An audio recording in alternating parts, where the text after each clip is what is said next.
In December 2017, in Chongqing, the Christmas atmosphere enveloped the city's commercial districts.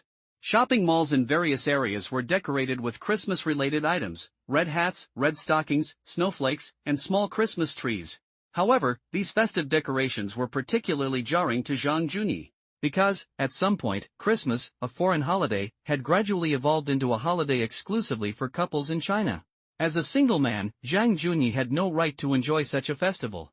Zhang Junyi, a native of Chongqing, was born in 1990, a typical tragic child of the 90s. Why tragic? Because when Zhang Junyi was in junior high school, it coincided with the explosive growth of online games in China. From Legend of Mir to Fantasy Westward Journey, then Audition Online, Tianlong Babu, and so on, this golden age of Chinese online games had a devastating impact on Zhang Junyi's studies. During junior high, his parents could still keep an eye on him, but when he entered boarding school and high school, Zhang Junyi completely let himself go, becoming hopelessly addicted to online games. Skipping classes and spending all night in internet cafes became commonplace.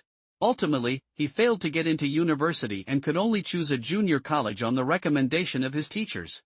Speaking of Zhang Junyi's university, junior college, it was quite prestigious, the Sichuan Fine Arts Institute. However, Zhang Junyi wasn't a professional art student. He was enrolled in the junior college program graphic design at the time. Because during Zhang Junyi's university years, there weren't many professional art students to begin with, and there were too many top art academies in China, so the Sichuan Fine Arts Institute's junior college program was more about generating revenue for the school. Zhang Junyi studied graphic design in a daze, and the reason he chose this major was because it required using computers. As a result, he spent more time playing games than studying, and his academic performance was a complete mess. After graduation, Zhang Junyi was lucky enough to work at a wedding photography studio. After a few years, he took out a loan and bought his first car, a Volkswagen Bora. Then, he was caught in the price war among ride-hailing apps. He decisively quit his job at the studio and became a Didi driver. During this price war, Zhang Junyi earned a considerable amount of money driving, at least 20,000 yuan a month. However, the subsidies during this price war didn't last long. Having given up his stable job at the studio, he now relies on driving for a living. The wages aren't much, but they're enough to make ends meet. The only advantage is the flexible working hours. The neon lights of the mountain city at night gave it a magical feel. Zhang Junyi picked up his first passenger during the evening rush hour, a young man. After accepting the fare, he drove his car through the city streets following the navigation. About 5 minutes later, the passenger said, "Driver, could you go a little faster? I can't hold it in anymore, hurry up." Zhang Junyi stepped on the gas and said calmly, "I'll try to go faster, but don't believe a word you say." Hearing Zhang Junyi's response, the passenger burst into laughter. "Ha ha ha, you're really a bit of a comedian." Zhang Junyi glanced at the rearview mirror and said casually, "I'm not a comedian at all. I just hope you don't ruin my entire evening rush hour. If I really can't hold it in anymore, I'll take you to the nearby shopping area." Perhaps it was a bit of humor, but the passenger understood and said, "Then take me to the shopping area. I'm afraid I won't be able to hold it in until then." Zhang Junyi didn't reply, and drove for about 10 minutes to reach the shopping area, letting the passenger out. Perhaps influenced by the passenger, Zhang Junyi also felt his bladder was a little swollen. He drove to a side street and temporarily parked to relieve himself. Zhang Junyi, who got out of the car, was 180 centimeters tall. Actually, he was only 1,786 centimeters tall, but with shoes on, he looked over 180 centimeters. During his university years, Zhang Junyi had several girlfriends thanks to his height. Although he wasn't a top-tier handsome guy, he considered himself decent-looking. However, after becoming a ride-hailing driver, his irregular lifestyle and lack of exercise led to him reaching 180 pounds. While not particularly fat, he was still quite chubby. His car was parked on a side street.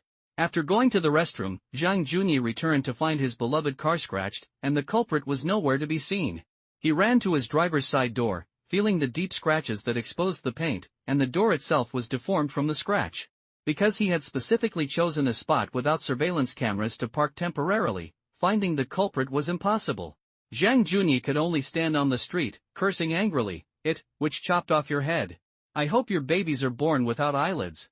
His curses went unanswered, so he could only helplessly open the car door and get back inside. Sitting in the driver's seat, Zhang Junyi was seething with anger. He kept muttering, "Another 300 yuan gone." It wasn't just the 300 yuan for repairs, it also meant he couldn't take any more orders during rush hour. The angrier he got, the more he slammed his fist on the steering wheel. Just then, a mechanical voice appeared in his mind. Congratulations, you have bound the multi-talented system. Since ancient times, wealth has enabled multi-talentedness. Because learning each skill requires not only time but also money. And now, the cost of each skill revolves around money. Please showcase your skills to the world, allowing people to choose the skills they love. Initial binding reward, wealth, 20 million Chinese yuan. Skill, skiing.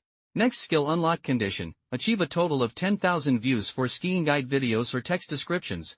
As the mechanical voice faded from his mind, Zhang Junyi was still in a daze when his personal bank account received a payment. China Merchants Bank, your account 5678, after review on December 10, received 20,000 yuan, balance, 20023, 59,678 yuan. Staring at the payment notification on his phone, Zhang Junyi noticed his hands were trembling slightly. Holy, a large payment tonight? Please rest assured, host, large sums of money have been reviewed and investigated over 2 days. The funds have been approved and will be disbursed this afternoon, with a delayed deposit. Zhang Junyi's palms were sweaty. He began to mutter to himself in the car, bewildered, I become a multi-millionaire? Unlock more skills, gain more wealth. Zhang Junyi muttered, multi-talented? The system explained to Zhang Junyi what multi-talented meant. Listening to the system's explanation, Zhang Junyi nodded. Indeed, in this day and age, wealth and talent are inseparable. Without money, how can you learn a skill?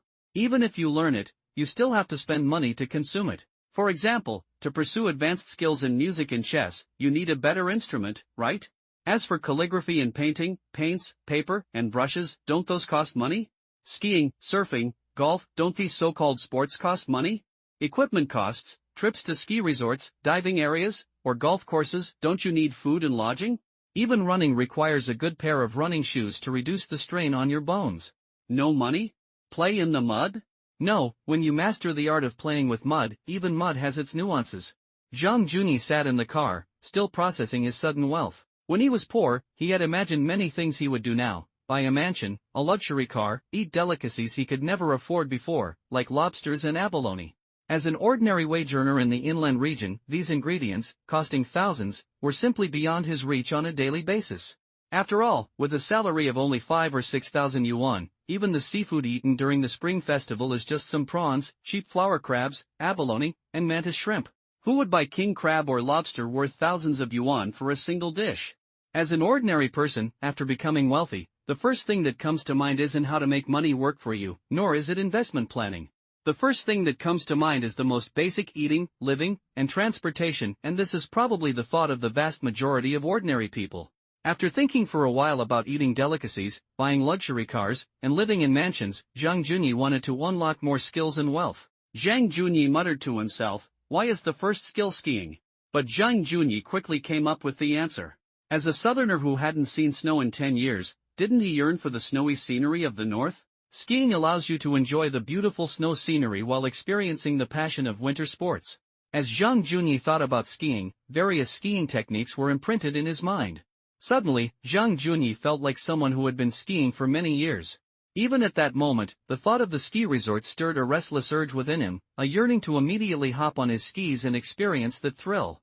Just as Zhang Junyi's mind was filled with thoughts of skiing, his phone suddenly rang, shattering his reverie of the ski resort. The caller ID read, Lili. Zhang Junyi answered casually, Beautiful Li, what's up calling at this hour?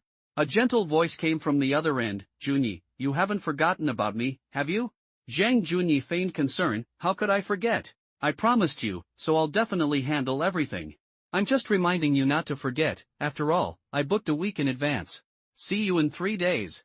Lili was a model Zhang Junyi met when he worked at a wedding photography studio. In the studio, clients always wanted to see how the clothes looked on the models before making a choice.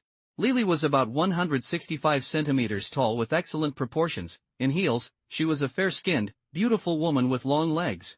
But her most captivating feature was her smile. She possessed a first love-like beauty, and her smile always gave people a sunny and comfortable feeling. If compared to someone, she was similar to Zhang Runan, youthful, with a sweet and healing smile. Wedding models need to display a sweet smile, who wears a wedding dress with a gloomy expression. Her smile was her most striking feature. Formerly a print model, she transitioned to the live streaming industry.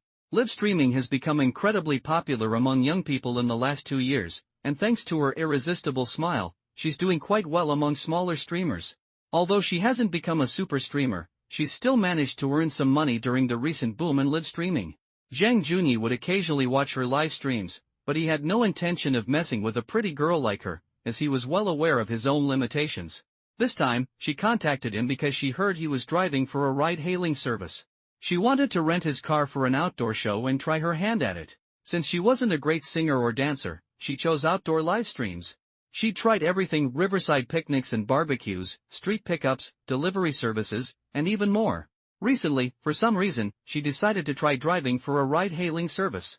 So she contacted Zhang Junyi to rent his account and registered car, offering him 800 yuan a day, from 2 p.m. to 6 p.m.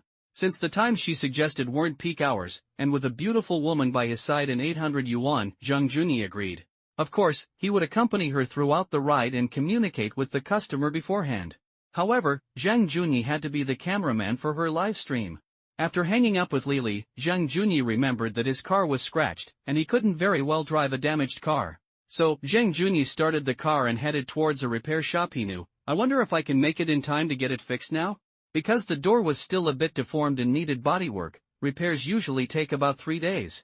Zhang Junyi drove to the repair shop, negotiated a price of 300 yuan, left the car there, and took a taxi home. On a typical evening rush hour, Zhang Junyi would still be out driving for ride-hailing services, barely having time to eat, as he was constantly taking orders.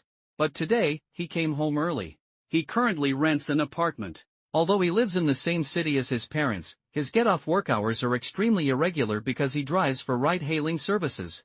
To avoid disturbing his parents' rest, he rents his own apartment, which also gives him more freedom. He didn't choose to live with his parents to save on rent. Zhang Junyi's parents were both laid-off workers from a state-owned enterprise. Their house was a factory dormitory allocated by their former employer. After the factory dormitory was demolished, they bought a new house, but couldn't afford anything more. They even mentioned several times that after Zhang Junyi got married, they would give up their house, renovate it, and use it as their new marital home, while the elderly couple would apply for public rental housing. Perhaps this is the reality for most ordinary families. After returning home, Zhang Junyi slumped onto the sofa in the living room, constantly checking his bank account information. Although he had read many novels, becoming the protagonist of one always felt somewhat unreal. Looking at the 20 million yuan in his account, Zhang Junyi felt a strange mix of emotions. He first transferred 20,000 yuan to his mother. His mother, suddenly receiving the money, immediately called to inquire. Zhang Junyi made excuses, saying he had recently made some money in the stock market and told them not to worry. After his mother's questions were evaded, Zhang's father called again. Zhang Junyi lied and said, "You know about cryptocurrency, right?" He had discussed it with his father when the news reported on it, and his father had warned him against speculating. After trading was banned in China in September, cryptocurrency jumped from 300 Chinese yuan in January to $20,000. Zhang Junyi told his father about it. When his father heard that it had increased from 300 Chinese yuan to $20,000, he was a little confused, but he didn't ask how much money Zhang Junyi had made. His father simply told him to stop once he made a profit, because it was like the stock market. Zhang Junyi said he had already stopped. His father then suggested having dinner together, but Zhang Junyi just said he was busy lately and would be back in a couple of days. After hanging up with his parents, Zhang Junyi went back to his room and turned on his computer because he still needed to think about skiing. He searched for skiing-related videos on Bilibili and Douyin, but found very few, and the views were extremely low. After all, this sport isn't very popular in China, and many children in southern cities have never even seen snow, let alone gone skiing. No wonder the system only needed 10,000 views. Zhang Junyi looked at the skiing videos posted on Bilibili. The number of viewers was low, only a few thousand at most. The skiing photos posted on short video platforms and Weibo felt more like flaunting wealth. The skiing locations mentioned in the short videos and on Weibo were either Switzerland or Hokkaido. It was blatant showing off. Perhaps for those who genuinely love skiing, these places are skiing paradises, but to ordinary people like Zhang Junyi, busy making a living every day, this was just showing off. Looking at these Weibo photos, Zhang Junyi muttered doubtfully, "Going overseas? But I don't speak English or Japanese." Now that he had money, he could certainly choose to enjoy life abroad, but language became the biggest obstacle. At this moment, the system voice sounded in his mind, "Language is the only skill that can be purchased, only 1 million Chinese yuan. do you want to buy it? Hearing that language purchase required 1 million Chinese yuan, Zhang Junyi's poverty disease kicked in. Let me think about it. Besides, doesn't my phone have a built-in translation app? And I don't even know if I'll get a visa. After all, for Zhang Junyi, a language course costing 1 million was the price of a small apartment in Chongqing. Moreover, Zhang Junyi had no awareness of being a tycoon at this moment. He still considered himself just an ordinary person. So his idea was to save money wherever possible. After all, for an ordinary person like him, having an extra foreign language wouldn't significantly improve his life. He wasn't living overseas, so what did he need a foreign language for? When it came to visas, the system responded in Zhang Junyi's mind. For any country requiring the skill, the system will handle the visa application after submission. Oh, I see. Where should I go? Zhang Junyi started browsing aimlessly online, looking at locations, skiing equipment, and then photography equipment. Having worked in a photography studio for many years, Zhang Junyi found choosing film and television equipment much simpler. The newly released Sony S7 or 3 was the best choice, along with a Sony GM first-generation lens. It was a bit pricey, but what could he do? Sony's F-series cameras were just that good. Zhang Junyi ordered the photography equipment from JD.com. However, even all these practical pieces of equipment combined weren't as expensive as his ski equipment and clothing. As for the overwhelming selection of ski equipment, Zhang Junyi ultimately decided to buy it in a physical store, as many things needed to be tried on to determine comfort. For this skiing trip, Zhang Junyi ultimately chose Hokkaido, traveling from Tokyo. Tokyo, this magical city, is a dream paradise for many men, and Zhang Junyi had many longings for it, such as the anime-inspired Akihabara and the adorable Japanese girls, etc. After shutting down his computer and lying in bed, it was already midnight, and Zhang Junyi tossed and turned, unable to sleep. He finally fell asleep around 6 in the morning, but after less than 4 hours, he woke up feeling refreshed, because he still had a lot to do that day. He needed to take his passport to apply for a visa, and he also planned to look at cars and houses. With 20 million in his pocket, how could he not treat himself to some spending? In the morning, Zhang Junyi went to the embassy to apply for a visa. In the afternoon, he went to the car market. Because Chongqing isn't a flat city like Chengdu, it's not very suitable for supercars. Driving around the city to show off is fine, but if he wanted to drive a supercar up the mountain to eat some local farm food, the steep mountain roads of Chongqing are absolutely impossible. Zhang Junyi first went to a BMW dealership. After all, every man dreams of owning a BMW. Upon entering the store, the saleswoman warmly greeted him. Because now, with China's economic boom, entry-level models like the BMW 3 Series are affordable for many families, and many young people choose the 3 Series. Sir, hello, do you have a car you like? Zhang Junyi smiled at the saleswoman. I'll take a look myself. Sir, since you're quite young, I'd recommend the 3 Series Sport, it's our best-selling model. Zhang Junyi walked to the center of the booth, where a BMW 5 Series was parked in the very center. However, it wasn't an ordinary 5 Series, but an absolute suit-wearing thug, the M5. At the BMW dealership, the BMW M5 occupied the center stage, undoubtedly the most expensive car in the entire showroom.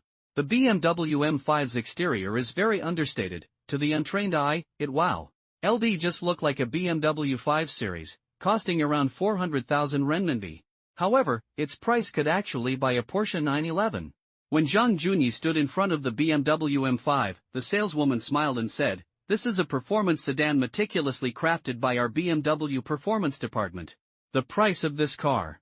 Actually, the BMW saleswomen have seen many young people like Zhang Junyi come in to look at the M series, but most only look and don't buy. Even the saleswoman herself wouldn't choose this car, as the Porsche 911 at the same price point is more appealing and better suits the tastes of younger people. Most buyers of this car are middle-aged people in their late 30s, with substantial financial resources and families. This car offers the thrill of performance while also being practical for family use. Zhang Junyi, on the other hand, looked to be in his 20s, and for his age, a sports car at the same price point would be more in line with their aesthetic preferences. Before the saleswoman could finish speaking, Zhang Junyi turned to her and smiled, asking, "Do you have any in stock?" The saleswoman, momentarily stunned by Zhang Junyi's question, froze, her prepared response caught in her throat. After Zhang Junyi responded with a soft the saleswoman smiled warmly and said, "Yes, but the price." This car had sold very little since its launch this year, especially compared to its competitor, the Mercedes-Benz E63S with its redesigned interior. It had been far more low-key. Zhang Junyi smiled and nodded at the saleswoman, saying, I know this car is priced similarly to a Porsche 911. However, I'm a bimmer. Hearing Zhang Junyi refer to himself as a bimmer, the saleswoman laughed. Oh, I see. Wait a moment, I'll go find the manager and give you a discount. By the way, are you financing, or? Zhang Junyi's gaze remained fixed on the M5, and he casually replied, pay in full. The saleswoman was touched by Zhang Junyi's ordinary attire and his casual remark about paying in full. After all, the price of this car could buy a house in Chongqing. So, she warmly said, sir, please come with me to the VIP lounge to rest for a while. I'll go call the manager. No need, I just want to look at it. Can I try it out? Normally, you can't sit inside the car to view it, but since Zhang Junyi was about to become the owner, the saleswoman replied, of course, you can try it out. I'll go call the manager. On her way to the office, she called her colleagues to come and take care of Zhang Junyi. A few minutes after the manager arrived, Zhang Junyi went to the VIP room, signed the papers, and swiped his card. He then sat in the lounge for half an hour before the car arrived. There was no welcoming ceremony inside the dealership, it was simply parked at the main entrance. Many car buyers watched as Zhang Junyi held a handover ceremony at the dealership's entrance. Many were surprised to see an M5 being handed over. One couple, noticing the numerous gifts Zhang Junyi received, asked her boyfriend curiously, are BMWs really that generous with gifts? He could only laugh and say, yes, there are, but only for the one he bought. It's an M5. It'll cost at least 17 million yuan, more than some Porsche 911s. His girlfriend was stunned to hear that the car was worth an apartment in Chongqing. So expensive? You might as well buy an apartment. We don't understand the world of the rich. As a BMW enthusiast, Zhang Junyi, driving his M5 in comfort mode on the street, finally understood what understated elegance meant. No one glanced at him. A Porsche 911 would have certainly turned heads in Chongqing. Even taxi drivers and private car owners, when faced with his car worth nearly 2 million yuan, didn't hesitate to maneuver and overtake, showing no regard for its luxury. It was indeed excessively understated. Regardless of whether outsiders paid attention, Zhang Junyi sat in his car, thoroughly enjoying himself. Driving to the shopping district, he immediately bought himself a Porsche version of a Huawei phone. The car wasn't Porsche, but the phone was. After browsing the shopping district, buying 2 pairs of sneakers and a Nike down jacket, Zhang Junyi happily went home. He received a call from J.D. Com. His package had arrived. It contained a camera, lenses, tripod, stabilizer, drone, and an Apple computer. Having worked in a photography studio, Zhang Junyi was very familiar with this equipment. After receiving the package, he took his camera, which he hadn't used in a long time, and went to shoot the night view of the mountain city. 3 days passed in the blink of an eye. During these days, Zhang Junyi didn't go out driving. Instead, he carried his camera around every day to take landscape photos and videos. He was now picking up these things he had previously put down again. That day, Zhang Junyi had a lot to do. He got up early and took his repaired car to the used car market to sell it, since he didn't be driving for Didi anymore, and keeping the car was pointless. His father, on the other hand, could drive his BMW in the future. Zhang Junyi knew he would own more than one car in the future. Around noon, he went to the vehicle management office to register the car, no longer using the temporary license plate. The BMW dealership practically gave him a decent license plate, a DD555, as a bargain. It was almost 2 p.m. when Zhang Junyi left the vehicle management office and met Li. Without even having lunch, he drove to their agreed meeting place. They met on the pedestrian street. Before Zhang Junyi arrived, his phone rang. Junyi, are you there? Zhang Junyi replied, yes, I'm looking for a parking space. Find a bubble tea shop and wait a bit. Okay, call me when you get to the mall. About 5 minutes later, Zhang Junyi arrived at the parking lot. After getting out of the car, he called Li, and the two quickly arranged to meet at her floor. From afar, Zhang Junyi saw Li, with her hair in a bun, holding a selfie stick and chatting with her fans. She was wearing a loose sweater, tight black leggings, and snow boots. Her already youthful and beautiful appearance was enhanced by the bun and sweater, giving her a touch of cuteness. Zhang Junyi, on the other hand, was wearing newly purchased clothes, a Nike down jacket over a hooded sweatshirt, black jeans, and sneakers. Zhang Junyi walked towards Li, smiling and greeting her, beautiful Li, long time no see. Upon seeing Zhang Junyi, Li flashed her signature healing smile, long time no see, Junyi. By the way, is it okay to show my face? Zhang Junyi nodded, no problem. With Zhang Junyi's permission, Li moved to his side, including him in her camera frame, and then introduced him to her viewers. This is the friend who borrowed my car today, Zhang Junyi. Zhang Junyi saw numerous comments floating in the chat. You're that Didi driver. Don't you dare mess with our Lily. Stay away from our Lily. Ignoring these comments, Zhang Junyi said to Lily, let's go, I'll go buy a milk tea first. Lily smiled and said to Zhang Junyi, okay, it's on you. By the way, will this keep you from driving? I heard from viewers that I do live streams while driving for Didi, so getting orders might not be easy. The two chatted as they walked towards the mall exit, as there were more milk tea shops along the street. As for live streaming themselves driving for Didi, a ride-hailing service, back in 2017, some people actually did that. However, those were mostly male streamers, driving luxury cars to pick up beautiful women. Zhang Junyi responded, whether it's easy to get orders, I don't know, since I've never live streamed myself driving for Didi. I'll just wait for someone to accept the order and then call them. If they want a ride, they can, if not, they can cancel. Lily nodded, then said to her viewers, whether they ride or not is beyond my control, I can only try. After all, this isn't food delivery or package delivery. Thanks to Brother Wuji for the plane. Everyone, please help me with today's task. Watching her constantly interact with her viewers, Zhang Junyi walked quickly off camera towards a milk tea shop on the pedestrian street outside the mall. After they both chose milk tea, while waiting for it to be made, Lily took out her phone to pay and turned to Zhang Junyi, asking, how's your Didi driving lately? Zhang Junyi replied, it's alright, I can support myself, mainly because the working hours are more flexible. Unlike before, when I had to go to work on time every day, but never left on time. I see your live stream is doing quite well, your streamer level is almost level 60. Lily could only shake her head helplessly and say, I've been a streamer for over 2 years, and I'm only level 60. Other top streamers have already reached the maximum level. I can't help it, I don't have any special talents. Zhang Junyi laughed, you must be earning more than before, right? Well, some things are hard to explain in a few words. The milk tea was ready, and as the two walked towards the garage with it, she continued chatting with her viewers. Zhang Junyi watched her, like a close-up spectator, as she smiled at the camera and chatted with her fans. When they reached Zhang Junyi's BMW, he unlocked the car. Only then did Lily look up at Zhang Junyi, you drive a BMW for Didi? Lily was quite surprised when she saw that Zhang Junyi's car was a BMW. She thought that Didi drivers would drive cars worth around 100,000 yuan, but Zhang Junyi's car was a BMW? However, Lily still felt quite proud. After all, she was driving for Didi, and Zhang Junyi was driving a BMW, so at least she could save face. A BMW was definitely much better than those cars worth around 100,000 yuan.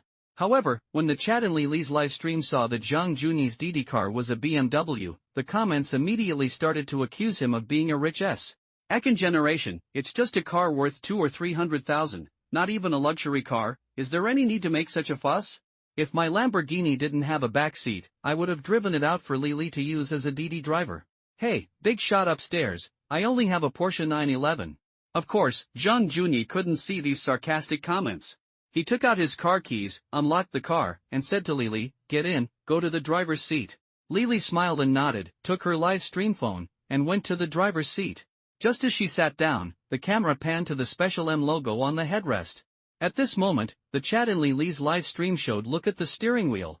Lily asked the viewers on camera, puzzled, look at the steering wheel? What's so interesting about the steering wheel? Although she said this, she still turned the camera to film the steering wheel. When two special red buttons appeared on the steering wheel, the car enthusiasts in the live stream erupted in excitement. Wow, so it's a hidden master. My apologies. This isn't just a BMW's M Sport package, it's M Power.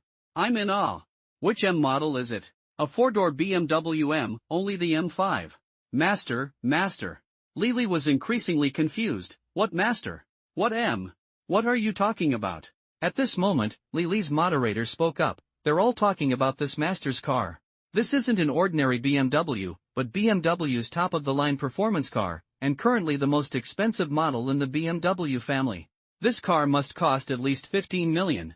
The chat was filled with comments. I checked, the BMW M5 costs 143 million, and at least 17 million after taxes and fees.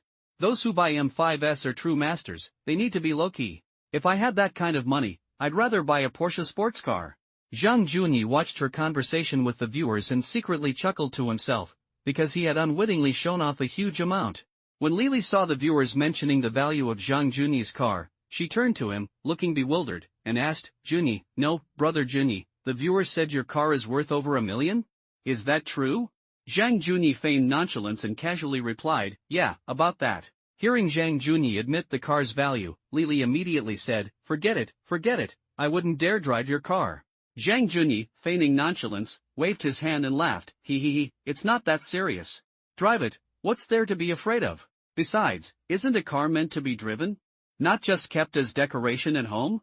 As long as you don't choose the track mode I set. Although Zhang Junyi let her drive, now that she knew the car's value, she really didn't dare. If anything happened, tens of thousands of yuan would be gone. Lily looked at Zhang Junyi with great surprise. Didn't I hear you drive for ride-hailing services? Do you usually use this car for that? No, not really. However, just as Zhang Junyi was about to answer, his phone rang, interrupting him. He took out his phone and saw it was a landline number. He answered with a puzzled look. Hello, who is this? Hello, is this Mr. Zhang Junyi? This is the Japanese consulate in Chongqing. Your visa has been issued. Please come to pick it up at 2 p.m. this afternoon. Zhang Junyi hadn't expected his visa to be issued so quickly. The website said it would take about a week. When applying for the visa, Zhang Junyi did not choose to have it mailed home, so he needed to pick it up in person. Since their consulate was located in the busiest part of the city, it was just a short drive for him, a local. 2 o'clock in the afternoon? Okay. While Zhang Junyi was on the phone, Lily's live stream signal was focused on him, and many people in the chat were saying, wow, Huawei and Porsche, he's a real big shot. A phone worth over 10,000. I used to naively think all rich kids wore luxury brands, but it turns out some wear Nike? After hanging up, Zhang Junyi said to Lily, I have something to do this afternoon. I need to go to the Japanese consulate. My visa has been approved, and I need to go back first to pick up my receipts and documents. Hearing that Zhang Junyi was going to get his Japanese visa, Lily looked surprised and asked, where in Japan are you planning to go? Zhang Junyi deliberately acted like he often went to Japan. Winter is coming, and I'm planning to go skiing in Hokkaido. Japan has relaxed their visa policy for us this year, so I thought I'd get a long-term visa to avoid having to apply for one every year. Like Zhang Junyi, Lily, also from the south, was quite surprised to hear that he could ski. You can ski? Zhang Junyi smiled and nodded. Yeah, if you're free, let's go skiing together. I'm really sorry about what happened today. How about I treat you to dinner tonight as an apology? Lily tempted Zhang Junyi with her sweet smile, while gently waving her hand and say, it's okay, it's okay. After all, you're willing to let me drive such an expensive car. I, a novice driver, wouldn't dare to drive it. Can I go with you to get your visa? My viewers in the live stream are clamoring to experience the sound of your car. Come with me? But I have to go home first. I need to go back to get my documents and receipts. Because Zhang Junyi's rented apartment was very ordinary, not at all like a luxury house, and his car and rented apartment were completely mismatched. To put it bluntly, it's a matter of face. He wanted to project an image of being a wealthy man in front of Lily. They had met before when they worked together at a photo studio. She was a model, and Zhang Junyi was a photographer. Their interactions were limited to work. They never talked about their personal lives. Moreover, Zhang Junyi knew his own limitations back then. He simply didn't have the money to pursue a model. Therefore, she didn't know Zhang Junyi's background, and he only knew she was a model. Hearing Zhang Junyi's somewhat reluctant tone, Lily could only say, okay, then let's have dinner together sometime. Zhang Junyi said, okay, I'll go back and get my documents and receipts first, then I'll call you when I get them. For now, you can continue your livestream in the shopping district. After I get my visa, I'll treat you to dinner tonight. Sure, Lily nodded and got out of the driver's seat. After Zhang Junyi switched to the driver's seat, he started the engine. As the engine roared to life, Zhang Junyi rolled down the window and said to Lily, who was standing beside him, sorry, wait a moment, I'll go back and get something and be right back. He then drove away, deliberately opening the exhaust valve, making the explosive backfire sound even more deafening in the parking lot. After Zhang Junyi left, countless malicious comments appeared in Lily's livestream. He's gone already? Wasn't the livestream titled Driving for Ride-Hailing today? Did this guy borrow the car? Dude, being able to borrow an M5 means his social circle is different from ours. You even say don't lend your car or wife when you have a 3 Series, let alone a nearly $2 million M5? Are you kidding me? I think he rented it. Everyone knows there are car rental shops that rent sports cars. But I've never actually seen a car rental shop renting out an M5. Host, didn't you say your friend drives for ride-hailing? It doesn't seem like it. Lily looked very helpless. She replied, I only heard he drives for ride-hailing. I don't know much about him. When I was still a print model, he was a photographer at a photo studio. After we exchanged WeChat contacts, our communication was always about work, we never chatted privately. By the way, half of the wedding photos I showed you were taken by him. He used to be a photographer? How come he's driving for ride-hailing now? People who can study photography are usually from well-off families. Seeing the questions from reviewers, she was also a little confused. She could only admit that she hadn't known Zhang Junyi well enough before. Of course, she had previously thought of him as just a photographer at a photo studio, and she had never bothered to care about his background. Although Zhang Junyi was decent-looking, he was still somewhat different from the man she had hoped for. She knew very well how much a photo studio photographer earned in a month. It was obvious that Zhang Junyi's income at the time didn't meet her expectations. Because in today's society, everyone understands one thing: money is the foundation of relationships. Forget about the idea that love conquers all. Men share the same mindset: as long as I have enough money, what kind of woman can I find? That's why they didn't chat after exchanging WeChat contacts. After all, she never considered taking free private photo shoots. It wasn't until today, seeing Zhang Junyi drive out in a luxury car worth nearly 2 million, that she became somewhat curious, interested, about him. After all, in a city like Chongqing, someone who can afford a car worth nearly 2 million must come from a well-off family. Keep in mind that the average salary for a regular job in Chongqing is only 3,000 to 4,000 yuan, and unless it's a top-tier development, most newly built apartments only average around 15,000 yuan per square meter. A car worth the price of an apartment. Their family's financial situation is unimaginable. Lili only became somewhat interested in Zhang Junyi when she saw he was driving a car worth nearly 2 million yuan. After all, the adult world is pragmatic. As Zhang Junyi drove towards his rented apartment, he began to seriously consider whether he should buy a house. In places like Beijing or Shanghai, the 10 million yuan he had left was truly insufficient, but the problem was he didn't currently want to go to such bustling areas. Zhang Junyi knew very well that even if he earned another 40 million, he wouldn't even qualify as middle class in those top-tier cities. But in places like Chongqing or Chengdu, he could definitely be considered middle class. After all, a 400-square-meter apartment in Chongqing starts at 10 million yuan.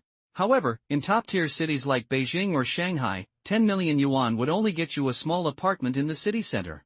Of course, there are differences in terms of urban opportunities and future education for children. But in terms of urban development, Chongqing might not necessarily be worse off than Shanghai in the next 20 years. Because top-tier cities have already been fully developed, while the development of Chongqing and Chengdu, and the two towns in the southwest, should not be underestimated.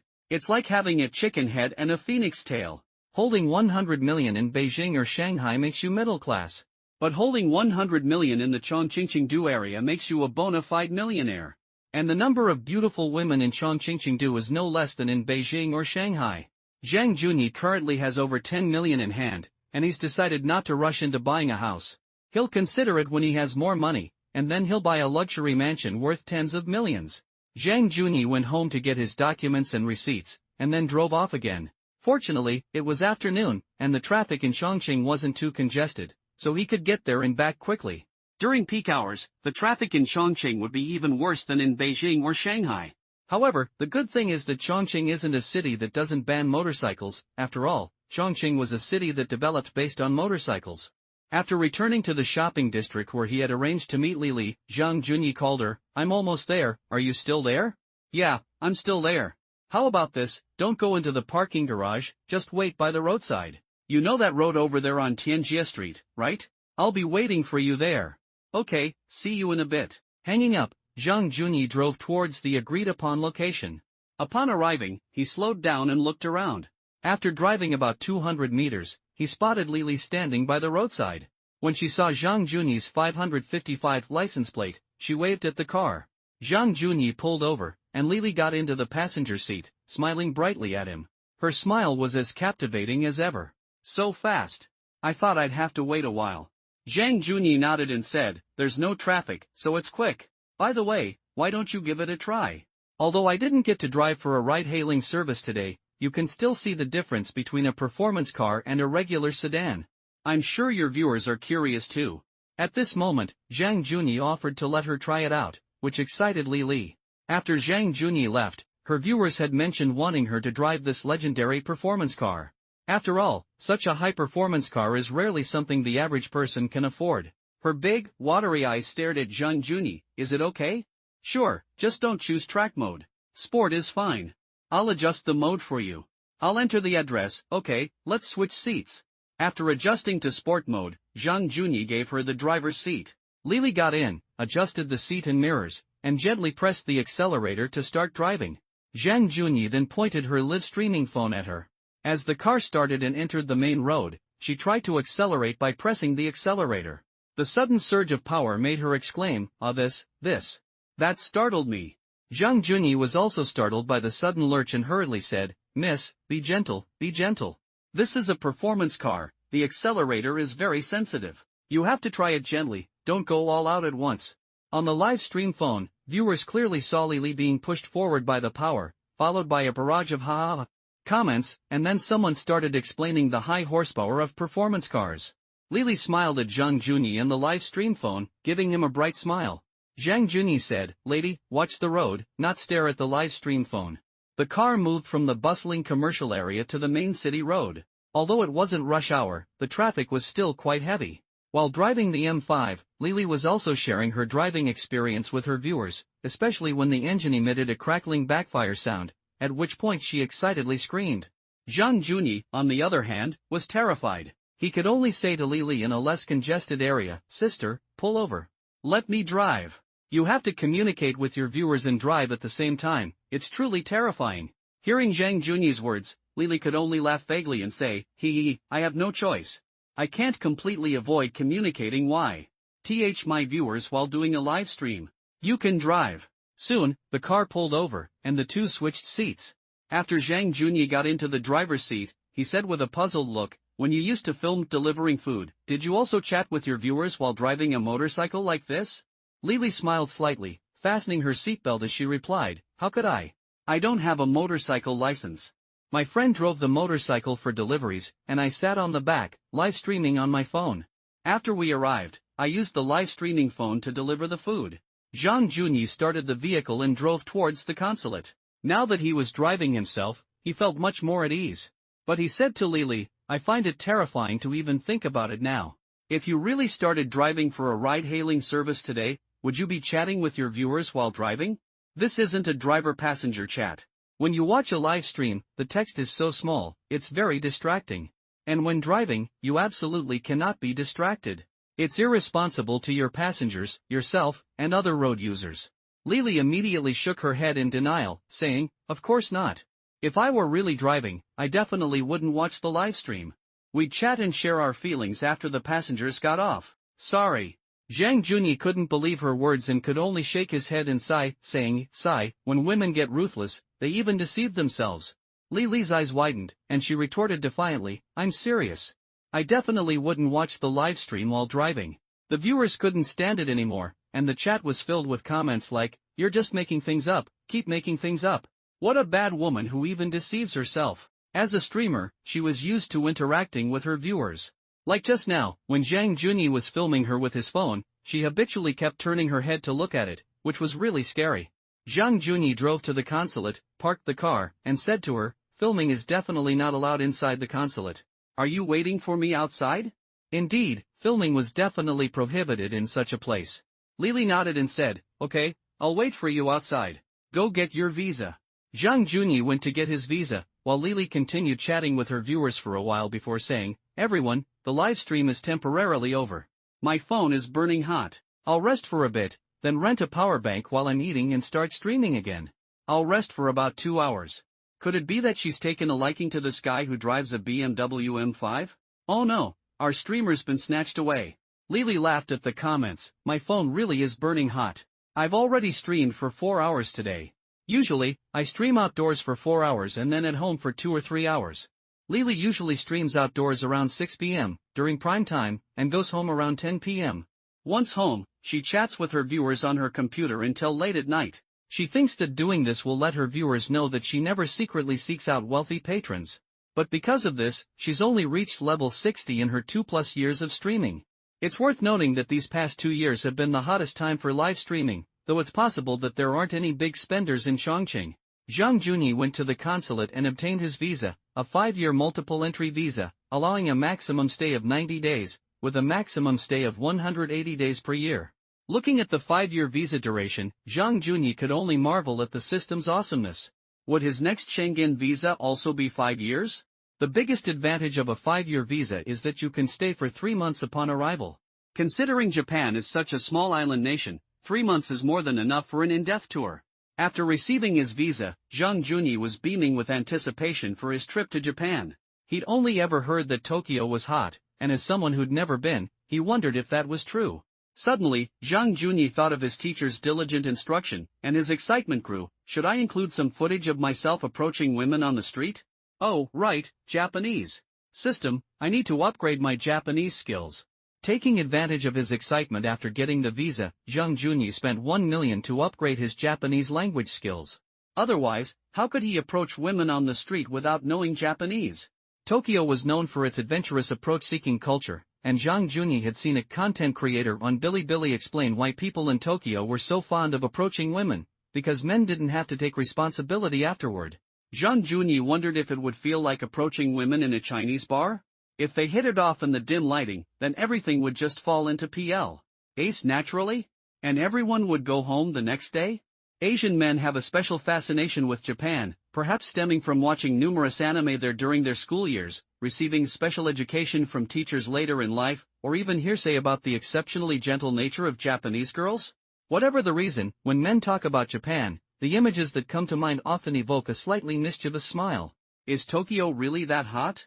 This is probably something every man wants to experience for himself. Therefore, Zhang Junyi was incredibly excited after receiving his Japanese visa. He had fantasized about visiting Tokyo to see the places from manga, the anime mecca of Akihabara, and the dazzling, decadent Shinjuku Ichibangai at night. While Zhang Junyi was still immersed in the excitement of his 5-year multiple-entry visa, he began to imagine striking up a conversation with a Japanese girl.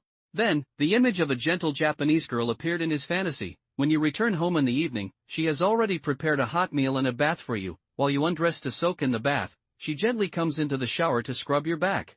As he imagined certain classroom scenarios unfolding, Zhang Junyi wore a mysterious smile before recklessly acquiring the proficient in Japanese skill.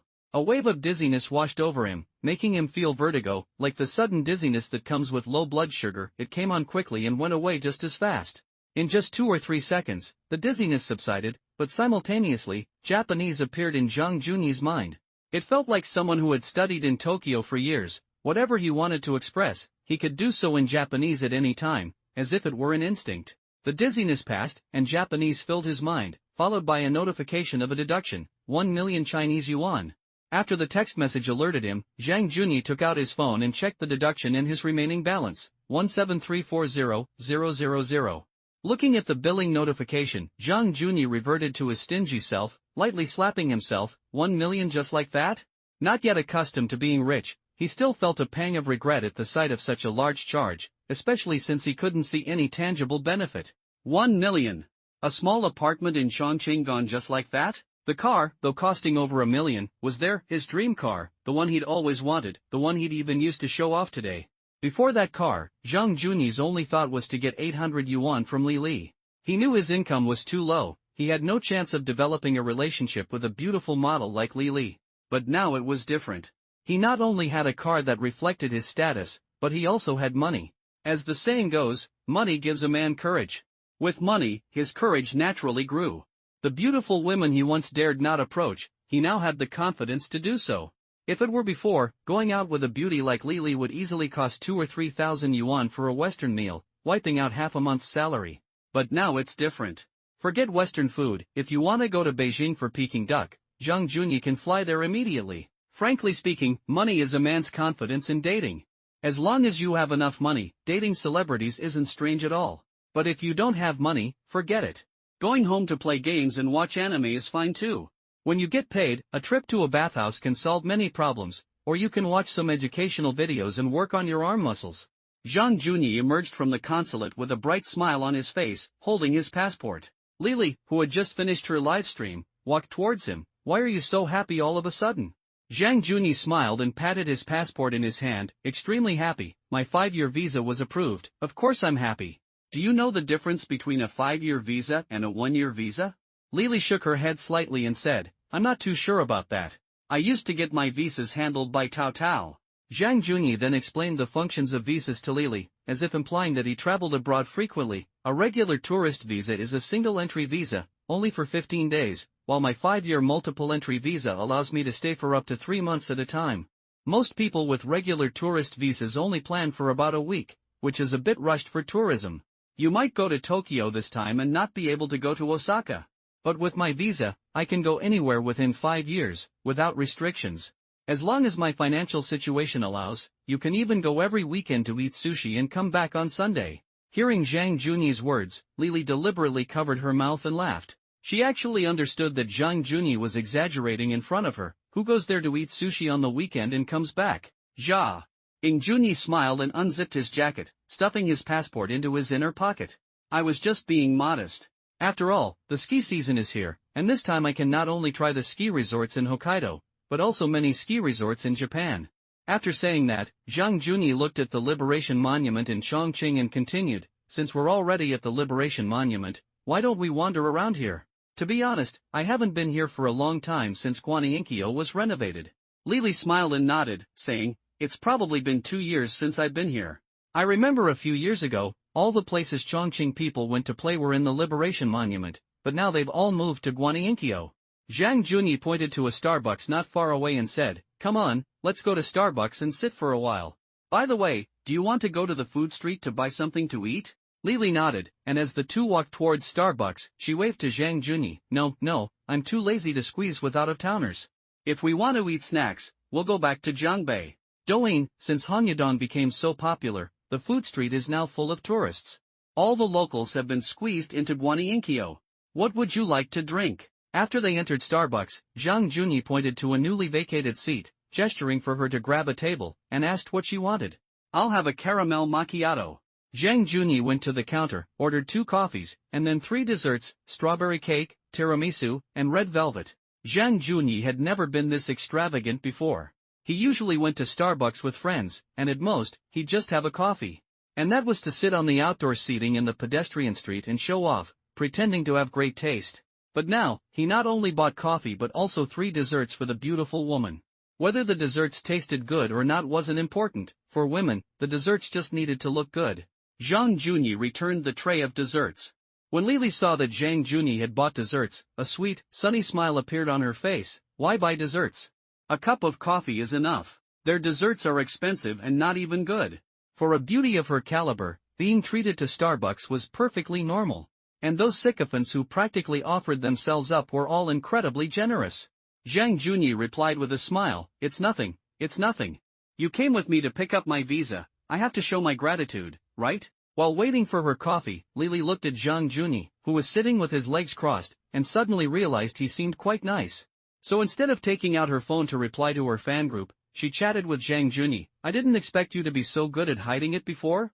While Zhang Junyi smiled faintly at Lily's youthful face, he still harbored quite a few wicked thoughts.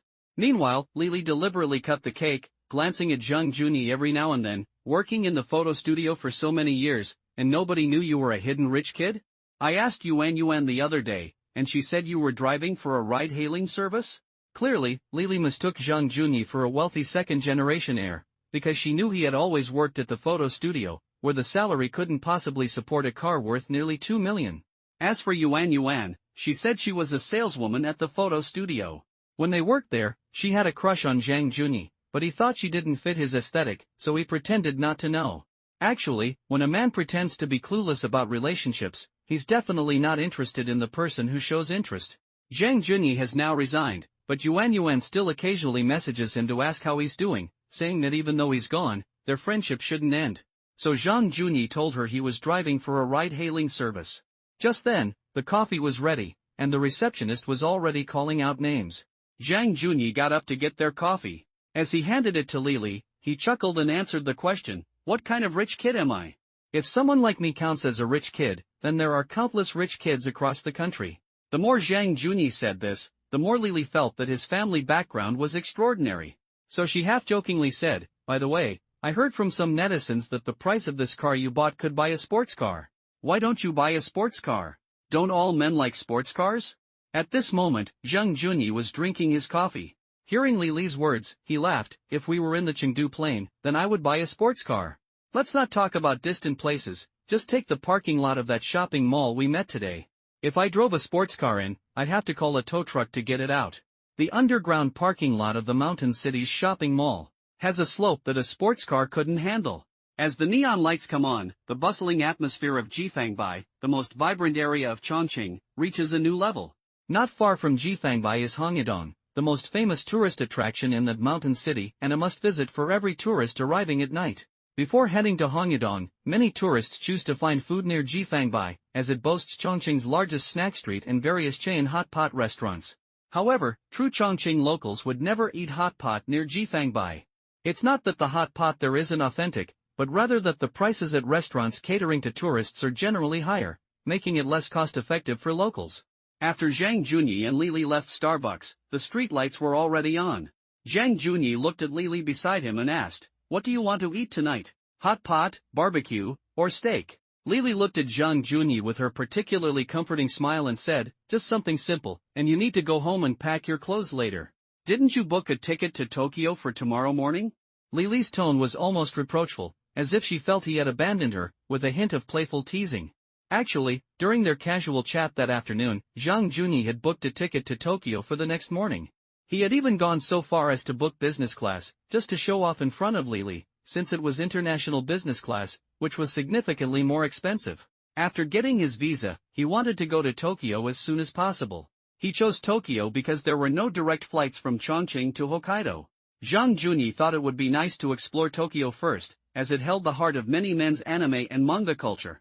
Besides, he could stay there for 3 months at a time, so there was no rush. As for his streamer friend, no rush, take it slow. Zhang Junyi knew men well enough to know never to actively pursue someone like a simp. Especially since she had gleaned a little bit of his secret today, he shouldn't be in a hurry to ask her out again tomorrow.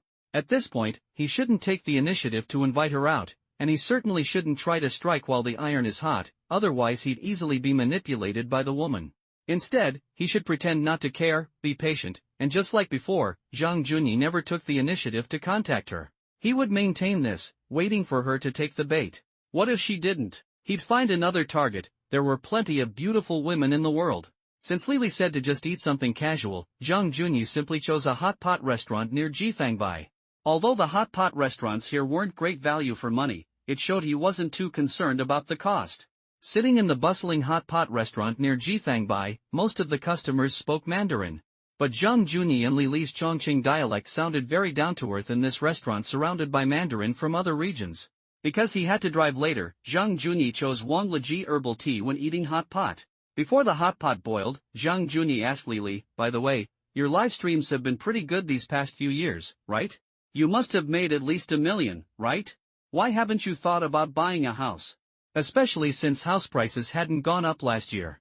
Lili shook her head at the mention of buying a house, saying, "It's not as easy as you think, and women spend a lot of money. My highest monthly income was 110,000 yuan, that was the most glamorous time I've ever had as a streamer, and it only happened once."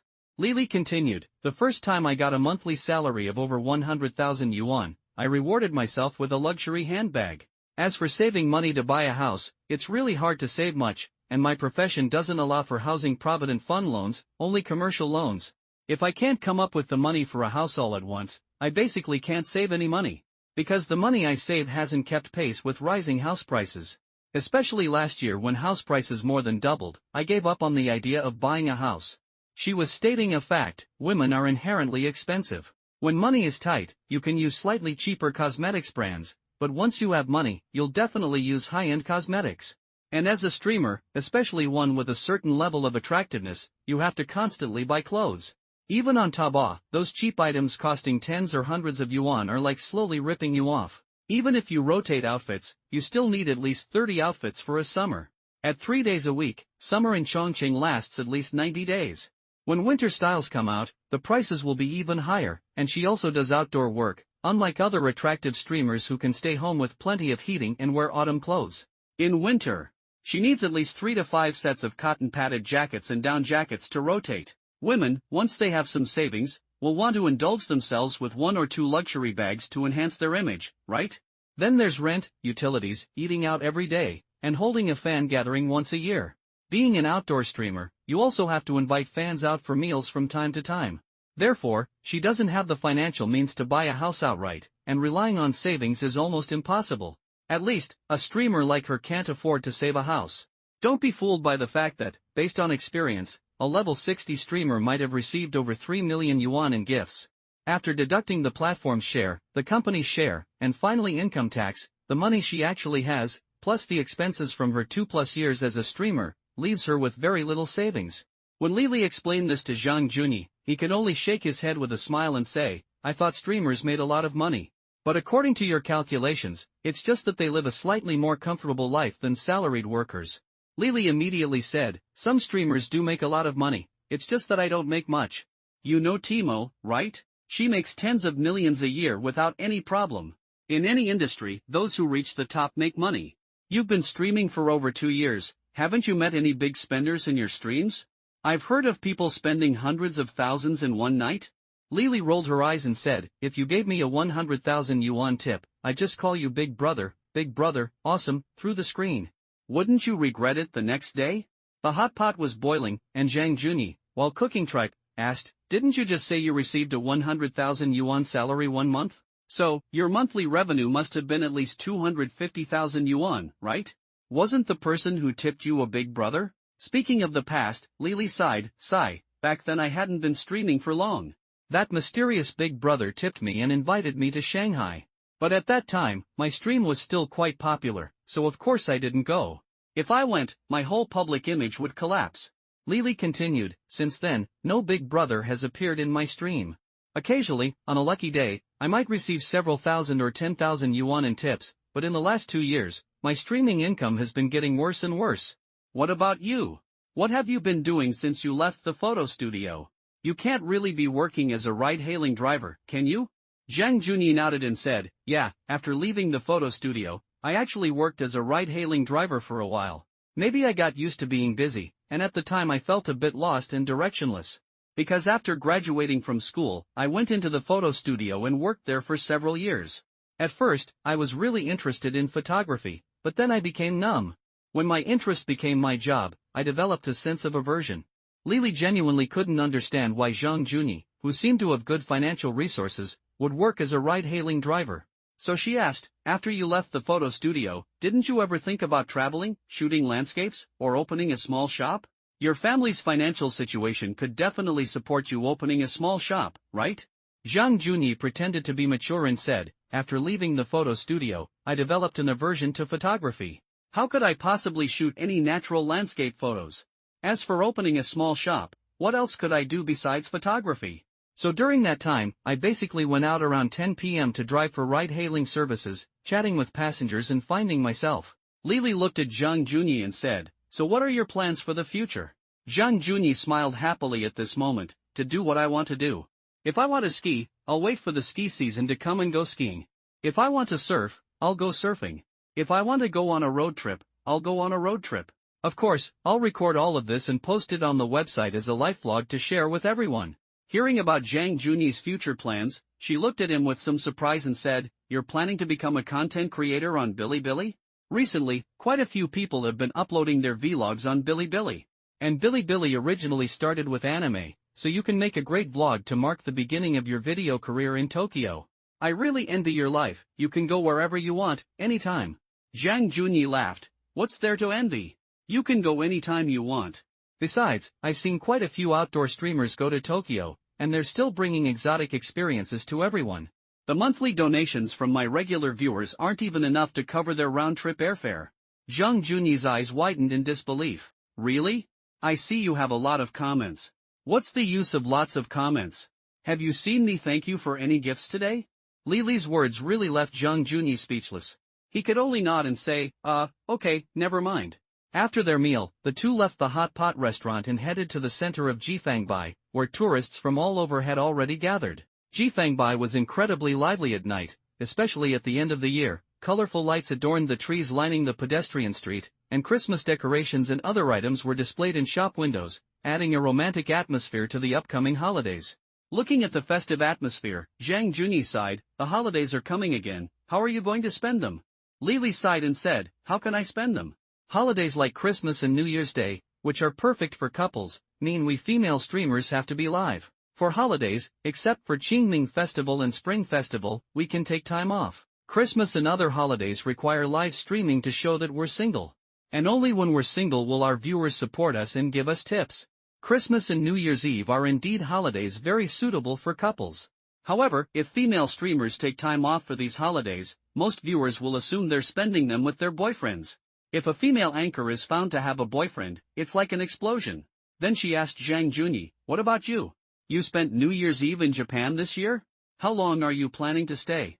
A week or half a month?" Zhang Junyi shook his head slightly and said, "That's hard to say, but I'll probably stay there for at least a month. I might spend New Year's Eve in Tokyo first, then go to Hokkaido, and stay there for another half a month. If I like it, I might come back before the Spring Festival. You know, the snow scenery of Hokkaido is very attractive to southerners like us. Even if I don't ski, I can still go out and have some fun." Listening to Zhang Junyi's description, Lily was thinking something. She said, "I've only seen the snow scenery of Hokkaido online, and I've never been there. Now, hearing you talk about it, I have an urge to go to Hokkaido." Hearing this, Zhang Junyi turned to look at her and smiled gently. "Since you want to go, then go. I'll go to Tokyo first and wait for you. How about we go to Hokkaido together?" Zhang Junyi's words made Lily wave her hands repeatedly, saying, "Just kidding, just kidding. I'm too busy with my live streams. How could I have time to go to Japan? Okay, I'll treat you to dinner when I get back from Japan. Come on, I'll take you home." Lily nodded and agreed, "Okay." Driving, Zhang Junyi took her back to Guanyinkyo. Because it was a temporary stop on the main road of the pedestrian street loop, allowing Lily to get out of the car, the two only exchanged a polite goodbye and a promise to meet again for dinner before parting ways. Lily returned to Jiangbei at almost 8 o'clock, and then she started her live stream again on the pedestrian street. Her viewers asked her, "Where did you go with that rich guy this afternoon?" "What did I do? I just went with him to get his visa and then we had hot pot at Jifangbai. If I really wanted to go out, do you think I would still be live streaming on the pedestrian street at this time?" The viewers were so strange. If Zhang Junyi's looks were less than ideal, or his circumstances less desirable ideally, a complete couch potato driving a cheap domestic car, the viewers wouldn't have complained at all. But Zhang Junyi was decent looking and wealthy, which made these psychologically disturbed viewers jealous. In their morbid eyes, the streamer was their online wife, a shared wife in their livestream room, but in reality, she was absolutely forbidden from contacting wealthy men, let alone handsome ones. If she did, their twisted minds felt she had betrayed them. It was as if by giving her tips, she was supposed to be their online wife. Her contact with other men behind their backs was a betrayal. Zhang Junyi drove back to his rented apartment complex, registered his new license plate at the property management office, and then went home to pack his clothes. Men in the south don't have many winter clothes. Zhang Junyi either wore a cotton padded coat over a hoodie or a short-sleeved t-shirt with a down jacket. Because the coldest time in this mountain city is only hovering around 0 degrees Celsius, a down jacket is perfectly sufficient. As for those parkas with large down fill, like the kind sold on Taobao that are practically school uniforms, these are simply not suitable for northeast China. A regular sportswear brand jacket with 300 grams of down fill is enough to handle the entire winter in the mountain city. Zhang Junyi looked at the winter clothes in the closet and realized that all the cowl D-take were thermal underwear and a pair of black jeans, plus what he was wearing at the moment. Since the weather in Hokkaido is below -10 degrees Celsius, his southern down jacket definitely wouldn't be enough, and he would have to buy more. Moreover, he would also need to buy skiing equipment and other things after going to Tokyo, so he decided to buy the clothes at the same time. After all, skiing was one aspect of his trip to Hokkaido, but he also wanted to explore that snowy world. After packing his clothes, Zhang Junyi put the most important photography equipment he had for this trip into his bag. After setting up his camera, drone, GoPro, and stabilizer, he sat in his room and started booking a hotel on his phone. Before, when he was short on money, he'd choose budget-friendly guest houses when traveling. But now, he had over 10 million yuan in his pocket. So this time, Zhang Junyi wouldn't stay in a guest house. His sights were set on 5-star hotels. Tokyo, as a top international metropolis in Asia, boasts some of the world's most luxurious hotels, and Zhang Junyi was overwhelmed by the choices. After browsing countless travelogues online, he finally chose Aman Resorts. Aman, this luxury resort brand, has always been located in scenic and tranquil locations. In China, Aman hotels are located in the Summer Palace in Beijing, Lingyin Temple in Hangzhou, and Lion Peak in Lijiang. Location has always been Aman's top priority, and the hotel's architecture complements the local style. Zhang Junyi browsed Aman's official website and felt completely captivated by the hotel, so he chose it. Aman Tokyo is the first urban resort hotel built by this resort brand in a city center. After watching some videos on YouTube, Zhang Junyi noticed that although the hotel is located in Otemakai, a bustling financial district in Tokyo, it still maintains their consistent resort style. The interior decoration uses wood and natural stone, and the room decor alone gives people a sense of comfort. Yes, Aman Tokyo embodies the resort style in the city. And the only one in Tokyo that can compare with it is Hoshino Resort's top resort brand, Hoshinoya. The next day, at 8 o'clock in the morning, Zhang Junyi's plane flew directly from the mountain city to Tokyo. This was Zhang Junyi's first time experiencing business class on an international airline. This time, he could comfortably lie down and rest in the business class seat. Yes, comfortably lying down on the plane. When he flew economy class before, Zhang Junyi felt that he couldn't even stretch his legs. But business class allowed him to lie down and rest comfortably. And this time, the in-flight meal was not the hamburger or boxed lunch of budget airlines. This time, the in-flight lunch even had a menu, and the drink selection was much wider, even including alcohol. International business class truly embodies the saying, "You get what you pay for." After a comfortable 5.5-hour flight, Zhang Junyi landed in Tokyo. Dragging his suitcase out of the airport, Zhang Junyi looked at the Japanese signs and automatically translated all the text in his mind, experiencing no language barrier whatsoever. Upon arrival, his first priority was to exchange money, buy a Suica card for his commute, train tickets, and a SoftBank unlimited data SIM card. Zhang Junyi exchanged 500,000 yen in cash at the airport. He could use his card for hotels, cosmetics, and shopping malls. However, meals, street food, and ski resort tickets all required cash. After making all the necessary preparations at the airport, he boarded the train alone, dragging his suitcase, with a mix of excitement and anticipation. Tokyo, every man has his own little fantasies about this city, and Zhang Junyi was no exception. Were the Japanese girls as gentle as rumored? Were there perverts on the trains as depicted in the movies? Is the sibilant voice in maid cafes truly alluring? And are there really high school students standing on the street waiting for help? All sorts of strange and unusual things await Zhang Junyi's personal exploration. On the NEX Limited Express from Narita Airport to the city, the language Zhang Junyi heard most often wasn't Japanese or English, but Chinese. Moreover, his carriage was filled with dialects from all over China. Zhang Junyi was lucky enough to have a window seat. After placing his luggage on the overhead rack, he sat down and waited for departure. However, just then, a beautiful woman with extremely delicate features appeared, dragging a large suitcase and carrying a leather backpack, looking like she was moving house. Well, actually, many women's overseas trips are like hers, with large suitcases and backpacks. She was holding her ticket, facing her assigned seat, when Zhang Junyi, looking at her exquisite features, thought to himself, "Come sit here, it's empty next to me." Men traveling alone on public transport often hope that a beautiful woman will sit next to them. As if heaven heard Zhang Junyi's unspoken wish, the stunningly beautiful woman actually came to his seat. She first checked the assigned seat, then glanced at Zhang Junyi sitting by the window, and then looked at the luggage rack. She first placed her large backpack, which was slung over her shoulder, onto the rack. This beautiful woman had long, wavy chestnut brown hair and extremely delicate, three-dimensional features. She wore a black cashmere coat over a white women's shirt, paired with fitted black jeans and Martin boots. She was estimated to be around 170 centimeters tall. Her features were somewhat deep-set, with a high nose bridge and large eyes. Her features suggested mixed heritage, but her face was distinctly Asian, resembling a stunning beauty from a minority group in southern China. She approached Zhang Junyi's seat, checked her ticket, took off her bag, placed it next to him, and pulled her suitcase over. With a strained sound, she shoved her bag onto the overhead luggage rack. After placing her bag on the rack, she looked down at her oversized suitcase. Zhang Junyi, who had been sitting nearby, felt embarrassed and stopped sitting silently. He said to her, "Let me do it." He then stood up. The woman responded in a very strange accent, thank you for your trouble." Zhang Junyi helped her carry her suitcase, which weighed at least 30 kilograms, onto the luggage rack. As he sat back down, he said to the woman, "Your suitcase is so heavy, did you put weights in it?" I'm so sorry, the woman repeatedly bowed to Zhang Junyi in apology. Her actions made Zhang Junyi realize she wasn't Chinese, because bowing in apology is rarely seen in China nowadays. Zhang Junyi looked at her with a puzzled expression and said, "You're not Chinese?" She replied in broken Chinese, "No, I'm Japanese." Hearing that this woman wasn't Chinese, Zhang Junyi could only smile and give her a thumbs up. "Your Chinese is very good." The Japanese woman politely waved her hand and replied in broken Chinese, "No, no, I'm just learning. Thank you for your help. Are you here for tourism?" Zhang Junyi replied, "Yes, I'm here for tourism. With all those bags, you must have just finished your trip, right?" While the two chatted, the car started moving, heading towards the city center.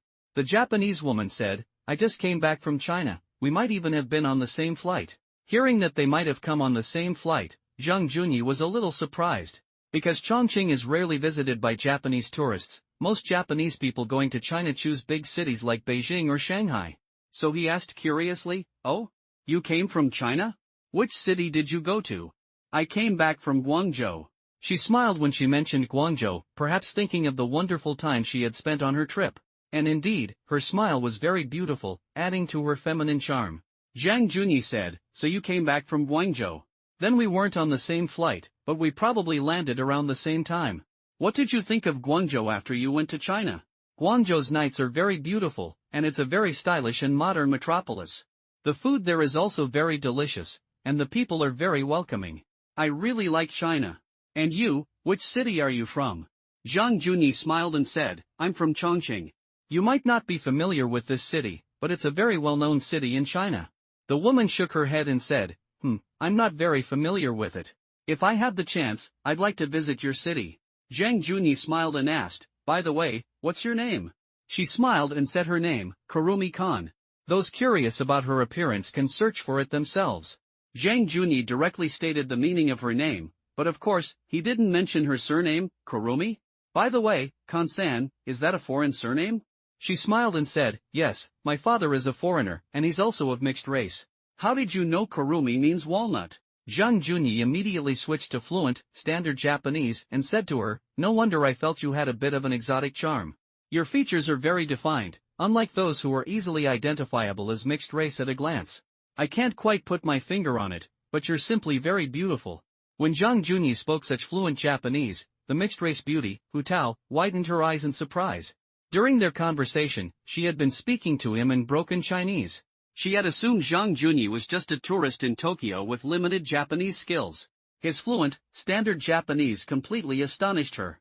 Moreover, his fluency was as if he had lived in Tokyo for many years, without a single strange accent. Seeing Hu Tao's surprised expression, Zhang Junyi smiled and said, "I speak Japanese, does that surprise you?" "I wasn't particularly surprised that you, as a Japanese person, speak Chinese." She then came to her senses and began communicating with Zhang Junyi in Japanese. "Oh, did you ever study abroad in Tokyo? Your Japanese is amazing. I never lived in Tokyo. I taught myself Japanese.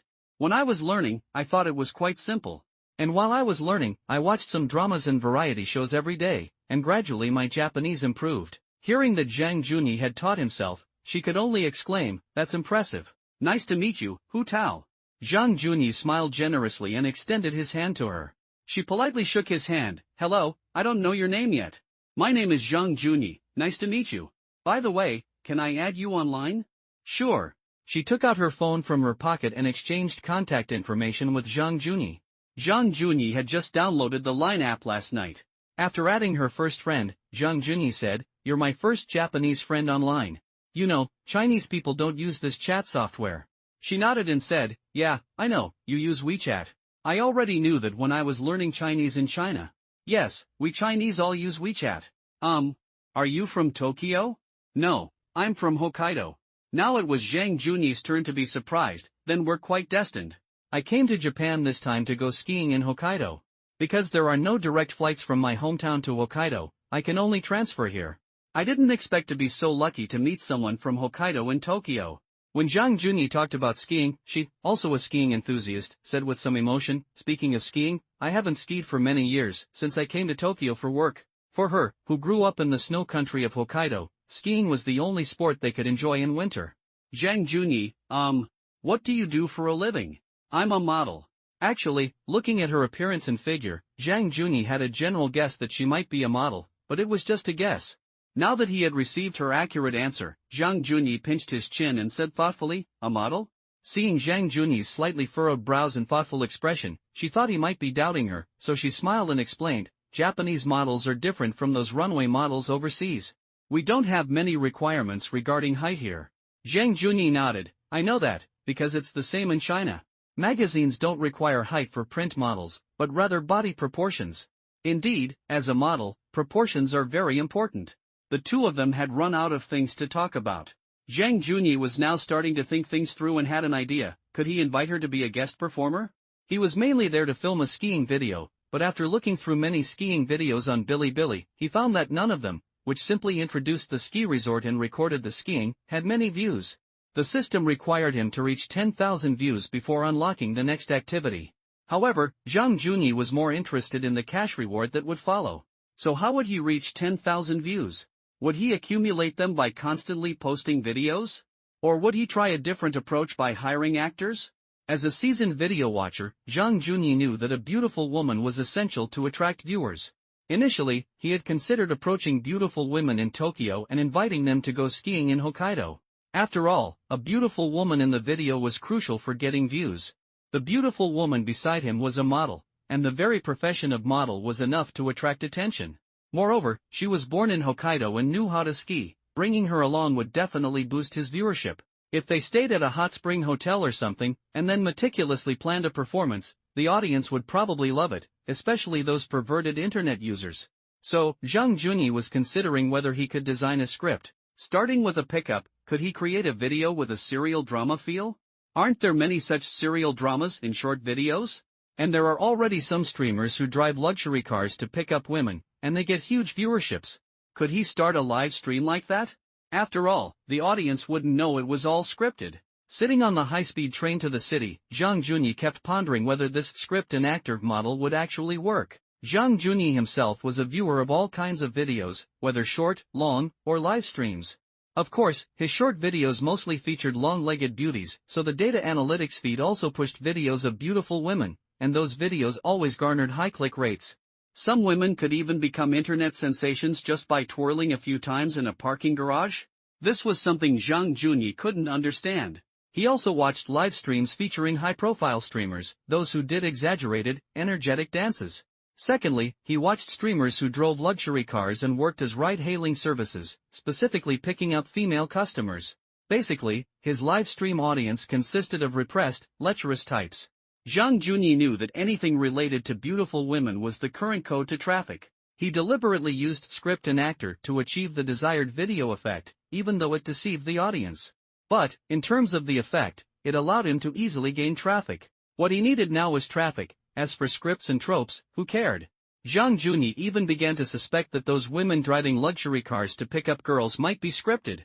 So Zhang Junyi looked at the cherry blossom model beside him, but for a moment he didn't know how to start the conversation.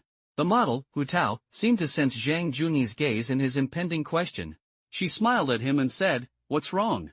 Zhang Junyi stammered, are you usually busy with work?" She said she was a model, but Zhang Junyi didn't know her status in Japan. What if she was a celebrity? So Zhang Junyi wanted to know if she had a lot of work? Did she have TV shoots? If she was the kind of model with a lot of fame in the Japanese modeling world, then he really couldn't afford her. Hearing Zhang Junyi's question, she replied quite frankly, "I'm alright. I don't have a lot of work on weekdays, I'm still considered a newcomer in the modeling industry." So she was a new model. Zhang Junyi was relieved, at least he could afford her salary. He said, "I have a collaboration proposal. Is it convenient for you?" Collaboration? What kind of collaboration? Hearing Zhang Junyi's proposal, she felt a little strange and wary. Zhang Junyi looked at her and said, "I'm planning to shoot some videos while I'm in Tokyo. I'd like you to act in a scene with me. Of course, I'll pay you daily shooting fees." Act in a scene? This made Hu Tao's brows furrow even more. Something felt off. A foreign man she met on the train, and he inexplicably proposed acting in a scene. Anyone would find this strange, right? Seeing Hu Tao's confusion and wariness, Zhang Junyi said, "Well, it's like this, while traveling in Japan, I also plan to shoot some vlogs and some interesting short videos. Did you hear about the app Douyin when you were in China?" This year, Douyin has seen a significant increase in users in China, making it arguably the most popular mobile app of the year. However, currently, it doesn't have as many users overseas. Even Hu Tao, who traveled to China, hadn't heard of the app. Hu Tao shook her head slightly. She really hadn't heard of this video app. Zhang Junyi took out his phone, opened the Douyin app, and randomly played a short video, of a beautiful woman dancing, recommended by Big Data Analytics. After playing the video for her, Zhang Junyi continued, I'm talking about this app, an app specifically for creating short videos. The content creation, combined with the platform's music, creates various effects. So I'd like to ask you to film these short videos together. Because the short videos Zhang Junyi showed were all of beautiful women dancing, Hu Tao thought he wanted her to film those dance moves, so she waved her hand and said, I can't dance, I really can't. Zhang Junyi was quite exasperated by the data-driven recommendations. He explained, I'm not asking you to film dancing videos, but rather a story about my travels. How about this, I'll write the outline at the hotel tonight, and we'll arrange a time to meet tomorrow. You can take a look at my script then, and if you agree, we can film it together? What do you think? Now she understood the collaboration Zhang Junyi was talking about. She nodded to show she understood his explanation. Tomorrow? Then let's meet tomorrow afternoon. What do you think? Okay, it's arranged then, let's meet tomorrow afternoon. Hu Tao nodded in response, okay, see you tomorrow, let's contact each other online. Sitting on the train, Zhang Junyi kept rehearsing his script in his mind. Where to strike up a conversation, how to meet her, and then go skiing in Hokkaido together. Soon, the train was about to arrive at Tokyo Station. Zhang Junyi stood up and said to her, I have to get off. Do you need me to get your suitcase for you? Hu Tao nodded and said, thank you. Zhang Junyi took off his own suitcase and his equipment backpack, and also took off hers. Although he didn't know which station she was getting off at, it wouldn't be too far. While Zhang Junyi was getting his luggage, she asked, are you staying near Tokyo Station? Yes, I'm staying at a hotel in Otemakai. See you tomorrow. The hotels in Otemakai Aman, Hashinoya, Four Seasons, Ritz, are all top-tier hotels. Relatively speaking, there are fewer guest houses because there are fewer tourists. Besides the Imperial Palace, there aren't many attractions here, and it's winter, not cherry blossom season. After ing off the bus, Zhang Junyi opened his phone's map and saw that the hotel was not far from the station, so he chose to walk. Arriving in Otemakai with his suitcase, Zhang Junyi noticed that everyone around him was dressed in suits and uniforms, as this was Tokyo's CBD. Almost everyone around him worked there, tourists were practically non-existent. Compared to the bustling Shibuya, it was much quieter. Zhang Junyi leisurely strolled to his hotel, waiting for check-in. Sitting in the lobby, looking at the soaring central hall and the Japanese-style dry landscape garden, he felt completely relaxed. The staff quickly brought hot towels and juice. It must be said, the service at this luxury hotel was excellent. He didn't need to go to the front desk himself, just give his ID to the staff and wait in the lounge area. Zhang Junyi's suite was on the 37th floor. Entering the room, it was divided into left and right sections. One side was a reception area, and the other a bedroom/rest area. The room was decorated entirely with wood. The view from the 37th floor was unobstructed, the windows overlooked the Tokyo skytree. The bathroom was made of black stone, including the square-shaped bathtub made of black volcanic stone. The entire room gave a very relaxing and comfortable feeling. Zhang Junyi took a few photos of the room with his phone and uploaded them to his WeChat moments. He rarely posted photos like this, usually only seen others share them. Today, Zhang Junyi unusually posted hotel photos with the caption, a resort in an international city, Amman Tokyo. Lily, far away in Chongqing, saw Zhang Junyi's post and thought the hotel room's layout was beautiful. She thought about checking the price. Is it called Amman? So she opened the hotel search on her phone and searched for Amman Tokyo. When she saw the displayed price, she was a little surprised, because a standard room cost over 8,000 yuan. Immediately afterward, she liked Zhang Junyi's post and commented, the hotel is nice, but the price is too expensive, I can't afford it. Meanwhile, Zhang Junyi had finished packing his luggage. He was sitting in the living room drinking an iced cola, constantly refreshing his moments on his phone, reading other people's replies. When he saw Lily's reply, the corners of his mouth simply curled up. Clearly, he had fooled her again. After drinking a few sips of water, Zhang Junyi decided to go shopping. He needed to buy quite a few things today, ski equipment, ski suits, and, of course, a wallet essential in Japan. He hadn't used a wallet in years back home, his family wallet was long gone. This time, his ID, money, and transportation card had to be carried in his pocket, which was inconvenient, so a wallet was a must. Zhang Junyi started searching online for places to buy ski equipment in Tokyo, and Kanda, known as the ski equipment street, was recommended only a kilometer from his hotel. He only took his money and credit cards with him, he didn't even bring his camera. He knew he'd need to go back to the hotel to drop off his things after buying the ski equipment. Leaving the hotel, he strolled leisurely through the streets, reaching the ski equipment area after about 10 minutes. Zhang Junyi spotted the Burton logo, a top-tier ski equipment brand he'd memorized during his skiing training. He opted for the AK-457 ski suit, a top choice given that skiing wasn't yet widespread. For skis, he chose two, one wild snow swallowtail and one camber. Seeing Zhang Junyi's expensive purchases, the shop owner, after he mentioned his boot size, mysteriously told him about Burton's newly released and highly sought-after step-on quick-fit gear. This quick-fit gear alone cost $1,000, a very expensive price for ski boots and bindings. Zhang Junyi left the hotel empty-handed, but returned dragging his DB ski bag with a backpack slung over it, a massive one-time shopping spree. Like many men, Zhang Junyi always gets his gear ready before even trying a sport. He was now decked out in top-of-the-line equipment, a Burton AK-457 ski suit and two sets of RB, Rich Pottinger, ski suits. He chose the RB suit simply because it looked good. Burton focuses on professional practicality, while RB combines professionalism with style. Although Zhang Junyi had been instilled with skiing knowledge and experience, and could feel the exhilarating feeling of flying on a sword on the slopes, skiing, after all, has a touch of style. If it weren't for looking cool, what would be the point of skiing? After setting up his ski equipment, Zhang Junyi went out again, this time with his camera and a GoPro strapped to his chest to record. The video footage he recorded would be selected for use in the final editing. He went out again because it was already around 5:30 p.m., and he planned to first stroll around Ginza, find a high-end sushi restaurant, the kind where you don't need a reservation, and then buy a wallet. Since wallets are something you often need to take out in Japan, Zhang Junyi felt he needed a luxury brand one. He took the tram 2 stops to Ginza. As Asia's oldest and most prestigious shopping district, Ginza is surrounded by top-tier department stores and luxury boutiques. As Zhang Junyi emerged from the tram station, the sun was about to set in the distance, and through the gaps in the thick clouds, a few wisps of orange light tinged the edges of the clouds. Ginza, a hub of skyscrapers, was already illuminated with a variety of vibrant colors. The gray-blue sky, the afterglow of the setting sun, the tinged clouds, blending with the neon lights of Ginza and the pedestrians on the street, there was an indescribable beauty to be found at that moment. Zhang Junyi quickly picked up his camera and took his first official photo since arriving in Tokyo. As for the hotel photos, those were for showing off, while this was a photo he wanted to capture after seeing the beautiful scenery. The two had different meanings.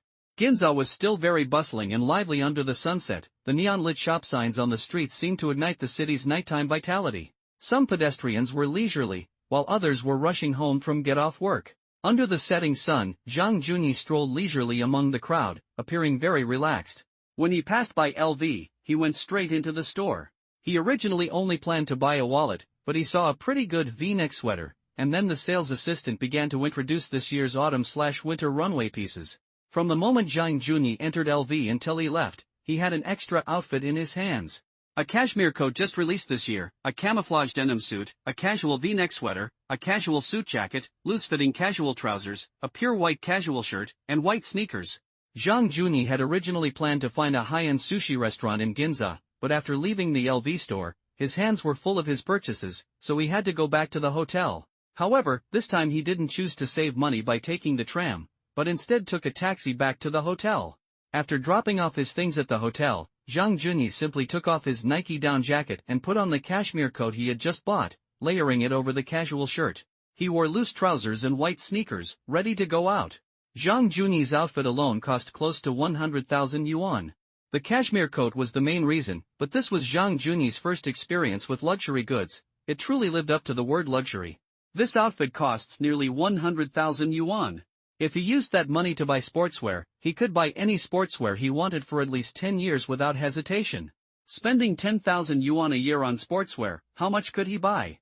There's no comparison between 10 years' worth of sportswear styles and a winter luxury item. But that's what luxury is. Whether it's the price or something else, after putting on this outfit worth over 100,000 yuan, Zhang Junyi stood in front of the mirror and looked at himself. He felt like he had become quite sophisticated. This might be the psychological effect of luxury goods.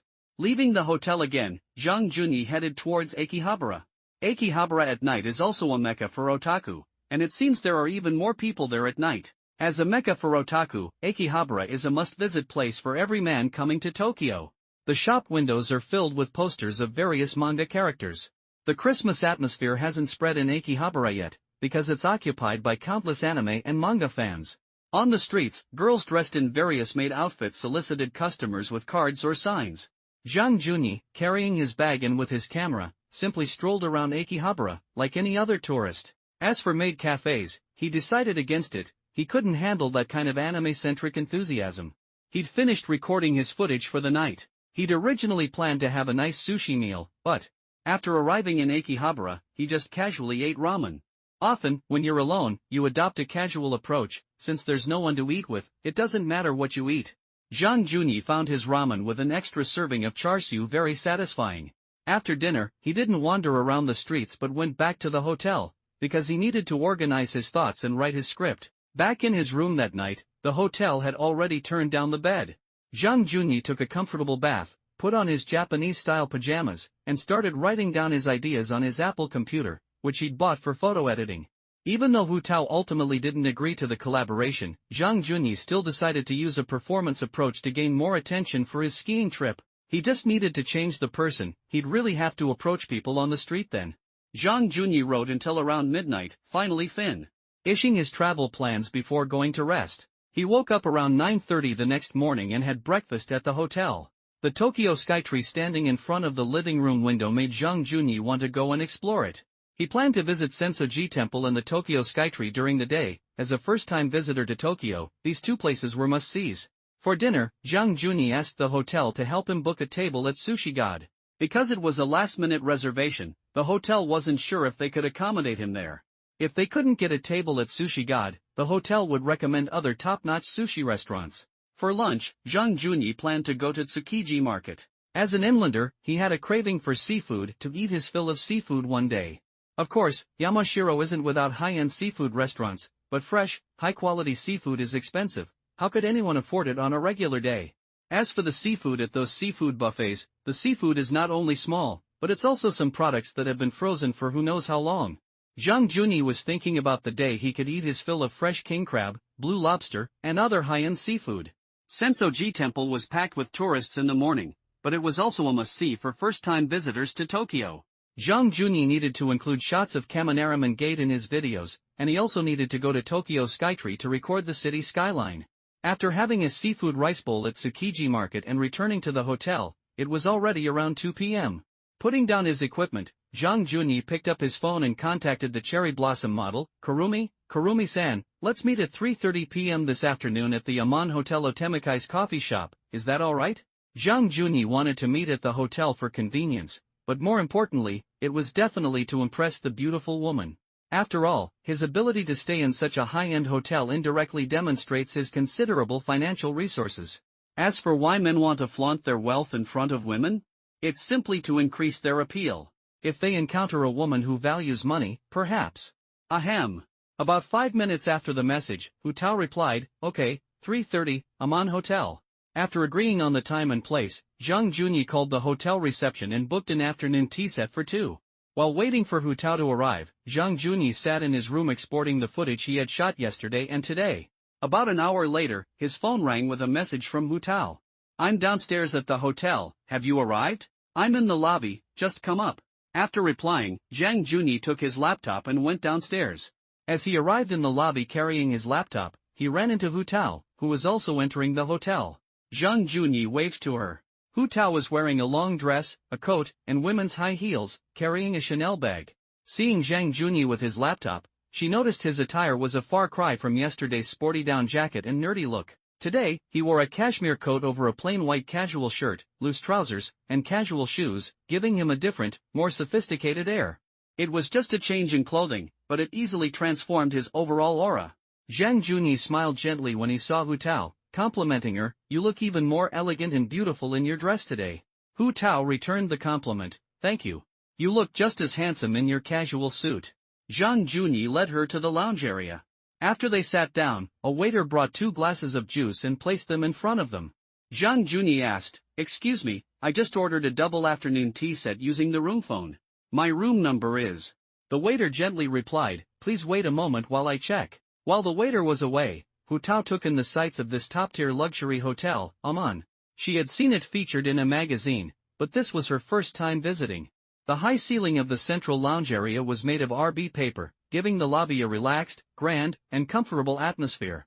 The panoramic floor-to-ceiling windows displayed the Tokyo skyline, a view that truly showcased the hotel's grandeur. After Zhang Junyi took a sip of his juice, Hu Tao looked away and said with a smile, "Is the afternoon tea here expensive?" "It's all right." Just as Zhang Junyi replied, a hotel staff member approached.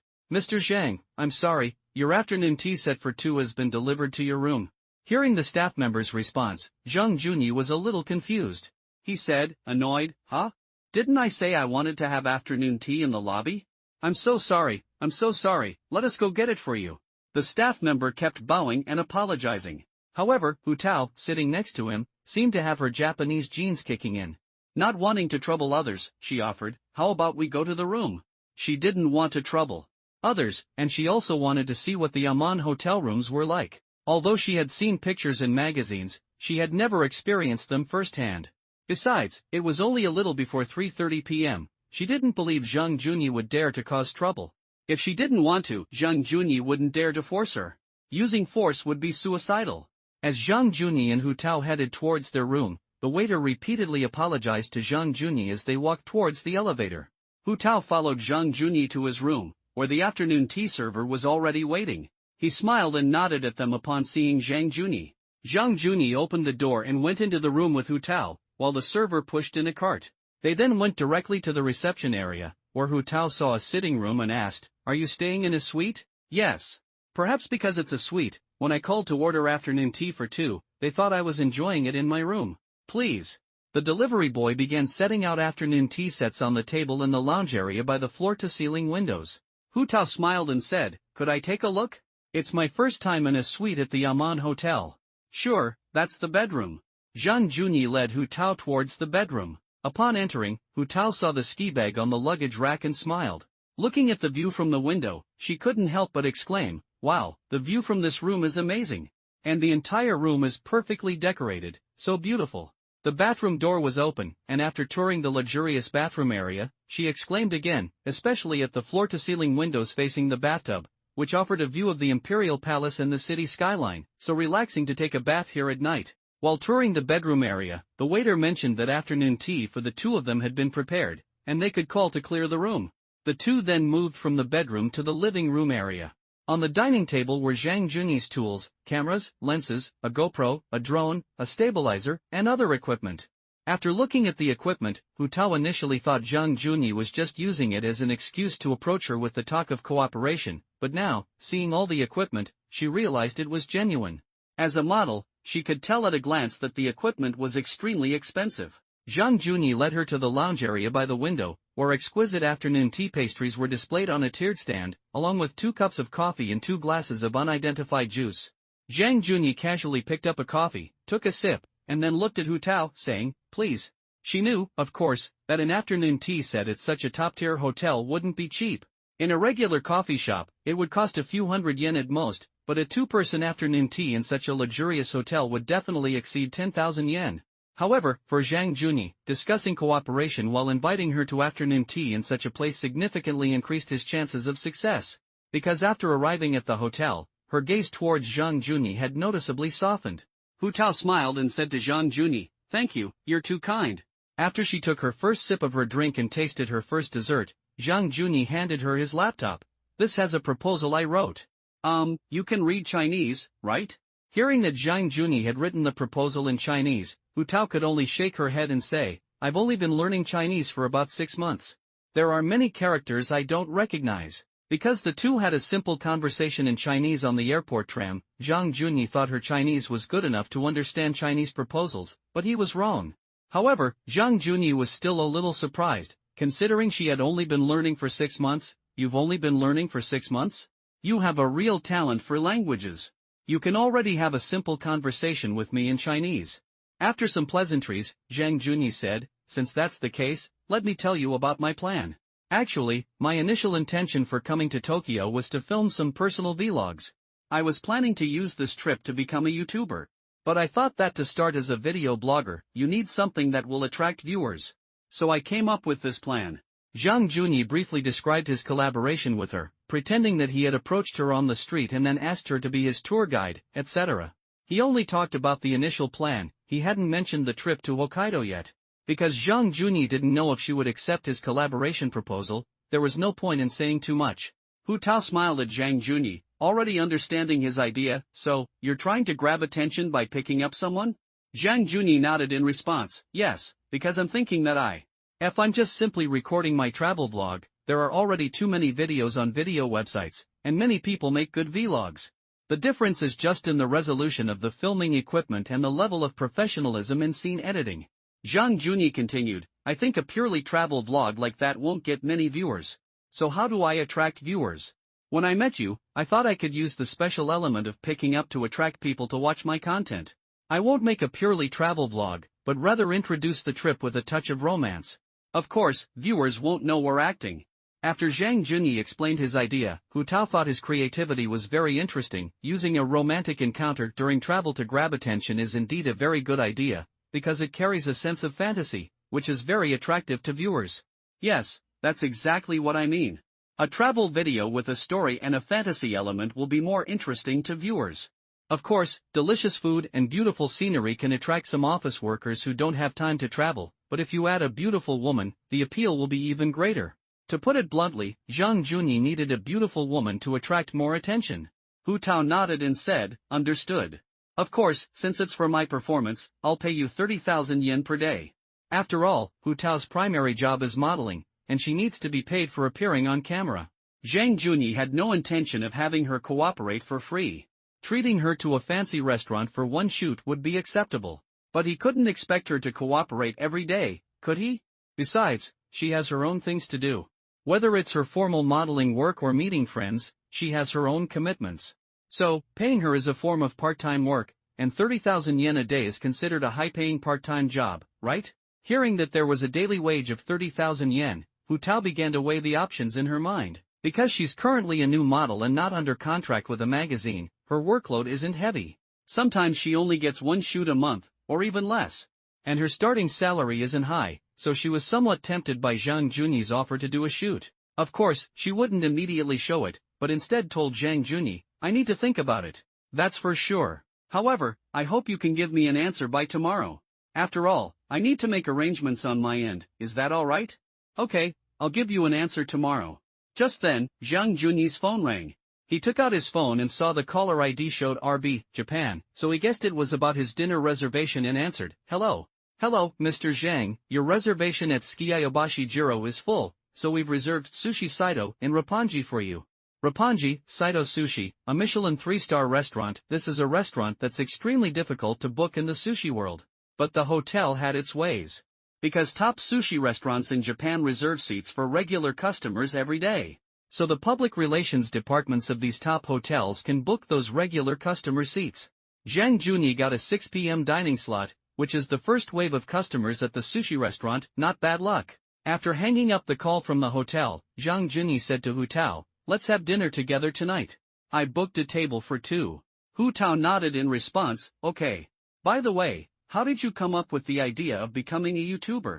I heard that although many people try this profession, it's not easy to succeed.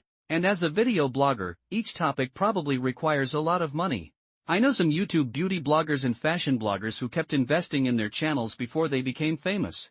She was right, video bloggers do require a corresponding investment for each topic. Whether it's a travel blogger, a fashion blogger, or even a shop exploring or entertaining blogger, every video requires a significant investment before the channel gains attention.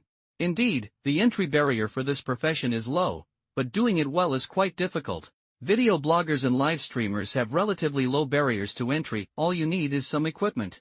But becoming widely recognized is much harder. Zhang Junyi was aware of these issues, but he had no intention of becoming a top blogger. Right now, he just wanted to create that skiing video that garnered 10,000 views. Although 10,000 views for a skiing video on a video website is extremely rare, Zhang Junyi believed that with the addition of a beautiful woman, breaking 10,000 views shouldn't be too difficult. He could always use a clickbait title like Skiing with a Cherry Blossom Model, Mixed-Use Hot Spring Trip, which would surely attract 10,000 views. After Zhang Junyi confirmed the difficulty of this profession, Hu Tao spoke again, since this profession isn't easy, why are you still choosing this path? I'm not determined to pursue this profession, this is just an experiment. If it goes well, I'll be happy, of course. If it doesn't, it's okay, it's just a record of my Tokyo trip. Originally, I brought my camera to document this trip, but after meeting you, I had a sudden inspiration. Hearing Zhang Junyi's words, Hu Tao understood. Whether she participated or not, he would have brought his equipment to record his trip and share it online. Having her perform was just an experiment. Her presence or absence wouldn't affect his original plans. After thinking it over, Hu Tao had already mentally agreed to the 80% deal. She smiled and said, "You're asking me to perform, aren't you afraid of increasing your travel costs?" Zhang Junyi looked at her, somewhat amused, and retorted, "Do you think I care about the increased costs due to your performance fee?" This question really stumped Hu Tao. If Zhang Junyi cared about his travel costs, he certainly wouldn't have chosen to stay at a top-tier hotel like Amman. After all, there are guest houses in Tokyo that only cost 10,000 yen a night. Zhang Junyi then said, "It's almost time, we should head to the restaurant." The two left the hotel and took a taxi towards Roppongi. Tokyo taxis are quite interesting. The drivers are mostly grandfathers, with white hair, and they drive very carefully. They don't speed, don't overtake, and drive safely and steadily. The taxi Zhang Junyi was in was particularly special. The back of the headrest in front of him had a sign that read, "The driver is elderly, please speak loudly when giving directions to your destination." Zhang Junyi's lips curled slightly as he looked at the note, not in mockery, but in disbelief. People his age in China would have been retired long ago, wouldn't they? Especially considering this driver's age. He was a driver from the 1980s, a generation of drivers who worked for state-owned enterprises or public institutions. These older drivers would have retired long ago in China, enjoying their pensions. Sitting next to Zhang Junyi, Hu Tao, seeing him smiling at the note, said, "In Tokyo, taxi drivers are generally older. Many have been in the industry for 30 or 40 years. Zhang Junyi turned to Hu Tao and said, "What I find strange is why young people don't do this job. I think young people could easily support themselves." Hu Tao shook her head, saying, "I don't know." Indeed, she genuinely didn't know. Perhaps university graduates all dream of entering corporations and enjoying a lifetime employment for retirement. Driving is risky and tiring, so young people look down on driving taxis. They chatted casually in the car and soon arrived at a sushi restaurant in Roppongi. As the first customers of the evening, they sat at the counter watching the chef make sushi and tasting it. The whole experience was quite pleasant, although the meal was a bit rushed. The second group of customers was scheduled to arrive at 7 p.m., so the first group had to leave before 6:45 p.m., making it feel like they were being pressured to eat. While they ate their food and drinks, the sushi was being prepared piece by piece. During their meal, Zhang Junyi and Hu Tao didn't have much time to chat, at most discussing whether the sushi was delicious, and then watching intently as the chef began making the next piece of sushi. After finishing their dessert, vanilla ice cream, Zhang Junyi paid the bill for the two of them, which came to over 66,000 yen. Considering that the average Japanese employee's take-home pay is around 200,000 yen, this meal cost nearly a third of their salary, making it quite expensive. As they left the restaurant, the streetlights in Roppongi came on, and the Tokyo Tower in the distance shone with its orange glow. Amidst the bustling crowd in Roppongi, Hu Tao smiled at Zhang Junyi and said, "Thank you so much for today, taking me to such a wonderful restaurant. This restaurant is extremely famous in Tokyo, and one of the hardest to get a reservation at." Zhang Junyi turned to look at the wavy-haired, delicate-featured cherry blossom model and said, half-jokingly, "If you really want to thank me, then agree to appear in my vlog." Zhang Junyi was genuinely just joking, but after a 2-second silence, Hu Tao said, "Okay, I agree." Whether it was because of the delicious food or because Zhang Junyi had promised her 30,000 yen a day, she agreed in a good mood after the meal. Zhang Junyi had expected her to give some reserved reply like, "I'll think about it." Instead, she readily agreed, which instantly made a smile bloom on Zhang Junyi's face. Zhang Junyi happily extended his hand to her, "Then let's have a pleasant collaboration starting tomorrow." Hu Tao smiled happily and shook hands with Zhang Junyi, replying, "Then I'll leave it to you." When Zhang Junyi saw her smile, his mood instantly brightened. He laughed and said, Shall we find a place to have a drink to celebrate our collaboration?" Since it was yet 7 o'clock after their dinner, she nodded in response to Zhang Junyi's invitation to drink. "Sure. You treated me to a good restaurant, how about I treat you to drinks?" Not a fancy restaurant, but the izakaya that we Japanese people love after get off work. I know a good yakitori place nearby, what do you think?" Zhang Junyi agreed, "Sure, actually, when I was in China, I really liked to have grilled skewers with drinks at night." She smiled and echoed, "Yeah, grilled skewers really go well with drinks. By the way, Junyi-san, what did you do in China?" "I work in finance, and in my spare time I like to dabble in photography, shooting people and landscapes, that's what I enjoy." The reason Zhang Junyi mentioned finance was because, in his mind, the industry sounded impressive. Hu Tao nodded after hearing Zhang Junyi's job description, saying, "Finance sounds pretty good." "It's alright." The two chatted as they walked through an alley to a yakitori izakaya. The izakaya wasn't large, with 6 counter seats and 2-person tables behind them. Zhang Junyi and she chose one of the 2-person tables, ordered some skewers and drinks. Beer and edamame were served first to whet the appetite. Zhang Junyi and Hu Tao clinked glasses and said, "It's been a pleasure working together." Then he began to explain tomorrow's arrangements to Hu Tao. "I plan to schedule the shoot for around 6:30 p.m. tomorrow. I'd like to wait until the city lights are on before filming. That way, the results will be better." "Okay, 6:30. Where should we meet then?" Zhang Junyi thought for a moment and said, "Let's meet at Shibuya Station. Oh, and remember not to eat dinner. I'll pretend to strike up a conversation and take you to dinner." Hearing that Zhang Junyi was going to take her to dinner again, she smiled and agreed, "Okay, then let's meet around 6:30 p.m. tomorrow night." After agreeing, the two clinked glasses.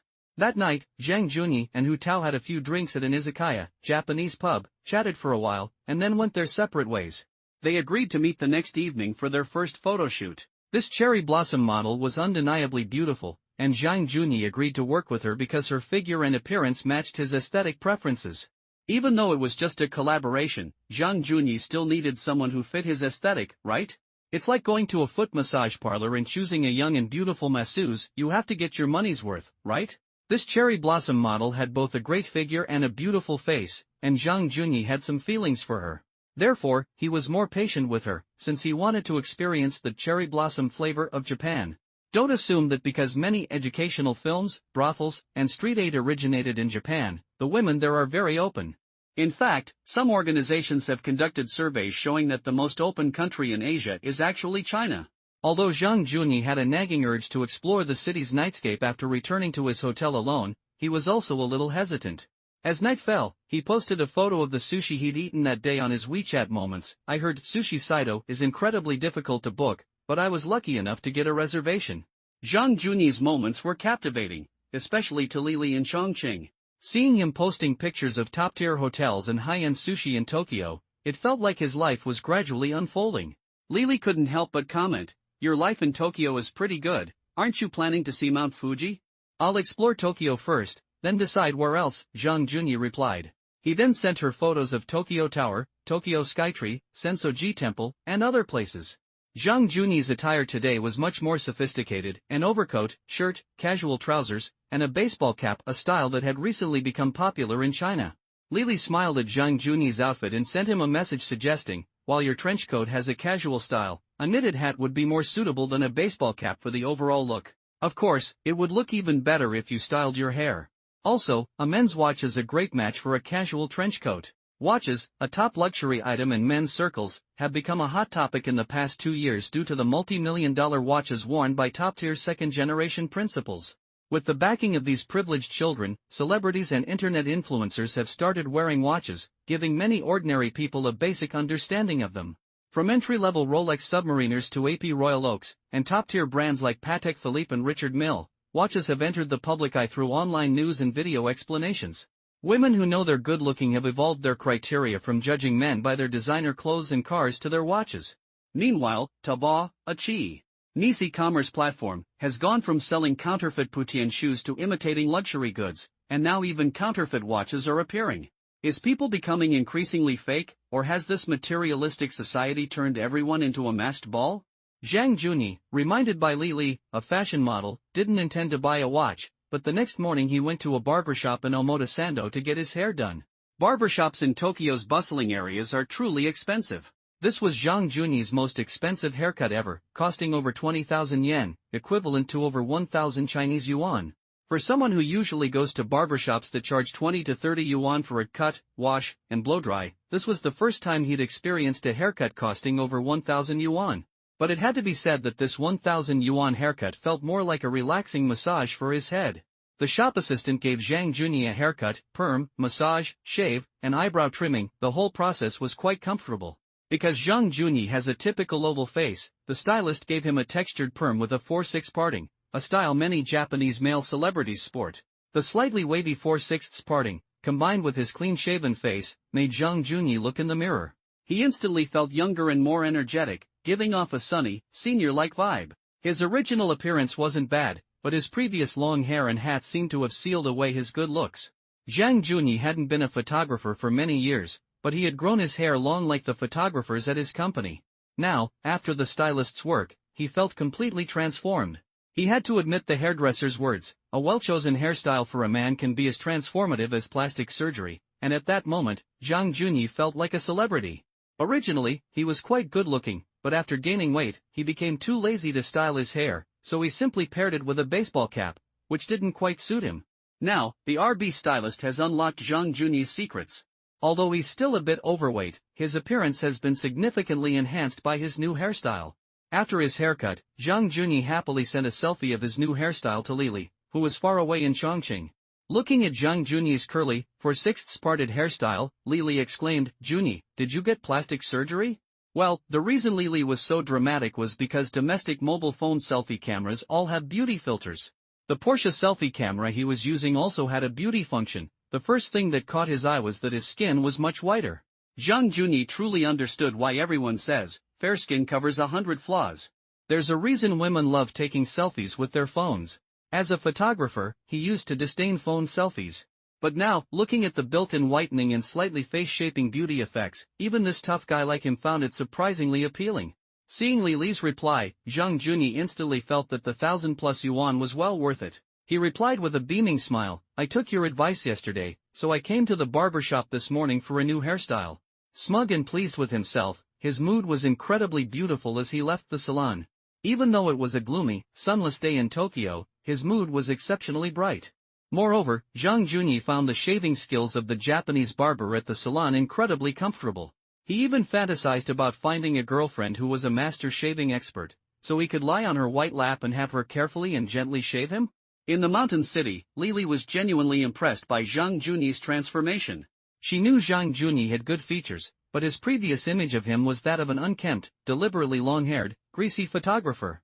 She truly hadn't expected that after his makeover, his entire demeanor and image would be completely different. Feeling good about his new look, Zhang Junyi strolled around the bustling Omotesando. Walking the streets of Tokyo, feeling quite self-satisfied, he felt women turning their heads to look at him. Perhaps it was just his imagination. As night fell, neon lights illuminated the gray-hued Tokyo with vibrant colors. Zhang Junyi, carrying his camera equipment, arrived at the agreed-upon Shibuya station to wait for the cherry blossom model, Kurumi. Before she arrived, Zhang Junyi started preparing the scene himself. Even if she suddenly appeared, it could be edited out later. Zhang Junyi, camera in hand, first went to the Starbucks at Shibuya's busiest intersection to film pedestrians crossing the street. Then, at the Hachiko statue in Shibuya, he pointed the camera at himself and began his introduction. Whether it's the games of my youth, the emotions and passion brought by anime and manga, the rumored gentleness of Japanese girls, or of course, the teachers who are indispensable in our men's growth experience, it can be said that every man carries in his heart an imagined Tokyo. Tokyo, this all-encompassing and ever-changing city. During the day, people here seem to be dressed in formal attire, bowing and scraping, extremely polite. But, after nightfall, Tokyo becomes a place of indulgence.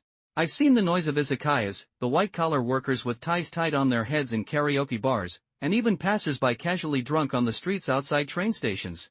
In my eyes, Tokyo at night is the real Tokyo. It has the ordinary, everyday charm, but also countless demons and monsters, and all sorts of alluring spiderwebs. From the glitz and glamour of nightclubs to the maid cafes of the anime world, and of course, the brothels that men want to explore. Don't ask me if I've been there or not. Zhang Junyi paused for a few seconds, then continued, the fun things to do in Tokyo at night aren't driving go-karts around Minato Ward, or seeing the night view in Roppongi Hills. That's for couples. I'm a single guy, I don't go looking at the night view to impress myself. As for brothels, that's absolutely out of the question, they wouldn't even pass censorship. Maid cafes? Completely overpriced, they're just a ripoff for otaku. A simple omelette and drink costs thousands of yen, and taking a photo with a maid costs thousands more. The real way to experience Tokyo at night is. Zhang Junyi introduced several ways to enjoy Tokyo's nightlife in the opening segment.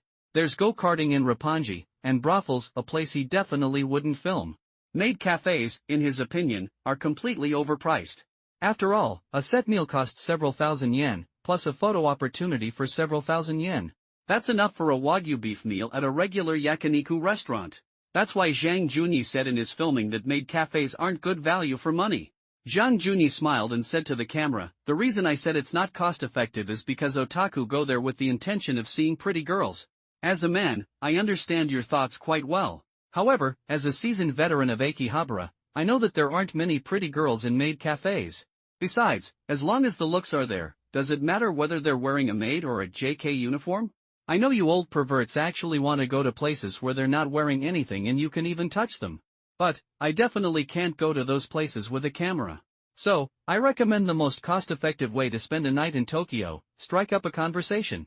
Zhang Juni finally revealed what he was going to do, and to set the stage for his upcoming strike up a conversation, he began with a series of twisted and unorthodox arguments. He continued, "Why do I say striking up a conversation is the best way? First, Tokyo has a culture of striking up conversations. If a good-looking woman stands alone on the streets of Shibuya, she'll be approached 3 to 5 times within half an hour.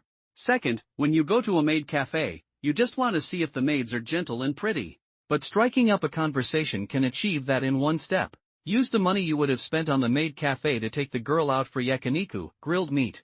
Even if it costs a little more, it's a one-on-one experience, isn't that better? Of course, I understand that many people who come to Tokyo don't speak Japanese, so it's impossible to strike up a conversation. So today I'll teach you a way to strike up a conversation. Can you strike up a conversation if you don't speak Japanese? First, we need to prepare a transliteration travel guide. Second, we need to start choosing our target. You might get rejected, but don't be discouraged. Now let's begin." Zhang Juni started walking around the streets with his camera. At this moment, Hu Tao arrived at Shibuya Station and sent Zhang Juni a message. Zhang Juni said he was sitting on the Hachiko side, and she replied that she would be there soon. Zhang Juni turned off his camera and waited for her arrival. A moment later, Hu Tao appeared before him. Today, she wore a loose-fitting knit sweater with a coat over it, paired with a knee-length skirt and ankle boots. A model is a model. She knew exactly how to dress to perfectly showcase her figure. The knee-length skirt and ankle boots elongated her legs. Her height was already impressive, but now, with her long legs on full display, she was incredibly alluring. The only requirement was exceptional cold resistance. And Japanese women are known for their strong cold resistance. Those JK girls on the street still go bare-legged in the dead of winter, don't they? Hu Tao was somewhat surprised when she approached Zhang Juni. Although his clothing had changed in the past 2 days, he had always worn a hat. But today, he had taken off his usual hat and styled his hair, instantly giving her a refreshing feeling. Zhang Juni's look today made him much more handsome. Hu Tao smiled and said to Zhang Juni, "You look very handsome today." Zhang Juni replied, "You're still as beautiful as ever. Let's go to a less crowded area first. There are just too many people around the station." "Okay." Hu Tao nodded and followed Zhang Juni away from the busiest area in front of Shibuya Station. As they walked, Zhang Juni told her, "When we take pictures like this later, just pretend you're trying to pick me up." "Okay, I understand." After discussing for about 10 minutes, Zhang Juni turned on the camera again, but this time the lens wasn't in front of Shibuya Station, but on a slightly less crowded backstreet. Neon lights from many shops lined both sides of the alley were beckoning customers. Zhang Juni held up his camera and filmed the street. "Everyone, today we're officially starting our pickup artist journey. First, we need to choose a woman who fits our aesthetic. Hey, that long-legged woman under the streetlight up ahead is pretty good. Take a look." Zhang Juni adjusted the angle to face Hu Tao, who was holding her bag and standing under the streetlight, looking down at her phone. From afar, those long legs were quite alluring. Zhang Juni said, "How about it? Not bad, right? Let's go chat her up." With that, Zhang Juni walked towards her with his camera, then said in broken Chinese, Smimasai, I'm a YouTuber from China. Would it be convenient for me to appear on camera? If not, I'll blur your face in post-production." Hu Tao pretended not to recognize Zhang Juni, glancing at him before asking, "A Chinese video blogger?" "Yes," Zhang Juni replied again before she nodded. Of course, the camera was constantly filming her. When Hu Tao's appearance came into view, many of the older viewers exclaimed, "Not bad, not bad. This Japanese girl's appearance, I'd give her at least a 90. Then, Zhang Juni deliberately looked down at the handbook and continued in transliteration, "Hello, I'm from China, my name is Zhang Juni, nice to meet you." Although Zhang Juni's transliteration was strange and odd, she could still understand it, so she replied, "Hello, my name is Hu Tao, nice to meet you." Zhang Juni asked again, "Excuse me, are you alone?" Hu Tao nodded, "Yes, I'm alone. I'd like to conduct a brief interview with you, because many Chinese boys are very curious about Japanese girls. As a way of repaying them, how about I treat you to dinner? Do you have time? Zhang Junyi deliberately spoke haltingly, as if reading each syllable one by one, but she still understood. Just a simple interview? Hu Tao glanced at Zhang Junyi and nodded in agreement. Zhang Junyi said, "Thank you for accepting my interview. To express my gratitude, let me treat you to dinner." Faced with the dinner invitation, Hu Tao feigned modesty, waving her hand and saying no, telling Zhang Junyi to just ask if he had any questions. Zhang Junyi then said, "Actually, I booked the restaurant yesterday, but the friend I was supposed to interview had something come up and stood me up today. However, I had a reservation for two, so why don't we go to the restaurant and chat while we eat?" This explanation finally made Hu Tao agree. "Okay, sure." Hu Tao followed Zhang Junyi towards the restaurant, deliberately walking a few steps behind her and flashing a V sign at the camera in celebration. However, fans didn't see any trace of acting in this. However, his video had a major flaw that was easily overlooked. Hu Tao responded entirely in Japanese, making it completely incomprehensible to someone who didn't speak Japanese. As Zhang Junyi walked, he asked Hu Tao what she did for a living, to which she replied that she was a model. Then, Zhang Junyi spoke into the camera in Chinese, "Model, she's a model. This is a huge windfall. I never thought I'd find a model just by casually chatting her up on the street. I wonder if she's a fashion model or a swimsuit model." Shibuya is a mecca for yakiniku, grilled meat. It's filled with yakiniku restaurants, from affordable options for ordinary wage earners to high-end A5-level establishments. Zhang Junyi chose a high-end yakiniku restaurant, the kind that doesn't require reservations. He chatted casually with her along the way, learning she was a fashion model, asking her height, 168 centimeters, and that she was of mixed race. Soon, they arrived at the restaurant. Zhang Junyi handed her the menu. "Take a look and see what you'd like to eat? Don't be shy." After ordering some grilled meats, Zhang Junyi ordered 2 beers. The beer arrived first, and Zhang Junyi raised his glass to Hu Tao. "Cheers." After a simple clinking of glasses, while waiting for the food, Zhang Junyi asked, "Do you have a boyfriend?" "No, I'm currently single." Zhang Junyi smiled happily, holding up his camera. "Brothers, this model is still single." Then Zhang Junyi took out his phone and spoke in Chinese on a translation app. The Japanese translation quickly appeared. "Would you mind having a foreign man as your boyfriend?" Hu Tao looked at Zhang Junyi's phone display and, following his instructions, pressed the call button and said, "If there are no communication problems, then I think it's possible. Because if couples have difficulty communicating, even if there's some initial novelty, that novelty won't last long, right?" It was unclear whether she was saying this to Zhang Junyi or something else. After reviewing the translation, Zhang Junyi said to the camera, "That's absolutely true. If you can't even communicate in a basic way, then there's no point in talking about love. If it's just like me, just to chat up pretty girls and have dinner together, then even if my Japanese isn't great, we can use gestures or even translation software, it doesn't matter. It's all out of curiosity, so friends, whether you want a Japanese girl as a girlfriend or a tall, beautiful Western woman, language is the first priority." Marbled Wagyu beef was served one after another, along with thick-cut beef tongue and diaphragm meat. Every cut of meat looked mouth-watering. The gold leaf sprinkled on the tenderloin added a touch of pretentious style. Zhang Junyi photographed all the meat, then slowly began to eat with Hu Tao. While eating, Zhang Junyi didn't pay much attention to the filming. As Hu Tao watched Zhang Junyi put down his camera and start eating, she smiled and asked, "You're not going to film the meal?" Zhang Junyi nodded and said, "Yes, I won't film the meal. We can just do some editing later." Hu Tao smiled and said, "I saw you have ski equipment in your hotel room. When are you planning to go to Hokkaido?" Zhang Junyi explained his plans. "Well, today is already the 22nd, and Christmas is just around the corner. So I'm thinking of spending Christmas in Tokyo before going to Hokkaido, and documenting Tokyo under Christmas. By the way, what do Japanese people usually do for Christmas? For Christmas, they basically go to Roppongi to see the lights up. Young couples go to the movies and eat KFC." Hu Tao's comment about eating KFC for Christmas surprised Zhang Junyi. "Shouldn't you book some fancy restaurants for this holiday? Why KFC?" Hu Tao smiled and replied, "That's because many years ago, KFC did a very successful marketing campaign in Japan, so many Japanese people think that Christmas is all about eating KFC. It turned out to be a successful marketing campaign. Actually, there are many such marketing examples. For instance, November 11th is Chocolate Bar Day in South Korea, while in China it's the Singles Day shopping festival on websites. These are all very successful marketing cases."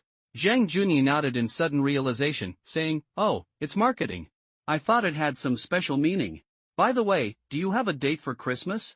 Zhang Junyi's question surprised Hu Tao a little.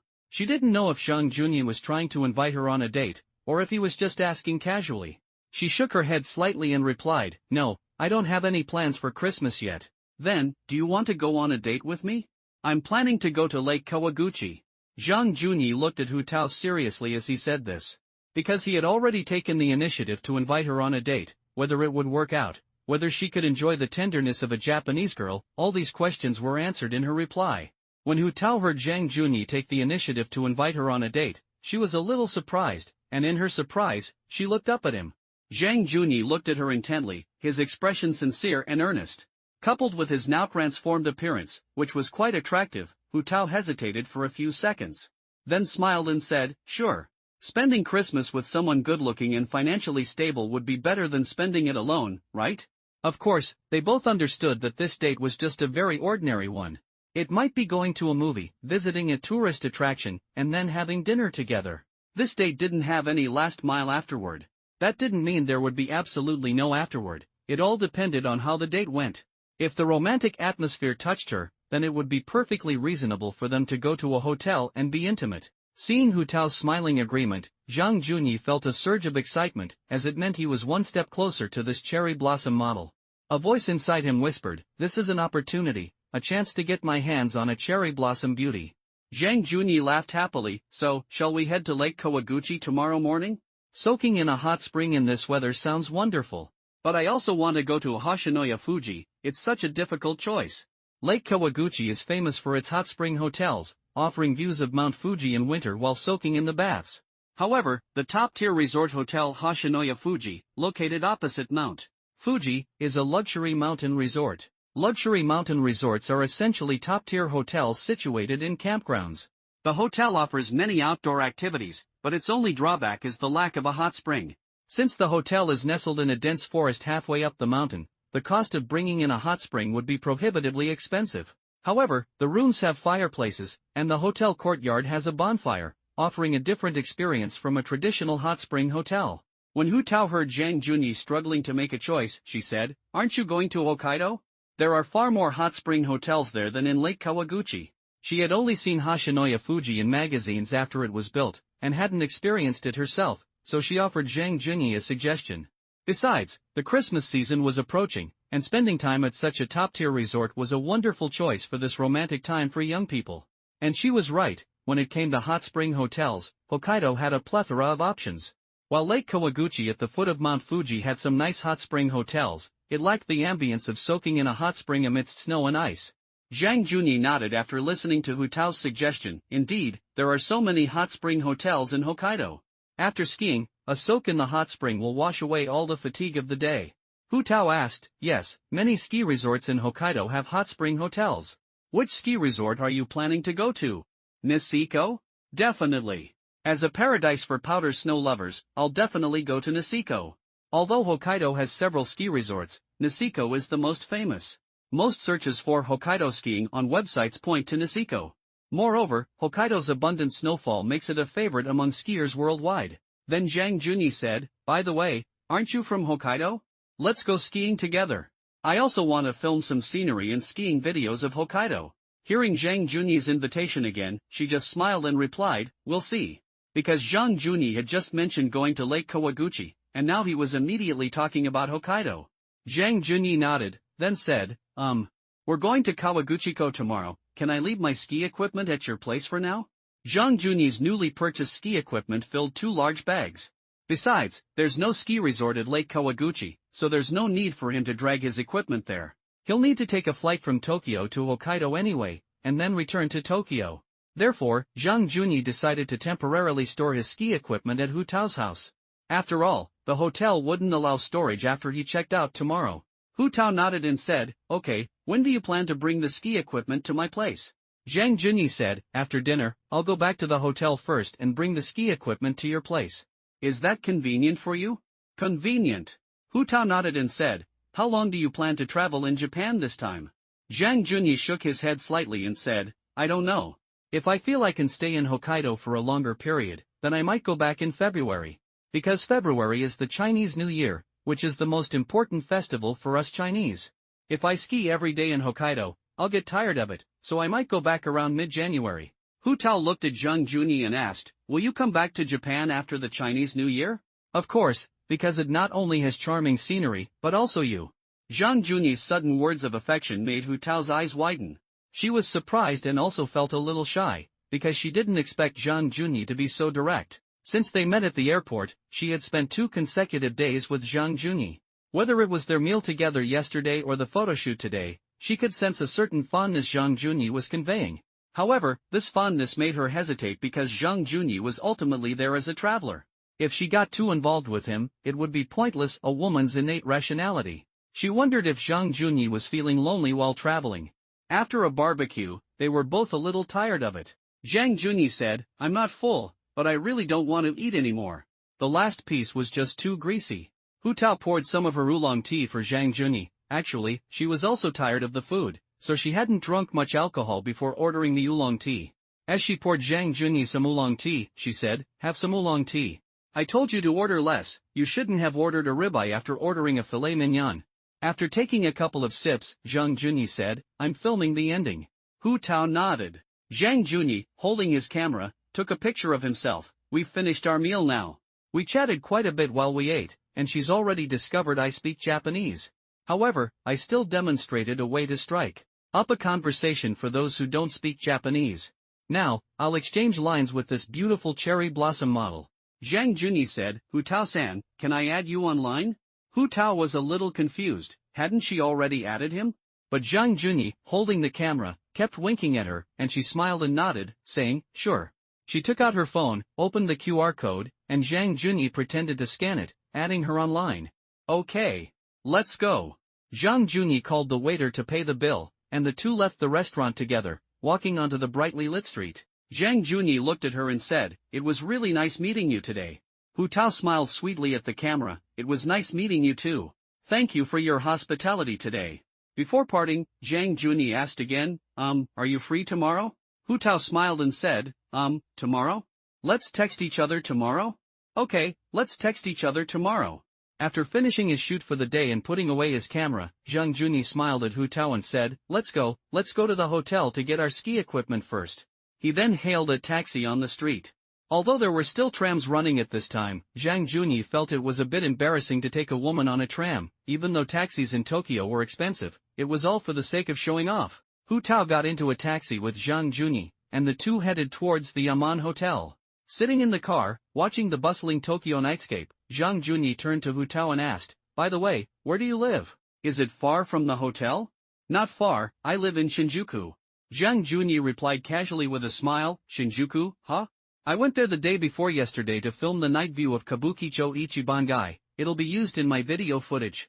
Did you film the city skyline at Roppongi Hills at night? No, I felt like it was mostly couples up there, especially with Christmas approaching, so I didn't go.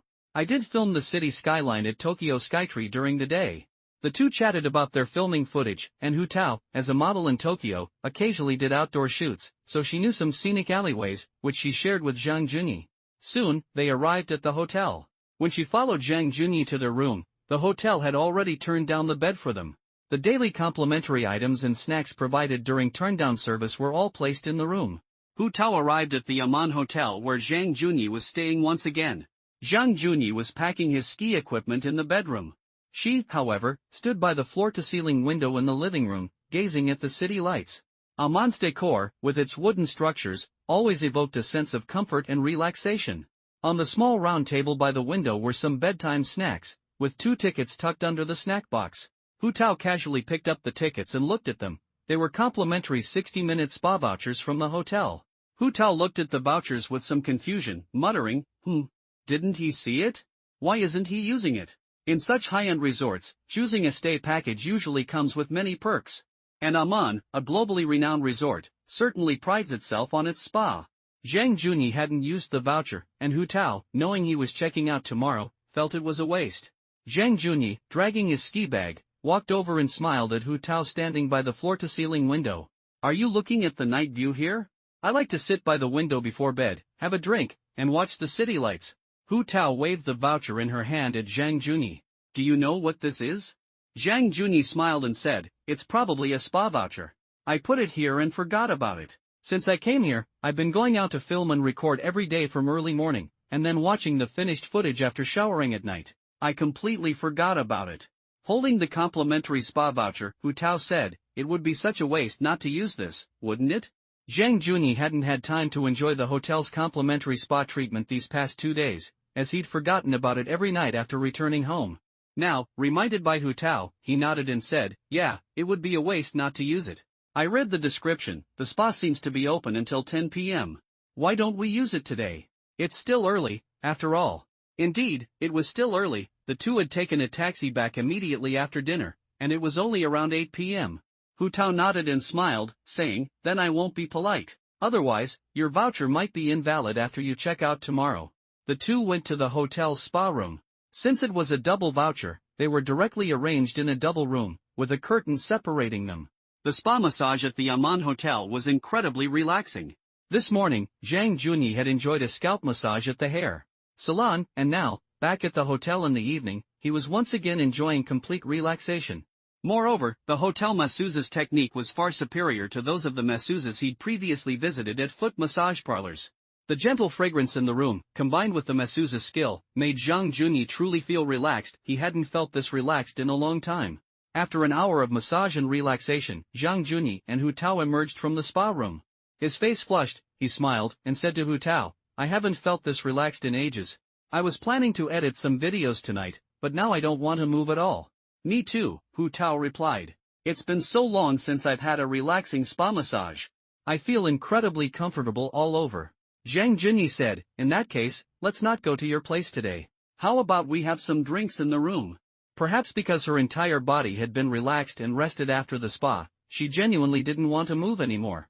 Hu Tao turned to look at Zhang Junyi, and seeing his fairly good appearance, she gently nodded. She had promised to go to Kawaguchiko with him tomorrow. Surely Zhang Junyi wouldn't book 2 rooms there? It was at most a twin room, but regardless of whether there was an extra bed or not, women knew very well that men had very low self-control when alone. So, considering Zhang Junyi's decent appearance, and the fact that these few days were very romantic holidays, spending this romantic end of the year with a handsome and gentle man seemed like a good choice. Hu Tao followed Zhang Junyi back to the room. Zhang Junyi said, by the way, do you want to change into a yukata? Because the air conditioning in Zhang Junyi's room hadn't been turned off when they went out for the spa, the room was quite warm now. Moreover, the wooden decor of the hotel room paired with the simple elegance of the Japanese yukata was very fitting and comfortable. Hu Tao waved her hand a little shyly and said, no need. Zhang Junyi nodded and walked with her towards the living room. The champagne that had been brought during turndown service yesterday was still in the refrigerator, and Zhang Junyi hadn't drunk it yet. Now it was the perfect time to take it out as a way to spice things up for the night. They opened the champagne and sat leisurely by the floor-to-ceiling window, enjoying the night view outside. Zhang Junyi clinked glasses with Hu Tao, and they both took a sip. Zhang Junyi got up to get his laptop and started importing the footage from today's shoot, saying, how about I take some photos for you tomorrow? I'm pretty good at portrait photography. Hu Tao smiled and nodded. By the way, how was today's shoot? Let's watch together. Zhang Junyi pulled his chair closer to Hu Tao, bringing them much closer together. Zhang Junyi said, short videos are very popular in China lately. I'm considering editing a short video and a long video. The monetization of short video traffic is incredibly fast, while long videos on Bilibili, a Chinese video sharing website, place more emphasis on quality, leading to fiercer competition. Many long-form video creators invest heavily in each episode. Even overseas travel videos like Zhang Junyi's require significant investment. The dance video market is experiencing fierce competition.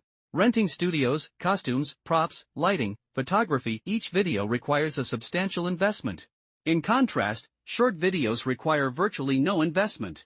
A 30-second or even a minute video can be shot with just a mobile phone, and short videos attract a larger audience than long videos. Hu Tao said, but if we make this into a short video, how many minutes will it be? Zhang Junyi said, 1 or 2 minutes, let's just edit up to when we met today. For the first episode, we just need to showcase your beauty and pique the audience's curiosity. While directing, Zhang Junyi remembered something. Alright, I forgot to ask the hotel to book a room at Hashinoya. I'll go call the front desk. After saying that, Zhang Junyi got up and walked towards the bedroom. He quickly dialed the front desk. Hello. I'm the guest of room. Could you please book a room at Hashinoya Fuji in Kawaguchiko? We'll be there tomorrow, just the 2 of us. While Zhang Juni was making the call, Hu Tao came over from the guest room area. She smiled when she heard Zhang Juni making the reservation and then pointed to the bathroom. By the time she went to the bathroom, Zhang Juni had already asked the hotel to book a room there. When she came out of the bathroom, Zhang Juni had brought the champagne and laptop to the bedroom's lounge area. Zhang Juni said, "We'll sit here the same way." The two sat down by the French windows in the bedroom, slowly sipping their drinks as Zhang Juni said, "I'm really looking forward to traveling with you." Hu Tao nodded, her cheeks slightly flushed, and Emma having come from the living room to the bedroom, both of them knew what was about to happen. Zhang Juni wasn't in a hurry. Instead, he sat with her by the floor-to-ceiling window, researching Hokkaido on his laptop. "By the way, what hotels do you recommend in Niseko? Preferably ski-in/ski out? There are many good ones in Hirafu, you can take a look." Zhang Juni looked at Hu Tao and said, "Okay, let's go skiing together then. I sincerely want to spend our first year-end together, and countless year-ends to come, with you. Would you like that?" Seeing the earnest look in Zhang Juni's eyes, and with the alcohol and the atmosphere building, Hu Tao finally nodded. Okay. Perhaps because she felt lonely at the end of the year, she readily agreed to Zhang Juni's confession, even though they hadn't known each other for long. Perhaps everyone feels lonely at the end of the year? Especially someone like Hu Tao, who's in Tokyo and doesn't have many friends there, would feel even more lonely at the end of the year. Plus, Japan doesn't have the tradition of going home for the new year. She was alone on the streets, experiencing the year-end atmosphere, and that loneliness was even more pronounced for someone who had only been in Tokyo for less than 2 years. So when Zhang Juni asked her out, she readily agreed. Regardless of whether their relationship would only last until the end of the year, having a handsome and well-off man to spend New Year's Eve with would alleviate her loneliness. The key was that he was taking her to a luxury resort hotel and planned a skiing trip to Hokkaido, followed by some fine dining. Such a romantic end to the year, being his girlfriend didn't seem like a bad deal, right? After all, she enjoyed these luxury hotels and vacations with him, while also alleviating her year-end loneliness. As for matters between men and women, it's hard to say who really lost out.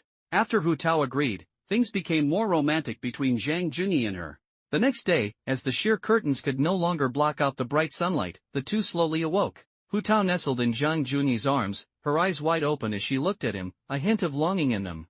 So Zhang Juni gently kissed her forehead, and the kiss reignited their passion. After another exhilarating morning they finally got out of bed, satisfied. While waiting for breakfast from the hotel, Zhang Juni began packing. Hu Tao helped him organize his clothes, ski suit, ski pants, and the clothes he'd bought at LV. What had been a half-empty suitcase when they arrived from China was now completely full. Zhang Juni asked, "Should we rent a car ourselves? I looked at the travel guide yesterday, and it only takes about 2 hours to drive there. You have a driver's license, right?" Hearing Zhang Juni ask about her driver's license, she looked at him questioningly and said, "Don't you have a driver's license?" Zhang Juni nodded and said, "Yes, but it's a Chinese driver's license. I thought we were coming here to ski, so I didn't bring my international driver's license." Because they were in a hurry, Zhang Juni hadn't bothered to exchange his driver's license for a translated copy, and a Chinese driver's license alone wouldn't be enough to rent a car in Japan. Hu Tao said, "I don't think it's necessary to drive ourselves. I don't even think you need to bring a suitcase. Just wear whatever you're wearing. Besides, you're only staying in Kawaguchiko for a couple of days at most. You're carrying photography equipment and lots of bags. I don't think it's necessary. What do you think?" Indeed, most people go to Kawaguchiko in winter to soak in the hot springs, but the Hashinoya Hotel doesn't have a hot spring. So, the relaxation there is only for a couple of days. In winter, you don't need to change your coat often, so you only need to wear one outfit and bring a change of underwear. Zhang Juni nodded and said, "Okay, I'll leave all the luggage at your place for now." Breakfast was delivered to the room at this time. Hu Tao opened the door. The meal consisted of one Japanese-style and one American-style breakfast. After helping Zhang Juni unpack his clothes, she sat down with him in the living room to enjoy breakfast.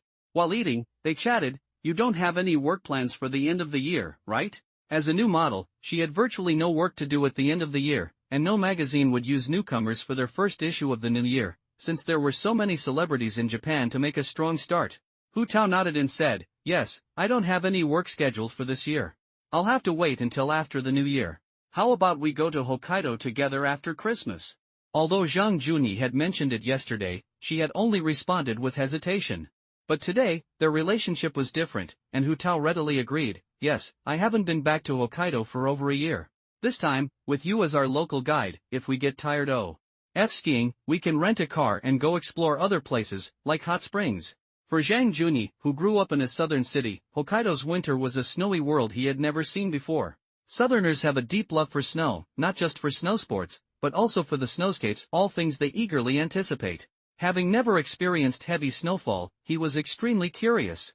While eating breakfast, Hu Tao, who grew up in Hokkaido, replied, "Although I'm from Hokkaido, I haven't been anywhere except Sapporo and a few snowfields." "Then let's go see Hokkaido together." "Okay."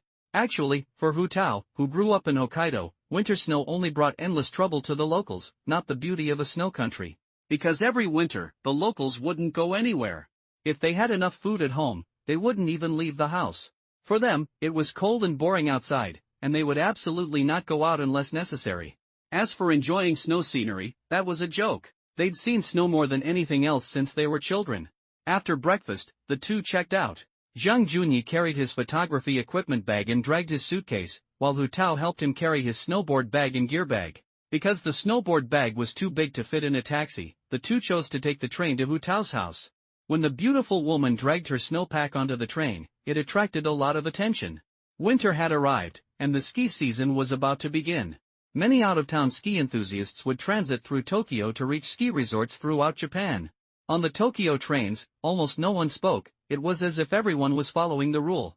Of course, some tourists wanted to chat after boarding, but everyone tacitly kept their voices very low. The two quickly arrived at her place by train.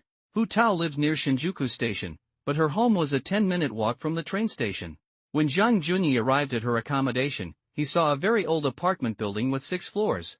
She led Zhang Junyi into her rented room. Her floor was the 4th floor, which was considered unlucky in Japan, so the rent was relatively cheaper.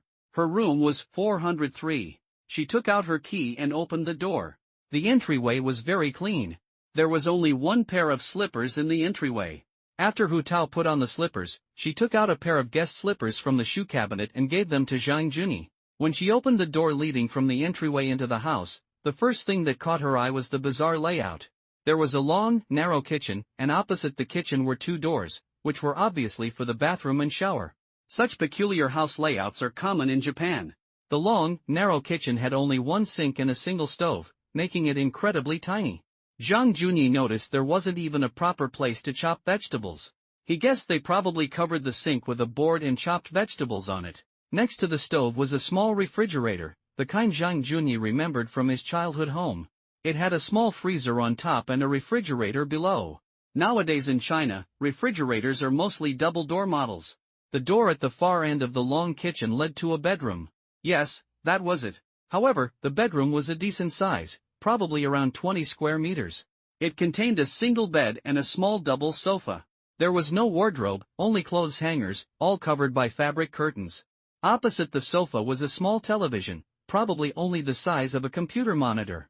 Looking at the size of the room, Zhang Junyi was unsure where to put his suitcase. Hu Tao then said, "Just leave your things wherever you like. The room's a bit small." Zhang Junyi smiled and nodded, saying, "It's fine, it's quite cozy living alone." What else could he say besides this slightly comforting remark? Should he suggest she move to a different place and pay for it herself? Zhang Junyi wasn't that crazy. He rented old apartments in China. Why would he rent someone a luxury apartment in the East? What was he trying to prove? Frankly, he didn't have enough money to pretend.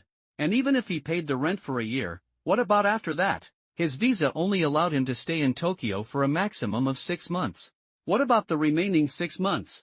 What if she got lonely while Zhang Junyi wasn't in Tokyo? You know, the infidelity rate among Japanese women is quite high. Wouldn't that mean she could easily have with someone else in the apartment he rented for her? That would be truly idiotic. Even if Zhang Junyi wanted to try dating a Japanese girl, in his understanding, dating wasn't done this way. Hu Tao said, "Would you like some water?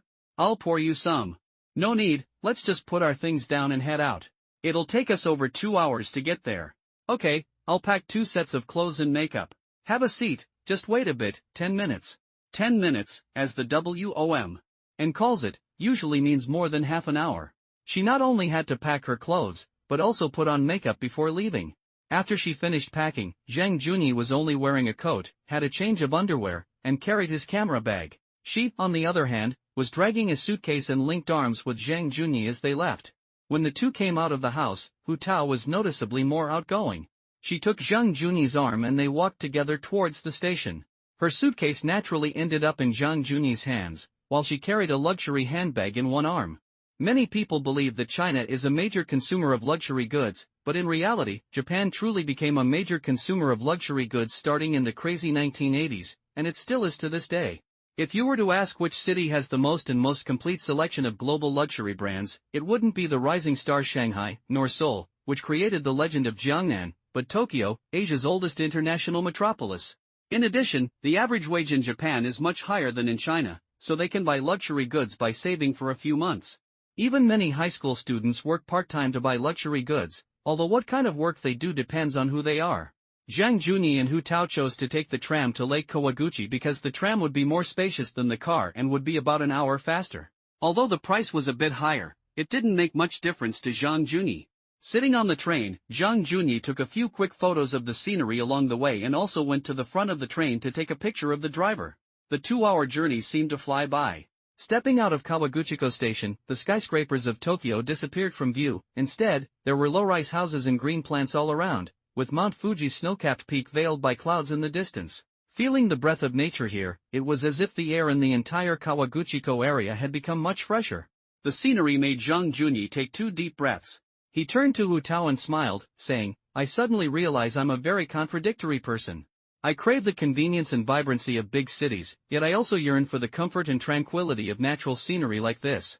Hearing Zhang Junyi's sentiment, Hu Tao smiled and replied, "I think it's quite normal. When we're exhausted from working hard in the city, we think about coming to places with beautiful natural scenery like this to relax." Zhang Junyi nodded and turned to look at the bustling rest stop. "Let's go get something to eat at the rest stop. The shuttle bus is supposed to arrive in 40 minutes. The two dragged their luggage into the station and bought some food. Zhang Junyi chose a coffee and a hot dog. Hu Tao wasn't very hungry, so she only chose a coffee. Besides, the hotel was having an outdoor barbecue event that afternoon, and there would be some afternoon snacks there. After waiting at the station for about 40 minutes, the hotel shuttle bus arrived. The two arrived at the Hashinoya Hotel by shuttle bus, selected their hiking backpacks at the hotel lobby entrance, and then rode the hotel's Jeep Wrangler up the mountain to the hotel lobby. After checking in and heading to their room, they were astonished to find a floor-to-ceiling window offering a breathtaking view of Mount Fuji. Kurumi exclaimed in surprise, "Wow, that's amazing." Both Zhang Junyi and she took photos of their hotel rooms with their phones to share on their social media. She posted on Twitter, while Zhang Junyi posted on WeChat Moments. The hotel room's view, paired with a distant view of Mount Fuji, was captioned, "Hashinoya Fuji, truly an amazing location." But the biggest regret of the hotel is the lack of hot springs. As for hot springs, we'll make up for it when we go to Hokkaido. Zhang Junyi's WeChat Moments was purely for bathing, and the fish in China, Lily, upon seeing Zhang Junyi's post about a hotel she had never heard of, combined with a quick search on her phone, suddenly couldn't help but exclaim, "It's really good to be rich." The hotel faced Mount Fuji, and with that price, how could it not be good? Lily often traveled with her live streaming equipment, visiting places like the breezy Lijiang and Dali, and even the sunny Sanya. But the best accommodations she ever chose were the 600 or 700 yuan star-rated hotels in Sanya. However, Sanya had developed too quickly, and the hotels there were completely competing on price. The hotel Zhang Junyi chose was incomparable. Whether it was Amman or Hashinoya, she only learned of such top-tier luxury hotels after seeing Zhang Junyi's travel photos. Lily couldn't help but comment below Zhang Junyi's WeChat Moments, "This hotel is so beautiful, facing Mount Fuji directly." Zhang Junyi quickly replied, "China also has many hotels with beautiful scenery, it's just that we don't usually know how to discover them." After replying, Zhang Junyi placed his camera bag on the table in the lounge area and then lay down on the bed to quietly admire the half-hidden Mount Fuji outside the window. Meanwhile, Hu Tao opened the terrace door, went to the balcony, and started snapping photos of Mount Fuji with her phone. After returning to her room, she looked down at the photos on her phone and said regretfully, "Sigh, the weather didn't allow us to see the full view of Mount Fuji today. We still have 2 days here, right? If we're lucky, we'll see the whole thing eventually." Yeah. Want to join the barbecue this afternoon? Coming to such a luxury camping hotel, one couldn't just stay in their room to rest, they had to participate in the hotel's activities, and today's afternoon tea was a bonfire barbecue. Zhang Junyi nodded and said, "Let's go, let's warm ourselves by the fire and edit yesterday's footage." Hu Tao, carrying the hotel's outdoor bag and winter down jacket, went to the bonfire. The afternoon's bonfire barbecue was basically just handing out cotton candy, a huge bonfire, and hotel guests chatting together. Next to the bonfire were some free cocktails, self-service snacks, and sausages and other things to grill over the fire. Zhang Junyi accompanied Hu Tao to the bonfire, where he sipped warm tea and leisurely began editing footage on his laptop. Hu Tao was drinking and eating snacks while watching Zhang Junyi edit videos. The burning campfire brought warmth to everyone in the winter. The hotel's activity area was enveloped in natural forest vegetation. Many people sat around the campfire, either staring blankly at the flames or chatting idly with those around them. By the warm campfire, everyone felt a strange sense of healing and relaxation. Before dinner, Zhang Junyi edited a short video, downloaded it to his phone, and posted it on Douyin, TikTok. In Tokyo, can you flirt with a beautiful Japanese girl using broken Japanese? Douyin's features weren't yet fully developed, and Zhang Junyi was the first to launch a new overseas flirting mode on the platform. Zhang Junyi had grasped the Chinese men's yearning for Japanese beauties, as they perceived Japanese girls as gentle and wild at night. Therefore, many men harbored an unspoken expectation of Japanese girls, regardless of whether that expectation had any ulterior motives. Ultimately, Zhang Junyi had pioneered a new mode on Douyin. At this moment, he only uploaded a 2-minute short video, his encounter with Hu Tao. Having just filmed Hu Tao's appearance, that's all for today's video. Those old foxes who want to see Zhang Junyi's flirting follow-up will have to stay tuned. As a photographer, Zhang Junyi understands men's hearts perfectly. He truly is a seasoned fisherman. He's whetted everyone's appetite with the initial footage, and once the video of him and Hu Tao skiing is released, he's confident it will easily reach tens of thousands of views. Now that the video is uploaded, Zhang Junyi plans to check the comments and followers tomorrow. After uploading the short video, Zhang Junyi closed his laptop. The sky was gradually darkening, and the campfire illuminated the surrounding forest. As Zhang Junyi put the laptop aside, Hu Tao, holding a cocktail glass, smiled at him with slightly flushed cheeks. It was unclear whether her red cheeks were from the aftereffects of the cocktail or the warmth of the campfire. She smiled and said, "Finished?" Zhang Junyi nodded and said, "Yes, I've done part of it. I've edited the short video first.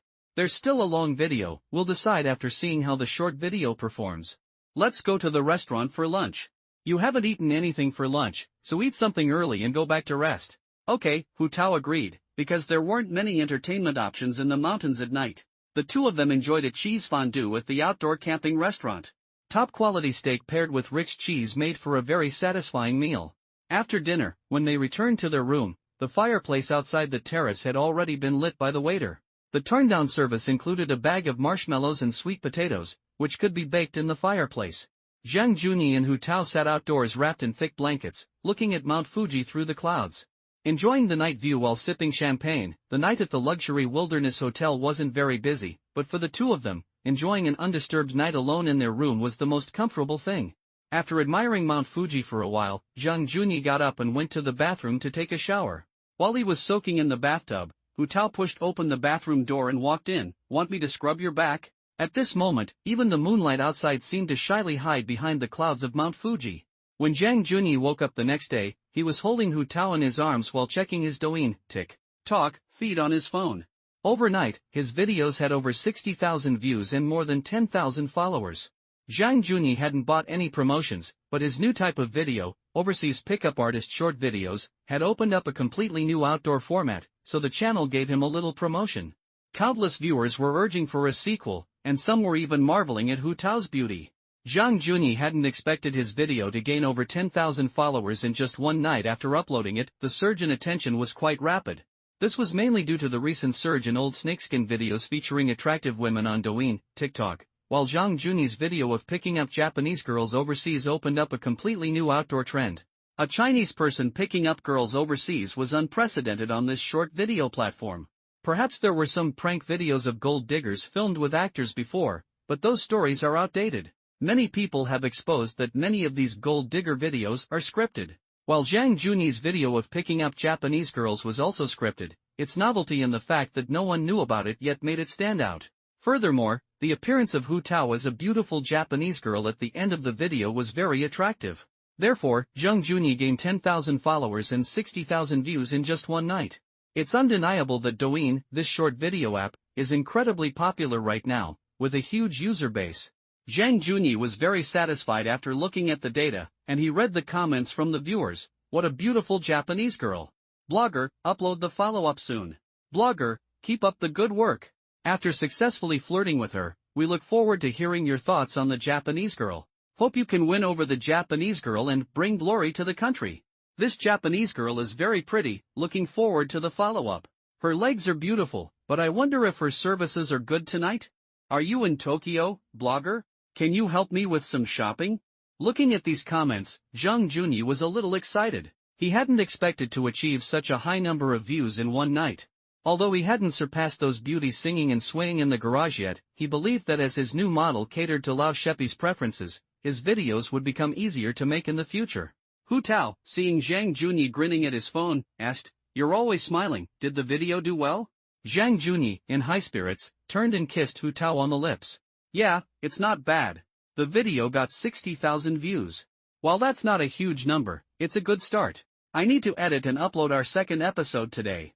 As for the long video, he could consider stitching it together with the short videos after the trip. Zhang Junyi currently thought short videos were quite good, mainly because Douyin was the top-ranked mobile app in downloads, with a huge user base. This would bring him a lot of video traffic. He didn't need too much attention, but he had to ensure his subsequent videos got decent views. In the beginning, he was just luring people in. The second episode would be Zhang Junyi deliberately using broken Japanese to strike up a conversation with Hu Tao, then inviting her to dinner and chatting, and their parting afterward.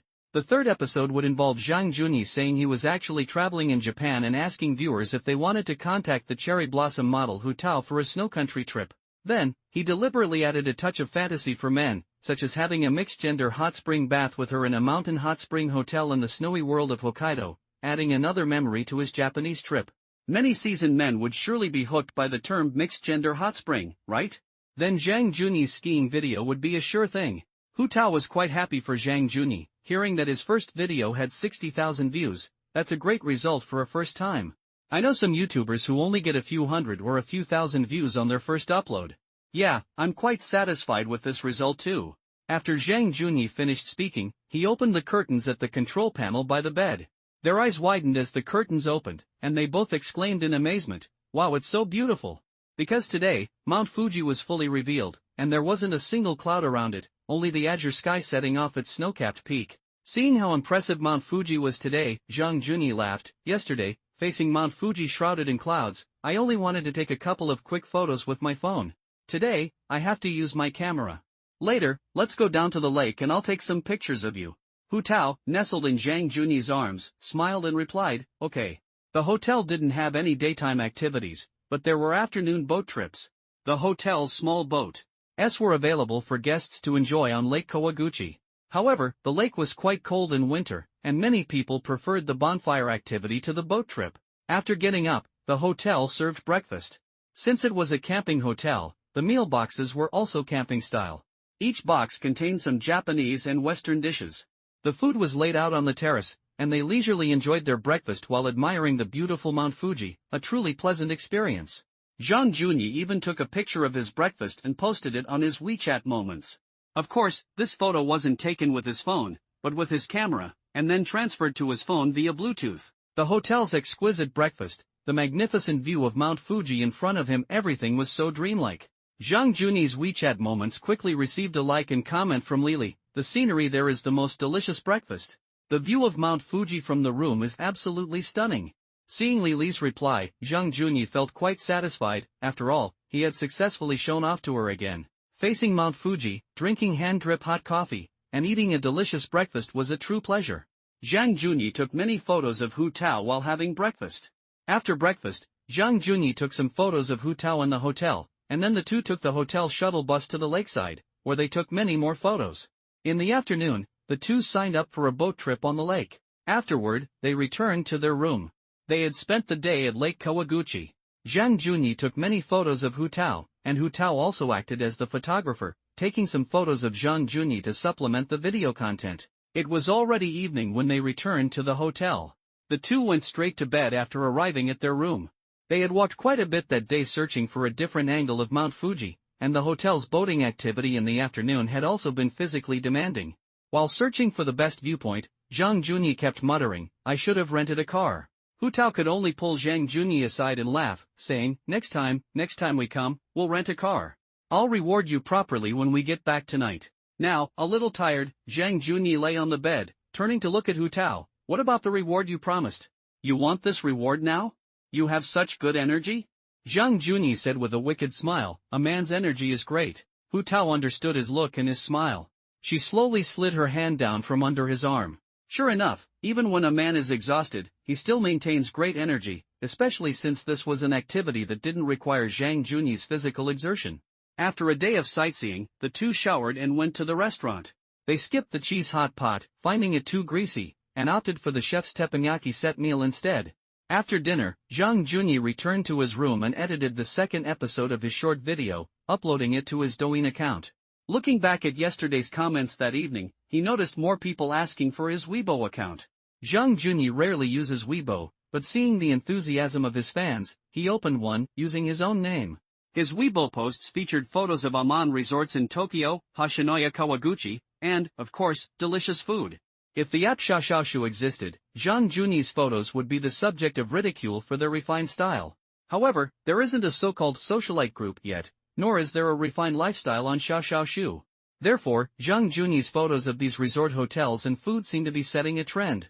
After uploading the video, Zhang Junyi went to the terrace with Hu Tao, wrapped in blankets, warming themselves by the fireplace, gazing at Mount Fuji under the moonlight. Zhang Junyi said, after we check out tomorrow, should we stay at Aman again, or experience Hashinoya in Tokyo? Hu Tao replied somewhat dejectedly, actually, it doesn't matter to me what hotel we stay in. Zhang Junyi clearly sensed her low voice, so he put his arm around her waist and asked, what's wrong? Why do you seem unhappy? Hu Tao immediately turned to Zhang Junyi with a very standard Japanese smile, waving her hand and laughing, no. Zhang Junyi took her hand, patted it gently, and said, I'm not made of wood. Do you think I can't sense whether you're unhappy or not? Because I keep you in my heart. Perhaps it was Zhang Junyi's words, I've kept you in my heart, that warmed her heart, or perhaps it was the strength he gave her by holding her hand. She lowered her head, not daring to look at him, and said, Junyi-chan, I suddenly realize that I think I've truly fallen for you. Hearing her words, although he didn't immediately grasp the full meaning, Zhang Junyi instinctively replied, I truly like you too. When he responded, Hu Tao finally looked up at Zhang Junyi. And there was a feeling in her eyes that Zhang Junyi couldn't quite describe. When Hu Tao confessed her feelings for him, Zhang Junyi, as a man, reacted almost reflexively, blurting out, I like you too.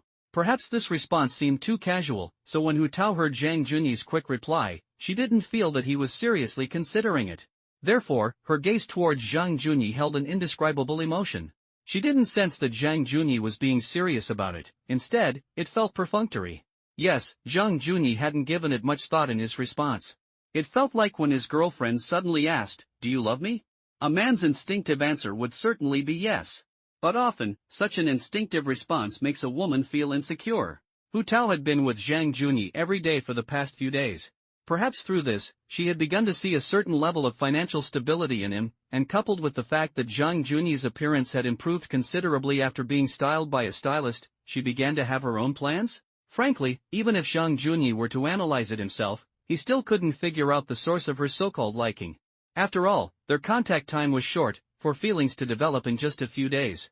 This made Zhang Junyi suspect that Hu Tao was basing her decision on economic factors.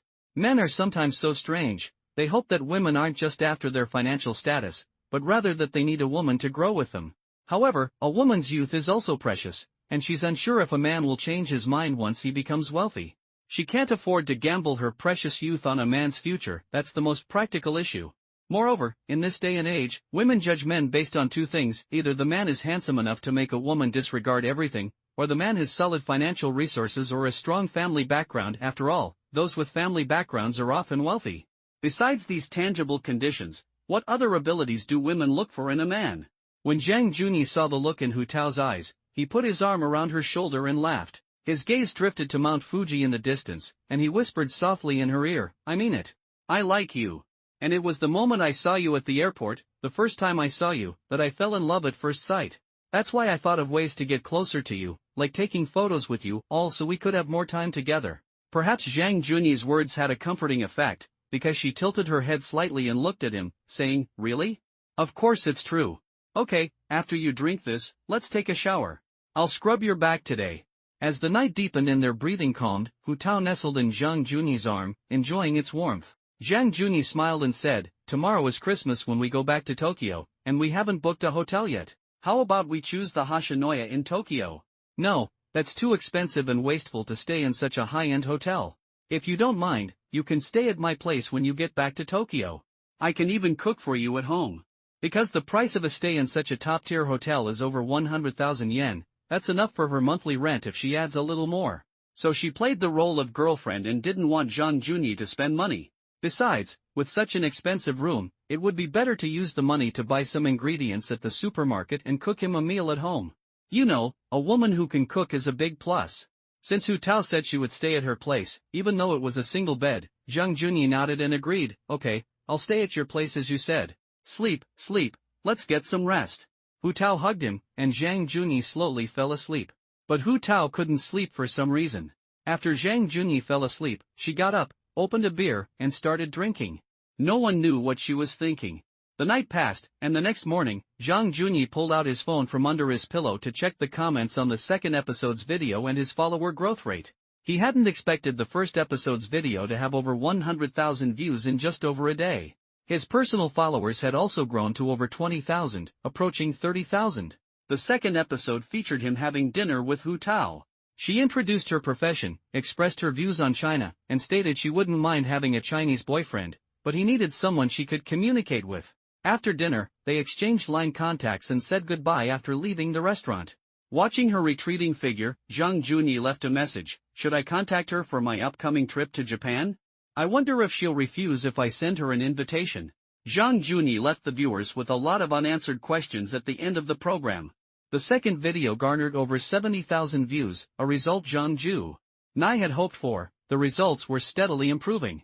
Looking at the comments, he exclaimed, "You actually managed to pick up a mixed-race model just by street striking? That's too much of a coincidence." He continued, "Let me explain, there are many types of models in Japan. There are fashion models, swimsuit models, celebrities, idols. Anyone who gains fame becomes a model. And fashion models are further divided into many types, preppy, cosplay, and different styles. There are also many photographers who use them as practice models, without fame. We can't name all the models, and Japanese models are completely different from the 180 centimeters tall models we imagine walking the runway." Another comment read, "You picked up a mixed-race model? You're incredibly lucky. Why didn't you arrange a second date after dinner, like karaoke? You missed the last train and just went for it." Finally, another commented, "I suddenly realize I'm in love with this model. What's her Twitter? Please tell me. We just let her leave after we ate? That's a huge loss. We have to contact her again. How can we let her run away after we ate? We'll ask her out again next time. We have to win her over, to bring glory to the country." Just as Zhang Juni expected, there were many stalkers in the videos of him chasing after Japanese girls, and they all left messages urging Zhang Juni to keep asking Hu Tao out. Seeing these messages, Zhang Juni felt confident. The two got up and started getting ready. Hu Tao started putting on makeup. After waiting for breakfast to be delivered, the two sat on the terrace, enjoying breakfast while looking at Mount Fuji, whose peak was shrouded in mist. While making coffee, Hu Tao asked Zhang Juni, "How was the video today? Thanks to you, beautiful lady, I gained some viewers. Although the number of views for today's video is about the same as yesterday, it's steadily improving. I now have almost 30,000 followers, and you deserve half the credit." Hu Tao said with a smile, "It's because your theme choice was more suitable."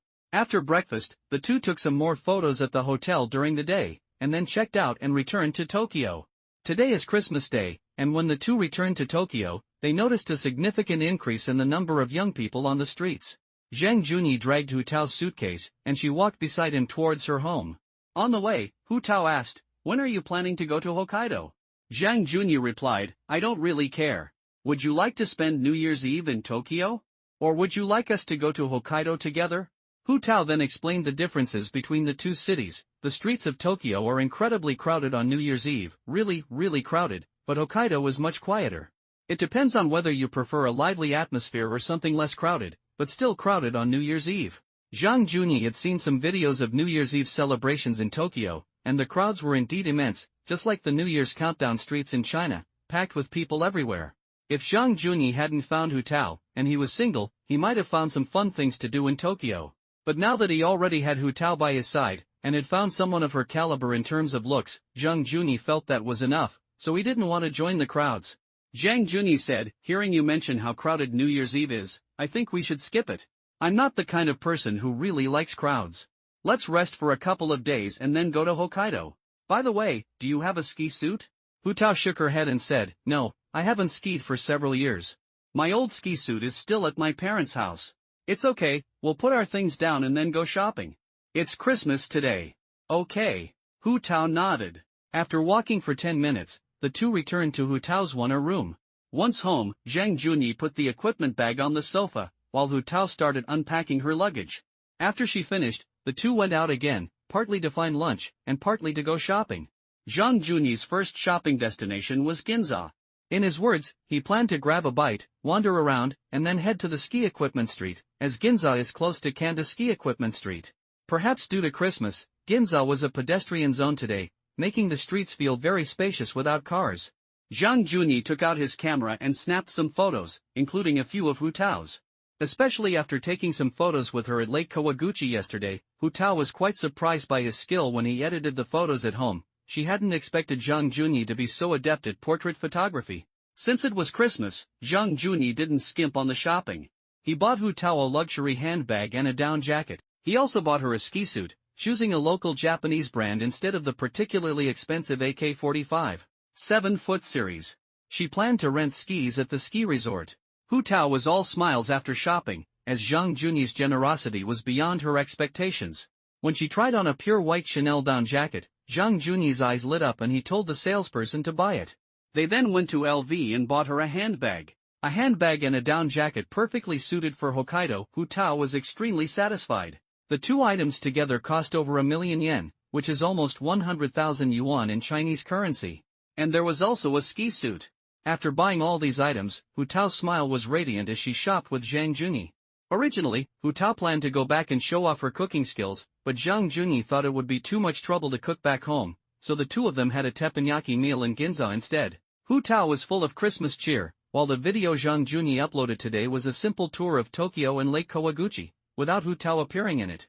At the end of the video, he recorded a monologue alone in a Ginza cafe. Actually, it's been almost a week since I started talking to Hu Tao. I've been in Tokyo and toured Lake Kawaguchi at the foot of Mount Fuji, and now I'm back in Tokyo. As requested by my fans, I've messaged Hu Tao and asked her to have dinner with me tomorrow. I'm thinking of asking her to go to Hokkaido with me next. I wonder if she'll agree. If she does, then there's a chance. Please look forward to it. Indeed, Zhang Juni has been in Japan for about a week. In that week, he's explored Tokyo, visited Lake Kawaguchi at the foot of Mount Fuji with Hu Tao, and it's about time for Hokkaido. The morning after the third episode was uploaded, Zhang Juni woke up at Hu Tao's house to find her already making him breakfast in the kitchen. He checked his phone to see the views and comments. Sure enough, the viewership had dropped significantly since Hu Tao wasn't featured, and yesterday's content was just travel-related, resulting in only 30,000 views today. However, many comments urged him to continue featuring Hu Tao. So, Zhang Juni had to film another episode with Hu Tao today. They also booked tickets to Hokkaido for tomorrow, deciding to spend New Year's Eve there. After breakfast, Hu Tao packed her luggage at home. In the afternoon, they went to Daikanyama for a stroll, and in the evening, Zhang Juni arranged to dine at a sushi restaurant in Ginza. The fourth episode featured Zhang Juni and Hu Tao meeting in Ginza. They dined together at a top-notch sushi restaurant, and after their meal, Hu Tao invited Zhang Juni to a izakaya, Japanese pub, for drinks. She deliberately said that since Zhang Juni had treated her to 2 dinners, she had to reciprocate. After the two had some drinks, Zhang Juni excused himself to go to the restroom, then said to the camera, "Brothers, I'm going to extend an invitation, cheer me on." He then sat down and, mustering his courage, extended a date invitation to Hu Tao, asking her to go skiing in Hokkaido with him. Hu Tao smiled and nodded in agreement. Finally, Zhang Juni forced a bright smile and made a fist gesture towards the camera. Many viewers didn't understand why Hu Tao accepted Zhang Juni's invitation. However, some commented the next day, "I don't believe a woman wouldn't want to travel with a good-looking and successful man." Especially when Hu Tao invited Zhang Juni out for late-night snacks, you could feel the affection in her eyes. Actually, many viewers didn't care about this logic. As long as a beautiful woman appeared, that was enough. Many people watched the video to see Zhang Juni and the cherry blossom beauty. In short, with Hu Tao's reappearance in this episode, the video's viewership increased again, and Zhang Junyi's followers jumped to 50,000. Moreover, Zhang Junyi mentioned taking Hu Tao on a trip to Hokkaido in this episode, making viewers even more eager for the outcome. The next day, Zhang Junyi and Hu Tao boarded a plane to Hokkaido. This time, Zhang Junyi was carrying his snowboard bag, suitcase, and photography equipment. He simply didn't have the hands to help her with her luggage. Upon landing in Sapporo, as a southerner who had never seen heavy snow before, Zhang Junyi experienced the impact of a snowy world for the first time, with white snow piled up along the roadside. He didn't dare show his unfamiliarity with the world, and instead waited with Hu Tao at the airport for the ski resort shuttle. When coming to ski, Zhang Junyi once again chose a top-tier, high-end hot spring hotel, the Tsuruga Villa Mochizuki. As Zhang Junyi filmed the hotel room, a broad smile played on his lips as he introduced it to his viewers. In Niseko, this ski paradise, I'll take her skiing during the day, and then we'll return to this tranquil hotel for a mixed-gender bath tonight. I carefully selected this room with an open-air bath. We can't waste it. Indeed, the video uploaded today was of Zhang Junyi and Hu Tao traveling from Tokyo to Niseko. The final scene froze on the hotel introduction and Zhang Junyi's wicked smile. When the group of seasoned viewers saw the hotel surrounded by snow-covered forests and the indoor open-air bath, they were filled with fantasies about what was to come. Such beautiful scenery, paired with such a beautiful cherry blossom model, and such a high-end hotel, who wouldn't be captivated? Zhang Junyi posted photos of the hotel on Weibo. All the photos Zhang Junyi uploaded to Weibo were of high-end hotels or fine dining in Japan. This led some women to discover a way to package themselves through Zhang Junyi's Weibo. However, Zhang Junyi was unaware of all this. Today, he even sent a photo of Hu Tao wearing a Japanese yukata to his netizens. Please look forward to tomorrow's update. The environment in the top-tier hotel was remarkably quiet and peaceful. Although the hotel was expensive, it included breakfast and dinner, making it quite worthwhile. Plus, there was a hotel shuttle to the ski resort in the morning. In the afternoon, Zhang Junyi and Hu Tao didn't go out. Instead, they enjoyed the winter hot springs at the hotel, releasing all the stress of the past few days. Lying naked in the hot spring, they comfortably enjoyed the winter warmth. Hu Tao, her head resting on Zhang Junyi's shoulder, said, "The scenery here is so beautiful." Indeed, the open-air hot spring pool overlooked a forest surrounded by snow-covered mountains. The two of them were in a hot spring pool amidst the forest, surrounded by tranquility and peace, with only the gentle sound of the hot spring water flowing into the pool.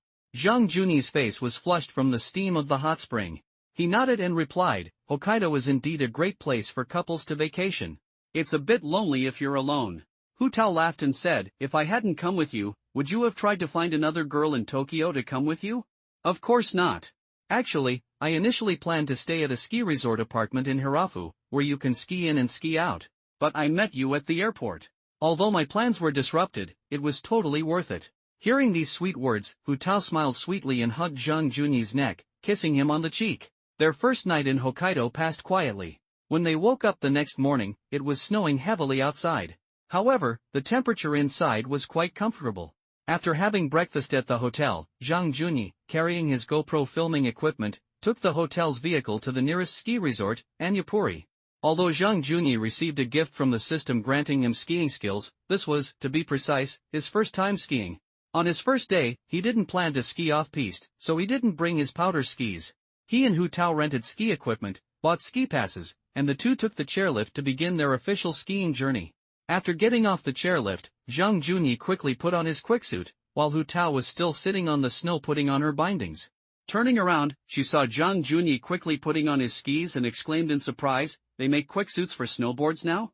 Zhang Junyi nodded and said, "Yeah, they just came out this year. I guess I'm one of the first to have a quicksuit, so I came to try it out." After Hu Tao put on her skis, Zhang Junyi, holding his GoPro, began their official skiing journey. After putting on all their protective gear, the two skied down the steep slopes bringing a thrilling sense of speed, a joy that words cannot describe. No wonder many skiers say that skiing is an addictive sport. Even though it was Zhang Junyi's first time flying on the snow, the thrill of skiing was so irresistible that he couldn't stop. This sport is truly addictive. He took the cable car up to the top of the mountain again and again, speeding down. The thrill of speed, the dopamine rush. Zhang Junyi, GoPro in hand, roared, screamed, and laughed with abandon as he skied across the snow.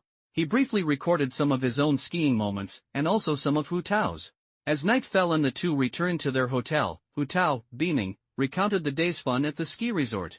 The final shot showed Hu Tao saying to the camera, "Want to go relax in the hot springs?" After uploading his skiing video today, Zhang Junyi felt a sense of nervousness. He wondered if this simple skiing video would be approved by the system. He even posted some fun things about skiing in Niseko on Weibo to boost his skiing click rate. Hokkaido, Niseko, a mecca for skiers worldwide. Its four-joint ski resorts boast the finest powder snow and attract skiers from all over the globe. Besides skiing, Hokkaido, as the filming location for the movie Love Letter, seems to be filled with romance. At the end of the year, as the snow falls in Hokkaido, countless couples flock to this snowy world to find their romance. There's skiing, snowmobiling, laughter, romance, and hot springs to help us beat the winter chill. Many couples enjoy the intimacy of their love in open-air baths, enjoying the warmth amidst the snow.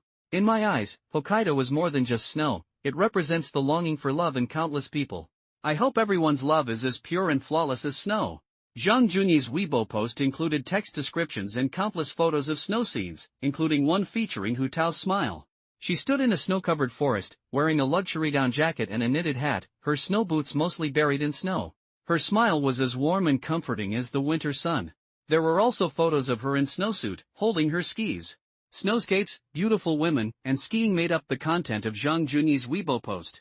The skiing videos open with drone footage of the ski resort, followed by Zhang Junyi and Hu Tao riding a cable car together, then footage of Zhang Junyi flying a GoPro over the slopes, traversing the forest, Hu Tao smiling and taking selfies, and Zhang Junyi filming her skiing scenes as her photographer. As night fell, the two returned to the hotel with their skis. The scene shifted, and Hu Tao, wearing a Japanese yukata, smiled at the camera and said, "Want to relax in the hot spring?" Hu Tao's words to the camera were particularly alluring. Her cheeks were flushed, whether from blush or the natural flush from the change in temperature in the warm room. Her blushing face and slightly shy eyes were simply irresistible to countless seasoned skiers. Outside, snow was falling heavily, but inside the room, it was warm and cozy. Zhang Junyi filmed some shots of Hu Tao soaking in the hot spring alone, facing the snowy scenery, and of her smiling radiantly at the camera from the edge of the tub. These would be included in tomorrow's video. After a few simple shots, Zhang Junyi changed out of his clothes and entered the hot spring. Hu Tao smiled and said, "Tomorrow we can ski to Niseko Ski Resort." The perfectly warm spring water made Zhang Junyi let out a comfortable groan as he entered. There's nothing better than soaking in a hot spring amidst the snow. Zhang Junyi bought a week's worth of tickets to the entire mountain and also booked a week's worth of hotel accommodations. His trip, including the clothes he bought, cost him nearly 300,000 Chinese yuan, quite extravagant indeed. Okay, let's just rest here for a week. After the new year, shall we go to other parts of Hokkaido? And film some videos while we're at it. I'm planning to make a long video series, one about Tokyo and one about Hokkaido. The comfortable temperature of the hot spring made the two of them reluctant to get out even after soaking for 20 minutes. Finally, Hu Tao pulled Zhang Junyi's arm and said, "No matter how comfortable the hot spring is, it's not advisable to soak for too long. 15 or 20 minutes each time is best." "Okay, I'm getting up. Let's go have dinner." Just as Zhang Junyi got out of the hot spring, a notification appeared in his mind that he had completed his mission. Skiing mission complete. Please unlock the next skill. Zhang Junyi casually got out of the hot spring. After showering and putting on a bathrobe, he came to the living room and said to Hu Tao, "I'm going to the bathroom first, wait a moment." After going to the bathroom, Zhang Junyi mentally conversed with the system. Skiing completed? So easy. Unlock the next skill. Rather than saying the mission was easy, it was more accurate to say that Zhang Junyi exploited Lao Shepi's psychology, ensuring his video views included what they most wanted to see, beautiful women. Compared to other videos that simply introduced skiing or earnestly taught people how to ski online, Zhang Junyi had unlocked the secret to high viewership. When he initially searched for skiing videos, those that earnestly introduced skiing and recommended ski equipment only garnered a few hundred views, at most a few thousand.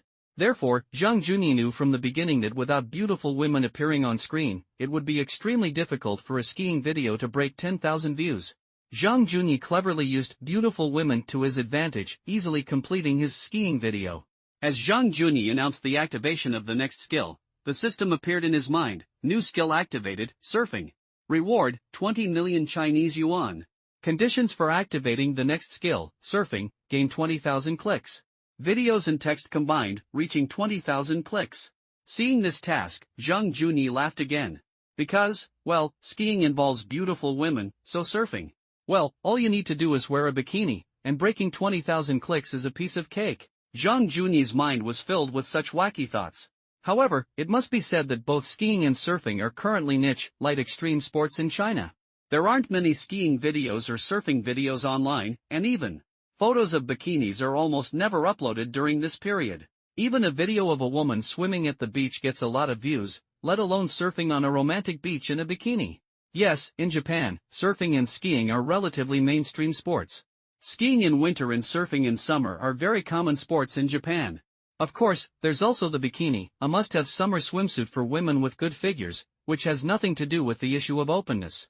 In China, bikinis might be considered somewhat suggestive online. However, in many overseas countries, they're considered standard swimwear. Many women with good figures can confidently wear bikinis to the beach in summer, and those less confident in their figures can opt for one-piece swimsuits, though this isn't absolute. One reason surfing hasn't become popular in Asia, remaining a niche sport, is that women's biggest fear is getting a tan, especially since fair skin is a key standard of beauty in Asia. Yes, all women want to be as fair as possible, applying thick layers of sunscreen and wearing sun-protective clothing before a beach vacation. They dread coming home a tan and having to spend thousands on skincare products to recover. But Zhang Junyi thinks that with bikinis and a live demonstration of applying sunscreen to women, his video should easily get over 20,000 views. Just as Zhang Junyi was in the bathroom pondering plans for his next surfing trip, his phone received a notification, 20 million. Looking at his current bank balance, his assets had reached 3,792 million. He'd spent over 17 million on a car, plus nearly 300,000 on clothes, equipment, accommodation, food, and a gift for Hu Tao during his trip to Japan, leaving him with over 37 million. He figured he'd definitely need to buy a house after this trip home. He'd ask his parents if they preferred a villa or a large apartment. Because in this mountain city, even the most expensive villas or riverside apartments only cost around 30,000 per square meter, it would depend on what kind of layout his parents liked. Emerging from the restroom, Zhang Junyi felt refreshed. Seeing his beaming face, Hu Tao asked, "Oh, feeling much better, both physically and mentally?" Zhang Junyi smiled and nodded, saying, "Yes, much better. Let's go eat." The teppanyaki at the hotel was quite delicious, and Zhang Junyi opted for a seafood set meal. How could he come to Hokkaido and not sample the local seafood? After a seafood meal with drinks, the two left the restaurant and walked back to their room. Hu Tao said to Zhang Junyi, "Did you know? Seafood is actually quite cheap in many places in Hokkaido because it's abundant in seafood." Zhang Junyi smiled, "I know. But this is a ski resort, not the city, so our choices aren't many. We'll go to Sapporo on New Year's Eve and eat seafood there." Hu Tao thought for a moment and said, "Actually, seafood in Sapporo isn't particularly cheap. It's much cheaper in the far north, near the Russian Gulf, but Sapporo is definitely much cheaper than Tokyo." After the skiing mission was over, and with another 20 million in his pocket, Zhang Junyi had become less enthusiastic about filming the video. For example, he didn't film his dinner tonight, he just took a few photos to document it. Back in his room that night, Zhang Junyi uploaded photos of the hotel, especially the open-air bath, to his WeChat moments. He also posted photos of himself in ski gear, holding skis, all intentionally shown to Lily. Sure enough, after finishing his live stream in the mountain city, Lily left a message for Zhang Junyi. "Wow, high-end hotels and fine dining every day. This trip must have cost a fortune." After finishing his skiing video assignment, Zhang Junyi felt much more relaxed, having tried all 4 ski resorts in Niseko.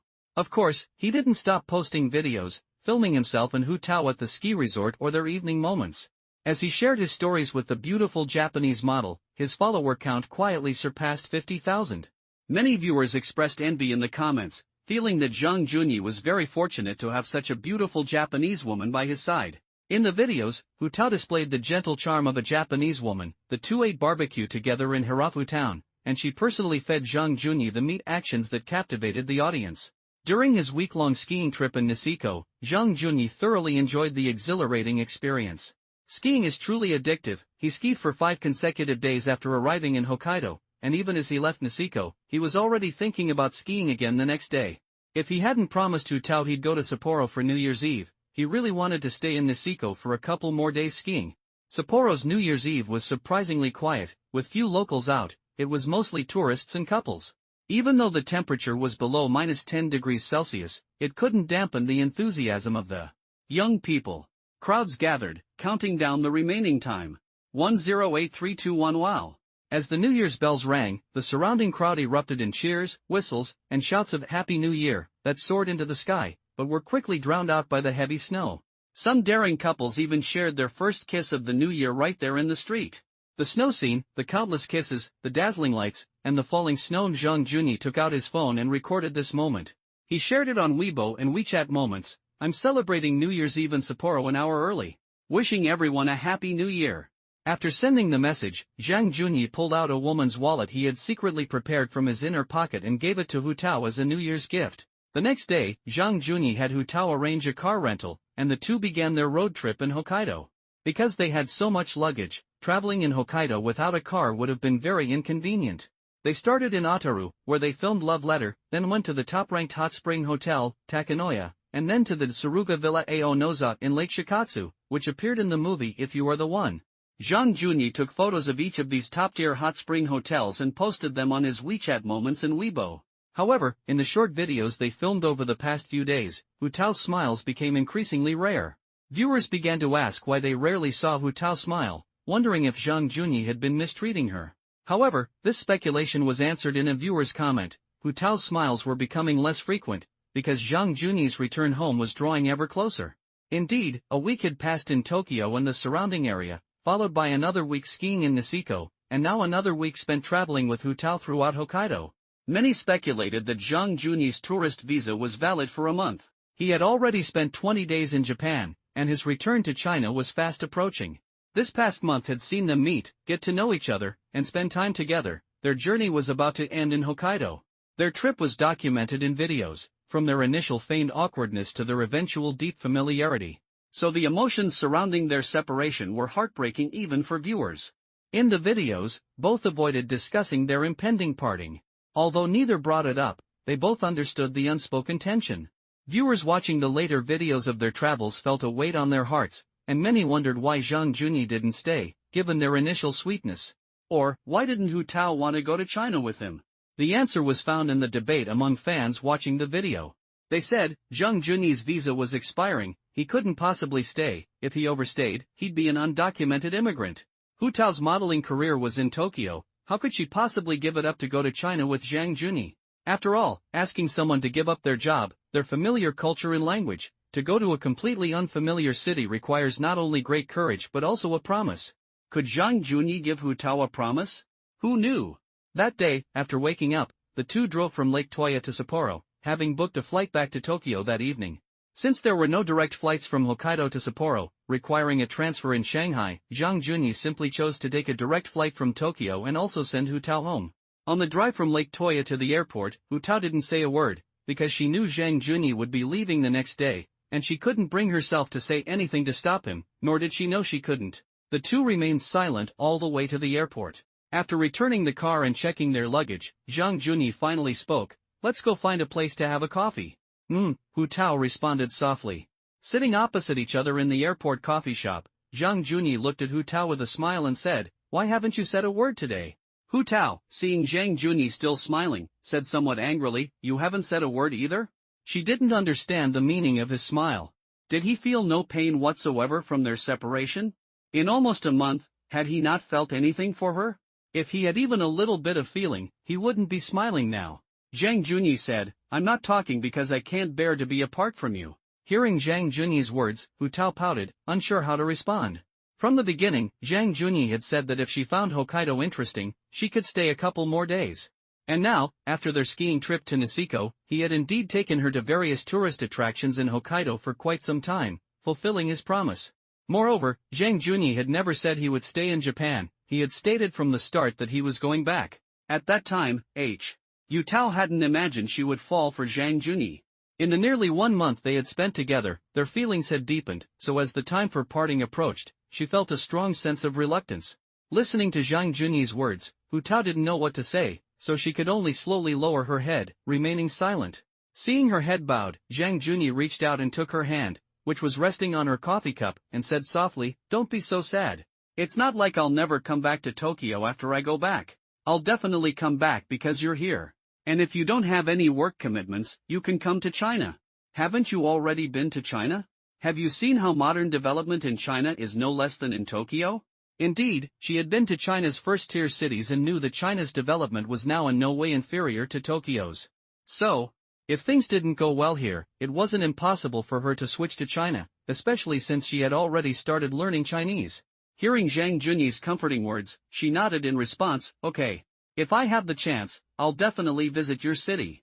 The two returned to Tokyo together, and the next morning, Zhang Junyi would take a flight back to China. Upon arriving in Tokyo that day, Zhang Junyi didn't choose to stay at her home, but instead opted to stay at the Hashinoya Hotel near Tokyo Station, this time choosing it for convenience as he could take the train to the airport early the next morning. Hu Tao first went home to drop off her luggage before coming to the hotel to find Zhang Junyi. That evening, the two enjoyed a sushi dinner in Ginza, then returned to the hotel and went on a wild night. They were completely exhausted before finally falling asleep. Perhaps their wildness was a parting gift. The next morning, after breakfast, Zhang Junyi went to the airport. He didn't ask Hu Tao to see him off, they simply waved goodbye at Tokyo Station. He returned home with all his luggage and his ski bag. At the train ticket gate, Hu Tao kept waving to Zhang Junyi, which he captured on camera. He spent the entire few hours on the plane editing footage. From the leisurely afternoon in Ginza to the bustling city lights at dusk, a few seconds of time-lapse photography captured the vibrant atmosphere of Ginza. Ginza glitters under the night sky, countless luxury stores and shopping malls flash by, finally settling on the sushi the two had enjoyed the night before. Chefs busily prepare sushi at their counters, diners smile and enjoy their meals, and Hu Tao and Zhang Junyi sit at the counter. The program then showed countless photos, from their first encounter on the street to their first meal together. These were followed by a series of photos, like a meeting minutes, documenting all the pictures Zhang Junyi and she had taken together, from bustling Tokyo to the romantic, snowy Hokkaido. The final scene showed Zhang Junyi dragging his suitcase, his back to Hu Tao, walking deeper into the station. Hu Tao waved goodbye to Zhang Junyi's retreating figure. The plane landed at 2 p.m. Zhang Junyi, dragging his suitcase and long, narrow ski bag, appeared somewhat out of place at the Mountain City airport, attracting many puzzled stares. In a southern city like Mountain City where it never snows, ski bags are an absolute must-see at the airport. Since it doesn't snow here, no one would bring such equipment. Furthermore, skiing is a niche sport, and many people who try skiing rent equipment, so many in Mountain City have never seen a ski bag. As Zhang Junyi walked through the airport with his ski bag, many locals returning to Mountain City cast curious glances his way. He quickly walked towards a taxi, ignoring everyone's stares. Getting into the taxi, Zhang Junyi told them the location of his rented apartment complex. He had been away for almost a month, and Mountain City had become quite cold, but Zhang Junyi had endured the harsh conditions of Hokkaido during that time, so the temperature in Mountain City was manageable. The car sped along the airport expressway when Zhang Junyi's phone rang. It was Li calling. He answered casually, "Beautiful Li, what's up so early?" Li's voice was cheerful as she asked, "I saw you posted on your WeChat moments that you're going back to China today?" Zhang Junyi replied, "Just arrived, in a taxi now." "What's up?" Li said, "You've been in Japan for a month, you must be craving hot pot, right? How about I treat you to hot pot tonight? You let me drive your car and treated me to dinner last time. So this is a return gift, do you have time?" Hearing Li's invitation, Zhang Junyi thought for a moment and declined, "Today is out of the question. I have some other things to do. How about we talk about it tomorrow?" Zhang Junyi wasn't going to be a simp now. He wasn't someone a woman could just show up for any time with a phone call. If it were before, he probably would have agreed. After all, Li's appearance was one of his type. Moreover, Zhang Junyi had been well-fed for the past month, and after last night's frenzy, he had absolutely no expectations for such soul-stirring things. After being rejected by Zhang Junyi, Li wasn't annoyed at all. Instead, she said, "That's true, you'll definitely need a day to rest after you get off the plane today. How about tomorrow? I'll call you tomorrow?" "Okay, I'll call you tomorrow." After hanging up Li's call, Zhang Junyi shook his head with a mocking smile. The goddess-level beauty who had never proactively contacted him before was now so enthusiastically inviting him to dinner. This series of changes was all because she had discovered his financial stability. Sure enough, women would flock to men when they have money. Dragging his snowboard bag back to his rented room, the gear seemed somewhat out of place in this old house. Had he been staying in too many luxury hotels lately? Or had he admired the Japanese resort-style architecture of top-tier hotels? The house he saw no longer seemed so appealing. "It's time to buy a house," Zhang Junyi sighed. He had over 30 million yuan quietly sitting in his pocket, and considering that housing prices in Chongqing weren't considered expensive compared to top-tier cities, he was quick to act. He grabbed the keys to his BMW M5, which he hadn't driven for a month, and set off. Using the car's phone, he dialed his mother's number. "What are you doing? Watching TV at home, what else? Why haven't you been home for a month?" Speaking of Zhang Junyi's parents, Both of them used to work for state-owned enterprises, though his mother had been laid off years ago. However, her former workplace was a paint factory, where she worked as a nurse in the factory's medical clinic. After the state-owned enterprise went bankrupt, due to the factory's special nature, she was classified as having a special occupation, so her retirement age was 5 years earlier than usual. She retired at 45 and is now a retired old lady. His father worked for the city's public transportation system, diligently wielding the steering wheel his entire life. Now that he's older, the company has arranged for him to work as a dispatcher at the terminal station. He's just waiting to retire. Zhang Junyi said, "I'll be right back. Get ready, we're going out for a bit." "What for?" "Your old man'll be back soon." The dispatching work is based on the departure schedule, from 7 a.m. to 3 p.m., which is the day shift. Zhang Junyi said, "It's nothing, we'll just call him later." "Get ready first." "What is it?" "You didn't explain clearly." "I want to buy a house." When Zhang Junyi said this, his mother on the other end of the phone fell silent. She had felt something was off when Zhang Junyi transferred tens of thousands of yuan back home via WeChat last time. But listening to his father's explanation that he had made money, they didn't know exactly how much. And since Zhang Junyi was approaching 30, they were embarrassed to ask how much he had earned. After all, it was money he earned through his own abilities. But now, hearing Zhang Junyi talk about buying a house, his mother was a little stunned. Even though the housing prices in the mountain city weren't as high as in first-tier cities, a house still started at 1 million yuan. And now Zhang Junyi was just buying it like that? Hearing the silence on the phone, Zhang Junyi asked, "Why aren't you saying anything?" "I know, I'll get ready. Call me when you arrive." "Okay, I'll be there in about half an hour." After hanging up, Zhang Junyi drove towards his parents' house. Meanwhile, his mother called his father. "Old man, Junyi just called and said he wants to buy a house?" As Chinese people, they certainly support buying a house, provided they have the money. The old man said with some doubt, "Oh? He has that much money? I didn't know, that's why I asked you. Did he make a lot of money?" "How would I know? But I looked up what he mentioned a while ago. If he bought it for 2,000 renminbi, it would be worth 350,000 now. If he bought 10 lots back then, it would be worth at least 35 million now." When the elderly mother heard that Zhang Junyi might have 35 million yuan, she nodded and said, "It's time to buy a house. He'll definitely have to move out after he gets married. And if we buy it now, it can be considered premarital property." What a retired old lady. What are they talking about in the neighborhood every day? Now they're even calculating premarital property? Half an hour later, Zhang Junyi didn't need to call. He sought his mother at the entrance of the complex. He pulled over and rolled down the window. The main entrance to the complex was in the driver's seat. He said, "Get in." Looking at the blue BMW, his mother asked in surprise, "Oh? You changed cars? And it's a BMW?" Get in, Zhang Junyi said with a smile. His mother was wearing her red wool coat, over which she wore a long-sleeved knit top, women's trousers, and leather shoes. It seemed she was dressed quite appropriately for Zhang Junyi's purpose of buying a house. After his mother got into the passenger seat, she asked, "Your father said you made several million?" "I didn't quite believe it, but now it seems true. You even changed your car to a BMW?" Although the old lady didn't know many car brands, she still recognized the basic luxury car brand BBA. Zhang Junyi started the car and drove off with his mother. He joked, "It's alright, anyway, my money is in the bank earning interest, so retirement won't be a problem." His mother pouted and said, "It's better to buy more houses than to keep money in the bank earning interest. Renting out houses will earn more than depositing money. Why buy so many? By the way, Mom, I remember when I was little I said I'd buy you a big villa when I grew up. How about we go look at some villas?" In Shanshan, villas only cost a few million, around 10 million.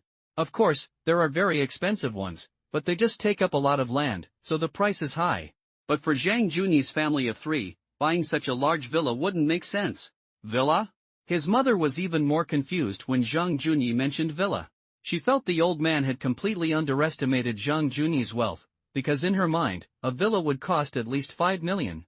Zhang's mother laughed, "I'm already very satisfied that you have the intention. As for a villa, we really don't need it. It would only make sense if you got married, had children, and needed our help to take care of them. Instead of buying a villa, you should use the money to buy several smaller apartments. When you need a villa in the future, you can sell the smaller apartments and buy a villa. After all, small apartments are easy to sell, but if you buy a villa now, it will be difficult to sell it later."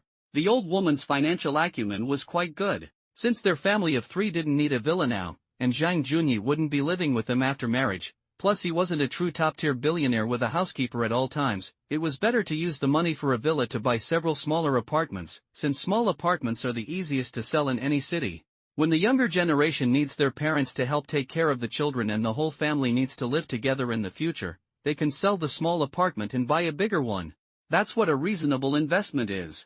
Zhang Junyi laughed. Okay, then let's do it your way and buy an apartment suitable for me to live alone first. But as soon as Zhang Junyi finished speaking, his mother slapped him on the shoulder, her eyes immediately widening. Buy what apartment for living alone? You should find me a girlfriend right now. Zhang Junyi and his mother first picked up his father from get off work, and then the family headed to a new apartment complex in the city. They looked at 2 developments, both with move-in dates not until the second half of next year. Zhang Junyi didn't choose any high-end developments, opting instead for more ordinary ones. His only requirement was that the move-in date be as early as possible, ideally in the first half of next year or around the beginning of the new year. Actually, the mountain city has many top-tier developments, which are more expensive per square meter than ordinary developments, so they all have ready-to-move-in units. However, Zhang Junyi felt he might spend less time at home in the future, as the skills proposed by the system, whether skiing or surfing, were beyond what he could achieve in his inland city. Therefore, he hesitated to buy a high-end development with a higher price per square meter. After looking around, Zhang Junyi had some brochures for the developments. He and his mother sat in the back seat discussing the apartment, while the experienced driver diligently drove them home.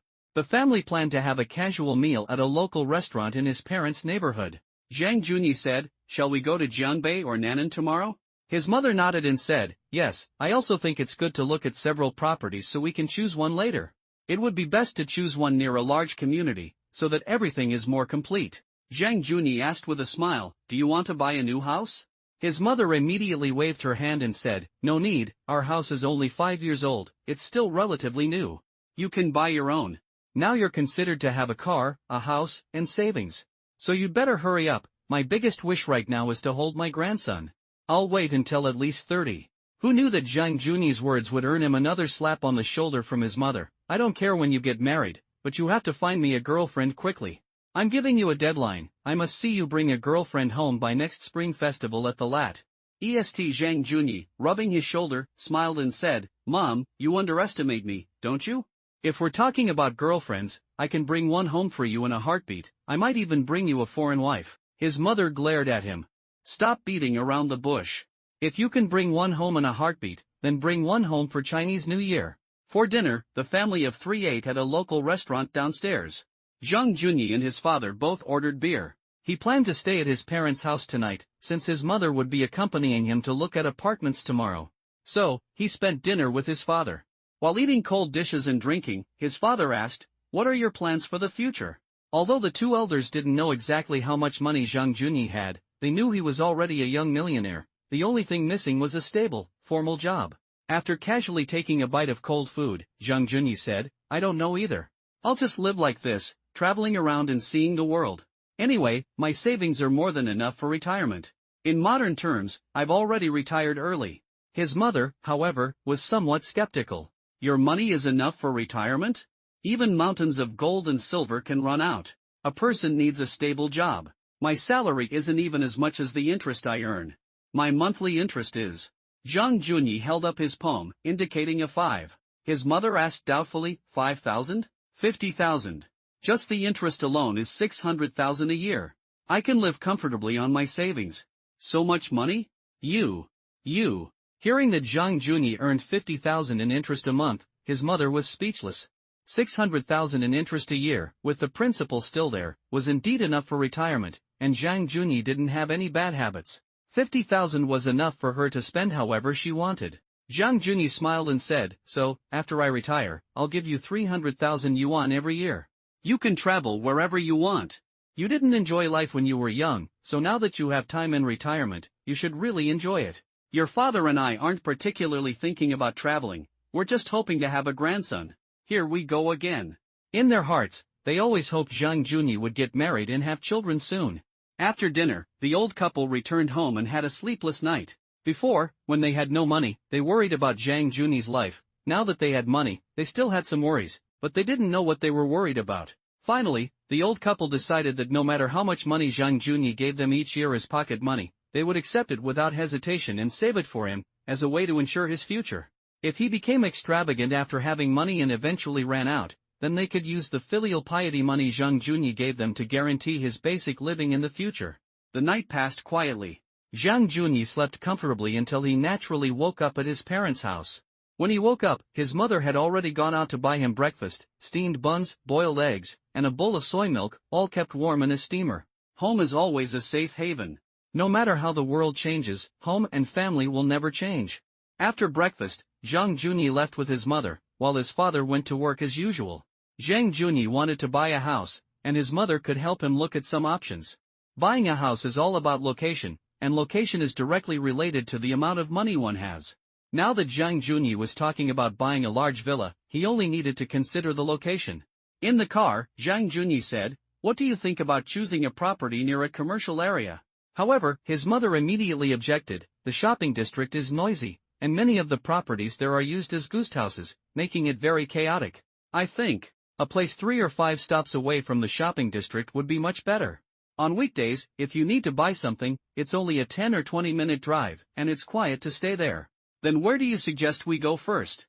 After spending the day with his mother, Zhang Junyi had his eye on 2 neighborhoods, but his mother felt that tomorrow was the weekend, and his father would be off work, so they should look around some more before making a final decision. Zhang Junyi felt that a day earlier or later didn't matter, and buying a house was a very serious matter for their generation, so he let them decide. On the way home, Lily called, and since it was a car phone, his mother could hear it. "Junyi, don't forget to have dinner tonight." "Okay, I'll contact you later, I'm busy right now." Lily said with a smile, "You're not with some beautiful woman, are you?" Zhang Junyi replied with a smile, "Yes, I'm with the most beautiful woman in the world." But as soon as Zhang Junyi finished speaking, his mother, who was standing next to him, said with a smile, "You little rascal, what nonsense are you spouting?" "Hello, I'm Junyi's mother, he's with me." "Oh, it's Auntie, hello, hello. Sorry to disturb your family reunion, I'll hang up now." With that, Lily quickly hung up the phone. Zhang's mother laughed and said, "Why did this girl hang up? Is my voice that scary?" Zhang Junyi immediately said, "Alright, don't overthink it. She was a colleague from our old photo studio. It's the end of the year, so we just met up for dinner." "So what if she was a colleague? Judging from her voice, she's about your age, right?" Sensing the implication in his mother's words, Zhang Junyi said, "She has a boyfriend. By the way, you see she has a boyfriend, why don't you find a girlfriend?" The conversation kept revolving around dating, marriage, and having children. This was the reason why Zhang Junyi, despite living in the same city as his parents and being able to save on living expenses by staying at home, still chose to move out. After dropping his mother off at home, Zhang Junyi drove off again to the meeting place he had arranged with Lily, a coffee shop in the pedestrian street. Lily had taken a day off today, skipping her live stream, and instead dressed up in a youthful and radiant manner to meet Zhang Junyi. After Zhang Junyi posted his travel photos from Tokyo, Lily's impression of him had greatly improved. The main reason was that Zhang Junyi's photos showcased his luxurious stays at top-tier hotels, and Lily wondered if she could travel with him and enjoy those same high-end hotels and fine restaurants. It's not wrong for a woman to pursue the life she wants. Pedestrian streets are definitely the hardest places to find parking. Zhang Junyi finally found a parking spot in a large shopping mall and headed to the agreed-upon coffee shop. Lily sat in a corner wearing a Canada Goose down jacket, even though it wasn't cold enough in the mountain city to really need such a thick down jacket. But fashion trends were one of the criteria women used to choose their outfits. Zhang Junyi, wearing an LV denim jacket, entered the coffee shop. His first words to Lily were a complaint, "Don't ever suggest the pedestrian street again. I looked for several places, and all the parking lots were full." Lily, perhaps feigning cuteness, smiled and stuck out her tongue slightly, saying to Zhang Junyi, "Oh, I forgot. I always take a taxi here, it's a habit. By the way, what would you like to drink?" Zhang Junyi waved his hand and said, "I'm going out for some kumquat lemon tea from milk tea later." "Let's go then," Lily nodded. After they left the coffee shop, Lily looked at Zhang Junyi beside her and asked, "How was your trip to Japan?" Not bad. Skiing is a really addictive sport. You should definitely try it if you have the chance." "You didn't have a live stream today?" Zhang Junyi noticed that Lily wasn't carrying a selfie stick today, and he asked her about it curiously. Lily smiled and said, "I can't stream every day, I need to give myself some rest time, right?" "You do need to give yourself some rest time. Come on, let's go, I'll treat you to something nice today. It'll be about lunchtime if we drive there." Hearing Zhang Junyi's words, Lily smiled brightly at him and said, didn't we agree that I treat you to hot pot? Two people can't order many dishes for hot pot, and ordering too much is a waste, Zhang Junyi said. It's precisely because hot pot is for two people and you can't order many dishes that skewers, a type of hot pot suitable for smaller groups, have emerged. Lily followed Zhang Junyi to the garage and got into his car, which was worth nearly 2 million. Actually, she and her viewers, like many others, didn't understand why Zhang Junyi didn't buy a Porsche with that kind of money. After starting the car, Zhang Junyi turned to look at the youthful and radiant Lily. He gently asked, "You're not allergic to seafood, are you?" Lily paused for a couple of seconds before shaking her head and saying, "No, I'm not." The implication was that Zhang Junyi planned to take her to eat seafood. Inland, seafood was always synonymous with high prices. So, hearing about eating seafood, she was in a good mood. Driving, Zhang Junyi casually asked, "How are you spending the Spring Festival? Going back to your hometown?" "I'm not going back, just staying in the city." "What about you?" "Zhang Junyi, me? Spending it with my family, what else? I do want to go out and have some fun after the Spring Festival." Hearing Zhang Junyi say he wanted to go out after the Spring Festival, she subconsciously asked, "Didn't you just come back from Japan? Why are you going out again?" Zhang Junyi just smiled, not giving a direct answer. He was considering whether Lily would agree to go with him this time. Mainly, her youthful appearance would be a good match for the outdoor beach, but she had a live streaming job. Seeing Zhang Junyi just smile, she couldn't help but sigh. It's so nice to be able to go out and play whenever you want. Unlike us, who are exhausted from live streaming all day and sometimes have to hear some unpleasant things. Zhang Junyi glanced back at her and said, "What you're saying? I don't even know how to answer." Seeing that Zhang Junyi didn't want to continue the topic, Lily had no choice but to change the subject. "How's Hokkaido? Is it fun? I saw some hotel photos you took and I think that place is so beautiful. Soaking in a hot spring in the snow and ice, that must be so comfortable, right?" Zhang Junyi smiled gently, glanced at her casually, and then turned to look at the road ahead and continued driving. "Doesn't the mountain city have a lot of hot spring hotels? Although it lacks a bit of the romance of the snow and ice, it's still very comfortable to soak in a hot spring in this weather. What makes you want to go to a hot spring?" Lily smiled and nodded, saying, "After seeing your photos of Hokkaido, I'm starting to want to go to a hot spring." Zhang Junyi smiled and said, "Okay, let's go to the hot springs together in a couple of days. I have some things to do these next few days, mainly shopping for New Year's goods with my family." Shancheng is not only a city built on a mountain, but it's also one of the first cities in China to be designated a hot spring capital. For example, the famous resort Banyan Tree has a hot spring hotel in Shancheng. Lily listened to Zhang Junyi's words, simply observing his expression. Actually, after Zhang Junyi opened his Douyin account, she had already found his account and watched his recent filming in Tokyo. She was deliberately talking about hot springs in Hokkaido, but she really wanted to ask Zhang Junyi about the model in the video. However, asking directly would be a bit too much, since they were just friends. Zhang Junyi didn't show any interest in her, he treated her quite indifferently. On the contrary, Lily developed some feelings for Zhang Junyi. Especially after seeing his financial situation, these feelings intensified considerably. So at this moment, she was very curious about the relationship between Zhang Junyi and the model who had traveled to Hokkaido with him. Lily said, "By the way, didn't you just say you were going on a trip after the Spring Festival? Where are you planning to go this time? Are you planning to go to Japan again?" Lily was subtly inquiring about the relationship between Zhang Junyi and the cherry blossom model. If the model and Zhang Junyi were in a romantic relationship, then Zhang Junyi would likely go there again after the Spring Festival. Zhang Junyi shook his head and said, "I just came back from Japan, how could I go again?" Hearing Zhang Junyi's answer, Lily nodded thoughtfully. Actually, she was thinking to herself, could it be that he and that model don't have any special relationship? But in the video, they seemed very close to each other.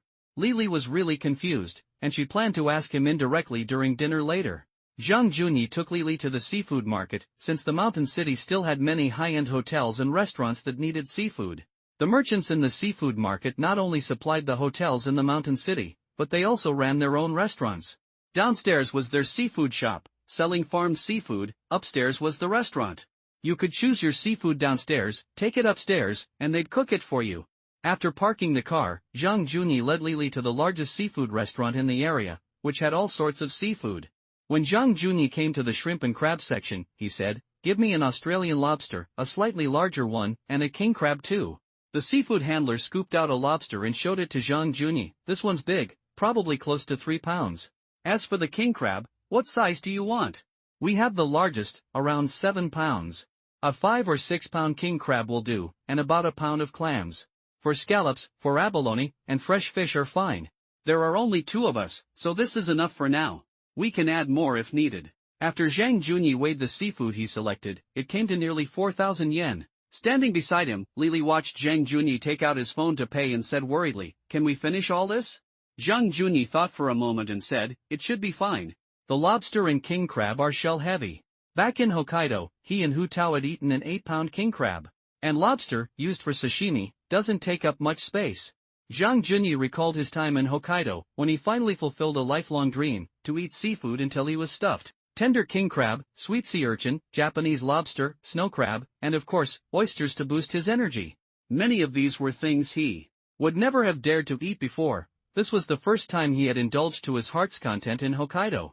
Now back, he still had a strong fondness for seafood, even more so than for Japan's top-grade A5 Wagyu beef. Seeing that Zhang Junyi had already spoken, Li, standing beside him, didn't say anything more. However, she noticed that the nearly 4,000 yuan dinner was quite extravagant for her, the most luxurious meal she had ever had. The two carried the seafood to the processing area. Zhang Junyi chose lobster sashimi in 2 ways of preparing the king crab, steamed and grilled. The chef could decide on the other seafood. After explaining the cooking methods, the two were led to a private room by a waiter. While waiting for the food, Zhang Junyi habitually took out his phone to watch the last video clip he had posted yesterday about his trip to Japan. The clip contained many memories of himself and Hu Tao, and the final farewell scene, which many viewers found quite interesting. "You're such a jerk. You just played with Sakura and left? That's it? No way? No way? I don't know why." Watching the last scene, Hu Tao was a little reluctant to let you go. "Tell me this isn't the end. I want a sequel. I want Hu Tao again. Uploader, be honest, post Hu Tao's Twitter." As Zhang Junyi was reading the last comment from his viewers, he suddenly heard his own voice coming from Lili's phone next to him. Just as Zhang Junyi looked up in confusion at the voice, Lili, holding her phone, looked at him with her signature sweet smile. "Brother Junyi, why didn't you tell me you made a Douyin channel? I could recommend it to you in my live stream."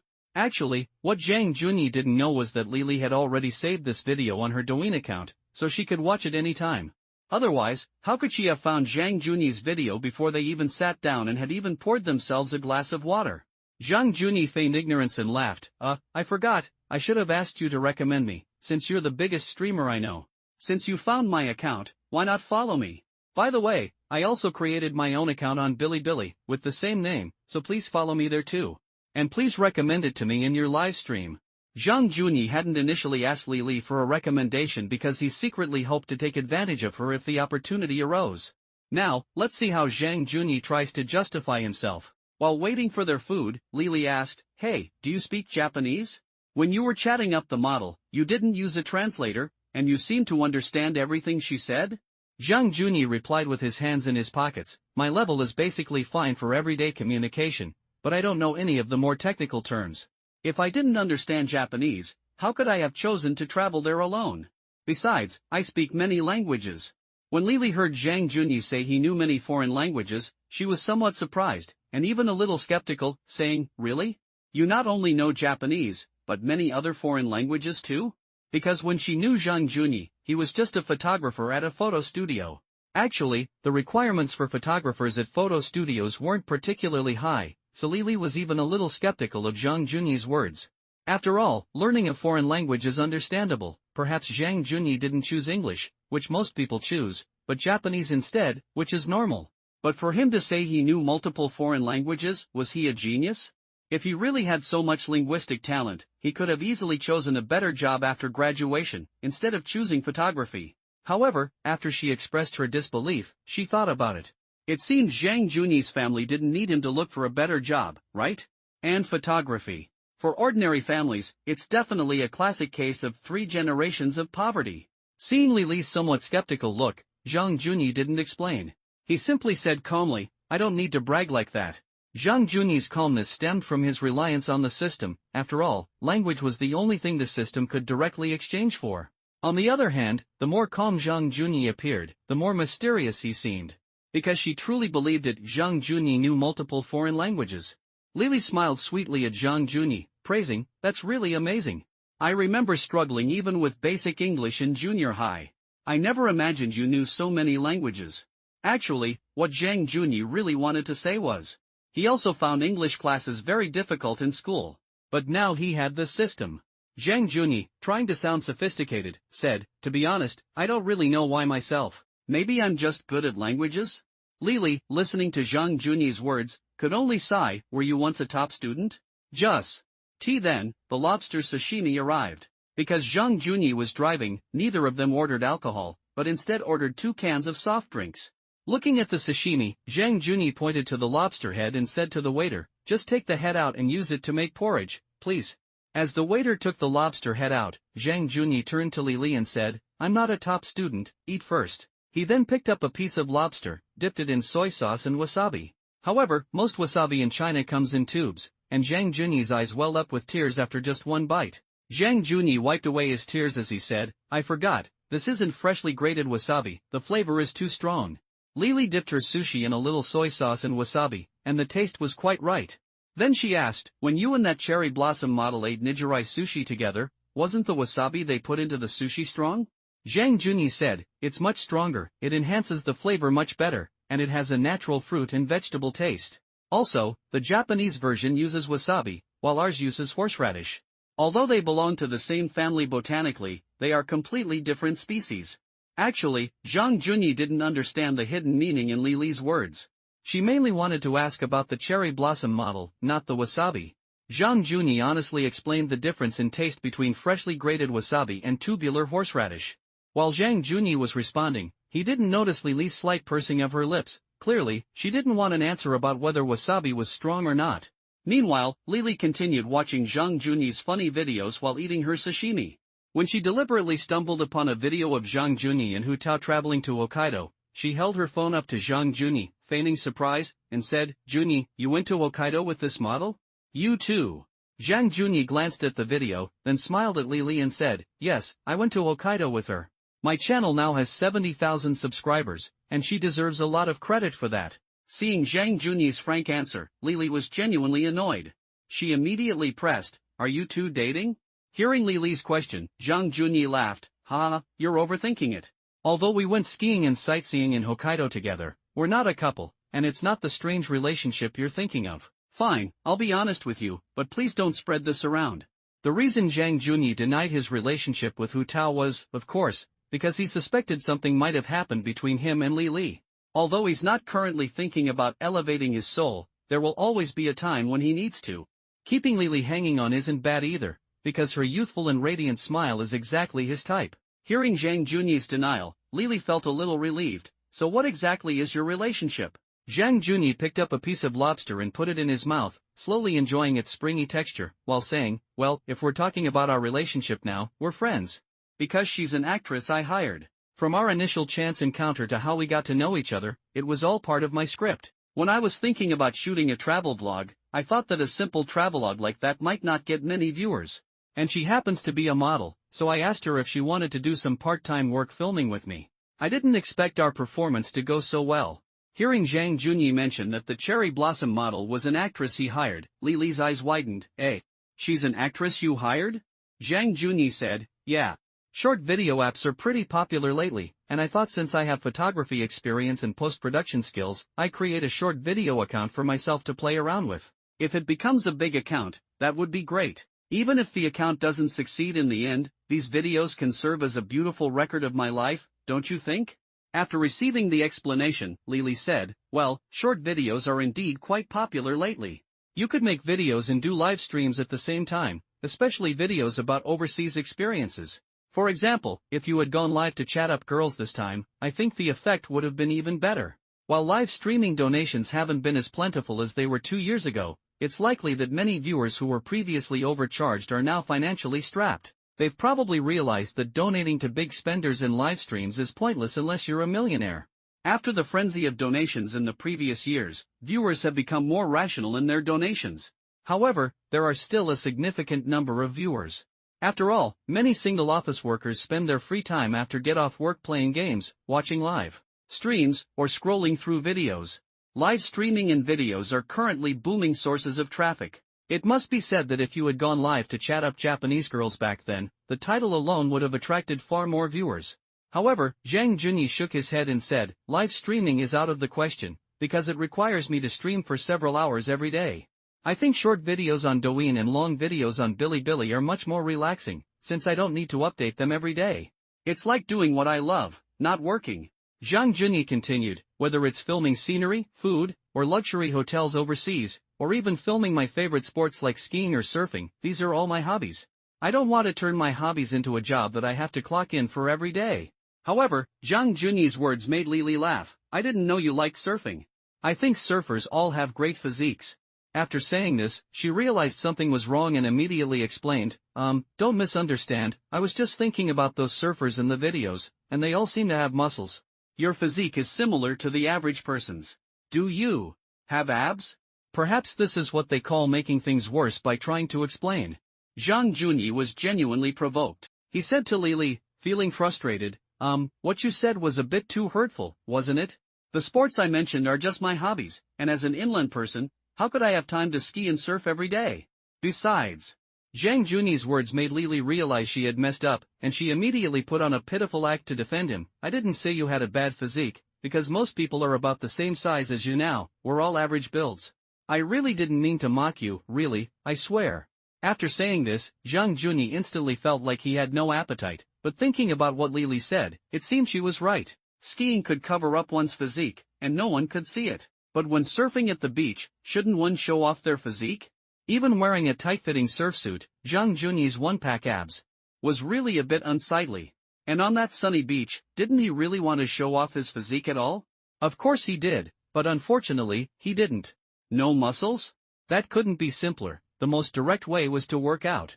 Lily's words truly solidified Zhang Junyi's resolve. He needed at least a good physique to show off his surfing videos at the beach, right? Although Zhang Junyi knew his channel subscribers were mostly old fogies who cared more about whether there were any beautiful women next time than his physique, he himself felt he really needed to work out. The delicious king crab had just arrived, but Zhang Junyi had lost his appetite. Lily's comment about his figure had put him in a dilemma. It's not just women who desire a good figure, men crave it too. What man wouldn't want a six-pack? However, women often choose to control their diet, or engage in slight dieting, strictly counting calories, etc., to achieve a good figure. But for men, getting abs requires exercise, there are no shortcuts. Seeing Zhang Junyi's silence, Lily said again, Junyi, really, don't be angry.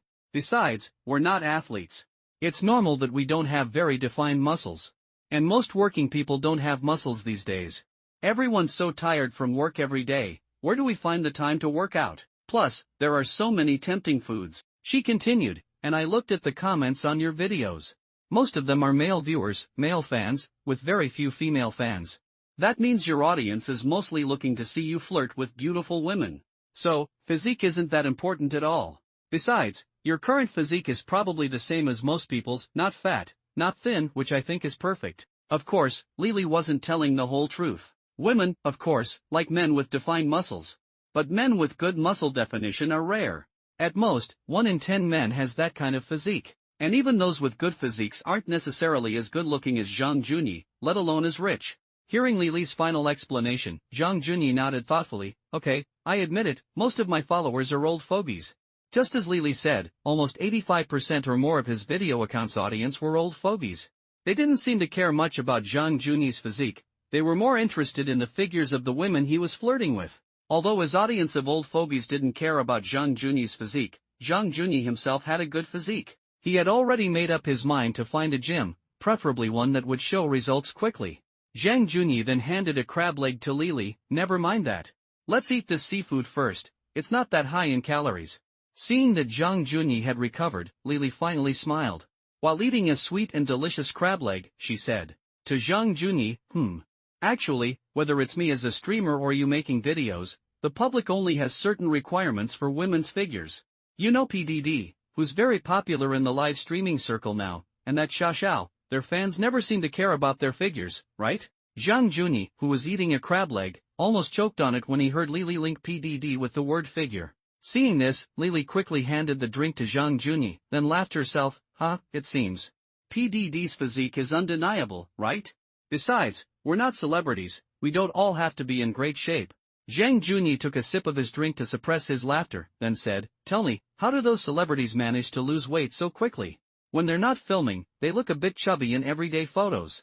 But as soon as they start filming, they're slim. How do they do it?"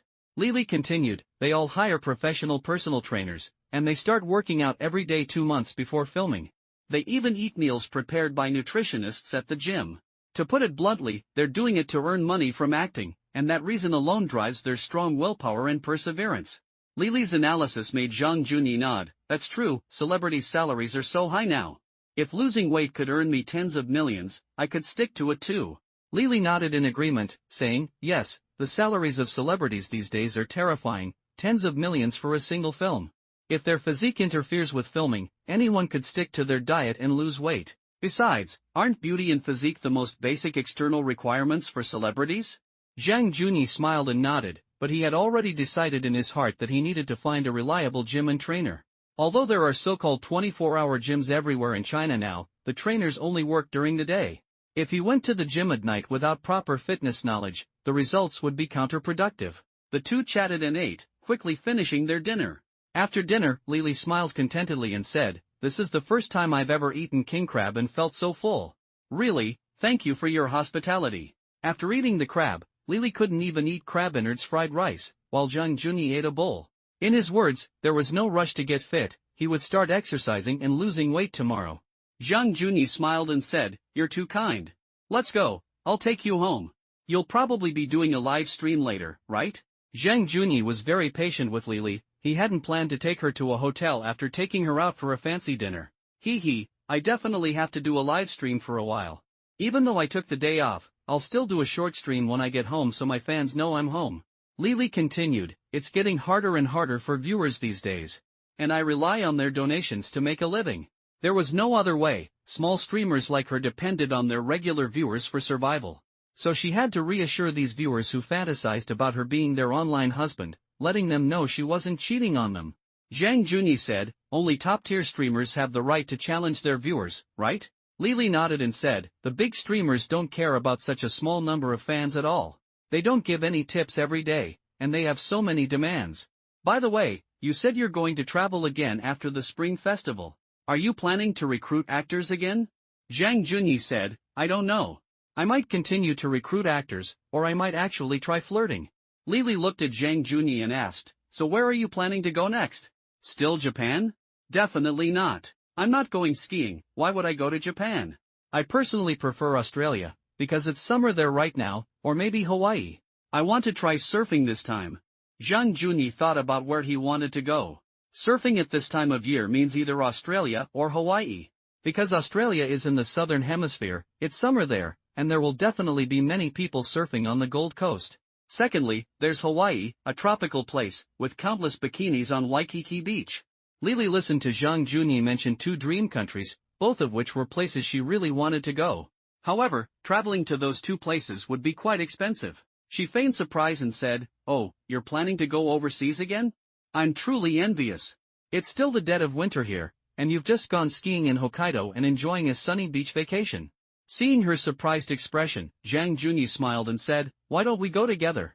Hearing Zhang Junyi's invitation, Lily was very excited, as both countries were places she really wanted to travel to. But she still said reservedly, "Forget it, I don't have that much money to go enjoy Australian or Hawaiian sunshine with you." Zhang Junyi smiled slightly at Lily's expression, but inwardly he thought, still pretending with me.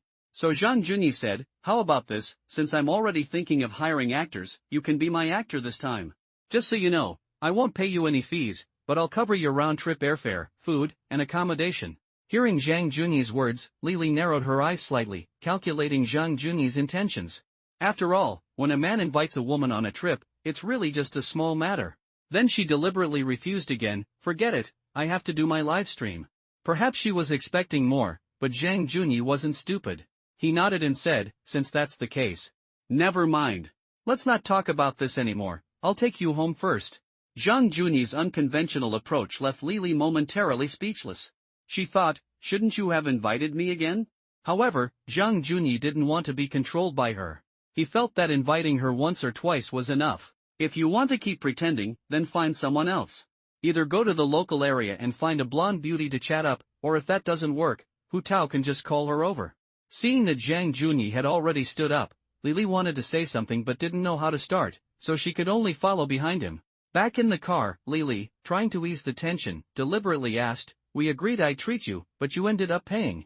Zhang Junyi started the car and said, "It's okay, you can treat me when you're free. I'll be in Chongqing until Chinese New Year anyway." Lily pouted and said, "New Year's Eve is in a few days. By the way, I'm planning to have a get-together with my viewers in a couple of days. Are you coming?" Zhang Junyi drove towards her house and said, "I won't join your get-together with your viewers. I haven't spent a single penny in your livestream, so I don't count as a viewer. Our relationship is different, we're friends, aren't we?" When Zhang Junyi invited her on a trip, Lily initially thought she could have some control over him. After all, when a man invites a woman on a trip, it's usually because he has ulterior motives. If he doesn't want to sleep with her, why invite her on a trip? It's all about paying for the trip anyway. If he doesn't intend to sleep with her, wouldn't it be better to take his parents on an overseas trip? Although Lily was very interested in the destination, she knew perfectly well that Zhang Junyi was definitely after her. That's why she thought she could control him. Who knew Zhang Junyi wouldn't fall for it? A woman can only control a man when he has those kinds of thoughts about her but hasn't succeeded yet. But Zhang Junyi simply wouldn't accept her attempts to control him. Although Lily was very attractive, Zhang Junyi, now wealthy, had many other options. Because he wasn't bad-looking and his financial situation wasn't bad either, he had more opportunities to choose. He could always try to pick her up again. During the nearly half-hour drive from the restaurant to her place, Zhang Junyi didn't bring up the topic of her traveling with him again. This made Lily a little annoyed, but inwardly she thought Zhang Junyi was stingy.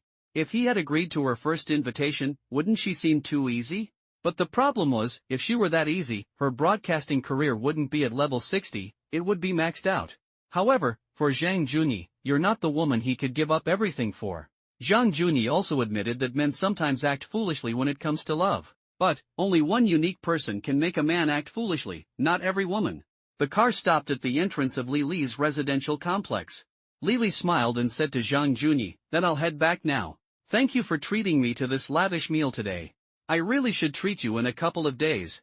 Zhang Junyi nodded and said, "Okay, we'll keep in touch by phone. I'll be going now." Lily nodded and replied sweetly, "Okay, be careful." Zhang Junyi nodded, closed the window, and drove away. After Lily got out of the car, she didn't immediately go into her complex.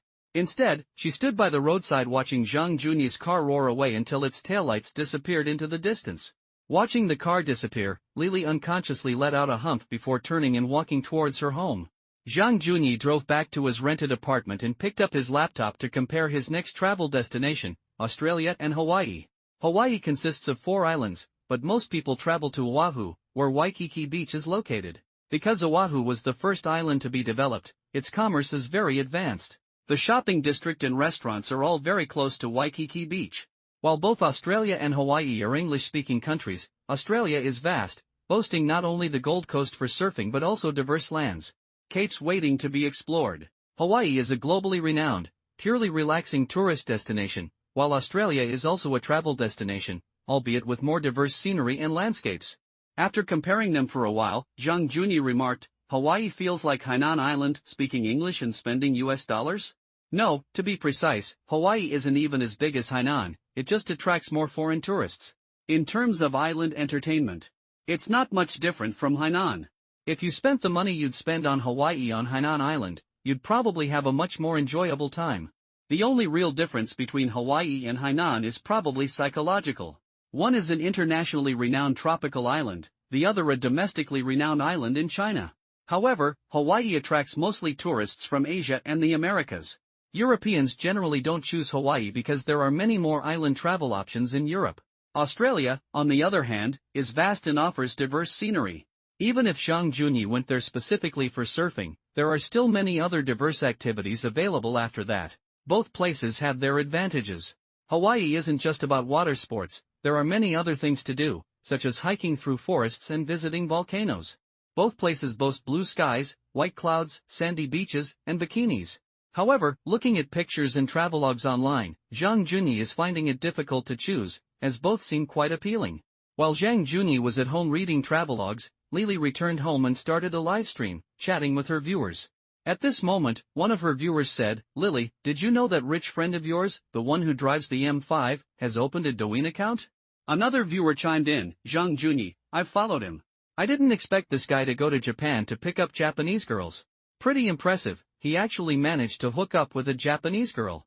That girl seemed very comfortable." Sure enough, there were many seasoned viewers in the live stream. Zhang Junyi's overseas pickup videos were a very novel topic in short videos, so they spread very quickly in various seasoned viewers groups. You know, Zhang Junyi's follower growth rate is quite good. Now that the video he filmed in Japan has finished airing, his personal followers are approaching 100,000. His Douyin account and Weibo account both have tens of thousands of followers. Especially his Weibo account has a higher follower count. After all, Zaya Honshu hasn't appeared yet. The high-end hotels he posted in some top restaurants in Japan, combined with his Douyin videos, still attracted quite a few private messages from young women. Zhang Junyi rarely checks his private messages these days. In the past 2 days, his Douyin account has received many collaboration invitations from MCNs, but of course, Zhang Junyi rejected all of these pitfalls. Zhang Junyi said, "Signing a contract is possible. The company will cover the cost of each video shoot, and there's no upper limit on the amount. For example, the RB shoot cost nearly 300,000 yuan. Will the company reimburse that?" All the MCN companies said it was impossible after hearing Zhang Junyi's request. Zhang Junyi's answer was simple: "If you won't agree, then forget it. I don't need your money." Zhang Junyi just hasn't figured things out yet. Once he does, won't he just buy trending topics himself? He's not short of money. Lily, watching her viewers posting about Zhang Junyi's Douyin videos in her livestream, laughed and said, "Everyone should follow his Douyin." Although she jokingly told her viewers to follow him, she was still a little frustrated. She had a chance to travel abroad with him today, a trip for a lone man and woman that could potentially develop into a romantic relationship.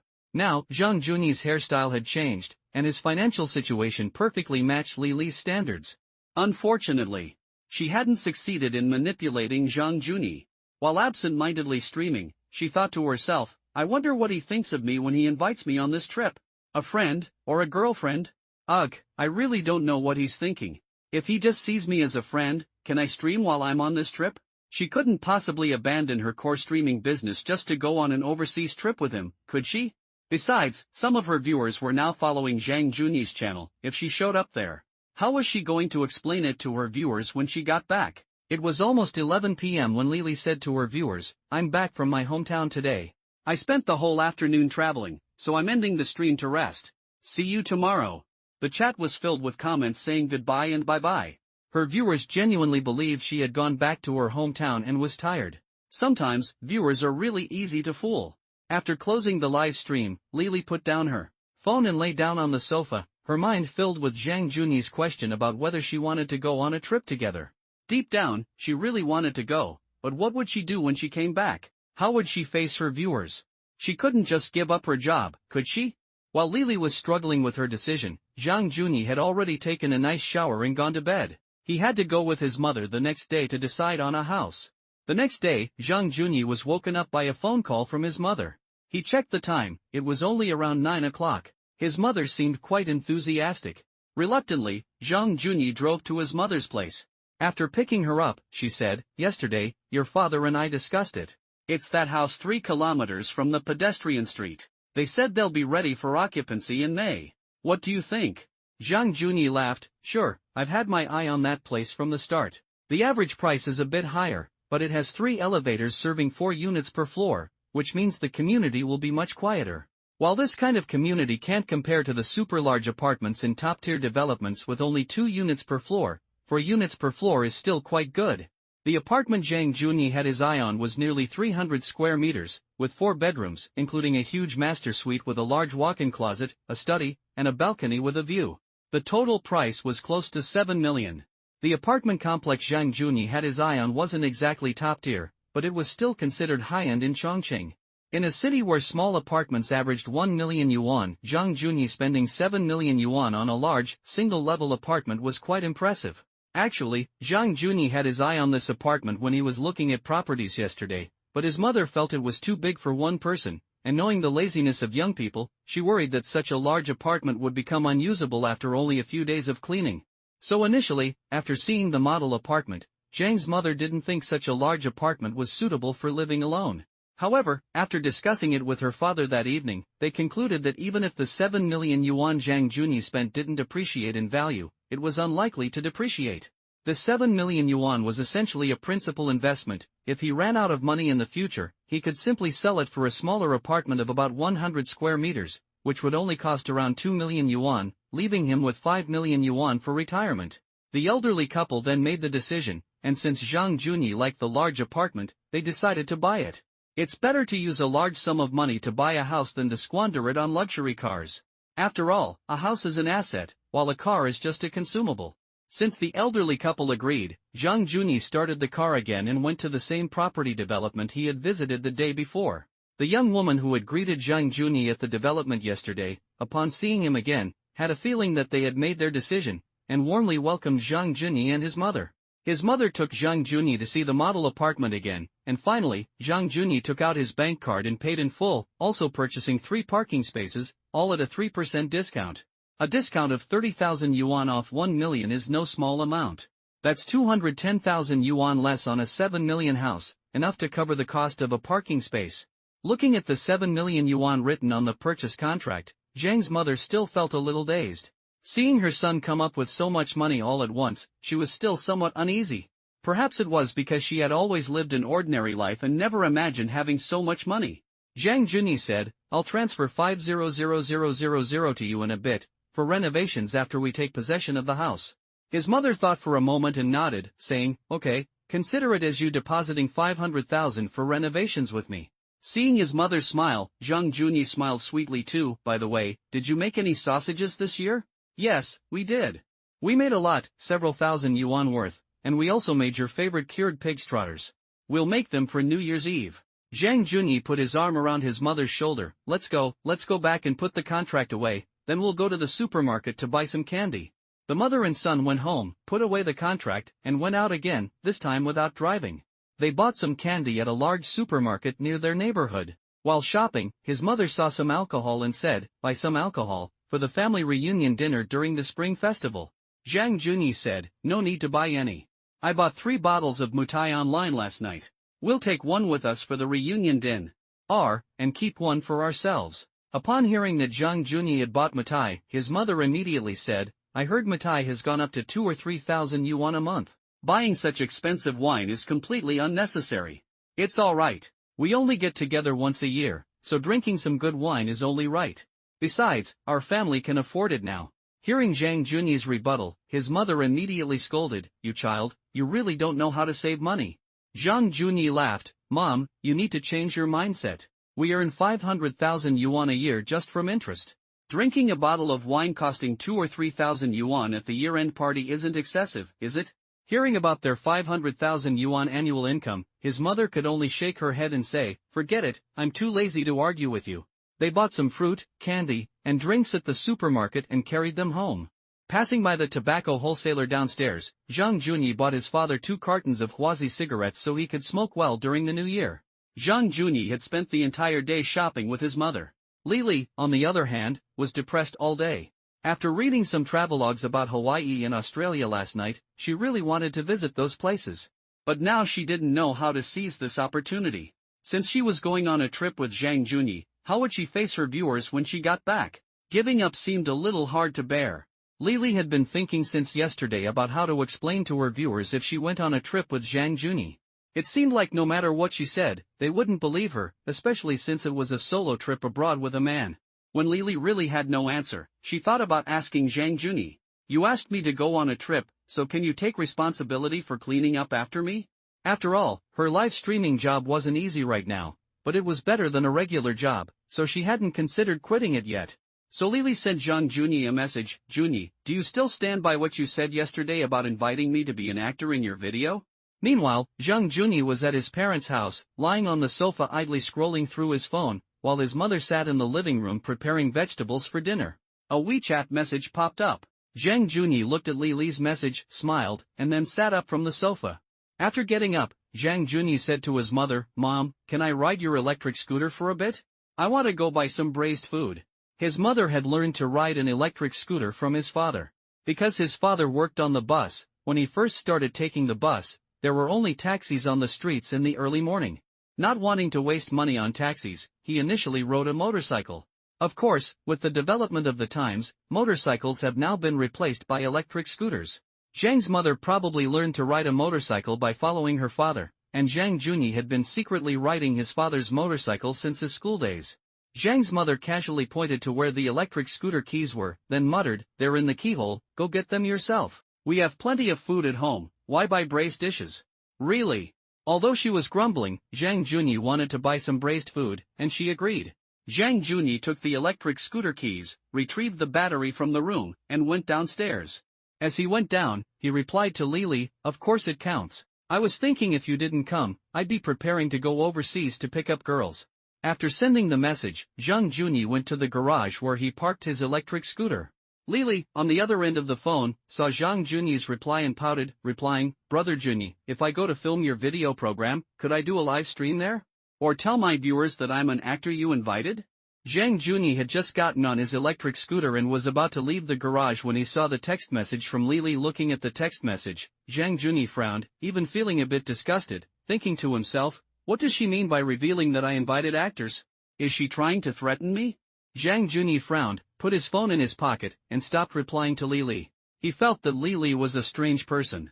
He was inviting her to come along for free, and that she could be a model on the side. Of course, this also contained some ulterior motives. If he didn't have those motives, why would he be foolish enough to spend tens of thousands of yuan to genuinely invite her on an overseas trip? Or did she really think he only considered her a friend and was just taking her on a trip with no other intentions? Okay, even if she genuinely thought she was a friend and had no ulterior motives, she shouldn't at least say that she had hired actors, right?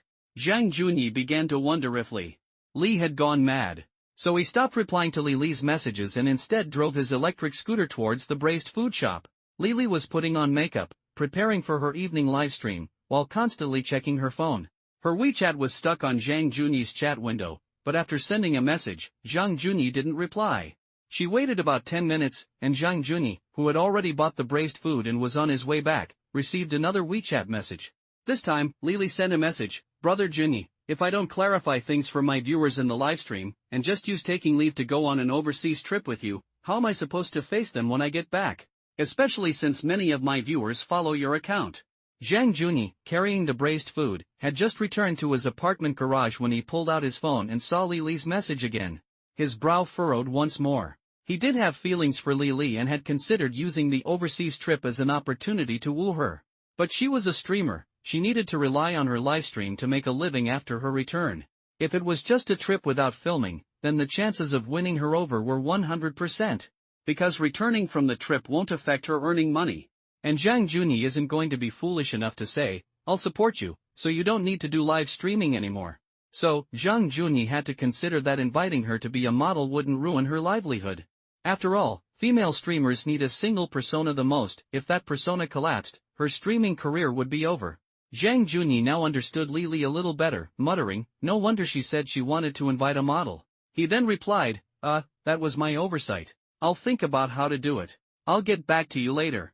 At dinner time, Zhang Junyi still hadn't come up with a perfect solution to Lily's problem. The family of three sat in the living room enjoying dinner, a simple, home-style meal without any fancy seafood. Zhang's mother spoke first, saying to her husband, "Junyi, and I bought the house this morning. It cost over 7 million. This kid bought 3 adjacent parking spaces in one go. He said he'll take one, his wife will take one, and we'll need one when we go over. Nearly 7 million. That's more money than the two of them could ever earn in their entire lives." But Zhang Junyi had taken it all out in one go. Now, besides feeling relieved, the two of them felt a huge weight lifted from their worries about his future. When Zhang Junyi mentioned preparing a parking space for them to play, Zhang's father shook his head and said, "I've driven my whole life. To be honest, I really don't want to drive anymore after I retire." Hearing his father's reluctance to drive, Zhang Junyi immediately retorted, "It's really inconvenient to go out without a car these days. You don't want to drag mom along on your electric scooter in the winter, do you? I just rode it to buy some braised food, and the wind felt like knives cutting my face." His father immediately said, "Can't we take the bus or the subway? If not, Mom, go get your driver's license." Zhang Junyi's gaze shifted to his mother. "You know, Dad's suggestion is pretty good. Once Mom gets her license, and he retires, the two of you can totally go on senior citizen road trips." You can even take turns driving, how easy would that be? Zhang Junyi continued, before, we didn't have the means. We couldn't afford several cars, so it was understandable that you didn't learn to drive then. Now, getting you a car is no problem at all. After all, riding an electric scooter isn't safe, it's like being wrapped in flesh and blood. Besides, many elderly people are learning to drive these days. As long as you learn, I'll buy you a car you like. Zhang Junyi was trying to persuade his mother to learn to drive. Besides, his mother was only in her early 50s, she could definitely learn to drive. Listening to Zhang Junyi's charade, Zhang's mother waved her hands repeatedly, saying, 2 drivers like you are enough for our family, I don't need to learn. Zhang's father chimed in, I think it's worth learning. When he changes cars, we can drive the old one, otherwise, we'd lose at least half if we sold it. Zhang Junyi pressed his advantage, saying, Dad's right. After 3 years, the car I bought for around 400,000 yuan is only worth 200,000 yuan at most. It's a complete waste of 200,000 yuan, it's better for you to drive it. At least it's a BMW, isn't it? Indeed, neither the old man nor the mother knew the true value of Zhang Junyi's BMW M5, yet he was telling his family that his nearly 2 million yuan car was worth only a 5 Series. It has to be said that the father and son's combined efforts finally persuaded Zhang's mother. After all, the stingy mother was faced with the prospect of losing over 200,000 yuan on this car, which was only 2 or 3 years old when Zhang Junyi bought a new one. The thought of it pained her, so she agreed to learn to drive and would sign up tomorrow. After dinner, the father was cleaning up the dishes in the kitchen. The division of labor in the family was clear now. Since the father worked during the day, the mother was in charge of the meals, but the father was responsible for cleaning the kitchen after dinner. Zhang Junyi, having finished his meal, slumped onto the sofa in the living room. While resting, he thought about how to ensure that Lily wouldn't ruin her livelihood if she came with him, while still getting the desired number of views for his surfing video. Actually, Zhang Junyi was quite confident about getting the surfing video views.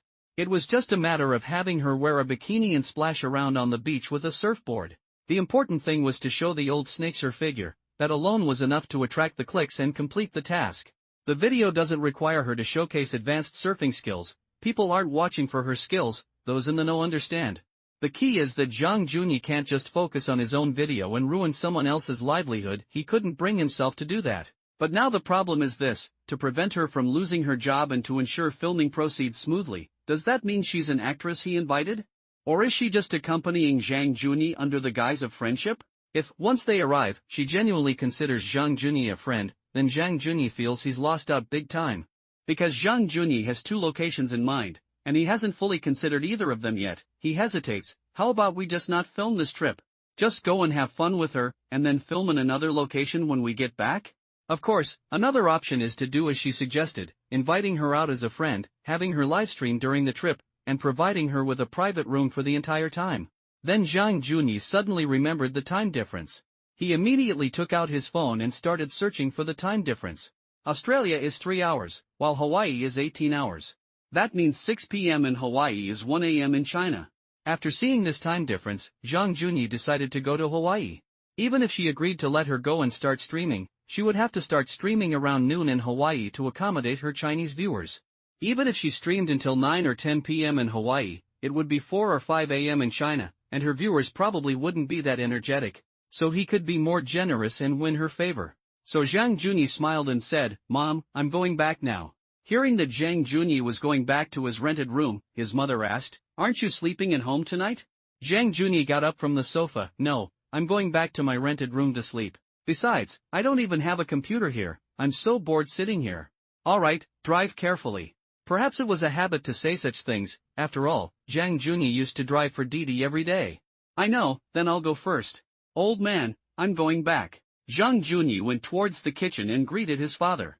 His father, who was washing dishes in the kitchen, nodded, okay, sure. Remember to go to your third aunt's for the New Year's Eve reunion this year. Zhang Junyi nodded and said, I know, I'll come back to pick you up then. His father said, why pick us up? We can take the bus, it's too much trouble for you. It's alright, you can pack slowly, I'm going first. Mom, I'm going first.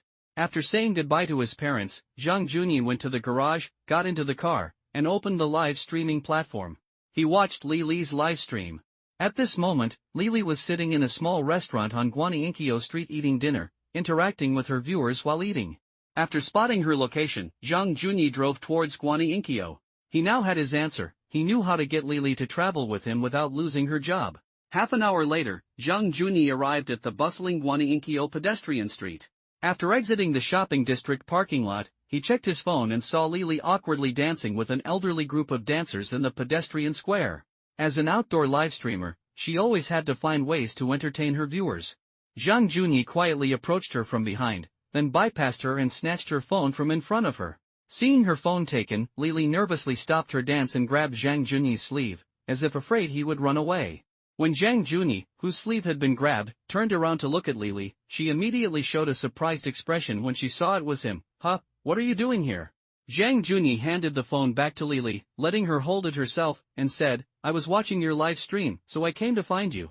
It's too noisy here, let's go to Starbucks for a while, I have something to discuss with you. No matter which big city it is, a bustling area like a pedestrian street is bound to have a Starbucks. Lily nodded and followed Zhang Junyi towards Starbucks. However, her live stream chat became lively. The tycoon is here. The tycoon is here. Tycoon, please give our little Lily some money, she's almost starving. Help, ask Brother Junyi, are Japanese girls fun? Tycoon, are you trying to seduce our little Lily? Of course, Zhang Junyi couldn't see these comments because he was walking a little ahead of Lily. The two soon arrived at Starbucks.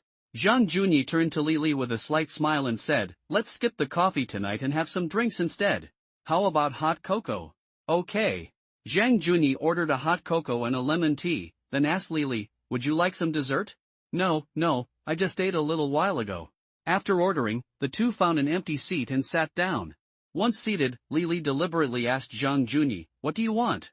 Zhang Junyi, right in front of her livestream, said, well, I'm planning to go to Hawaii after the new year. Want to come along? You can also appear on camera and film some videos for me. As for payment, how about you cover all the travel expenses? Holy, as expected, this rich guy is starting to target our Lily. Tell him to get lost. You're not allowed to go. Go ride, he's obviously up to no good. After all, men understand men best. When Zhang Junyi invited her to Hawaii, Lily's livestream instantly erupted in chaos. Lily looked troubled and said, but I have to do my livestream. When Zhang Junyi invited Lily to Hawaii during her livestream, the chat instantly went wild. Of course, none of the comments were kind, some were insults directed at Zhang Junyi, while others earnestly advised her against falling for his tricks. Lily didn't know how Zhang Junyi planned to address her concerns. However, it seemed he was inviting her through the guise of a model on the livestream, so she immediately said, but I have to stream. Zhang Junyi casually replied, go ahead and stream. You can buy an international data plan on Taobao. Even if it's a trip, it won't interfere with your stream. By the way, you can ask your viewers if anyone wants to go to Hawaii together. We have a large group, it'll be fun. But your viewers will have to cover their own travel expenses. When Zhang Junyi said this again, Lily was stunned. She looked at Zhang Junyi, confused by his intentions. Why was he inviting her viewers again? Actually, all of this was Zhang Junyi's attempt to allay Lily's concerns during his livestream. He offered to let her viewers join him, but how many would actually be willing? Even if some were, there was the hurdle of US visas. Of course, a trip to Hawaii isn't cheap, and most importantly, even if they went, would the viewers expect to sleep with him? Zhang Junyi has connections, if someone did go, it would just be a vacation. Zhang Junyi's apparent generosity might leave a good impression on Lily, especially since they lived in the same city. If someone did agree to go, Zhang Junyi would only suffer a slight loss this time, considering it a trip together. But he would always have other opportunities in the future. After all, he had invested, and Zhang Junyi was definitely looking to reap the rewards. When Zhang Junyi said that her viewers could join him, Lily's eyes lit up. She immediately addressed her viewers in her livestream, saying, anyone want to go on a trip to Hawaii with me? When exactly? After saying this, Lily looked up at Zhang Junyi. Zhang Junyi thought for a moment and said, it'll definitely be after the Spring Festival. I'd like to go now, but do you have a US visa?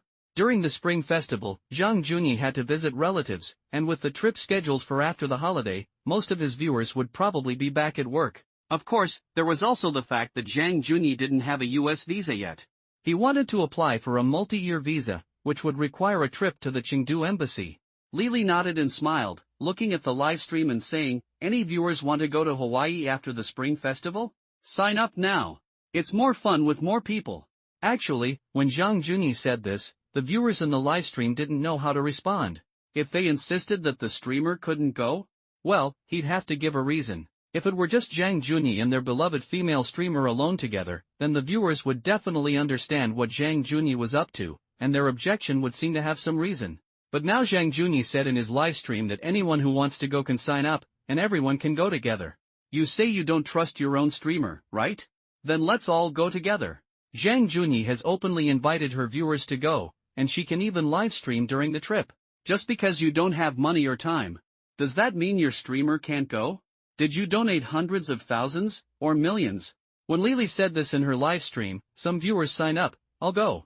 When do we leave? I'm booking my ticket now. I want to go, but I don't have money. A trip to Hawaii must cost tens of thousands of yuan, right? The weather is great for Hawaii. Seeing viewers signing up in the live stream, they started to reassure themselves. With their strict supervision and other viewers, their own people, following along, Zhang Junyi's plan wouldn't succeed so easily. In reality, many viewers were just putting on an act in the livestream. Whether they really wanted to go was uncertain. Lily looked at Zhang Junyi and said, Brother Junyi, some viewers in our livestream are asking when we're leaving. Zhang Junyi thought for a moment and said, if you use Taotao's travel agency for visas, it usually takes about 15 days to get one.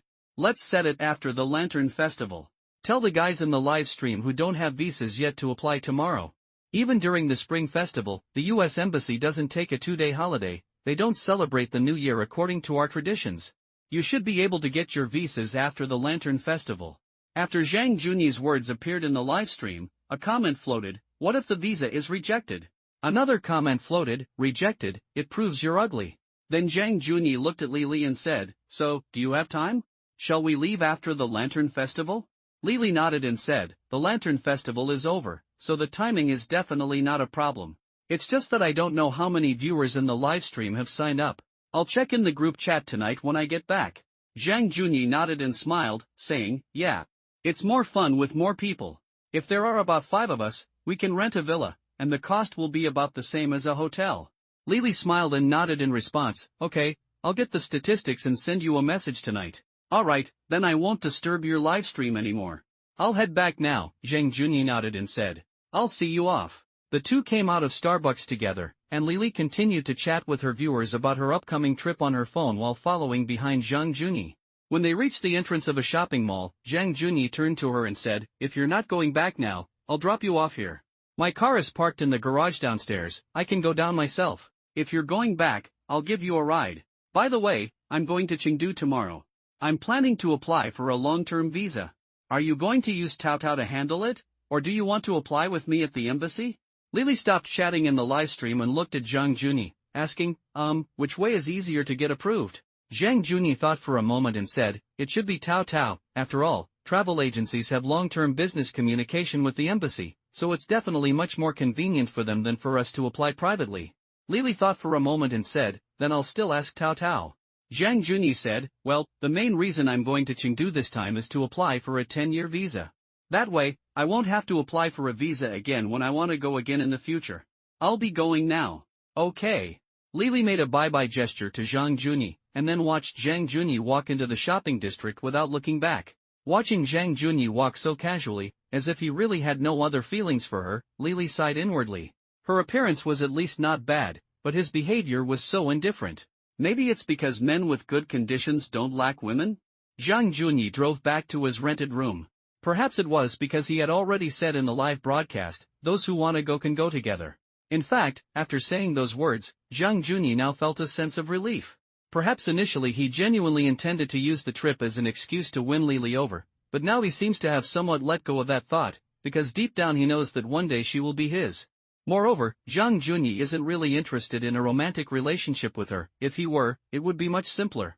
This video is about surfing, so as long as there are surfing shots, that's enough. Whether Zhang Junyi goes to the location to chat up beautiful women, or uses the title My Surfing Show with a beautiful streamer, it will still attract countless viewers.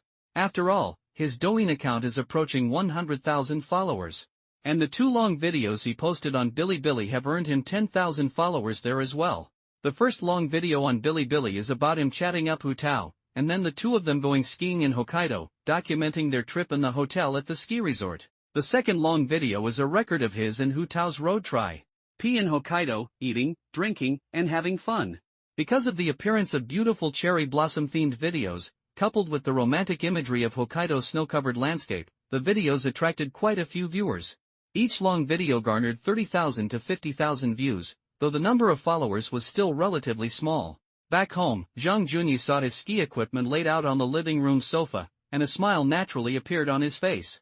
Seeing the ski equipment reminded him of his gentle friend, Hu Tao, far away in Tokyo. So, Zhang Junyi took out his phone, connected to a VPN, and logged into Line, the Japanese messaging app he hadn't used for several days. After logging in, Zhang Junyi saw a message from Hu Tao. "Did you get home safely?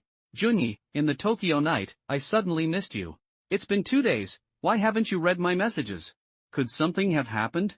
Seeing these tender messages, Zhang Junyi replied with a smile, "Sorry for the late reply. I'm home safely. Since it's Chinese New Year in a few days, I have a lot to do at home, and my phone needs to access the internet to use this software." After sending the message, he quickly saw a read notification, and Hu Tao replied immediately, finally a reply. "I'm relieved. I was really worried about you these past few days because you hadn't read my messages. Thank you for your concern. Chinese New Year is almost here, I wish you health and happiness." That night, Zhang Junyi chatted with Hu Tao on his phone for a long time. They talked about what had happened in the past 2 days, their travel memories, and the unforgettable scenery they had enjoyed together. Perhaps it was talking about the snow-covered landscapes of Hokkaido and reminiscing about the days they had spent together that made everything feel comfortable and romantic, as if the night was no longer so lonely. They chatted like this until dawn, when suddenly a WeChat message popped up. Zhang Junyi checked WeChat and saw it was from Lili Junyi Ji. "Are you resting? I'm done streaming. Want to grab some late-night snacks?" Seeing Lili's late-night invitation, Zhang Junyi suddenly felt that having late-night snacks at this hour, maybe there was a chance? So Zhang Junyi quickly replied, "Sure, I was playing games at home and got a little hungry. What do you want to eat?" He immediately received a reply, "How about some grilled skewers? What do you think?" The two quickly agreed on a place during their chat, a very famous grilled skewer restaurant in JB District. Zhang Junyi changed out of his thick winter pajamas and immediately put on his Nike down jacket. He grabbed his backpack, which contained the documents needed for his visa application, and set off. If all went well, he wouldn't have to come back tomorrow. As night deepened and the streets became less congested, Zhang Junyi couldn't resist flooring the accelerator. The engine roared at high RPMs, accompanied by a crackling backfire. The backfire was incredibly loud at night, startling Zhang Junyi in the driver's seat. Disturbing the peace late at night is a crime, so he immediately slowed down, switching the car from high-speed mode to comfort mode, and the engine returned to normal sedan speed. Soon, Zhang Junyi arrived at the bustling street-side barbecue stall. Even at this close to midnight, the stall was still incredibly popular, with small tables set up along the street already packed with people. Zhang Junyi parked his car directly on the roadside in front of the barbecue stall. Lili, who had arrived earlier, was sitting at a small table on the street and waved to him. Zhang Junyi smiled and walked over to her, then sat down opposite her. "Have you ordered?" Lili nodded and said, "Yes, I didn't know what you liked, so I just ordered some of the usual barbecue stuff." "Okay, we can order more later if we're still hungry. What would you like to drink?" Zhang Junyi looked at the empty table, not even any drinks, and asked. Lili smiled and said, "Anything is fine. What would you like to drink?" Zhang Junyi laughed and said, "I'll have beer then. We can call a driver later anyway. We've known each other for years, but we've never drunk together before. Hee hee, that's because at our company's year-end dinners, you photographers and post-production staff always sat at one table, while we sat at the other with the makeup artists. You never offered us drinks." Of course, photographers at the photo studio rarely approached these models before, because everyone knew in their hearts that the models' expenses were beyond what they, as working-class photographers, could afford, so they simply avoided them. Zhang Junyi smiled and asked the waiter to bring 2 bottles of beer before turning to Lili and saying, "Before, no one thought about having any private contact, so maintaining a working relationship was enough." His explanation was indeed plausible. Even their current private contact was due to Lili taking the initiative to contact Zhang Junyi, which led to their private communication. Although they had added each other on WeChat before, they had never chatted, not even exchanging holiday greetings. Just then, the waiter brought the beer, and Lili poured one for Zhang Junyi, saying, "Now we can keep in touch more. After all, you're not working at the photo studio anymore. Are you still working part-time as a print model?" Zhang Junyi waited for her to refill his beer, then raised his glass to her. After a simple clink of glasses, they drank their first beer. This was the first time they had drunk together since they met. After taking a sip of beer, Lily's brow furrowed slightly, perhaps because the beer was too cold in winter. At the same time, she responded to Zhang Junyi about her part-time modeling work. Of course, you can never have too much money. Zhang Junyi smiled and said, "You're still working part-time at the photo studio? Don't you take on anything else?" "Yeah, I also take on some women's clothing for privately owned Taobao shops. These part-time jobs are all introduced by acquaintances. After all, a small model like me doesn't have an agency." Zhang Junyi asked curiously, "By the way, how much do you get paid a day as a model?" "Probably not as much as you earn from live streaming, right? 600 to 800, it depends on the specifics discussed with the boss. Anyway, modeling during the day doesn't interfere with my live streaming." "That's true," Zhang Junyi nodded with a smile in response. Lily poured Zhang Junyi another glass of wine and raised it to him. After they toasted again, Lily asked, "We've known each other for so many years, haven't you found a girlfriend?" Zhang Junyi smiled and said, "Well, I haven't met the right one yet." Hearing Zhang Junyi's words, Lily laughed instead. "What do you mean by haven't met the right one?" Actually, this sounded more like an excuse. Zhang Junyi pretended to be profound and said, "Maybe I'm the kind of person who's slow to warm up. I need to get to know someone slowly. Maybe it's because I'm slow to warm up that women don't like me much?" Lily looked at Zhang Junyi in surprise and said, "Really? You're good looking and have good qualities too, how come?" "Well, that's because we've known each other for several years, and we have a basic understanding of each other from working together. I have nothing to hide from you. If it were another woman, I might hide a little, like about my financial situation." Hearing Zhang Junyi's explanation, Lily laughed. "Ha, nowadays many people wear clothes with big luxury brand logos printed on their chests, as if they want to show off their wealth. You, on the other hand, hide yourself?" "Yes, many people in society today like to wear luxury clothing, especially those with prominent logos. And nobody knows whether these clothes are real or fake." But when Zhang Junyi first met Lily privately, wasn't he wearing this Nike down jacket? That's quite ordinary clothing. Although Lily said this, she understood perfectly what Zhang Junyi meant. Like most men, he hoped the women he met weren't after his money. But society is very realistic now. Who doesn't hope for an easier life in the future? Besides, a woman's youth is fleeting. What they expect from the men they meet is first and foremost whether they have good financial conditions or a stable job. Of course, they don't expect you to be a rich second generation, but you should at least be a civil servant with a stable job or something. While civil servants' salaries may not be high, their income is very stable. Yes, for women, only when a man has a stable income is there any possibility of a relationship continuing. This is a fundamental and realistic issue for women. If a man doesn't have a stable job and faces the possibility of layoffs at any time, why should a woman be expected to live a life of hardship with him? However, Zhang Junyi, from a man's perspective, believes that he won't reveal his good financial situation when they meet. Lily, from a woman's perspective, thinks, if you don't demonstrate your superior qualities, why should I choose you?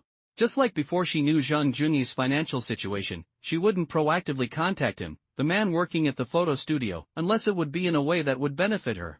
Hearing Lily's words, Zhang Junyi laughed. "Those men who flaunt their privileged family backgrounds in front of women, driving luxury sports cars and wearing designer clothes, do you think they lack female company? If you ask me, those are the real scumbags." Zhang Junyi was right. Some rich kids, despite driving sports cars and wearing luxury clothes, might actually be living off their allowance. Women, seeing their luxury cars and clothes, might assume he's the right person, when in reality they know plenty of women. Lily, unable to refute Zhang Junyi's words, Why grunted and said, "Okay, you're right, being overly flamboyant isn't good. But keeping a low profile in front of every woman doesn't seem quite right either. After all, society is quite materialistic these days." Zhang Junyi said, "That's why I said I haven't met the right one yet. Of course, I believe I will someday. Come on, let's have a drink." The two filled their glasses and clinked them together again. Just then, their skewers arrived. Zhang Junyi picked up a skewer of meat and started munching on it. Not bad. Lily ate vegetables from her skewer with her chopsticks, asking, "By the way, is that cherry blossom model in your video gentle?" Zhang Junyi answered without hesitation, "Yeah, she's really gentle, much gentler than most girls from our mountain city. I don't like fiery personalities. Actually, you're quite gentle in my eyes too, really." After saying this, Zhang Junyi carefully examined Lily's eyes. Her eyes were beautiful, and her figure was fantastic. The main reason she became a wedding dress model was her beautiful smile. And I wonder if she grew up eating papaya? Because some wedding dresses are strapless, and she could fill them out very well. And in the hot summer of Mountain City, when she wore a tight-fitting women's t-shirt, it was even more impressive. Zhang Junyi openly spoke to Lily about the gentleness of the cherry blossom models, praising her for being just as gentle. This made her smile contentedly. No, actually I think I can be quite feisty sometimes. Zhang Junyi looked at her with feigned praise and said, really? We've known each other for so many years and worked together so many times, and I've never seen you show any impatience or swear. Hearing Zhang Junyi's words, Lily really wanted to say that it was work, it was to earn money, and besides, it was a part-time job. Of course, she had to perform well. Only by performing well would Zhang Junyi's photo studio continue to call her for future shoots. If she gave Zhang Junyi a hard time during a shoot, or even swore, and he reported her afterward, she might not get any more work from his studio. That would be a huge loss. Lily herself felt a little embarrassed, and she said with a smile, "It's all right. Junyi, I saw the photos you took of the cherry blossom model in the snow. They're so beautiful. I wonder when you'll have the chance to take a set for me. As a southerner, I've never seen such heavy snowfall before." The final scene of Zhang Junyi's short video, showing Hu Tao waving goodbye to him at the tram station, interspersed with flashbacks, photos Zhang Junyi had taken of Hu Tao. After some post-processing, the already beautiful Hu Tao, combined with the romantic undercurrent of the heavy snow, received many likes when the final scene of the video aired. It hardly ever snows in our mountain town. Even if you go to the mountains, the amount of snow won't be like in Hokkaido. If you want to see real heavy snowfall, you'll have to go to the far north. Speaking of snow, Zhang Junyi thought about how, while researching ski resorts, he came across a beautiful natural ski paradise in China, also known as a beautiful snow town, Heimu in Xinjiang. He then said, "How about this? Since we're waiting for our visas after the spring festival, I'll take you to Heimu, Xinjiang snow town, while we wait. I can also go skiing there." Hee, you've seen the skiing photos I took of Hu Tao, right? Pretty cool, right?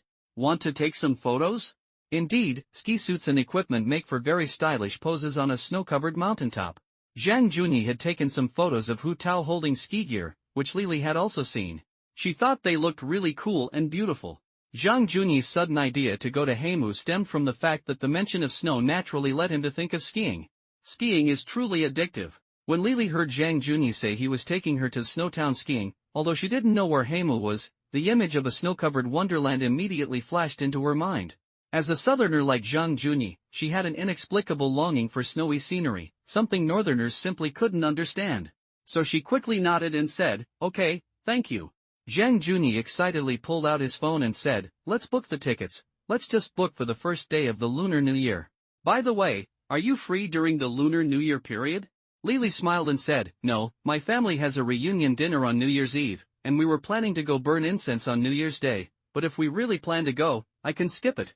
Zhang Junyi nodded and immediately started looking up flight itineraries on his phone, first searching for tickets to Alt on New Year's Day. Then, from Alt, they would take a bus to Heimu. He had been looking at this itinerary when he checked ski resorts last time. After Zhang Junyi had chosen the tickets, he handed his phone to Lily. "You remember your ID new number, right? Enter it here. You're really just going to leave like this?" Lily looked at Zhang Junyi's phone carefully, confirming that there were only a few days left until New Year's Eve, meaning they were just deciding to leave on the spot and were going to go immediately. Zhang Junyi nodded firmly and said, "Of course, I'm going to Chengdu to submit my visa application tomorrow. Then I have to wait for their review, which I estimate might take 10 days to half a month, and I have nothing to do at home during this time, so I might as well go skiing." After saying this, Zhang Junyi immediately continued, You should ask the viewers in Lee's livestream. We're leaving on the first day of the Lunar New Year to go to Alt in Xinjiang first. That way, you won't come skiing with me and make your viewers unhappy when you come back." When Zhang Junyi suggested that she ask the viewers, she picked up her wine glass and took a big gulp, while casually entering her ID number into her phone. Then, handing the phone back to Zhang Junyi, she said, "Hey, don't even mention it. After the stream ended today, I asked in the group who really wanted to go to Hawaii with us, and not a single person signed up. They were all so enthusiastic during the stream, saying this one wanted to go, that one wanted to go." She continued, "Some people even said I wasn't allowed to go. I'm so numb from seeing all these messages. These people are completely obsessed with watching the stream, they really think I'm their girlfriend." Hearing this, Zhang Junyi laughed. "That's normal. They think that since they've saved up their food money to tip you, they'll definitely think you're their online girlfriend." Lily frowned and said, "Yeah, that's exactly what they mean. If it weren't for the fact that they're my regular viewers." Never mind, I can't be bothered with them. Anyway, my contract expires in May, so if it doesn't work out, I can just switch platforms then. Then Lily said, by the way, don't you usually watch streams? Zhang Junyi shook his head. I mostly watch game streamers, and they're all playing League of Legends. But now a lot of people play PUBG, so I watch it much less. During the heyday of live streaming, how could a single man like him not watch those beautiful women's streams? Of course, he put it more nicely now, saying he only watches games, but in reality, he watches all the streams for free. He wouldn't even spend 10 yuan on a tip. As for why he doesn't watch the currently popular Battle Royale game, it's because Zhang Junyi's desktop computer is too old to run it, so watching would be a waste of time, and he wouldn't be able to experience it himself. Although he's now financially secure, he hasn't built a new computer yet. While he bought an Apple laptop, he mainly uses it for filming. Perhaps he'll get a new desktop computer and play some games after his trip to Hawaii. Listening to Zhang Junyi's words, Lily asked curiously, you don't watch live streams or play games, so what do you do when you're off work? Although I live in a mountain city, I probably don't spend much time at home throughout the year. I'm always out having fun. Maybe one day I'm thinking of going to the beach, like jet skiing or surfing, and the day after tomorrow I'm thinking of skiing. Or I might stay in a city like Dali, find a guest house by Irai Lake, relax for a few days, and completely unwind. Or I might go to Shanghai, Beijing, Seoul, Tokyo, or other places. Then Zhang Junyi said, okay, I've booked my flight for the first day of the Lunar New Year. Remember to pack your clothes when you get back, it's quite cold there. Since they were drinking, she couldn't tell if Zhang Junyi's face had turned red, so he started bragging, deliberately making himself sound very sophisticated. Lily listened to Zhang Junyi's ways of having fun, her face full of envy. She had no doubt about Zhang Junyi's words, because when they first met privately, he mentioned going to Tokyo, and she immediately booked a flight and left the next day. Even now, when she said she wanted to see heavy snowfall, Zhang Junyi immediately booked a flight to the Alt region, taking her to see the snow world. She even felt a touch of gratitude. After all, when she expressed her desire to see snow, Zhang Junyi had taken her to find a snowy world without hesitation. Little did she know, Zhang Junyi himself wanted to ski. Before Zhang Junyi could finish speaking, he lifted his Nike Southern-style down jacket, which had far too little down filling, and continued, this kind of down jacket won't do. The Canada Goose you wore last time was perfect for that area. Remember to buy a quick-drying sports bra, you'll need it for skiing. Hearing Zhang Junyi's words, Lily smiled sweetly, hee Junyi Ge, will you teach me to ski? Zhang Junyi immediately shook his head, I'll hire ski instructors for you, they're professionals. Boss, 2 more airs. Lily said with a hint of coquettishness, hey, you don't want to teach me? Zhang Junyi smiled and said, I didn't say I didn't want to teach, it's just that those professional instructors' job is teaching people to ski every day. They're more suitable than me. Lily nodded, okay, we'll see. What time are you leaving tomorrow? How about I go with you to Chengdu? I don't do live streams during the day anyway. Zhang Junyi nodded with satisfaction and said, great. I was just worried it would be boring going alone. With you by my side, it won't be so dull. Should we send your passport along tomorrow? I already contacted a local travel agency during my live stream today. I'll prepare the necessary documents and send them over. Zhang Junyi nodded, okay, travel agencies are more convenient. The owner brought over 2 more bottles of beer, and Zhang Junyi opened one and handed it to Lily. By this time, her face had already started to flush slightly after a few drinks. The 2 ate skewers, drank, and chatted, their distance between them shrinking considerably. A late-night snack brought the 2 closer, especially Lily, who was deeply moved by Zhang Junyi. Her gaze towards him was filled with tenderness. Just because she wanted to see snow, he immediately took her to explore the snow-covered world that Southerners yearn for. This was a feeling she had never experienced before, perhaps in her eyes, it was the ultimate pampering. But the reality was that Zhang Junyi himself wanted to ski. So, for him, having a beautiful woman by his side was a win-win situation. For Zhang Junyi, Lily was someone he had never dared to dream of before, young, beautiful, and with a great figure. Back then, earning a meager salary at a photography studio, he knew perfectly well that she was beyond his reach. Yes, a beauty like Lily was someone he had never dared to even think about before. But now, his mindset was slowly changing. During their first private meeting, Zhang Junyi thought, now that I'm rich, I'll do anything to win her over. And today, to avoid ruining her livelihood, he offered to invite his online friends to go together, a gesture of relief. Gradually, Zhang Junyi realized that while approaching women with a calculated mindset might succeed, his current indifferent attitude was actually more attractive. They had finished their late-night snack, and Zhang Junyi called the owner to pay the bill. Lily smiled brightly at Zhang Junyi and said, "Tonight's snack is on me, you can't insist on paying again." With that, she got up and followed the owner to the counter to pay. Zhang Junyi simply smiled at her retreating figure and didn't press the issue. A little while later, Lily returned to Zhang Junyi's side after paying. He smiled and said, "Let's go, get in the car, we'll wait for the designated driver." "Okay," Lily nodded in agreement. Zhang Junyi then took her hand and led her to their parked car. They sat together in the back seat. Lily didn't resist at all when Zhang Junyi held her hand. Instead, she seemed completely at ease, and a sweet smile appeared on her face. In the cramped space of the car, Zhang Junyi still held Lily's hand and whispered, "Tomorrow morning, after we wake up, let's drive straight to Chengdu, shall we?" This essentially meant they wouldn't go home that day. Lily nodded in agreement. "Okay, so when are we coming back from Chengdu tomorrow? I still need to go to the bank to get my bank statements and prepare photos." Knowing that Lily also needed to process her visa for the travel agency and couldn't stay in Chengdu too long, Zhang Junyi said, "Okay, then let's take the high-speed train tomorrow. That will save time. I'll hand over my things there, have lunch, and come back in the afternoon. What do you think?" Lily nodded in agreement. "Okay, then when we get back in the afternoon, will you come with me to process the visa application materials?" "Okay." After Zhang Junyi finished speaking, the driver called. Zhang Junyi answered the phone and waved to him through the car window. After the driver got into the car, Zhang Junyi said, "I'll change the address. Can you take us to the Regent Hotel?" The driver immediately agreed, "Okay." When Lily heard Zhang Junyi say to go to the hotel, she glanced at him but quickly accepted the decision. While the car was driving, Lily took out her phone and searched for Heimu. "What's the He in Heimu you mentioned?" Zhang Junyi said, "The He in hoeing the fields at noon, and the Mu in wood. It's in Kana's Lake in Xinjiang." Lily nodded and searched for Heimu on her phone. However, the results she found on Baidu didn't include winter photos of Heimu, only spring and autumn photos, lush greenery and golden autumn leaves. But the natural beauty of spring and autumn shown in the photos alone was enough to catch her eye. Lily found a photo of wooden houses in spring, a village surrounded by green mountains. "Is this the place you're talking about? This village of wooden houses?" "Yes.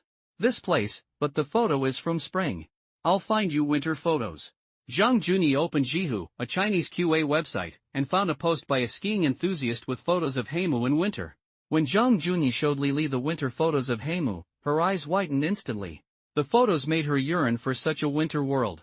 Snow covered the rooftops of all the villages, the wooden houses looked like fairy tale cottages in a snowy world, everything was covered in snow, it was simply breathtaking. The spring and autumn photos of Heimu on her phone were refreshing, but the winter photos were like a fairy tale world. Looking at the photos on her phone, then at Zhang Junyi, Lily exclaimed, "The winter scenery here is so beautiful. Yeah, I'll film a simple vlog for you later." Sure. Looking at some photos of Heimu, Lily began to fantasize about her upcoming trip, feeling an intense longing for this snowy world. Soon, the two arrived at the hotel. The chauffeur helped park the car in the hotel's outdoor parking lot. Zhang Junyi led Lily into the hotel and booked a double room. Checking in quickly, Lily slightly pursed her lips when she heard that even a regular double room cost over 2,000 yuan, as the hotel room rate was equivalent to a month's rent for her. After receiving their room key, the two went to their room. The hotel room's huge floor-to-ceiling window faced Hongyadong across the river. Perhaps due to the approaching year-end, Hongyadong was still brightly lit. The hotel faces the dazzling lights of Hongyadong directly. Lily ran to the floor-to-ceiling window and exclaimed, "The view is great, this hotel is amazing." Zhang Junyi smiled and said, "Yeah, it's alright. I mainly learned that a Regent Hotel opened here this year because I saw their Robin Steakhouse was recommended on a food recommendation page. How about we make a reservation for their steak tomorrow? We can dine here after we get back from Chengdu?" As a native of Chongqing, Hongyadong wasn't particularly appealing. "Sure, it's up to you." "Okay, I'll make a reservation at the restaurant when I check out tomorrow morning." Zhang Junyi said, taking out his phone to check the time. It was already around 1:30 a.m. "Take a shower, get some rest." Lily was still a little shy after hearing the word shower. She looked at Zhang Junyi and said, "Why don't you shower first?" "Okay, I'll go shower first." Zhang Junyi nodded and walked towards the bathroom. Reaching the bathtub, he looked at the 3 bath supplies the hotel had provided and beckoned to Lily, saying, "The hotel is really nice, providing 3 bath supplies. Would you like to take a bath?" Lily saw that the bathtub offered a perfect view of the opposite bank and nodded, "Sure. Okay, I'll just take a quick shower. I'll run the water for you, you can wait outside." After Zhang Junyi closed the bathroom door, Lily sat in the seat by the floor-to-ceiling window, gazing at the opposite bank, lost in thought. And men, well, showering is always quick. About 10 minutes later, Zhang Junyi came out of the bathroom, his permed hair from Tokyo completely dry. Wearing his pajamas, he saw Lily sitting by the French windows, lost in thought. He gently said, "The water's ready. Go take a shower." After saying this, Zhang Junyi went to the minibar, took out some drinks, and handed Lily a bottle of Tianfu Cola. She took a small sip and said to Zhang Junyi, "Junyi, after getting to know you these past few days, I think you're a really good person. And you're not particularly flamboyant. I've developed some feelings for you. What do you think?" Zhang Junyi smiled and sat down opposite her, then took her hand and whispered, "From the time I met you at work, I've always thought you were a good person, kind and gentle. And after spending time with you privately these past few days, I've also developed feelings for you." After saying, "I also have feelings for you," the neon lights across the river seemed to intensify the romantic atmosphere in the room. Zhang Junyi got up and came to her side. He looked down at her, and she looked up at him. In the exchange of glances, Zhang Junyi gently kissed her lips. After a light kiss, he stood up and smiled at her. "All right, it's getting late. Go take a bath if you want. We have a lot to do tomorrow." Although Zhang Junyi didn't explicitly say we're dating, the two of them felt as if they were. Lily, her cheeks slightly flushed after the kiss, nodded, "Okay, I'll go take a shower." While Lily went into the bathroom, Zhang Junyi lay down on the bed alone. About half an hour later, Lily came out wearing a bathrobe. The room was warm, and the heating was on perfectly. Zhang Junyi smiled at her, "Pass me some water. My bed is so warm, I don't want to get out." Lily nodded and went to get the water for Zhang Junyi. After he took a sip of tea. He hugged her tightly. This woman, once his favorite in his photography studio, a woman he had never dared to imagine, was now his dream come true. After there, Lily nestled in Zhang Junyi's arms, chatting for a long time about her fantasies about Xue Xiang. Finally, she looked up at Zhang Junyi and said, "I usually do live streams every night, so I can't have dinner or watch movies with you. You won't be angry, will you?" "No, it's your job after all. I can't interfere with your work, right?" "Okay, it's 3 o'clock. Let's get some rest. We're going to Chengdu tomorrow." That night, Zhang Junyi finally got his wish and won over his favorite model from his old photo studio. Her smile always gave off a sunny and comforting feeling. He had never dared to dream of it before, but now she was lying in his arms, and it was an indescribable sense of accomplishment. The night passed quietly, and the two slept comfortably until after 8 o'clock, when Zhang Junyi's phone alarm rang. Zhang Junyi slowly opened his eyes and gently kissed her lips. "Get up early, go downstairs for breakfast, we still have to go to Chengdu." Lily opened her eyes at Zhang Junyi's kiss, pulling the blanket over her chest, and said shyly, "Okay, turn around, I'll get dressed first." After a slight blush, Zhang Junyi smiled, got up, put on his bathrobe, and quickly went to the bathroom to wash up. When he finished washing and started shaving, Lily, already dressed, came in. The two stood at their respective sinks, going about their morning routines. Even after removing her makeup, Lily still looked incredibly youthful and radiant. Although her eyes weren't quite as expressive as when she was wearing makeup, she was still very beautiful. Zhang Junyi quickly finished getting ready and sat in the room waiting for Lily. After washing up, she took her makeup bag and went into the bathroom. When she came out, her expression was perfect. Zhang Junyi smiled and said, "Very beautiful. Let's go have breakfast." "Okay." Lily quickly packed her makeup bag, slung her small backpack over her shoulder, and left with Zhang Junyi. In the hotel's breakfast restaurant, Zhang Junyi simply grabbed some steamed buns and soy milk, while she opted for a Western breakfast, eggs Benedict, bacon, sausage, salad, and coffee. Before eating, Lily took out her phone and took pictures of the breakfast. After breakfast, as they checked out, Zhang Junyi asked the hotel receptionist to reserve a table at their Western restaurant for around 7 p.m. that evening. After settling everything at the hotel, Zhang Junyi and Lily headed towards the parking lot. By the time the two set off, the morning rush hour was over. Zhang Junyi smiled and asked Lily, "Should you drive, or should I?" Lily laughed and said, "You drive. Your car is too expensive, I can't drive it." "All right. Let's go then." Zhang Junyi played music as they drove through the slow-moving traffic towards the train station. Since Zhang Junyi was driving, Lily used his phone to buy 2 high-speed train tickets to Chengdu online. The journey from Chongqing to Chengdu would take an hour and a half. In less than 40 minutes, Zhang Junyi's car pulled up inside the train station, and the two, carrying their small bags, headed towards the station. After waiting 10 minutes, they began boarding. They chose a 2-seater in the business class. After sitting down, Lily asked Zhang Junyi, "What documents are needed for a visa application?" Is it relatively easy to get approved? I think it's mainly about personal assets, so my bag is full of personal asset information. Lily asked curiously, can I see what else I need to prepare? Zhang Junyi looked at Lily and smiled, saying, are you trying to find out about my assets? I'm not asking about your assets.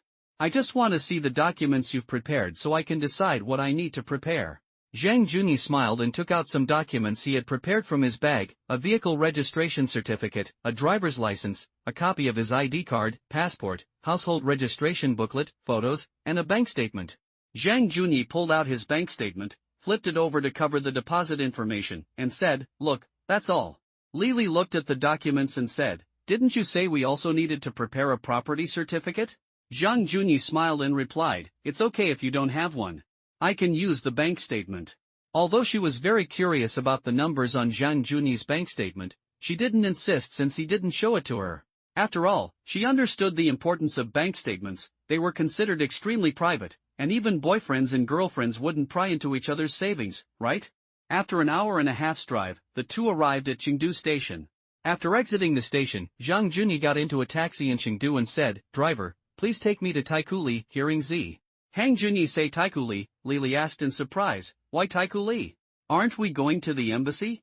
Zhang Junyi smiled and said, it's already noon, everyone's on break, they don't start work until 2 p.m. Let's go to Taikuli and see if they have any ski clothing brands there. Otherwise, you'll only be able to look on Donggu, JD.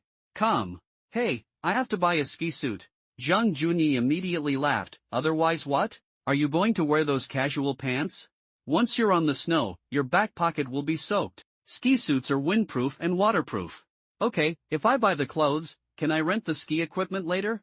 Zhang Junyi nodded and said, yes, as a beginner like you, I suggest renting. After all, we Southerners never know when we'll be able to ski again, and if you don't like it after learning, buying it would be a waste. Yeah. I'm really afraid of falling. It's okay, beginners can just rent a small turtle ski suit. The two chatted about skiing in the car and soon arrived at Taikuli, the most bustling area in Chengdu. It's home to many online celebrities and outdoor live streamers. However, Zhang Junyi wasn't in the mood to admire the beautiful women, instead, he led Lily deeper into Taikuli. He ignored the luxury stores as they passed, until they reached Adidas. Zhang Junyi said to Lily, let's go in and buy some quick-drying clothes. Lily followed Zhang Junyi into the store and immediately approached a salesperson, asking, do you have any warm, quick-drying ski clothes? The salesperson, after hearing Zhang Junyi's question, smiled and replied, we don't have any warm ones here. You can check the sports and outdoor section at the IFC next door. Okay, thank you. Having bought nothing, the two quickly left the store. Zhang Junyi said, we'll just grab something to eat at the IFC later. Okay, you can arrange it. On their way towards the IFC, the two passed an LV store.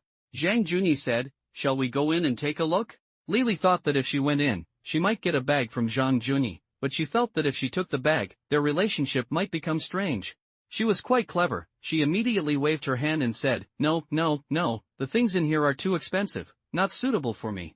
Luxury goods might be attractive to some people, but I've always felt that I should only spend what I can afford. Look at my live streams, have I ever worn any luxury clothing? And you, a rich person, don't even wear luxury goods. Zhang Junyi immediately laughed, indeed, I don't wear them, but I do have quite a few luxury clothes at home. This bag I'm carrying now counts as one. Lily had noticed his leather backpack was a luxury item when they were on the train together. Of course it counts, it's Loey.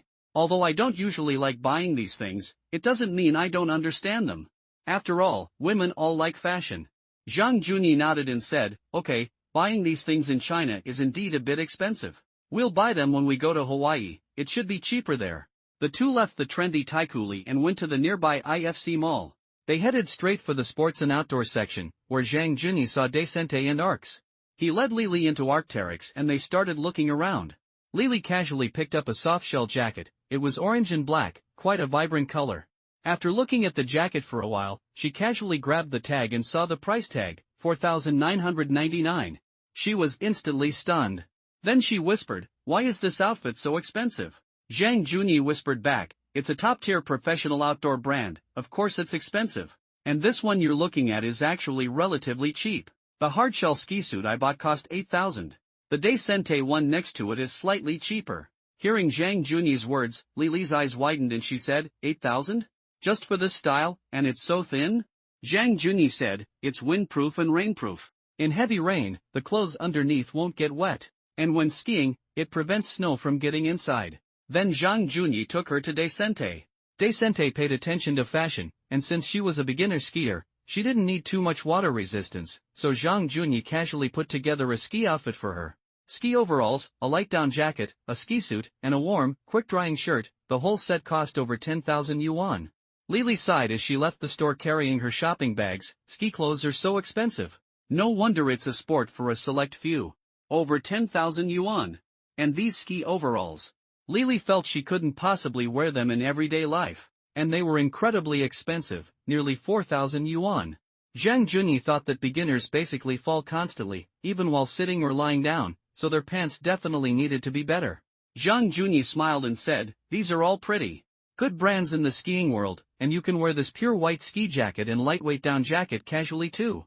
If you were to buy a regular brand, you could get one for 2 or 3,000. I should have bought a regular brand earlier. It's too expensive, it hurts my wallet. After buying their outfits, the two casually found a restaurant near the IFC and had lunch. While eating, Lily lamented the exorbitant prices of ski brands. She mentioned an ugly ski jacket costing a whopping 8,000 yuan, ski pants costing nearly 4,000 yuan, and professional ski socks costing over 300 yuan. While eating, Lily searched for ski equipment prices online. Although she planned to rent outfits later, she idly browsed the ski equipment list and, upon seeing the prices, could only sigh that skiing truly is a sport for the wealthy. A complete outfit cost over 10,000 yuan, and then there were skis, boots, bindings, helmets, and goggles another 10,000 yuan or more, meaning ski equipment alone started at 20,000 yuan, and that wasn't even the top of the line stuff. Some people buy skis every year, ranging from 4,000 to 5,000 yuan for cheaper ones to over 10,000 yuan for more expensive ones. And that's all you get, not even counting transportation to the ski resort, food, accommodation, and skiing expenses. Lily frankly admitted that skiing was not a sport she could afford. If she hadn't been with Zhang Junyi, she felt she would never have been able to ski in her life. After all, she couldn't ski, and she would have to learn everything from scratch. Plus, there were no ski resorts in the south. Paying for skiing herself would be prohibitively expensive, especially considering the cost of the equipment. Suddenly, Lily thought surfing seemed like a good option. She could go on a beach vacation, try surfing. All she needed was a surfboard, and airfare to Sanya was cheap. While lamenting the high cost of skiing, they quickly ate lunch, and the two of them, carrying their purchased clothes, began strolling around Chuanxi Road. It wasn't until 2 p.m. that Zhang Junyi accompanied her to the embassy to submit her documents. After submitting the documents, the two immediately took the high-speed train back to Chongqing, arriving around 4 p.m. Zhang Junyi drove Lily to the bank to print her bank statements. After leaving the bank, Lily said to Zhang Junyi, Brother Junyi, I'm planning to go to my father's house now. I'm going to get the property certificate to improve my eligibility for approval. Zhang Junyi said, is your name on the house in your father's place? If your name isn't on it, they won't recognize it. Lily replied, yes, that's why I'm going to get it. Zhang Junyi nodded and said, okay then. Call me when you're done. I'll head back now. What about your clothes? I'll leave them in your car for now. I'll come get them tonight. Zhang Junyi nodded in agreement, okay, and don't forget, we booked a restaurant for 7 p.m. Lily said, I won't forget. Oh, and I might be doing a live stream then. Okay. Go ahead, it's fine. I won't see you off. Because the Mutai liquor Zhang Junyi ordered from JD. Com for the new year had arrived, he still needed to go to the post station to pick it up. The two parted ways at the bank entrance. Zhang Junyi drove home to pick up the goods, while Lily went to find her father to get her household registration page and property certificate. Half an hour later, Zhang Junyi returned home. After inspecting the mitai he had bought, he sighed, I've never drunk mitai before. Do people who drink mitai never buy it themselves? Is that really true?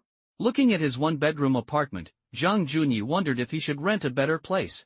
This place was unsuitable for bringing Lily over.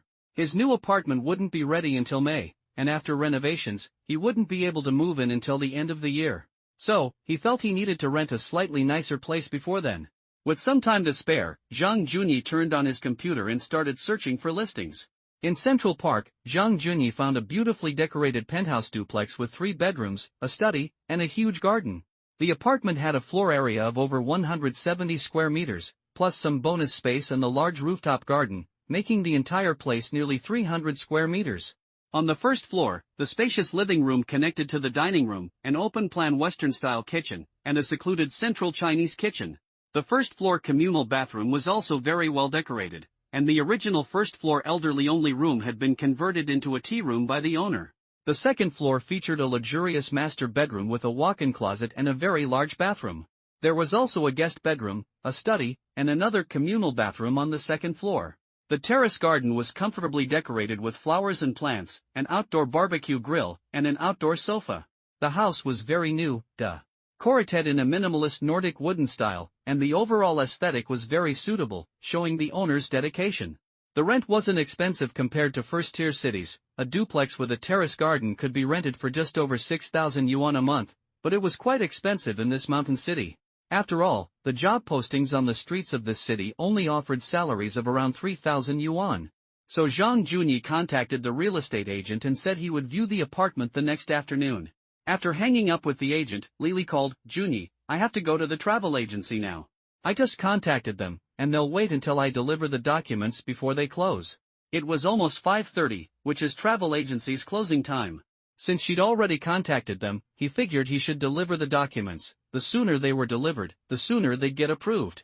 Zhang Junyi said, "How about this? Where's your travel agency? I'll drive there." "No need for that. I can go myself. I'll take the light rail, it's faster there. The streets are congested right now. After I'm done there, I'll head straight for the hotel." "Okay, I'll rest for a bit and then go to the hotel." "Okay, I'll be right there." Meanwhile, Lily, after getting the copy of the property certificate, started her live stream. After starting her broadcast and waiting for some viewers to enter her live stream, Lily greeted them, "Hello, hello." Seeing that the opening environment wasn't familiar to everyone, many viewers curiously asked her, "Lily, where are you?" "I'm at my dad's place. I'm going to the travel agency to submit the documents I need for my visa." She chatted with her fans as she walked toward the subway station. When viewers heard Lily submitting her visa application at the travel agency, her self-proclaimed husband fans immediately jumped in. "Didn't I say you weren't allowed to go? If you go with her, we'll shut you down." Looking at the comments, Lily said, "Why can't I go? I really don't know what you're thinking. Just watch the stream, don't be obsessed, and don't try to control the streamer." She continued, "Besides, Zhang Junyi said that if you're worried, you can go with him. And even if I go to Hawaii, I'll still stream. She's been so open about it, and you still say I can't go? I just want to ask, why? If it were a viewer who'd given you 100,000 or 200,000 yuan saying I couldn't go, I'd really consider your opinion. But you're only a level 10 fan, and you're making so many demands? Are you obsessed?" Lily got angrier and angrier, and then many viewers came out to comfort her. "We didn't say you couldn't go, just that you need to protect yourself. By the way, didn't some people sign up in the live stream yesterday?"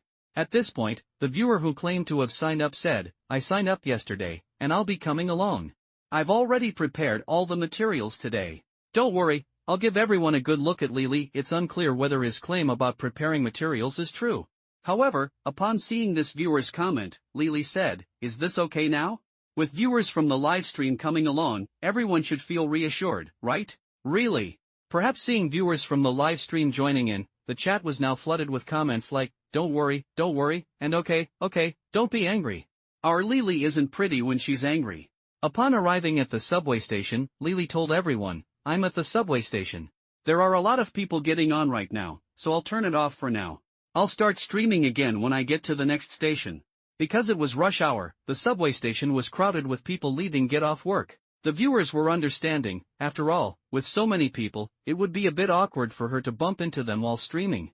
Lily ended her live stream, then resumed it after about 20 minutes. She chatted with her viewers on her phone while going to a travel agency to submit her documents. The agency told her there would likely be an interview in about 2 weeks. Like other countries' lottery interviews, this is mandatory for first-time U.S. visa applicants. The agency provided her with some official answers for the interview. Zhang Junyi wasn't worried about the interview at all, as he had a 5-year RB visa, which he had recently obtained. This proved he couldn't possibly stay in the U.S., and his bank statement clearly indicated he was going to spend money. The more people like that, the better. After leaving the hostel, Lily said to her viewers in her live stream, "I didn't expect the U.S. visa process to be so complicated. With an interview. Too much trouble, just don't go. China has so many beautiful places, why does it have to be Hawaii? Isn't Sonia good enough?" Lily ignored all these comments and said, I'm going to have a nice meal tonight. Zhang Junyi just came back from submitting his visa application in Chengdu and said he'd treat me to a big meal. He said it's payment for appearing in his video. I'm off now. Around 7 p.m., Zhang Junyi arrived at the Regent Hotel's Western restaurant precisely on time. Before Lily arrived, he sipped a soda, enjoying the view across the river while leisurely waiting for her. Lily, meanwhile, arrived at the hotel lobby in a taxi. She said, Robin's Steakhouse, one of the top steakhouses in Chongqing. To be honest, this is my first time eating at a hotel's Western restaurant. You're not going to go to your room after eating, are you? Eating at a hotel, are you going upstairs in a little while? Lily, please don't drink alcohol. Looking at the comments from reviewers, Lily smiled and said, Don't worry, Zhang Junyi isn't as bad as you think. If he were do you think he wouldn't be surrounded by beautiful women? Who knows? Better safe than sorry. Only men truly understand men's minds. Eating out, where can't you eat? Why arrange it at a hotel? It's obviously up to no good. Lily ignored the comments, because she and Zhang Junyi had already done things that were beyond their control the previous night. Lily arrived at the hotel lobby. She deliberately asked which floor the restaurant was on before taking the elevator. Upon arriving, she told the waiter Mr. Zhang. There was only one Mr. Zhang waiting for his friend, so the waiter led Lily to Zhang Junyi's table. Seeing Zhang Junyi seated by the floor-to-ceiling window, Lily smiled and said, Brother Junyi, I just went to submit some documents. Sorry to keep you waiting. It's alright, please sit down. What would you like to eat? Lily nodded and opened the menu. The beef was priced differently per ounce depending on its grade. After glancing at the menu, Zhang Junyi said, I'd like a 4-ounce M8 filet mignon set meal, medium rare. Can the seafood in the set meal be changed to lobster? The original seafood in the set meal was scallops. Yes, but it will cost an extra 480 yuan. Zhang Junyi nodded and said, Okay, no problem, change it to lobster. Lily looked at Zhang Junyi's set meal price of 1388, and now changing to seafood would add another 480, making it almost 2,000 yuan. She thought for a moment and said, I want. It's so hard to choose. Lily didn't actually know how much 4 ounces or 3 ounces weighed, so she was having a hard time choosing, but she was too embarrassed to ask the waiter there. Seeing her indecisiveness, Zhang Junyi smiled and said to the waiter, Bring her the M8 ribeye 4-ounce set meal. He then asked, Would you like to change it to lobster? No, I won't change it. After noting down their order, the waiter asked, Okay, sir, would you like any drinks? We drove here, so we don't drink alcohol. 2 glasses of orange juice, please. The waiter nodded and said, Okay, sir. Our salads, appetizers, and bread are all self-service. You can help yourself to what you like at the bar. Before Zhang Junyi ordered any drinks, Lily raised an eyebrow at the viewers in the live stream. Earlier, they had advised her not to fall for their trap and not to drink, but Zhang Junyi simply didn't order any. This was a slap in the face to the viewers, who all thought Zhang Junyi had bad intentions. Little did they know after the waiter left, Lily quietly asked, How much is 4 ounces? Close to 120 grams. In our terms, a little over 2 liang. But, Wagyu beef can be greasy if you eat too much, so 4 or 5 ounces should be enough. The set meal also includes other dishes. Let's go get a salad and appetizers. Lily nodded, took her phone, and headed towards the bar area. There were various vegetables, fruits, smoked salmon, ham, and various breads. Zhang Junyi took some salmon, ham, and papaya and bread to go with it. Lily curiously took some pictures with her phone and interacted with the viewers in the live stream. A short while later, Lily returned with what she had asked for. The 2 ate appetizer bread while waiting for their set meal to be delivered. As they ate, Lily asked, By the way, you treated me to a big meal today. Tomorrow, I'm hosting a year-end gathering for my viewers. Do you want to come? Although Lily had mentioned this before, their relationship had changed, so she asked Zhang Junyi again if he wanted to attend. To her surprise, Zhang Junyi gave the same answer as before, waving his hand and saying, I haven't given you any gifts in your livestream, so I won't attend your viewers' gathering. However, he then asked Lily, the Spring Festival is almost here. Do you have any plans for the holiday? Lily guessed what Zhang Junyi meant. Although she could take 2 or 3 days off during the Spring Festival, their trip to Xinjiang this time would be longer than that. So Lily guessed he was trying to use the same trick again? She replied, besides reuniting with family on New Year's Eve, the rest of the Spring Festival is spent visiting relatives. I don't have any special plans. What's up? I'm planning to go skiing in Altan Xinjiang on the first day of the Lunar New Year because it takes a while to get a visa. I was wondering if you wanted to come along. You mentioned wanting to see a snow world last time we chatted, and the season there is perfect. After Zhang Junyi said this, Lily immediately nodded and said, sure, sure. As a southerner, I definitely want to see a world of heavy snow. After agreeing, Lily immediately addressed her livestream viewers. Some of you might not be able to go to Hawaii after the Spring Festival because you have to go back to work, but you still have the holiday, right? How about we organize a snow country trip for our viewers? Anyone interested? On the first day of the Lunar New Year, to Alton, Xinjiang. During the Spring Festival, some people did have time, and they figured domestic travel wasn't too expensive, plus they were going with their favorite streamer. So the live stream became lively. I can't go to Hawaii, but I can go to Xinjiang. Is this alt? I'll book my ticket right away. I'm going too. I was just thinking of going on vacation during the Spring Festival holiday, Zhang Junyi said to Lili. Direct flight from Chongqing to Alt. The first day of the Lunar New Year, 9:10 a.m. Economy class is currently 1100. Everyone hurry up and book your tickets. Lili smiled at Zhang Junyi and said, Brother Junyi, are you covering my flight and hotel? Zhang Junyi replied with a smile, no problem, I'll cover your travel expenses. Consider it part of your appearance fee in Hawaii.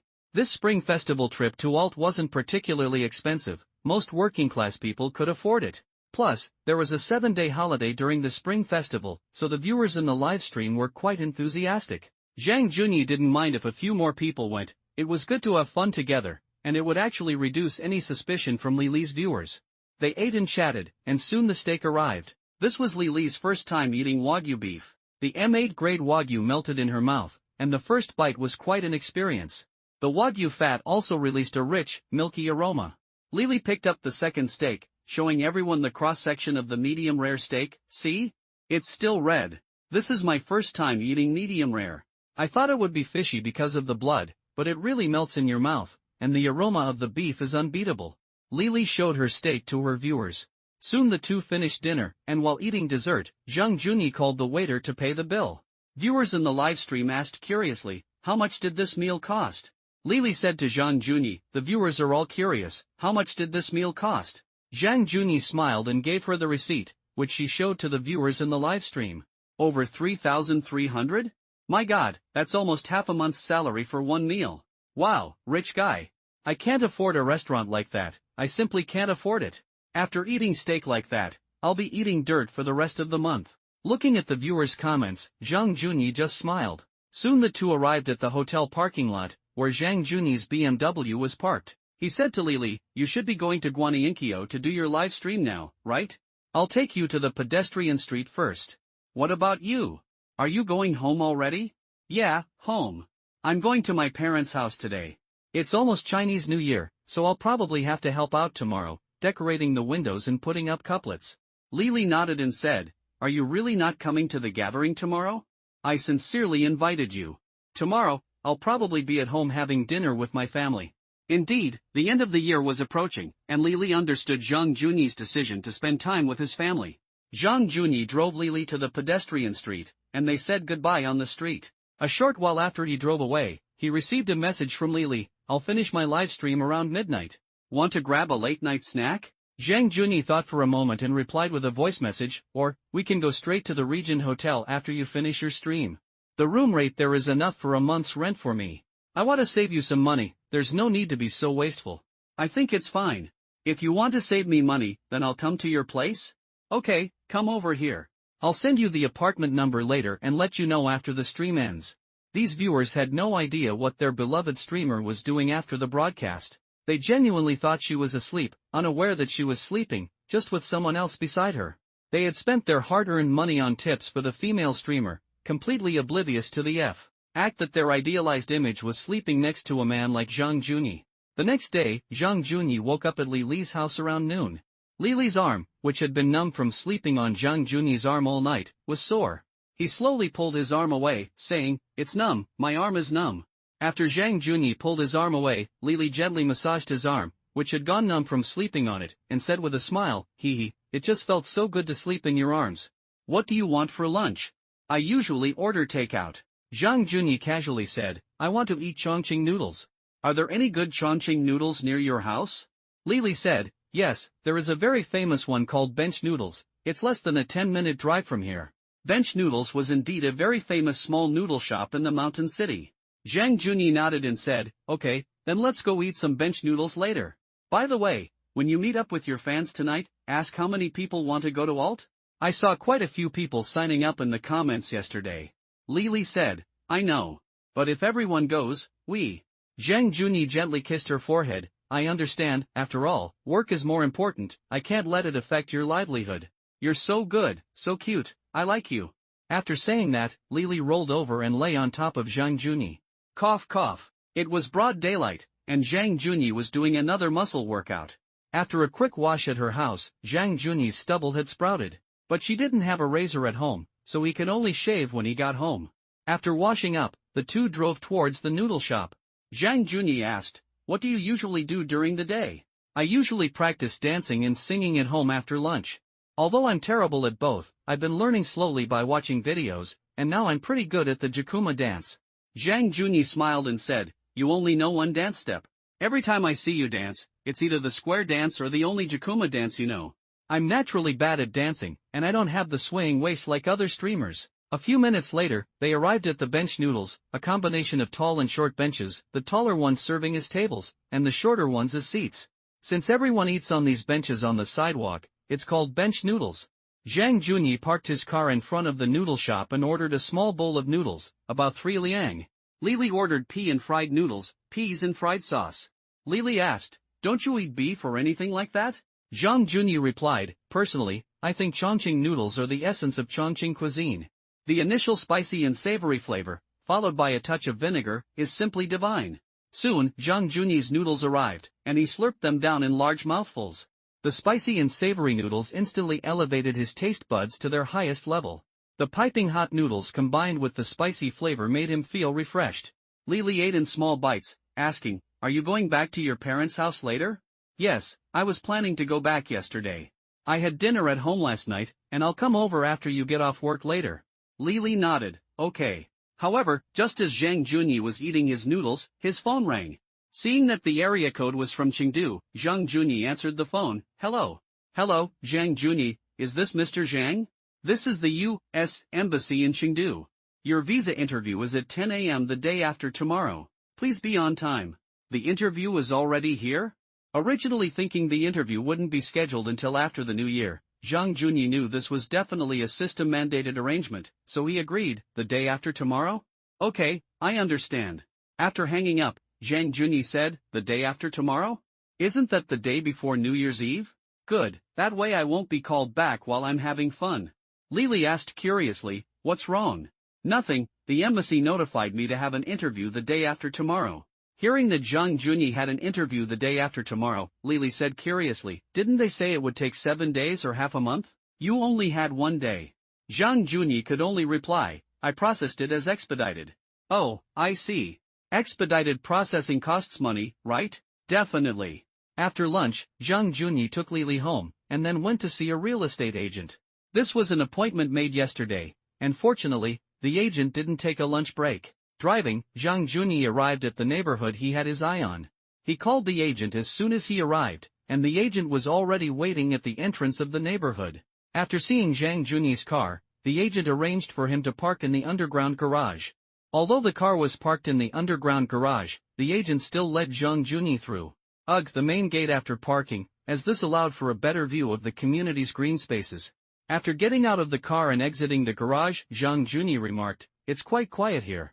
The agent explained, because the area around Central Park is a newly developed area, it is indeed quiet on weekdays. However, in spring and on sunny weekends, it gets quite lively, with many tourists visiting. The Science Park and IFC are not far away, and Hongyudong and Jifangbai are just across the bridge. Zhang Junyi laughed and replied, who in Chongqing goes to Jifangbai these days? It's crowded and not very interesting. Guanyinkyo is much better. The two chatted as they entered the community, and the agent introduced the landscaping, noting that such high-end communities have very well-maintained greenery. They soon arrived at the building Zhang Junyi was looking at. The buildings here were not tall, consisting of townhouses and duplexes. Each building has only one elevator, but the elevator only goes up to 4 floors. Including the duplexes, the building is about 8 stories high, with each floor including a huge garden. Zhang Junyi looked at the first floor. Is the garden here free? Yes, it's free, but only first-floor residents can use it. We also have first-floor units, but I don't recommend renting those, because you'll have to take care of the garden yourself. In autumn, when the leaves fall, the wind will blow a lot of leaves into your garden, and there are a lot of mosquitoes in the summer. The top floor is a terrace, with plants only near the fence. The key is that the top floor has a completely open view. You can have a barbecue there peacefully. The two took the elevator to the top floor. The room, just as Zhang Junyi had seen online, featured a spacious living room and a large terrace next to it, bathed in natural light during the day. The terrace had a grill and a sofa area. An automatic retractable sunshade connected the room to the terrace, preventing direct sunlight in the summer. Zhang Junyi was quite satisfied after touring the room. He said, "Okay, I'll rent it. The apartment includes 2 parking spaces, right?" "Yes, it includes 2 parking spaces. The landlord requires 3 months' rent as deposit and 2 months' rent as security deposit. If there are no problems, we can sign the contract immediately." The agent, while speaking, pulled out the property certificate and the owner's identification from his bag, all photocopies, of course, along with the property management agreement, which he showed to Zhang Junyi. Since the property was managed by a real estate agency, Zhang Junyi could sign the contract directly with them. Zhang Junyi looked at the lease agreement. "If I sign now, can I move in today?" "Of course, you can move in today." Zhang Junyi readily signed the contract and paid 30,000 yuan. He easily got the keys, and then the agent took Zhang Junyi to the property management office to register the car license plate, so Zhang Junyi wouldn't have to pay parking fees next time he came. After signing the contract, Zhang Junyi quickly returned to his old house, packing his luggage while calling the landlord to come and process the checkout. Actually, he didn't need to bring any of the pots and pans he bought there, because all the appliances there were brand new except for seasonings, and Zhang Junyi didn't plan to cook for himself. Since he was eating alone, takeout was the easiest option. He packed his clothes, computer, and filming equipment. If Zhang Junyi's car could fit his skis, he probably wouldn't even need to call a moving truck. Because as a man, he didn't have many clothes. An hour later, Zhang Junyi was packed, checked out with the landlord, and then carried his luggage downstairs to wait for the moving company. Back in his new home, Zhang Junyi hung his clothes in the master bedroom on the 2nd floor, left his skis in the tea room on the 1st floor, and stored his camera and other photography equipment in the study on the 2nd floor. Now, all that was missing from the study was a desktop computer. Zhang Junyi had gone out to rent the place at noon and finished moving in just 4 hours. It was only 4 p.m. now, truly efficient. Of course, this was also because he didn't have much personal luggage. After all, men aren't like women, they might have dolls and need to carefully decorate their rented rooms. Besides, Zhang Junyi had always been an ordinary office worker, and his belongings in his rented room were just everyday clothes. The only things he had bought were a kettle, a rice cooker, bed sheets, and a sleeping mat. But when he moved, he hadn't brought anything else, pots and pans, old sheets and blankets, to the new home. He would definitely use new bedding. Seeing that he still had some time, Zhang Junyi drove to the computer mall and bought a top-of-the-line computer for over 20,000 yuan. Then he went to the shopping district and bought home bedding, toiletries, cleaning solution, laundry detergent, and replaced his old razor with a brand new one. He also bought a vacuum cleaner and a hairdryer, all Dyson brand. Since the master bedroom has a bathtub, Zhang Junyi also specifically bought bath towels, bathrobes, and bath soap. Back home, Zhang Junyi began unpacking, starting with the bedding, then arranging the toiletries.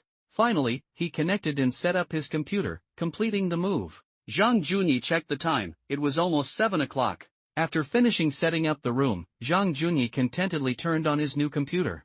The time displayed in the lower right corner of the screen was already 7 p.m.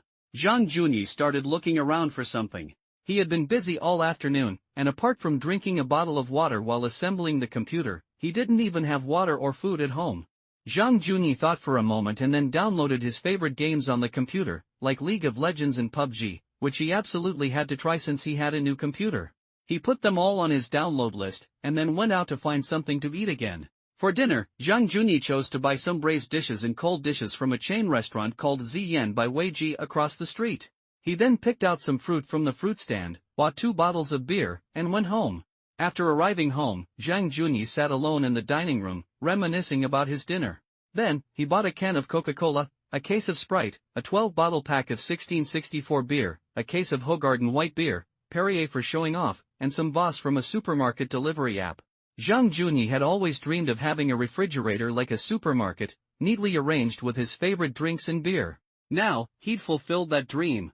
The refrigerator was empty of cooking ingredients, just drinks, water, beer, and some fruit, just like in a supermarket. Strawberries and cherries, costing tens of yuan per pound, were things he used to be reluctant to buy. Now, he could easily buy a couple of pounds and enjoy them at home. What is satisfaction? This was satisfaction. Everything was his own choice. Although this wasn't his home, Zhang Junyi felt satisfied and happy living in such a spacious and comfortable room, with the refrigerator arranged exactly to his liking. Eating nearly 200 yuan worth of cold dishes, drinking 10 yuan cans of beer, and nearly 50 yuan per pound strawberries. All of this satisfied Zhang Junyi's vanity. If he were still driving for Didi, 200 yuan for dinner? What a joke! A 20 yuan rice bowl would be just as delicious and filling. As for beer, isn't a bottle of local beer from a small supermarket just as good for 4 yuan? What about cherries that cost 30 or 40 yuan? What about strawberries that cost 40 or 50 yuan? I can buy ugly oranges for 4 yuan a pound, and they're just as sweet. Now that he can afford these things with ease, Zhang Junyi's vanity has been greatly satisfied on a personal level. Even women he once dared not approach because of his lack of money are now throwing themselves into his arms. It turns out that with money, one can face these things with complete ease. That's life. No wonder everyone works so hard to make money. With money, happiness, including so-called vanity, can all be satisfied. Although Zhang Junyi is having dinner alone today, he feels quite content. Meanwhile, Lily was chatting animatedly with her fans at a hot pot restaurant about Alt's trip during the Spring Festival. She said, "Last night, after my stream ended, I looked for a lot of photos of Alt. That snowy world was as beautiful as a fairy tale. What can we do? We're from the south, our longing for snow is incredibly strong." Lily continued, "And don't underestimate Zhang Junyi, his photography skills are top-notch. I'll definitely ask him to take some snowy photos for me this time." At this moment, a viewer said, "I'll be your lighting technician." Another viewer said, "Snowy ground is already highly reflective, do we really need lighting?" One viewer who couldn't go on the trip said, "I'm so envious of you guys, you can go to Xinjiang with Lily this time. I have to stay home, my family has to visit relatives every year." Lily smiled and said to her viewers, "Now, including me, there are 5 of us. Later, I'll ask in the group if anyone from out of town wants to sign up." Although Lily invited her group members today, some viewers from out of town still couldn't come to the gathering because they hadn't started their holidays yet. They ate, chatted, and dreamed about their upcoming trip. Zhang Junyi, after finishing his meal, went to his study on the 2nd floor. After more than an hour, the game was downloaded. He sat down at his computer and first watched Lily's livestream. She was eating hot pot and chatting with her viewers. Then he started his own game. The familiar League of Legends, the F. Omiliar atmosphere, the familiar silver rank, a chaotic battle from the start, followed by a barrage of insults. Team infighting, wins/losses, cursing as he started the next ranked match, praying not to encounter any bad teammates. After a few League of Legends games, Zhang Junyi bought a PUBG account. He played for about an hour, because every time he entered the game, even if he jumped to a deserted area, he would die within 10 minutes after looting. In fact, Zhang Junyi never made it into the top 20 in that hour. This parachute-based looting game became somewhat frustrating after about an hour, so he quit and simply watched streamers kill people. Sitting in front of his computer, Zhang Junyi ate fruit, watching the streamer effortlessly dominate the game. After watching for a while, Zhang Junyi felt his skills had improved, so he went back into the game. An hour later, he became bored again and started watching the stream once more, repeating this cycle.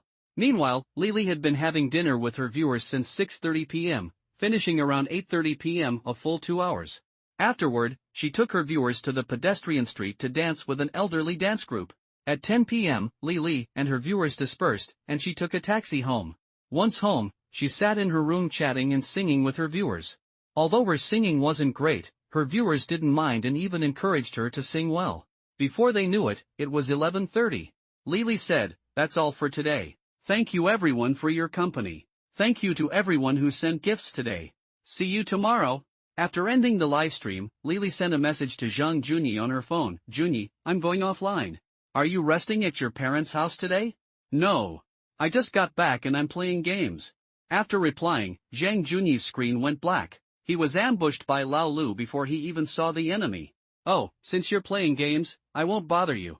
Lily might have wanted to be a good girl and not disturb the man's game, or it could have been a strategic retreat. Zhang Junyi thought for a moment and said, "What do you mean by don't bother me?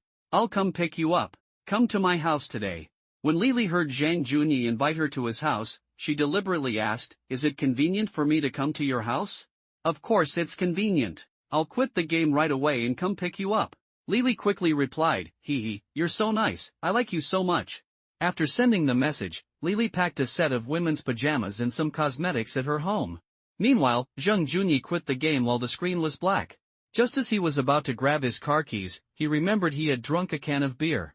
Although one can was enough to quench his thirst, drinking and driving is a law every driver must abide by. So he had to call a Didi ride-hailing service and go pick up Lily.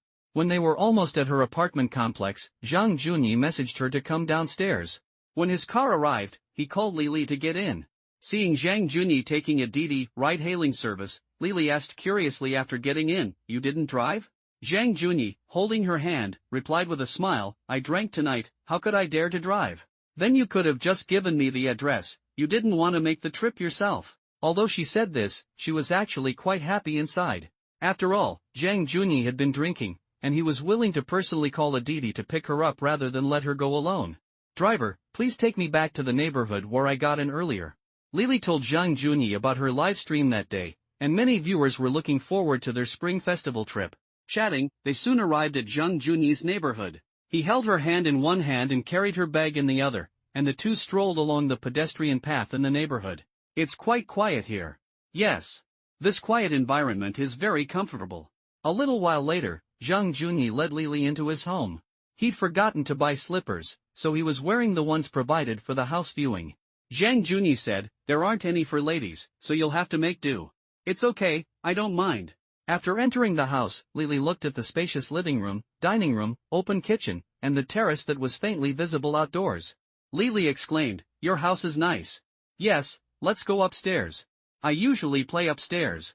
If you want to tour it, we can do so tomorrow after it gets light. Lily smiled and nodded, following Zhang Junyi upstairs to the second floor. The study light was still on. Lily glanced at the study and said, were you playing games here just now? Yeah, over here in the master bedroom. Zhang Junyi led Lily into the master bedroom. She looked at the clean and tidy bedroom with some surprise, it's pretty neat, much cleaner than my house. Zhang Junyi said, your house looks messy because you have so many plush toys. Lily pouted playfully and said, my plush toys are all from the arcade, and I don't want to throw them away, so I have more and more. Zhang Junyi pointed to the TV hanging in the bedroom and said, watching TV? I rarely watch TV. Aren't you cold at night with such a thin blanket? Lily walked to the bedside and lifted the blanket in surprise. Isn't there air conditioning and a humidifier? Lily toured Zhang Junyi's master bedroom, and was quite surprised to see a bathroom the size of her own bedroom. Of course, what she liked most was the separate walk-in closet in the master bedroom. Zhang Junyi didn't have many clothes hanging around, but Lily understood men perfectly. Besides, Zhang Junyi wasn't a live streamer, he'd wear the same clothes for a long time, unlike her own wardrobe, which was overflowing. After touring the room, Lily sat on a recliner on the bedroom balcony. Your place is quite nice. It's alright. It's almost 1 o'clock, shouldn't you get some rest? Oh, right. I'll get you some toiletries. With that, Zhang Junyi went into the walk-in closet and retrieved a brand new bathrobe, along with a bath towel and hand towel, placing them on the bed. Lily said, going to sleep so early? I can't sleep yet. How about I watch you play games?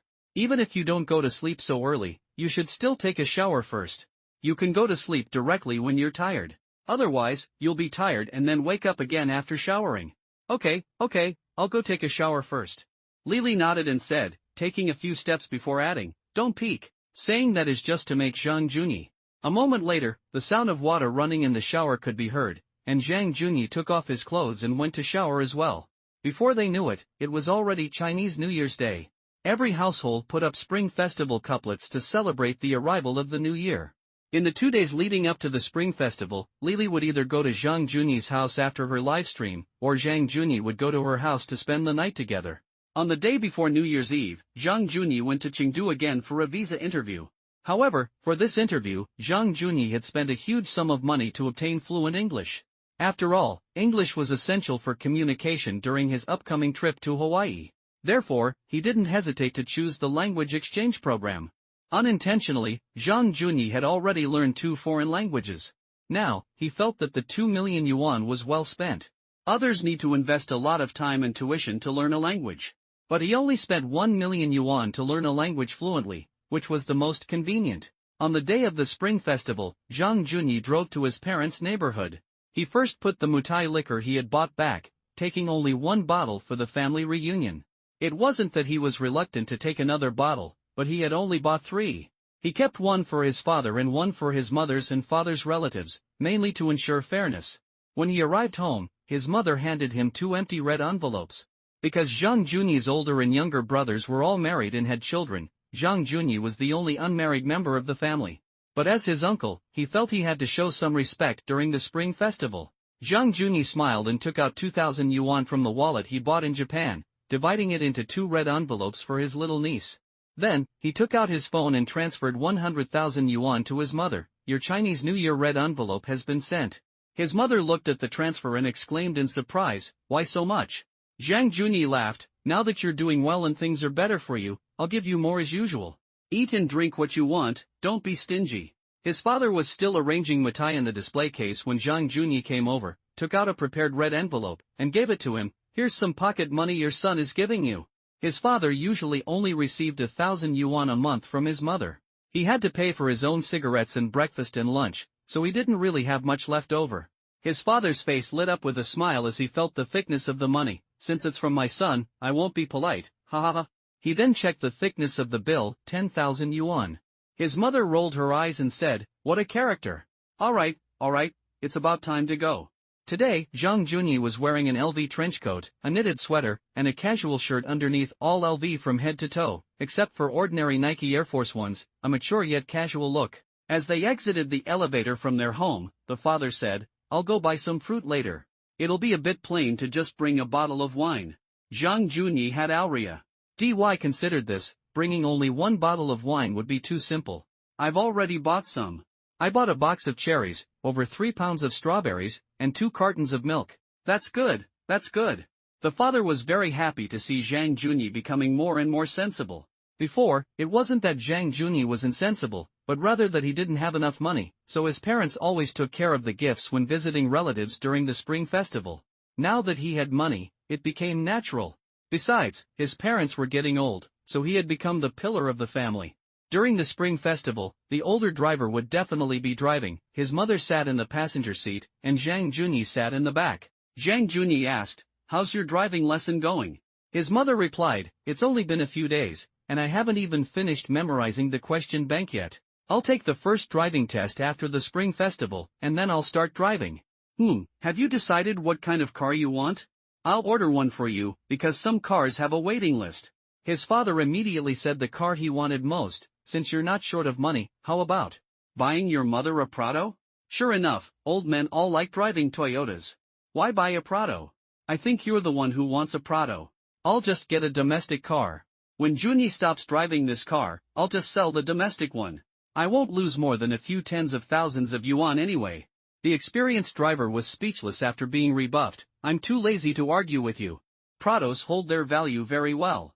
And if we go on road trips in the future, these cars are very reliable."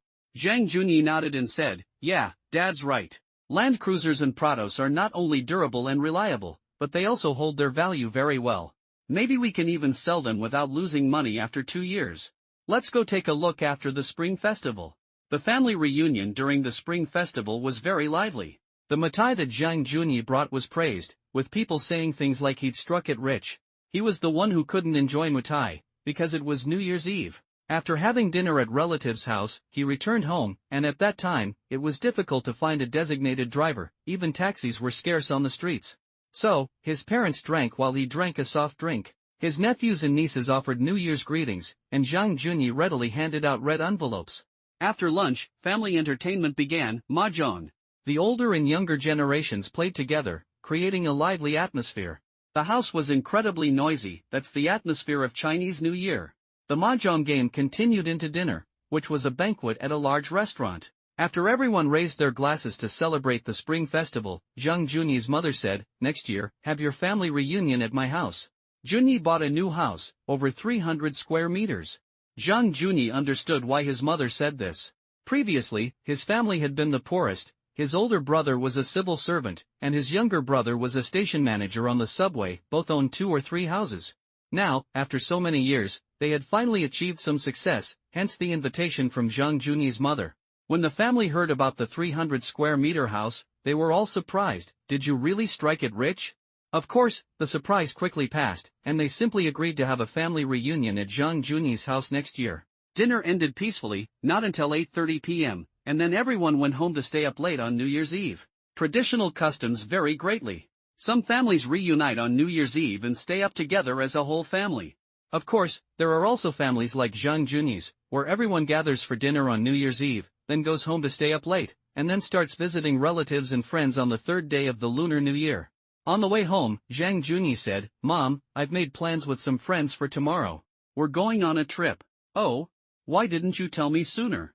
"I was thinking of going to sweep Grandma's grave tomorrow." Zhang Junyi said, "I've already discussed it with my friends. They only have a few days of consecutive vacation. When we get home, I'll leave the car with you and Grandpa. You can drive it when you visit relatives." Hearing that Zhang Junyi had made plans with his friends, they could only reply, okay, go ahead and have fun. "What about getting to the airport tomorrow morning? Do you want me to take you?"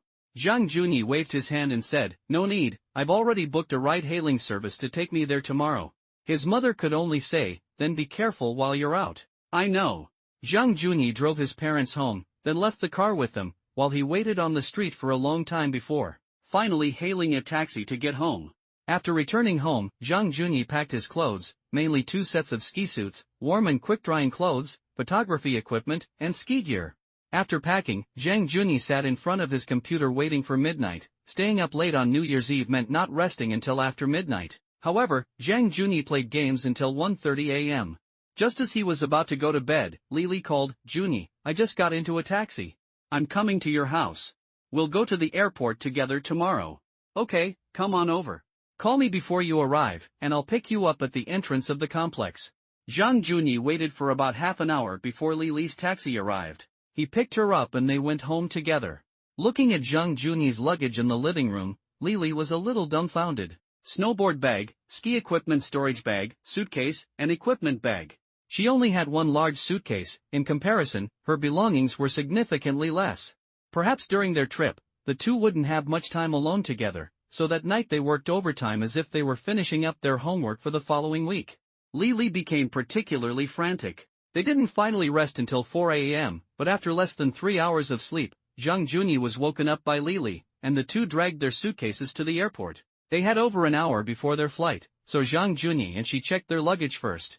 Then they found a McDonald's in the airport and ate, while Lily kept urging her fans on her phone. About half an hour later, her fans gradually arrived at KFC, as the airport was a good place to gather. Lily first asked her fans if they had eaten breakfast, as she was going to treat them to hamburgers, but they all politely said they had already eaten. Then she began to introduce the trip to Zhang Junyi. Zhang Junyi shook hands with his viewers, and Lily continued, "Zhang Junyi arranged this trip, let's hear his itinerary first." Zhang Junyi smiled and said, "How did I become a tour guide? This flight to Alt isn't actually our final destination. We need to travel from Alt to our final destination, a place called Heimu. I remember someone describing Heimu as a paradise reserved by God. The scenery is different in each season, lush greenery in spring, golden fields in autumn, and a fairy tale world in winter. From Alt to Heimu, it's a 4-hour drive because there are no direct flights to that village. So we need to travel from Alt to Heimu by bus, or by chartered car or self-driving. Chartered cars cost around 1,000 yuan. We'll discuss the specifics when we get to Alt. We'll stay in Alt for 2 days. Okay, that's all for now. Lily, take everyone to check in their luggage, it's about time to go to the waiting area." Zhang Junyi simply mentioned the destination of their trip. Then, filled with anticipation for the journey, they followed Lily to the check-in counter. Zhang Junyi finished his coffee in 2 gulps and threw it away. After passing through security, as everyone headed towards the departure lounge, Zhang Junyi and Lily went to the airline's VIP lounge. Lily told her fans, "You guys wait in the lounge. Zhang Junyi booked business class, we'll stay here. We'll chat after we arrive at our destination." They had assumed Lily was also flying economy class, so they could chat and laugh together. However, no one expected Zhang Junyi to have booked business class, instantly creating a significant difference. The fans, all in economy class, could only agree to chat after landing. In the airline's private lounge, there were various drinks and snacks. Zhang Junyi had previously flown business class to Tokyo, so he grabbed a can of cola and started drinking. Zhang Junyi pointed to the drinks, saying, "Help yourself." Lily asked, "Can I bring them on the plane?" "Of course." Zhang Junyi nodded. "You can put 2 bottles in your bag. But there are plenty on the plane, so it's not necessary." "Are we going to stay in Alt for 2 days?" Zhang Junyi said, "Yes, there's the largest ski resort in China here, called General Mountain Ski Resort. It's said that it will become the largest ski resort in Asia in the future. Large ski resorts have professional ski instructors." Lily asked curiously, "Is skiing expensive here? How does it compare to Hokkaido?" Zhang Junyi thought for a moment and said, "Actually, it's about the same. If you have a visa and book your flight to Hokkaido a few months in advance, the cost is about the same as our trip to Heimu. Accommodation prices are also similar, ranging from a few hundred to 1,000 yuan. It just depends on where you prefer. The only difference is that the skiing atmosphere in Hokkaido is stronger than in General Mountain. There are ski enthusiasts from all over the world there, and everyone can exchange ideas, etc. Here, it's mostly just domestic skiers. However, I'm really looking forward to when General Mountain becomes the #1 in Asia." The two chatted in the waiting room for a while before boarding the plane, and they even boarded early. After boarding, Zhang Junyi took out his laptop. Lily asked, "Do you still have any photos from Hokkaido saved on your computer?" As a model, Lily knew that photographers' computers usually stored many photos, and the ones they released were carefully selected and post-processed. Fortunately, Zhang Junyi didn't have Edison Chen's habit of saving photos of his hobbies, so he generously showed them to Lily. Of course, some photos were from Tokyo, some from Hokkaido, and some that hadn't been released yet, photos he and Hu Tao took at Lake Kawaguchi. Zhang Junyi opened the Hokkaido folder and showed Lily the photos of the snow-covered world. Some were taken by Hu Tao, some were landscapes, but most were taken by Zhang Junyi. Lily saw one photo in a Hokkaido hot spring hotel. Hu Tao was lying on the hotel's wooden bathtub, peeking out and smiling at the camera. The snow-capped mountains and deep forests facing the outside became the best backdrop. The warm steam from the hot spring created a hazy atmosphere, and Hu Tao's smile was extremely radiant. Another photo shows Hu Tao lying near the snowy outdoors, her smooth back exposed. Her hair is in a bun, and she's looking into the distance from the side. Her peach is shimmering in the hot spring water, creating a hazy, suggestive effect. Even Lily had to admit these were fantastic portraits, if you looked at them with an artistic eye. But your eye. Ahem. Looking at the photos, Lily pouted and said, "Pretty open-minded, they even have you take these kinds of photos?" She then looked at Zhang Junyi. Zhang Junyi replied calmly, "They're all right. I think these photos are quite beautiful, and she seems to like them too. How about I take a few for you?" Lily waved her hand, saying, No, I don't like these kinds of portraits." She continued looking at the photos, the snow-covered landscapes, which all seemed similar, given the snowy scenery. The only difference was some of the indoor photos. Zhang Junyi and Hu Tao had stayed at numerous hot spring hotels during their Hokkaido trip. Each hotel room had a different decor, and Hu Tao wore different colored Japanese bathrobes at each hotel, making each photo stunning. After seeing these photos, Lily felt a little annoyed, but she didn't dare say anything. She looked at the photos for a while, then handed the computer to Zhang Junyi, who started watching the downloaded drama series Unnatural Death. This new series, released at the beginning of the year, had been watched by Zhang Junyi when he was still in Japan. After returning, he missed 2 episodes, so he downloaded them all yesterday. 5 episodes were already released, and he was catching up on the last 2. Zhang Junyi watched the drama with headphones on, while Lily only glanced at it curiously, found it uninteresting, and then went to sleep, as neither of them had slept well the previous night. Lily slowly woke up as the flight attendant called her to fasten her seatbelt just before the plane was about to land. The weather at Alt today was perfect, with bright sunshine. Lily looked out the plane window and saw a vast expanse of white. She couldn't help but exclaim, "Snow!" For Southerners, just seeing that white snow-covered peak was enough to excite them. Zhang Junyi said, "It's about -10 degrees outside. Do you want to put on some clothes after we get off the plane?" She was only wearing a women's base layer under her down jacket, which was perfectly adequate in Chongqing, but in -10 degrees, and with no idea if it would be windy outside, it might be too cold. Soon the plane came to a stop at Alt Airport, and everyone waited at the baggage claim area after disembarking. Zhang Junyi checked his phone and said, "It's a bit windy outside. You should put on some clothes after you get your luggage. Hurry up." Zhang Junyi didn't need to, because he was wearing a ski suit AK-457, with a fleece midlayer and a merino wool base layer underneath. He always dressed like this in Hokkaido, so his clothing was definitely warm enough. He just needed to zip up his outer windproof jacket. Then Zhang Junyi said, "Today we'll just wander around Alt City. Tomorrow we'll go skiing at General Mountain. Don't worry, you can rent ski equipment and suits at the ski resort. Since you're here, everyone can try it out for a day. If you don't like it, you don't have to go skiing next time." Soon, the luggage came out, and Zhang Junyi undoubtedly had the most luggage, because he wasn't here for sightseeing, but for skiing. He carried his camera bag, then dragged his ski bag, equipment bag, and a suitcase. After leaving the airport, Zhang Junyi hailed 2 taxis. Taxis in Alt are scarce, but fortunately it was afternoon, not the time to pick up skiers from the resort. Then Zhang Junyi said, "The hotel ID. Okay, it isn't far from the ski resort. They have family rooms there, so the 3 of you can take one and split the rent. I checked the price, and it's around 600 yuan, so it's about 200 yuan each for you. Is that acceptable?" Of course, a double room is around 500 yuan. A deluxe room is around 800 yuan, and a suite is 1,600 yuan. The 3 of you will take one car, and Li and I will take another. We'll meet at the hotel. Then Zhang Junyi let the 3 of them get into the car first, and then he and Li got into the other car. The group arrived at the hotel. On the way, Li excitedly took out her phone to take pictures of the snow piled up along the roadside. Zhang Junyi, having seen heavy snow in Hokkaido before, wasn't as excited as Li. Yes, Southerners often feel a strange excitement at the sight of snow, having never been to a city where it snows before, and now seeing snow made them incredibly restless. Upon arriving at the hotel, Li couldn't resist grabbing a handful of snow from the roadside. "How about we build a snowman?" Zhang Junyi had already played in the snow, so he said to Li, "Are you crazy? It's so cold, you're not even wearing gloves. Let's go check in first." Dragging their luggage, the group went to the hotel reception. One of the 3 friends didn't want to share a room, so he booked a deluxe king room, while the other 2 booked regular double rooms. Zhang Junyi chose a suite for himself, and he prepared a deluxe king room for Li. After everyone put down their luggage and added some warm clothes, Zhang Junyi led them on a short stroll around the city, mainly to find a place for lunch. Since they were in Xinjiang, they naturally ordered braised chicken, hand-pulled lamb, and grilled lamb skewers. Before the food arrived, Zhang Junyi, holding a large bottle of wusa beer, said, "Actually, I really didn't know what kind of trip everyone was looking forward to this time. Originally, I was thinking of coming to ski and having Li experience winter sports with me. But since everyone is willing to come along, I'm very happy to welcome you all. Today, the first meal will be on me, the tour leader. From tonight onwards, we'll split the cost of our meals. Skiing might not be everyone's cup of tea, but please bear with us. After spending 2 days here, we'll go to Heimu. It boasts incredibly pristine natural snow scenery.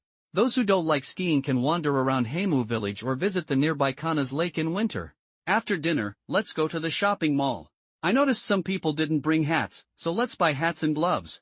These are essential here. It can get below -10 degrees Celsius at night." Zhang Junyi's words were quite comforting to everyone. After all, he was there to ski, and they didn't know how or didn't want to learn, so it wasn't his fault. After all, Zhang Junyi hadn't invited them, they insisted on coming along. However, 2 of the 3 had brought cameras, and after lunch, they went out and started taking pictures. Mainly, they all wanted to take photos of Li, while Zhang Junyi simply started his vlog. "Hello everyone, I'm Zhang Junyi. I didn't stop updating during the Spring Festival holiday. I was planning a domestic trip. Many of you know I came back from Hokkaido before the new year, but today I want to check out the top ski resort in China, Alt. Of course, this ski trip won't be just me. I'll be joined by a large group of my friends. First, let me introduce our beautiful Li." Zhang Junyi called Li over to greet the camera, then glanced at the male viewers before whispering, "Everyone, this is my beautiful friend. She's also a model, and a wedding dress model at that. Some of Li's wedding photos will be inserted during editing." Zhang Junyi continued, "Currently, she works part-time as a model and also as a beautiful live streamer. Those interested can follow her live stream. Now, let's take a look at Alt in the northern part of our country." During the day, they filmed some simple footage, then went shopping with everyone at a local mall, getting hats, gloves, and thick socks, everything they needed. In the evening, they played in a roadside park, building snowmen and having a snowball fight. After the snowball fight, they went for dinner, roasted lamb leg. Alt had a very lavish meal. After dinner, as they left the restaurant, it was finally dark outside. But as night fell, everyone felt the temperature drop dramatically, even the air felt icy, and their breath was misty. A night wind blew, and everyone hunched their shoulders. Zhang Junyi pulled his hat up high. The group had lost their enthusiasm for shopping and just wanted to get back to the hotel to rest. Back at the hotel, After everyone returned to their rooms, Lily messaged, "Get some rest early tonight.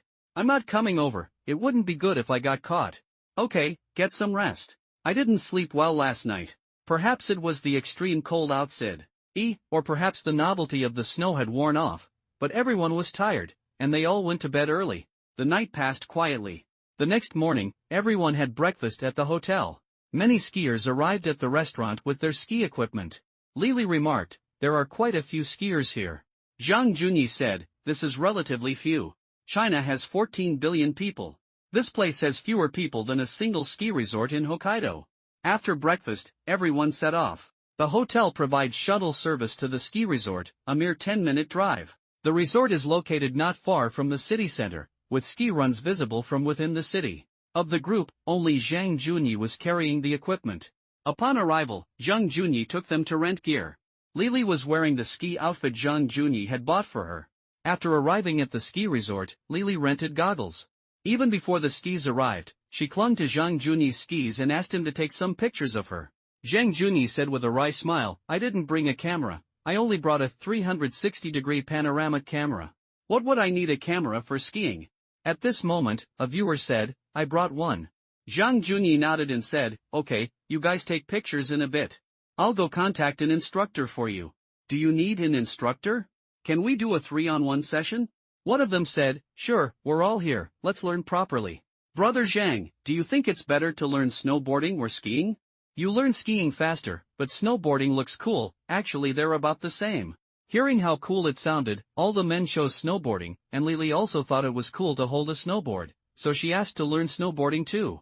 Zhang Junyi then rented snowboards and equipment for them and found an instructor. Lily's instructor was 1-on-1, while the three of them were 1-on-3. After handing them over to the instructor, Zhang Junyi went to take the chairlift up the mountain by himself. Lily and the others started pushing down the beginner slope. There weren't many people at General Mountain, and Zhang Junyi comfortably started his first run on the Fuguang Avenue slope. He enjoyed a smooth ride down the mountain, gliding down the wide, winding slope with few people and very comfortable snow conditions. After one run, Zhang Junyi saw the beginners learning to stand on the slope, smiled and greeted them, then boarded the chairlift again. This time on the chairlift, he met a girl who looked at Zhang Junyi's snowboards and boots and curiously asked, "Step on, where did you buy it? They don't sell it in China, right?" Being able to ask such a professional question, this girl seemed to be a skiing enthusiast. She was wearing a mask, but hadn't pulled it down over her mouth and nose, so Zhang Junyi could only see her eyes. Although her eyes were beautiful, what if one open mouth ruined everything? Zhang Junyi shook his head slightly and said, "I don't know. I bought it in Tokyo at the end of last year. Is there a difference between using it and traditional bindings?" Zhang Junyi replied, "I don't think there's a huge difference, but it takes about 2 minutes to get used to the first time, mainly because I'm worried about the front getting stuck and unstable when changing edges. But overall, it's okay, mainly because it's so convenient to wear." She looked at Zhang Junyi's shoes and said, "Sigh, I hope they release more next year, I'll order a pair too." After getting off the cable car, Zhang Junyi quickly put on his bindings, grabbed his 360 and skied down again. He didn't even need to stop to lock the buckle. This time, they were already slowly descending the slope. After skiing twice on the course, Zhang Junyi took some photos of Lily with his 360. Under the coach's guidance, Lily slowly pushed down the slope, exclaiming, "Wow, so interesting." Before she could finish her sentence, she plopped down on her bottom, thankfully protected by her little turtle. After falling, Lily pointed at Zhang Junyi, saying, "Don't include this in the video." Let's go, keep it up." Back up the mountain, this time Zhang Junyi started off-piste skiing. Only by experiencing powder snow can one understand the true essence of skiing.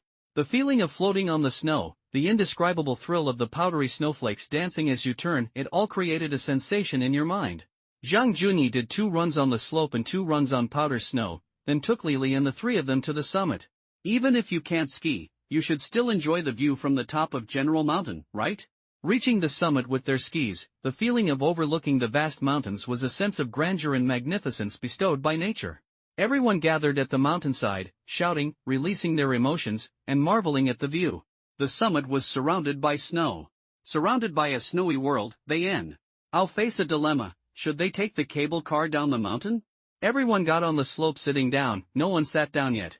Skiing, is all about using your to ski, so they started a sitting down sledding session, with Zhang Junyi leading them on the intermediate slope. They sled down, the skis pressed against the front as brakes. Zhang Junyi repeatedly emphasized that they could only brake using their heels, never by stepping on the skis. Fortunately, the intermediate slope wasn't too steep, and they all sled down using their butts. When they reached a slightly gentler section, Zhang Junyi had them slowly push themselves uphill. They fell quite a few times on their first day of skiing. That evening, after returning to the hotel and putting away their skis, Zhang Junyi called everyone out for dinner, saying, "Let's get a massage when we get back to the hotel." Although skiing caused them quite a few falls, two of them found the sport quite interesting. During dinner, they asked Zhang Junyi about ski equipment. He earnestly explained, "For beginners, I suggest focusing on value for money. Decathlon clothing is very practical. For skis, you can find second-hand equipment on Xianyu, a second-hand marketplace app. You can buy new ski boots, but everything else is second-hand, because many people ski one season and then buy new models the next, so second-hand is a good deal.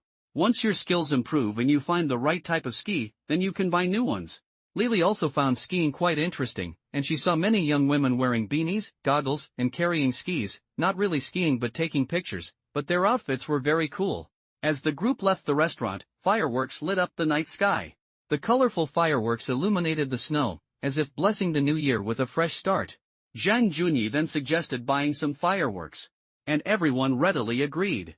Because fireworks have been banned in the main urban area of the mountain city for many years, Zhang Junyi, seeing others setting off fireworks in Alt, couldn't resist joining in. They quickly found a place to buy fireworks, and Zhang Junyi bought 2,000 yuan worth in one go. The men each carried 2 large boxes, while Lily carried a Gatling gun and some sparklers that women especially liked. Arriving at the spacious square, many people were setting off fireworks, and Zhang Junyi and the others joined in. Streams of fireworks soared into the sky, dazzling and beautiful. Laughter and screams filled the air as everyone took out their phones to record the fleeting beauty. After the fireworks faded, they returned to the hotel. As for finding a place to sing karaoke or go to a bar? No way, it was too cold. Although everyone was young and loved to have fun, and as Southerners they loved snow, the night in the snowy world was simply too cold, making everyone less enthusiastic about evening activities. Back at the hotel, Zhang Junyi asked Lily if she wanted a massage, and the two went to the hotel for massages. After the massage, on their way back to their room, Lily boldly followed Zhang Junyi. They secretly shared their passionate moments in the snowy night, keeping it a secret from all their online friends. However, she didn't stay overnight in Zhang Junyi's room. The next morning, everyone gradually arrived at the breakfast room. Seeing their somewhat tired appearance, Zhang Junyi smiled and asked, "Anyone else want to go skiing today?" One of them nodded and said, "Sure. Yesterday I could push off the slope steadily. The instructor said that if I practice for another 3 to 5 days, I can ski on my own." Lily nodded and said, "Skiing is really fun. Now I know why you like skiing. Especially the magnificent view from the top of the mountain, it's simply amazing." Zhang Junyi laughed and said, "Once you learn to ski, you'll find groomed slopes boring. You'll want to ski on powder snow, which is natural snow, unrolled snow. Stepping on the skis feels like floating and flying on the snow, that's the real thrill. After you learn, off-piste skiing, plus darting through the woods, that's true joy." One of them, who wasn't a big fan of skiing, asked, "When are we going to Heimu?" "We'll go after we eat. The slopes at General Mountain are great, but Heimu is the ski resort I'm most looking forward to. There are 5 of us. Should we rent a car or hire a driver? But it'll be much more expensive there." Lily thought about how many days they'd be staying. Renting a car here would be more comfortable on the way there, but once they arrived, the car would just sit there unused. Hiring a driver would be better. So she said, "Let's hire a driver. None of us are rich, so hiring a driver will be fine." After 2 days in Alt, the group set off for Heimu. 2 vehicles were chosen for the charter. Although there was a 7-seater Land Cruiser, it was a long journey, and sitting on the small sofa in the back would be uncomfortable for anyone. So, for comfort, everyone opted for 2 vehicles. On the way from Alt to Heimu, snow piled up on both sides of the road. The depth of the snow was unimaginable for Southerners, perhaps only seen on TV or in videos. Seeing it in person was still very impressive. Pink snowflakes clung to the branches of bare trees by the roadside, and a fox emerged from the thick snow, watching them from afar. Zhang Junyi asked the driver to stop, took a few pictures of the fox, and then took out his drone to fly along the road. After about 4 hours, they finally arrived at Heimu village. Upon entering the village, Lily exclaimed from the back seat, "This is my dream place." The village was full of wooden houses, and the roofs of each house were covered with thick snow. Half-person-high snowdrifts lined both sides of the road, and the entire village was surrounded by mountains, truly a dreamlike scene. Even the friends who came with them marveled at the beauty of Heimu, a beauty that Southerners had never seen before. The silence brought by the snow made the village seem half-isolated from the hustle and bustle of the city. The quiet village was only bathed in sunlight and white snow. Lily couldn't resist taking out her phone to take pictures as soon as she got off the bus. "Here," Zhang Junyi said, "I haven't booked a room yet because the prices vary, some are high and some are low. Just book when you like." Zhang Junyi chose an old wooden cabin with a Nordic style, priced at 1,800 yuan. It was a duplex cabin with a huge window in the downstairs living room, where you could sit and enjoy the snow scene outside. The ghost houses they chose, Zhang Junyi also chose an old wooden cabin for Lily, but it was the kind priced at 1,000 yuan, a single room with a suite. The other friends chose slightly cheaper ghost houses not far away. 400 yuan a night, the kind of simple wooden cabin with only 2 beds in the room. After settling into their accommodations, Zhang Junyi gathered everyone at his place. Those who wanted to ski should hurry and grab ski passes for tomorrow. After securing their passes, Zhang Junyi led them to find a shop to buy ski spikes, as the slopes were extremely slippery and it was easy to fall without them. Nobody wanted to break a bone on the snow during their trip. After buying ski spikes, the afternoon began the official exploration of the village, which was really just a formality of taking commemorative photos. After circling the village, Zhang Junyi led them to the viewpoint, as it offered a panoramic view of Heimu village. The ski slopes were a bit challenging, but once everyone reached the viewpoint, taking photos of Heimu village with their phones and cameras, they felt the trip was truly worthwhile. Every snapshot looked like a masterpiece. Lily couldn't resist taking photos with her phone, sharing them in her fan group. "I used to think fairy tales were all lies, until I came to Heimu. I realized this is the snowy fairy tale world I've always dreamed of." One photo showed a panoramic view of Heimu village covered in snow, another of a snow-covered wooden house, and yet another of the Nordic-style cabin Zhang Junyi rented. Even Zhang Junyi shared the photos in his loving family group. Heimu truly is a beautiful place, presenting different kinds of beauty in each season. Standing on the viewing platform looking at Heimu village, Zhang Junyi smiled and said, "Heimu, I'll be back. Maybe in autumn, maybe next winter." Just as Zhang Junyi finished speaking, perhaps heaven heard his wish, and snowflakes began to fall. On their third day in Xinjiang, they hadn't encountered snow in Alt, but it started snowing in the afternoon after arriving in Heimu. Although there was snow along the roadside, this was the first time they had personally experienced snowfall. As snowflakes fell, they caught them with their hands, laughing excitedly, "It's snowing." A surge of excitement burned within them. Zhang Junyi, however, calmly said, "Let's go, it's about time to go down the mountain. The snow will get heavier soon, and it'll be very slippery going down." Everyone put away their phones and cameras and headed down the mountain. As they descended, the snowflakes gradually became denser. In the quiet village, only Zhang Junyi and his group of Southerners were still playing outdoors in the heavy snow. The thick snow piled up beside the road, which they had worked together to create a snowman. Zhang Junyi had already set up his camera to record everyone's joy. Their enthusiasm for building the snowman continued until the village streetlights were turned on, and many skiers returned with their skis. Zhang Junyi proactively approached the skiers to ask which nearby restaurant was good. After receiving their suggestions, Zhang Junyi took them to dinner.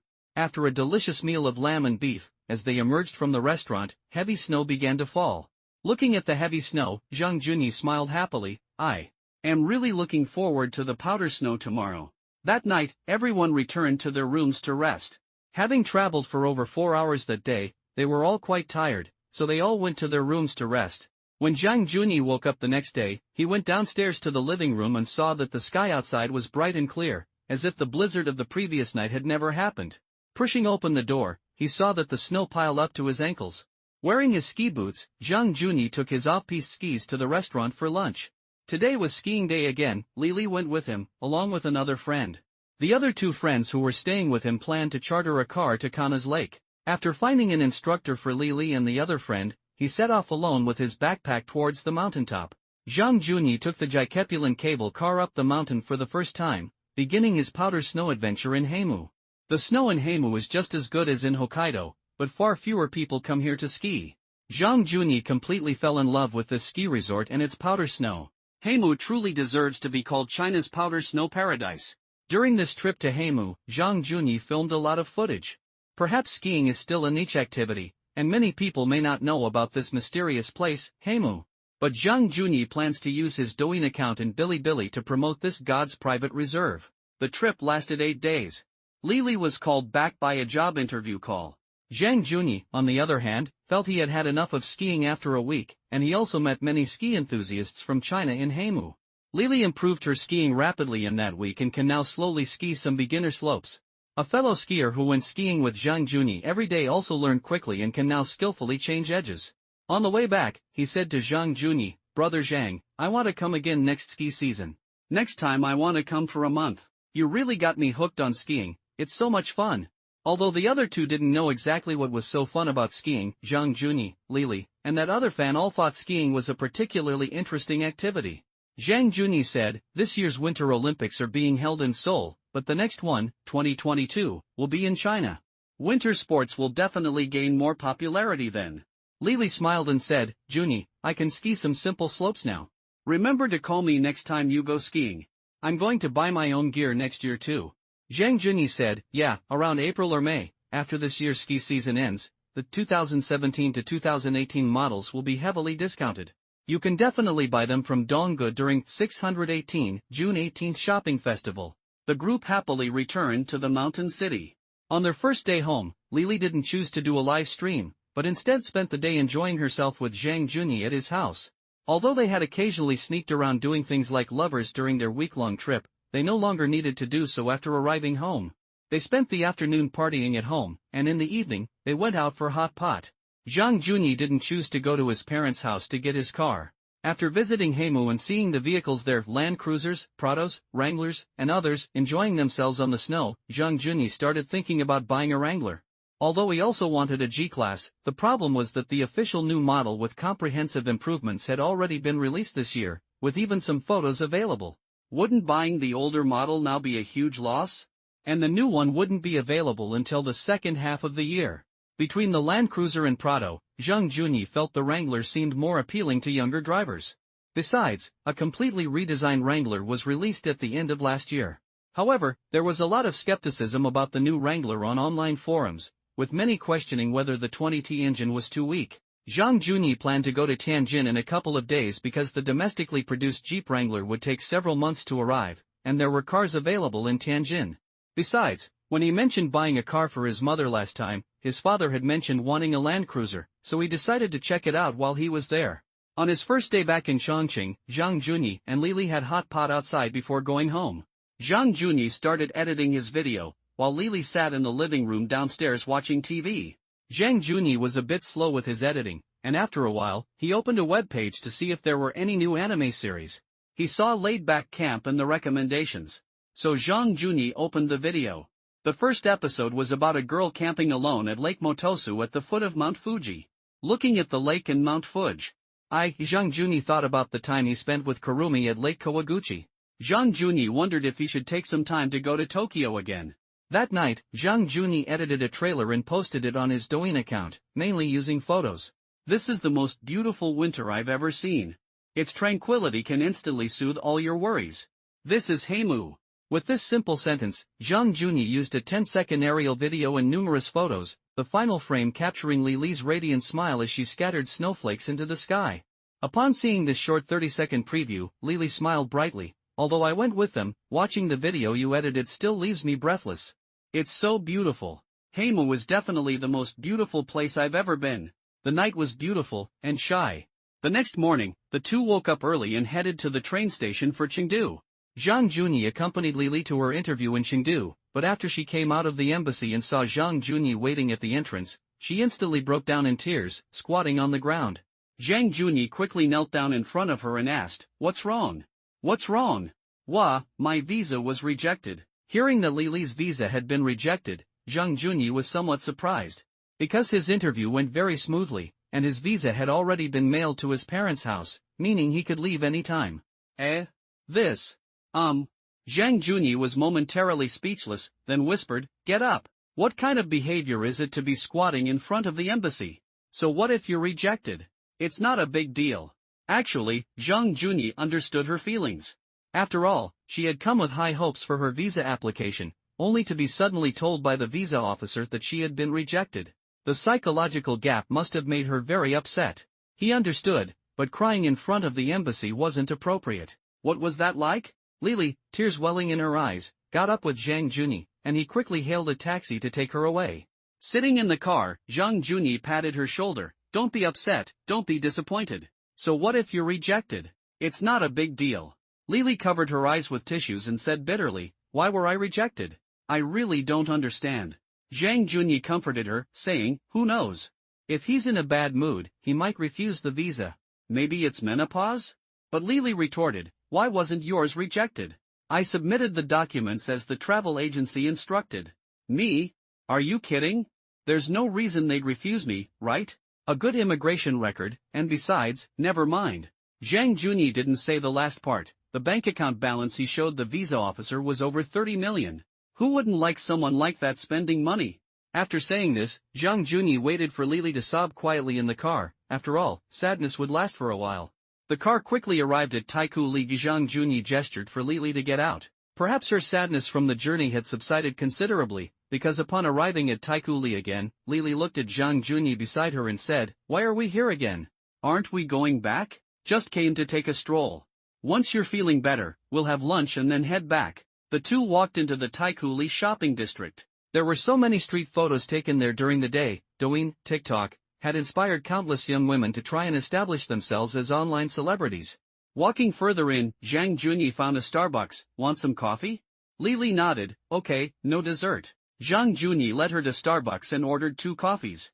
However, in the midday pedestrian street, Starbucks was practically full, so the two had to walk out with their coffees. Lily took a sip of her coffee and looked at Zhang Junyi, saying, I got rejected for a visa. Are you still going to Hawaii? Zhang Junyi nodded without hesitation. Of course. My visa's been approved. I have to go see Hawaii. Besides, my Douyin account has over 100,000 followers, and I have nearly 20,000 followers on Bilibili. I need to manage my accounts well. Maybe I'll succeed? But I got rejected for a visa, and didn't we just film in Haimu? Zhang Junyi stared at Lily, wanting to say, just because you got rejected for a visa, I can't go? But instead, he said, although the scenery in Haimu is different from Hokkaido, it's still snowy and involves skiing. So it feels similar to videos from Hokkaido. I want to try a different style now, like going to a sunny place to film surfing before winter is over. Lily looked at Zhang Junyi and said, can't you just not go? I got rejected for a visa, can't you at least comfort me? Because you were rejected for a visa, my not going is the biggest consolation? Zhang Junyi stopped and looked into Lily's eyes. Faced with Zhang Junyi's question, Lily couldn't find a rebuttal for a moment, mainly because Zhang Junyi wasn't someone who revolved around her like her online friends. Seeing that Lily remained silent, Zhang Junyi turned and continued walking forward, saying as he went, your job is as a live streamer, and I've never interfered with your work, have I? Now I want to make videos my job, and you're saying these things. Don't you think you're going a bit too far? Just then, Zhang Junyi arrived at a Leica camera store. As a photographer, he naturally knew the name Leica. Whether Leica was good or not was a matter of opinion. Some people thought German-made cameras were good, while others thought they weren't as good as Japanese cameras. However, Leica had one major advantage, it was a status symbol. After all, these things were expensive. And the rule for status symbols is, expensive equals good. Zhang Junyi went inside and browsed around, but didn't buy anything. Not because he couldn't afford it, but because he rarely took photos anymore. After all, Sony was still his first choice for shooting vlogs, and it could also handle still photos. He couldn't exactly wear one around his neck and carry another in his hand, could he? Zhang Junyi hesitated for a moment in the Leica store, but ultimately decided not to buy anything. Between video and photos, he felt he should focus more on video. After all, his main focus now was video, not his old-fashioned photography. Even when traveling, his Sony camera was perfectly capable of capturing fleeting moments. Buying a Leica would probably only be for showing off. Although Zhang Junyi didn't buy a Leica, he generously brought Lily into the LV store. He was dressed entirely in LV attire when he came to Chengdu. After the sales clerk quickly scanned Zhang Junyi's clothes, they began to greet him warmly. Selling clothes was the most popular customer for sales staff, more so than selling bags. Zhang Junyi casually chose some new summer clothes, since he was about to leave for Hawaii, casual shorts, a loose t-shirt, and a cotton shirt. Finally, Zhang Junyi picked out a women's bag for Lily, just to make her happy. Although she declined several times, Zhang Junyi still bought her a backpack, as she usually carried a small backpack when she went out to do her live streams. Perhaps because she was carrying shopping bags, Lily was in a much better mood, and the two of them chose to eat at the IFC mall next to Taikoo Li as usual. Actually, Zhang Junyi wanted to eat Peking duck, but carrying shopping bags made him hesitate at the Sichuan restaurant, Xiaojiangnan, in the IFC mall, so the two ordered some home-style dishes and started eating.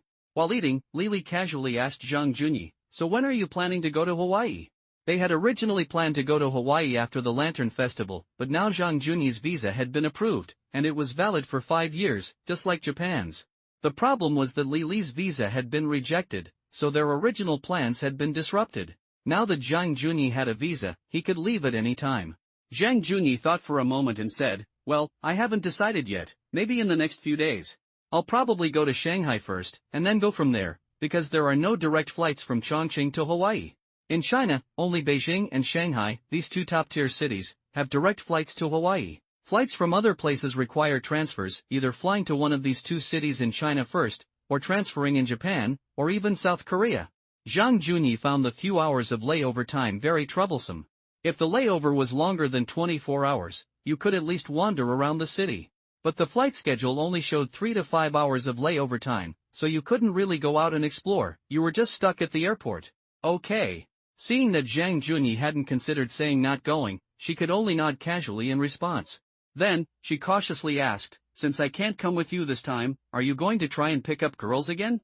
Zhang Junyi bluntly stated, "If you don't go, I'll have to pick up girls on the street. After all, the people who subscribe to my channel are mostly men, and men just want to see pick-up lines in beautiful women from overseas. Do you really think they're here for me? At least for now, I know very well what they want to see on my channel."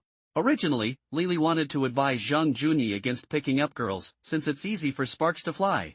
Just like the photos Zhang Junyi took of that cherry blossom model on the plane to Walt, can you really say there's nothing more between them?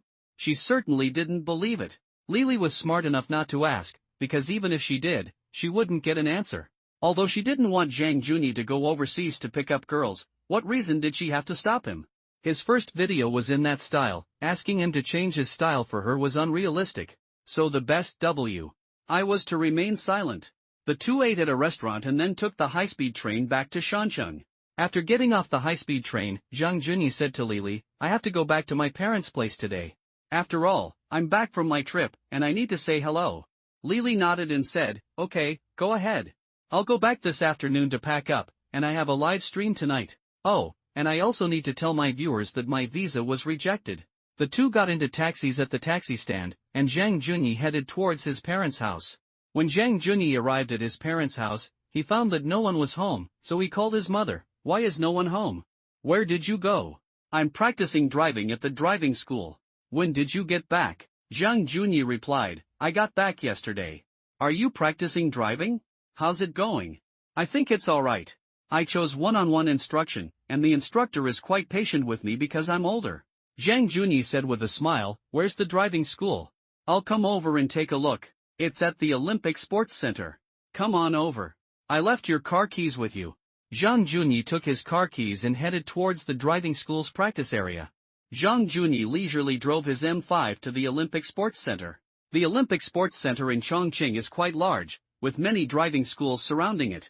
Zhang Junyi drove directly to the free parking space outside the training ground.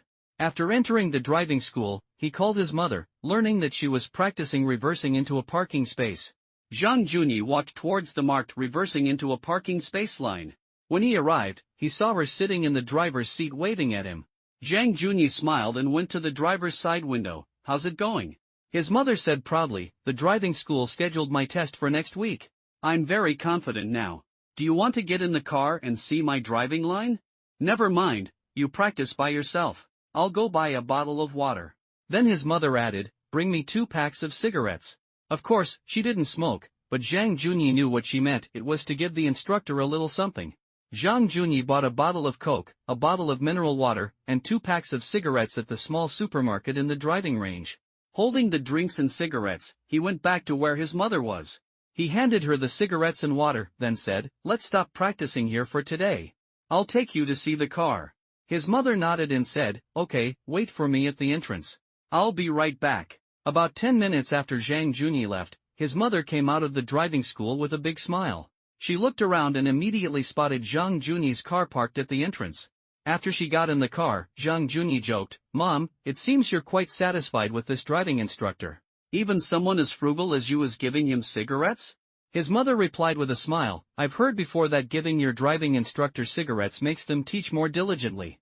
And this instructor is good, quite patient. You know we're getting old, a bit clumsy."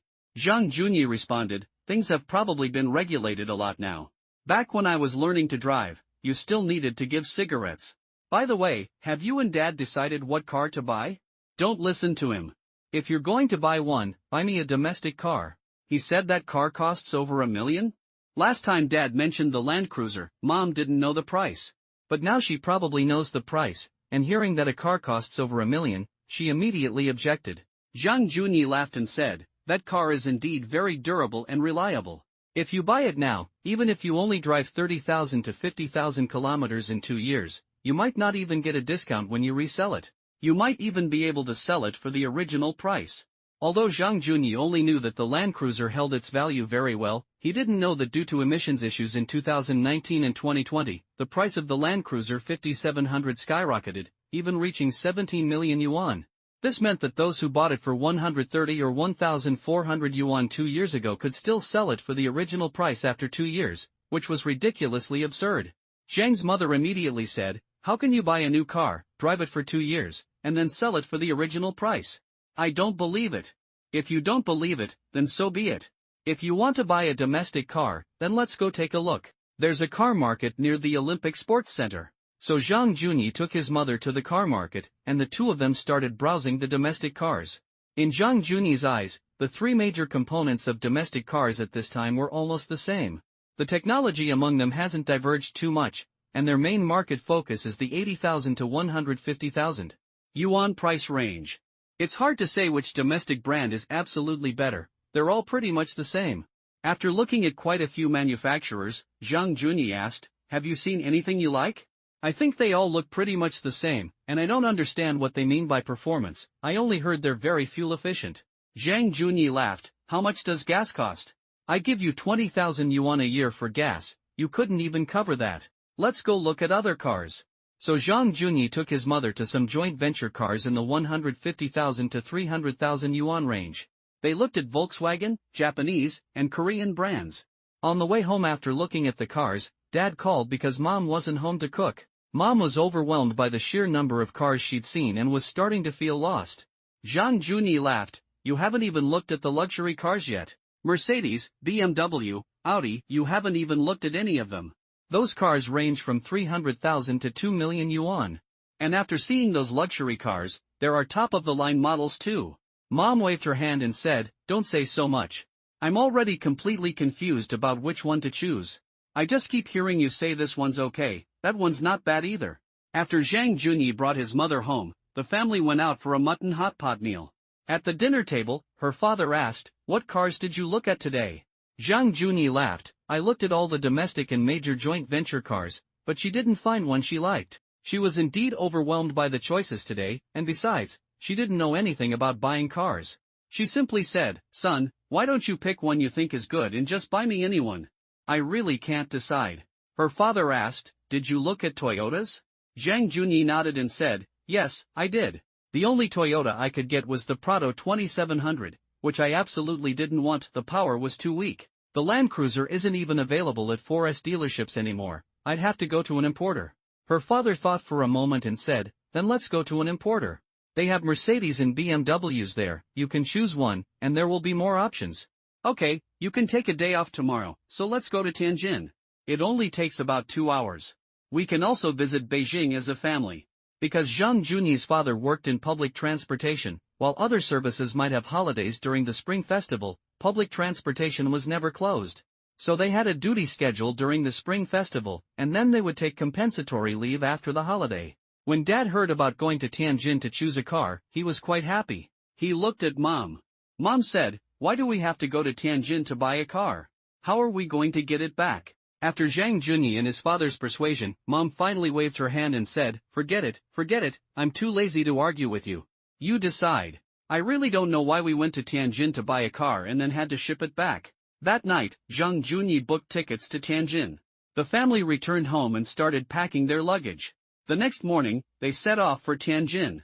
They took an early flight, arrived in Tianjin, and then took a taxi directly to the place where parallel import cars were concentrated. Looking at the luxury car showroom of the parallel imports, the aura of the vehicles was completely different. Cayennes, G-Class, Land Cruisers, Prados. Zhang Junyi also chose one for himself, a 2018 Wrangler Rubicon. He also told the dealer to contact him after the new G-Class arrived in port. My parents, listening to the car dealer's hype that a Land Cruiser could still fetch at least 12 million yuan after 2 years, spent over 14 million yuan on a top-of-the-line model. Although this car would cost half the price in Tokyo, this was China, and they had no choice but to pay that price.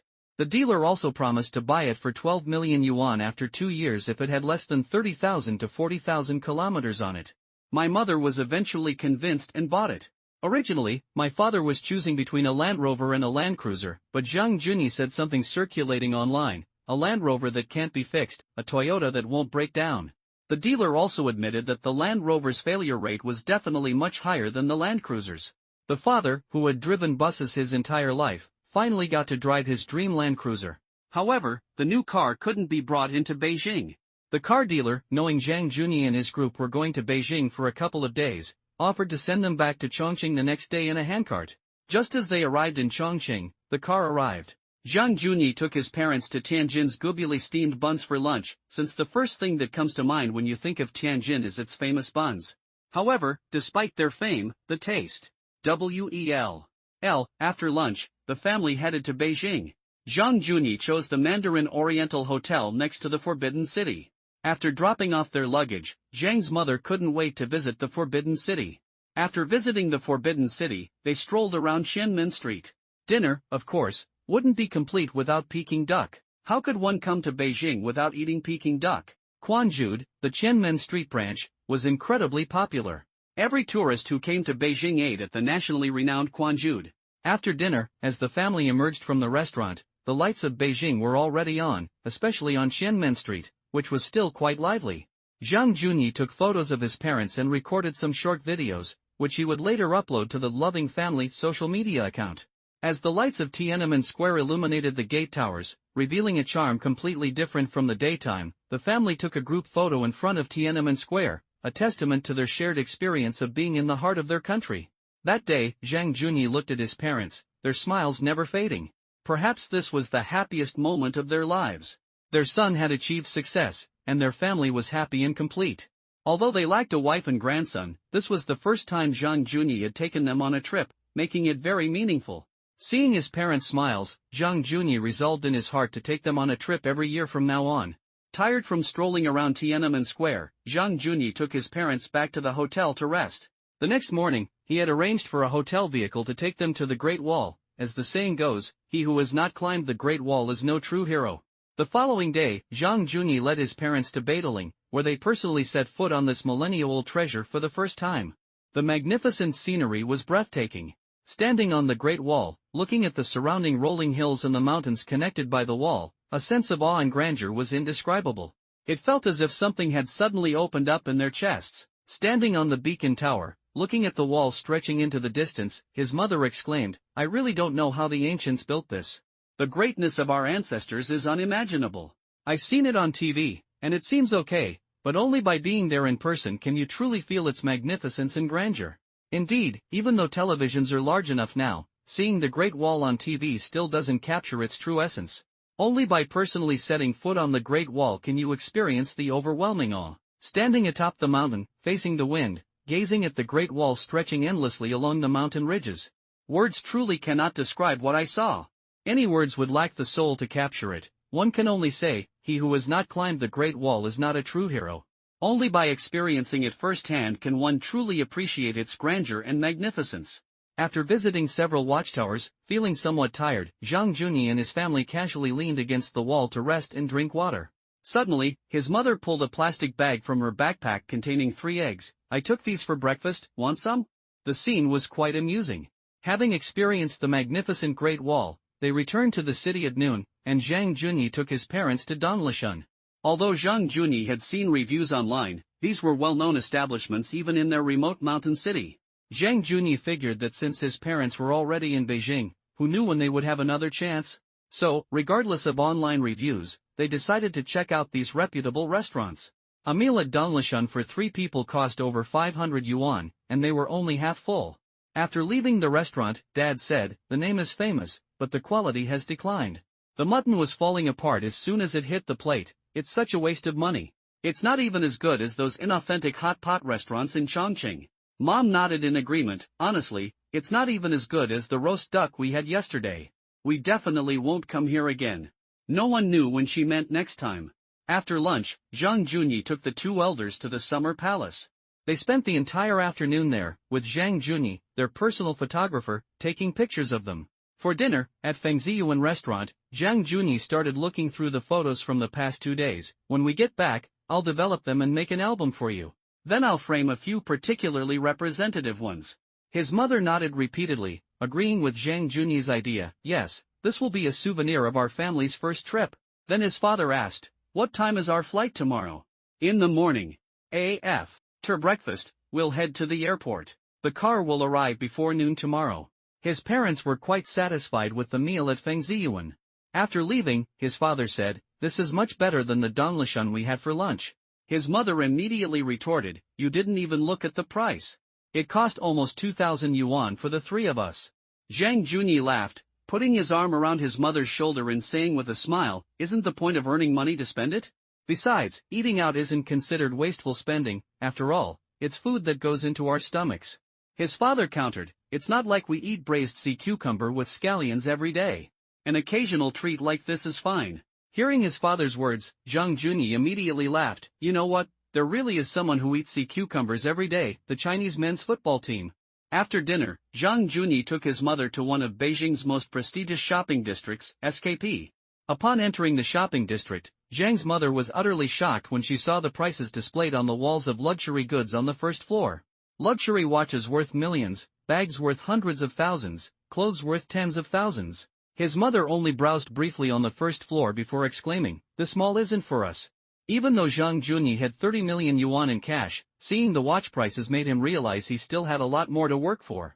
They wandered around the shopping district for a while but didn't buy anything. Buying them clothes seemed too expensive, 3 or 4,000 yuan a piece. They couldn't bear to wear them.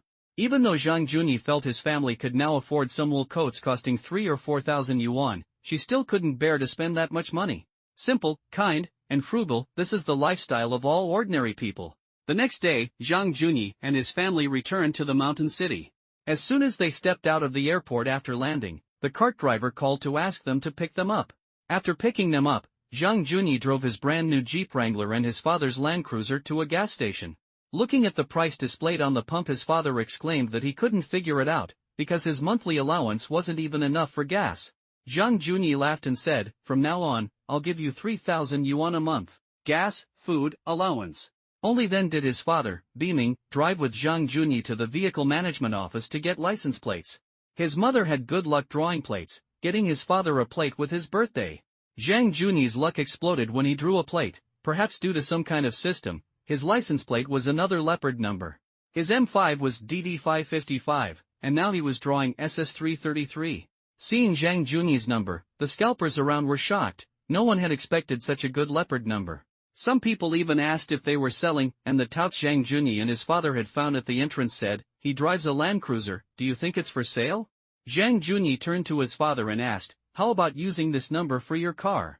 It was simply a matter of changing the owner's name to Zhang Junyi and his father's name to the Wrangler. His father waved his hand and said, no need, I'm fine with my birthday number. You keep this number, you can use it when you change cars later. After registering the chosen license plate, all that was left was to go home and wait for the plate to be mailed to them, which would take some time. Back home, his father drove his beloved Land Cruiser home with his mother.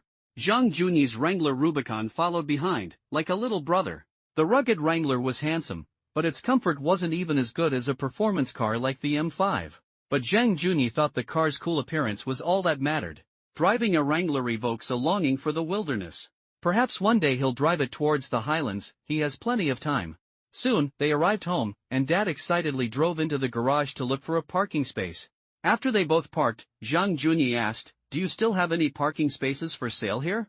Dad replied, forget about good spots, the ones for sale are all on the 3rd basement level now. Listening to the father and son's conversation, Mom said, didn't you say you were going to buy me a car? Something feels off. Zhang Junyi and Dad burst into laughter, and then Zhang Junyi asked, what do you think? Mom said, it's very tall and imposing. And the car looks very powerful, like riding a bus, it makes me feel very safe. It seems many women, when they first start driving, prefer tall, large vehicles, they feel safe in them.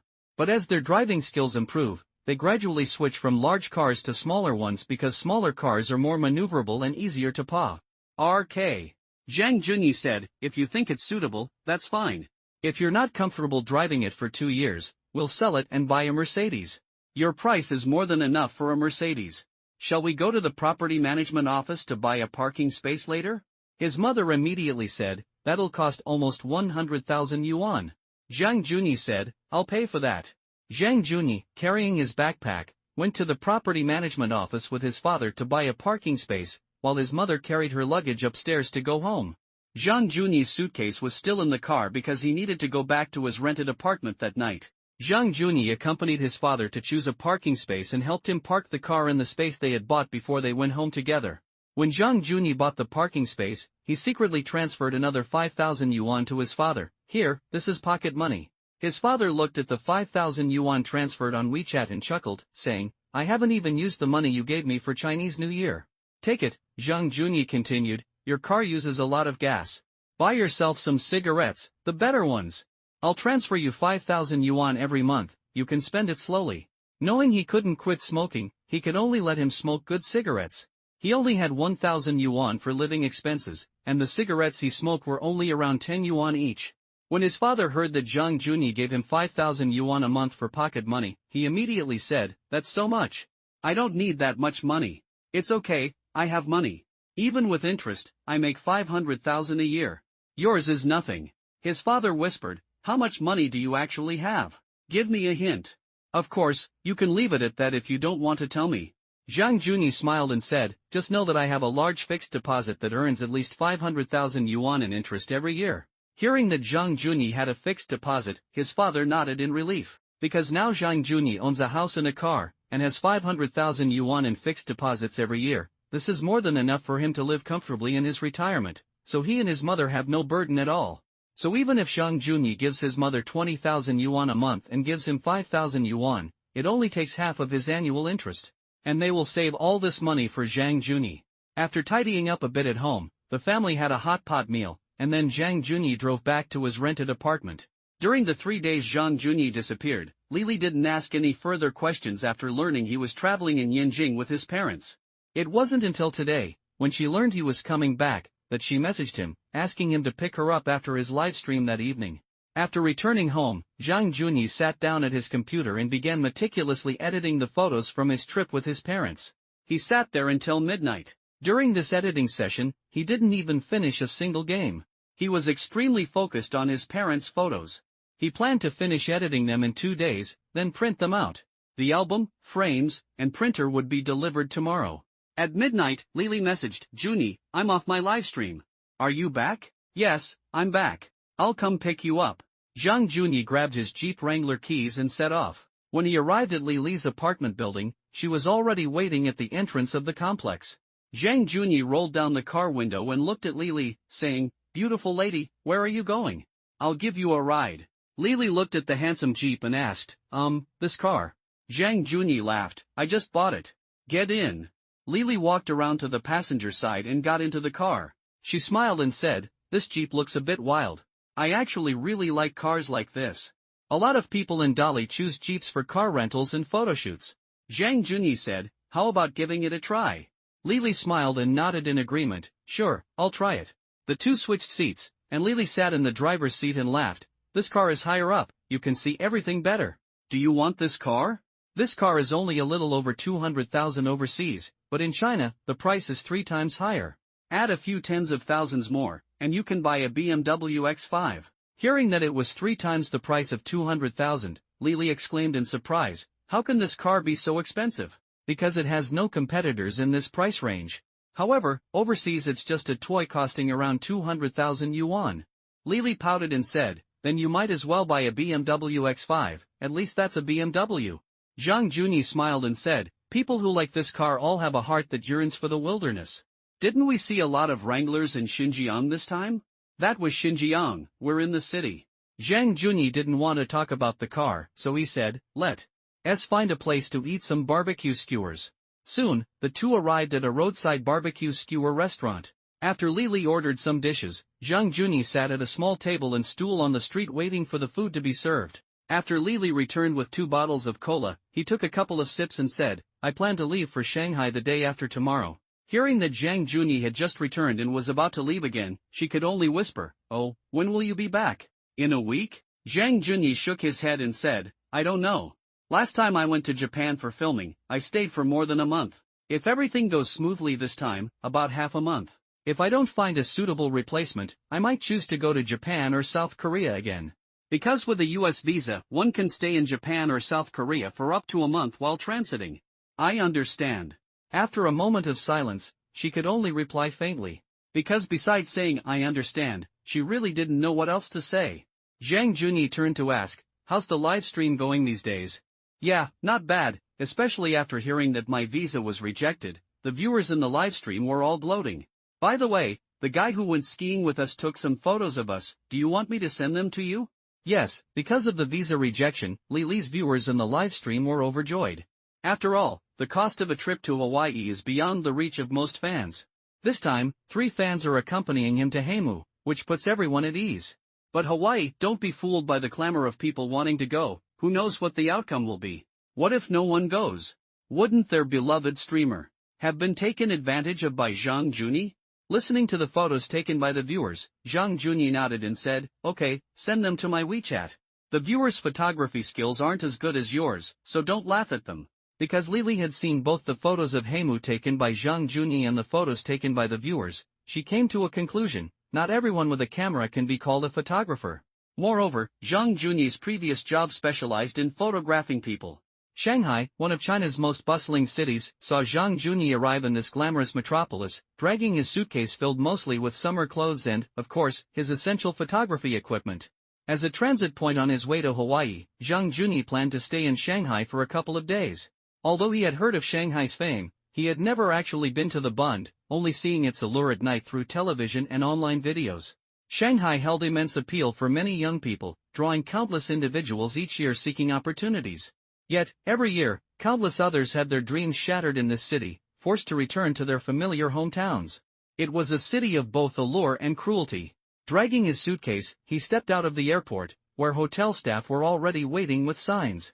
Zhang Junyi had booked a suite at the Peninsula Hotel for 2 nights, so the hotel was providing complimentary airport transfers. Riding in the hotel's car, Zhang Junyi admired the scenery of Shanghai along the way. The density of vehicles and the sheer number of top-of-the-line luxury sports cars were far greater than in Chongqing. Chongqing rarely saw Ferraris or Lamborghinis because the mountainous terrain was simply unsuitable for such vehicles. Even the steep inclines and declines on the main roads, or the steepness of entering and exiting shopping districts and residential parking garages, would cause low-slung sports cars to scrape their undercarriages. Therefore, sports cars were rarely seen in Chongqing, let alone compared to Shanghai. Even the nearby Chengdu plains had many sports cars.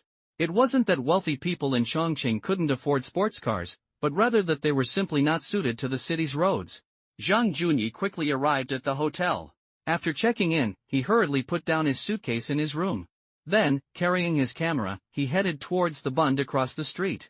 It was his first time in Shanghai, and the view of the Bund and Pudong skyline from his hotel room made Zhang Junyi eager to take some photos from the observation deck. Although the 3-piece set, referring to the iconic Bund building, the Bund, and the Bund, is considered cliché, everyone visiting Shanghai takes a photo here. Much like taking a photo in front of Tiananmen Square when visiting Beijing, it has become a tourist necessity. Zhang Junyi, camera in hand, walked along the foreign-style buildings towards the viewing platform. He took some daytime photos of the Bund's foreign architecture along the way. Actually, daytime photos of these buildings are quite photogenic. Perhaps many tourists, after coming down from Nanjing Road or Yu Garden, rush to the viewing platform as soon as they see the Bund. At most, they might turn back and take a quick photo of the foreign buildings across the street from the platform. In reality, walking along these Bund buildings, every shot has a magazine-like feel, and the overall effect is almost like being in Europe. After taking some photos of the Bund architecture along the way, Zhang Junyi crossed the traffic lights and arrived at the Bund platform. Since the lights on the opposite bank weren't yet on during the day, the Bund wasn't too crowded at this time. Zhang Junyi took a few photos, put down his camera, and followed the navigation towards Yu Garden. After all, he couldn't use Shanghai footage for his next video, he could only commemorate his visit to Shanghai. Walking towards Yu Garden, Zhang Junyi saw quite a few tourists taking photos on the viewing platform, including many foreigners. Even though the lights weren't on yet, Pudong on the opposite bank lacked a certain dreamlike quality. Zhang Junyi decided to try some local snacks. He didn't choose Nanshang steamed buns but instead opted for Shaoyang Xingjian, pan-fried buns. It's said to be a must-try for every tourist visiting Shanghai. When he arrived at Shaoyang Xingjian near Yu Garden, the shop was quite crowded. Zhang Junyi ordered 3 kinds of Xingjian, one with pork, one with crab roe, and one with shrimp, 2 of each. He skipped the soup, carrying a bottle of mineral water from the western region's glacier in his backpack. He leisurely savored the pan-fried buns, the juicy, savory pork filling bursting with flavor in every bite, quite delicious. Although he didn't know the difference between Dehuchan and Shaoyang pan-fried buns, which was the subject of online debate, Shaoyang's were still very good for Zhang Junyi, a tourist from out of town. He planned to visit Dehuchan tomorrow to see what the differences were. After eating, he strolled around Yu Garden, filled with tourists like Zhang Junyi. Various snacks and trinkets were sold in the antique-style buildings. However, these trinkets didn't seem to appeal much to Chinese tourists. After all, you see similar items everywhere. And that t-shirt with I.S.H. Zhang Junyi had seen it in Beijing too. The only difference was the SH was slightly different. These trinkets seemed only good for ripping off foreign tourists. Because such small commodities are sold in ancient towns and similar places all over China, Chinese tourists are used to seeing them and naturally won't buy them. After wandering around the incredibly crowded Yu Garden, Zhang Junyi took the subway to Lujiazui to get a closer look at the 3 major shopping malls. As for the shopping malls, Zhang Junyi didn't bother to shop. He really didn't know what else he needed to buy, since he had brought everything he needed, and he was leaving for Hawaii the day after tomorrow at noon. The 3 major shopping malls of Shanghai were just so-so skyscrapers, just like in other mountain cities. The observation deck on the top floor, without the night lights on, lacked a certain charm. Standing under the Oriental Pearl Tower, Zhang Junyi drank the mineral water he had brought from the hotel and muttered, "It seems like Shanghai is just like that, not much different from other mountain cities. Beijing, at least, has historical sites to explore.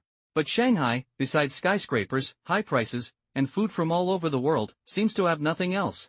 Modern cities are all pretty much the same. Aside from the food, there's not much difference. The only difference is who gets to stay on the highest floor."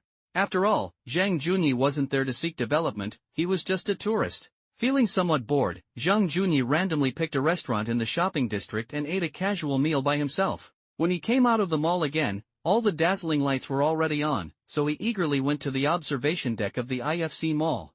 Not going up might be a regret, but going up would be even more disappointing. Because looking down at the city lights from the sky is really uninteresting. At most, it just adds a few more photos to his camera to prove he was there. After leaving the IFC mall, Zhang Junyi took a taxi to Xintiandi. Of course, he had only heard that it was worth exploring at night and that there were many young women there. However, reality was extremely cruel. When Zhang Junyi arrived at Xintiandi, he found that while there were indeed many young women, they were either with their boyfriends or in groups of 3 or 4 friends. But there were also many tourists like Zhang Junyi. Although the bars in Xintiandi weren't open yet due to early spring, many people were already sitting outdoors. After walking around for a while, Zhang Junyi realized that the claim of finding countless beautiful women in Xintiandi at night seemed to be a scam. There wasn't a single woman sitting outdoors in Xintiandi drinking and waiting to be approached. Disappointed with Shanghai, Zhang Junyi took out his phone and searched the distance from Xintiandi to his hotel, a little over 3 kilometers. After checking the navigation, Zhang Junyi decided to walk back. Anyway, it was too early to go back. Staying in the room would just mean playing games. Walking, starting from Yu Garden, and walking along the Bund, he could enjoy the night view of the Bund while killing time. He strolled leisurely, observing the city's nightscape at a relaxed pace, feeling quite content. The disappointment from Xintiandi quickly dissipated. He just walked along the road, without too many thoughts, and no longer expected to encounter any stunning beauties. With a peaceful mindset, everything became harmonious. After walking for more than half an hour, Zhang Junyi arrived at the Bund, where the traffic lights were much more crowded at night. Although the Spring Festival holiday was over, the Lantern Festival was not yet over, so there were still many tourists visiting Shanghai. After crossing the road and arriving at the viewing platform, Zhang Junyi felt that the Bund truly needed to be appreciated at night to have its charm. The neon lights on the opposite bank added to the city's magical feel, and the iconic skyscrapers truly shone brightly at night. In fact, looking at the high-rise buildings on the opposite bank, Zhang Junyi felt that Chongqing was not much different. Moreover, the best way to appreciate the night view of Chongqing was not from Hongdong, nor from taking a boat, but from taking the cable car across the river to see Kaohsiunmen. Only then would you realize that the skyscrapers of Chongqing were getting taller and taller due to the terrain. The Bund, which was not crowded during the day, was now packed with people. Everyone was holding up their phones or cameras to record the night view of Shanghai. Zhang Junyi also took out his camera and started taking a few simple photos. Unfortunately, no one was taking his picture, so he had to ask someone to take a couple for him. When Zhang Junyi looked at the photos, he could only praise how well they were taken, but after walking a few steps, he deleted them. Because the photos showed people all around him, it was impossible to have a private view of the night view across the river from the platform. Zhang Junyi could only walk towards the hotel with his camera. Actually, as long as he didn't stand on the viewing platform, the further he walked, the fewer tourists there were. Finally, near the hotel, Zhang Junyi found a spot with few people, so he asked a passerby to take a picture of him as a been there, done that moment. During his 2 days in Shanghai, Zhang Junyi only briefly explored the city. The only thing that attracted him was the variety of international cuisine he hadn't tried before. Perhaps the high cost of living is due to the abundance of food options? Michelin-starred restaurants, almost non-existent in his hometown, are plentiful here. Moreover, cuisines from all over the world converge in Shanghai, allowing him to enjoy authentic international food without leaving the country. This alone was his biggest draw, along with the various supercars on the Bund at night. His hometown isn't a city suitable for driving sports cars, and this time Zhang Junyi actually saw quite a few luxury sports cars on the Bund. And not just through videos, but in person. Even though Zhang Junyi longed to own a sports car, he was stuck in a place where he couldn't drive one. Shanghai's night view was beautiful, and the snacks were quite good, even simple noodles offered a variety of toppings. However, a solo trip to Shanghai wasn't perfect, he didn't even get to visit Disneyland. Next time he has the chance to come to Shanghai, he definitely wants to go to Disneyland. On the third day, Zhang Junyi boarded a flight to Hawaii alone, filled with anticipation for his trip. After all, the indifferent city of Shanghai seemed less appealing than Hawaii's vibrant atmosphere. At least there would be something for him to do, surfing, boating, or something similar. There would be activities to keep him entertained. Shanghai, on the other hand, seemed to be all about eating and shopping. In business class, Zhang Junyi put on his wireless headphones and started watching the TV series Unnatural and the anime Laid-Back Camp, which he had downloaded. Next to him sat a man of similar age, clearly a couple on vacation to Hawaii with the woman beside him. The plane took off smoothly, and after about 2 hours of flight, Zhang Junyi felt the urge to urinate. He put down his laptop and went to the restroom. When he returned, the man across the aisle smiled politely at him. Zhang Junyi politely returned a smile. The man then asked curiously, "Are you going there for business or tourism?" He was curious because Zhang Junyi was alone and of similar age. Zhang Junyi smiled and replied, "I'm definitely going for tourism. It's still quite cold in China right now, so I thought I'd go somewhere tropical." Hearing that Zhang Junyi was going for tourism, the man looked at him curiously and said, "Oh, you're alone?" After all, romantic islands like that are usually frequented by couples, or at least by groups of friends. Hawaii isn't like Lijiang or Dali, places suitable for solo travel. Going to a beautiful island, are you going to sit alone on the beach and daydream? Zhang Junyi replied, "Yes, alone." "Are you on your honeymoon or vacation?" The passenger said, "We're definitely going for vacation. If it were our honeymoon, we'd definitely choose the Maldives, not Hawaii." Zhang Junyi thought for a moment, then nodded and said, "That's true. For a honeymoon, the Maldives would be more suitable." "You're really going to Hawaii alone? Do you know anyone there?" Zhang Junyi couldn't help but laugh, thinking, is it so hard to understand someone going to Hawaii alone? Perhaps such a romantic island is only suitable for couples like you? But he said, "I'm really going alone. I'm going surfing.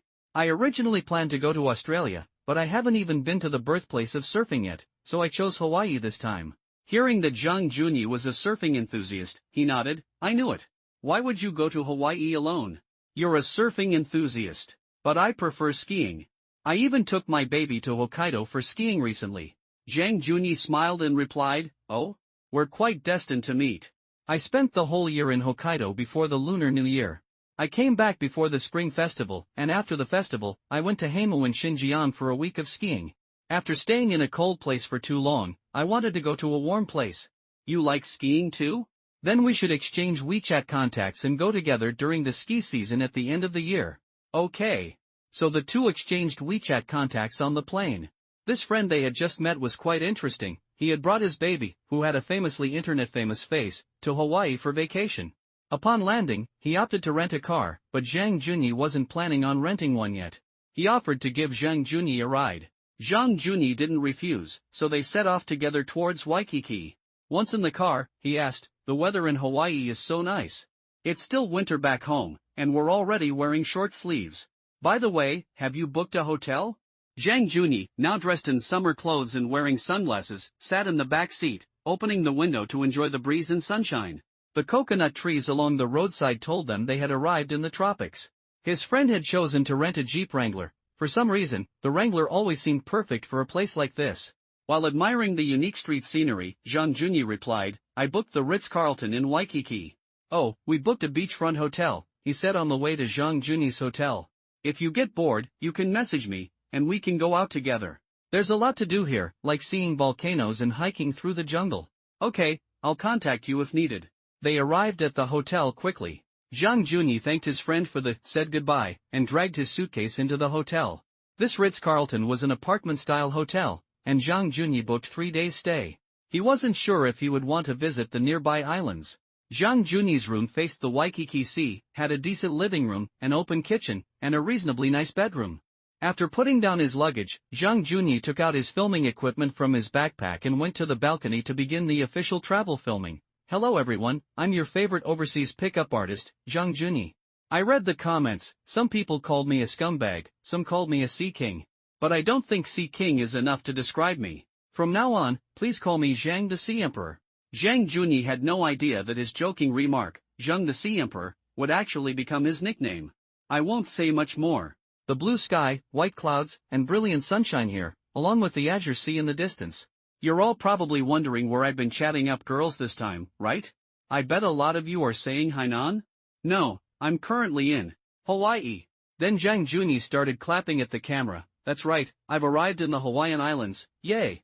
A brand new journey has begun. Lately, everyone's been saying I've been filming skiing videos, and all the girls are bundled up like dumplings, so I found a really cool place to film for you all. Hawaii, surfing.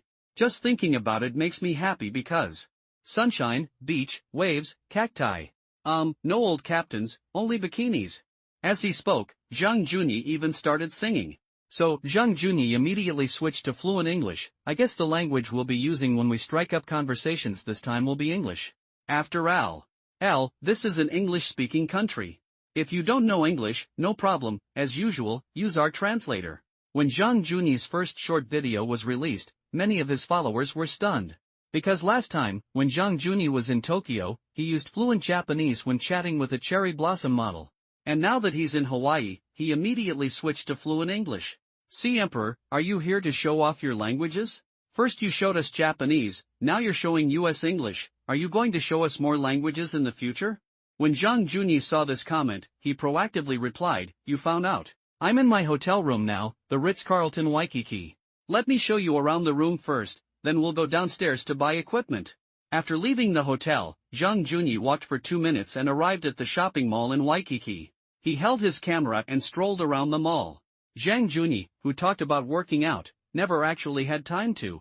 Although skiing had made him lose some weight, it wasn't enough. Therefore, his choice of surfwear had to be long-sleeved and long-sleeved, not the kind of bare-chested, abs-baring look. He wandered around the shopping district for a while, until it was almost dark outside. He had arrived close to 5 p.m., filmed some videos at the hotel, and then spent the rest of the time shopping for surfwear and flip-flops to match the island vibe. By the time he came out of the shopping area, the sun on the horizon had dimmed. The afterglow of the setting sun hung in the sky, wisps of clouds dotted the heavens, and coconut trees lined the roadside. Everything was beautifully adorning the sunset. Zhang Junyi, who hadn't yet visited Waikiki Beach, was already admiring the beautiful sunset glow from the roadside. Seeing this, he raised his camera to record it. "The sunset is so beautiful.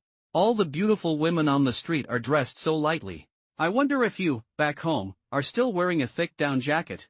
On the way here, I heard about a really good restaurant. Today, I'll take everyone to try it."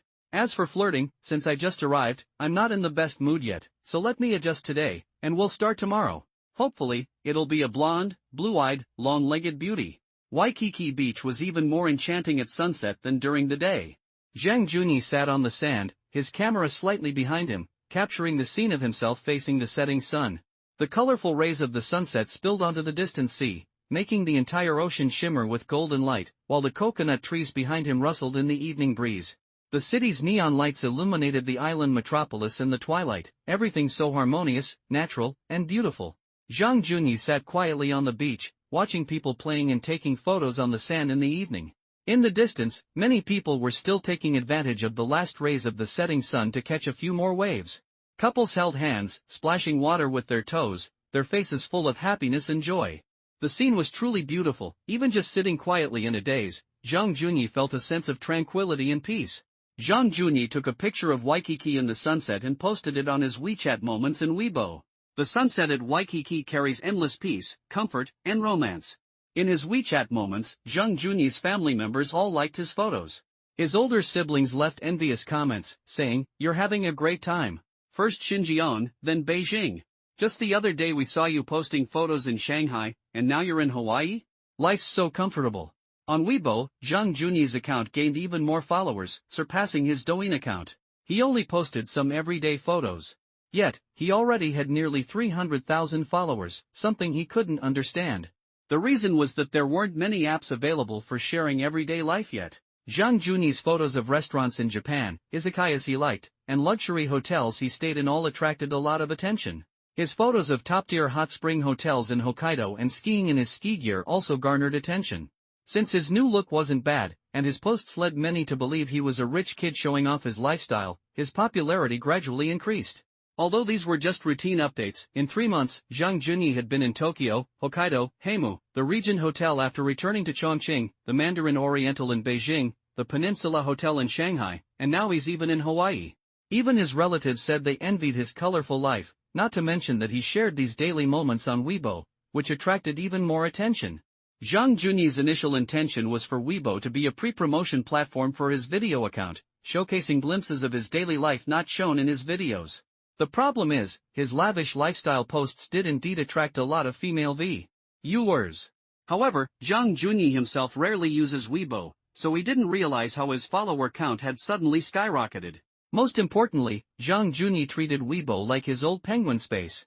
He never looked at other people's comments or checked his private messages. He genuinely treated Weibo simply as a website to record his daily life. Perhaps his thinking was narrow-minded.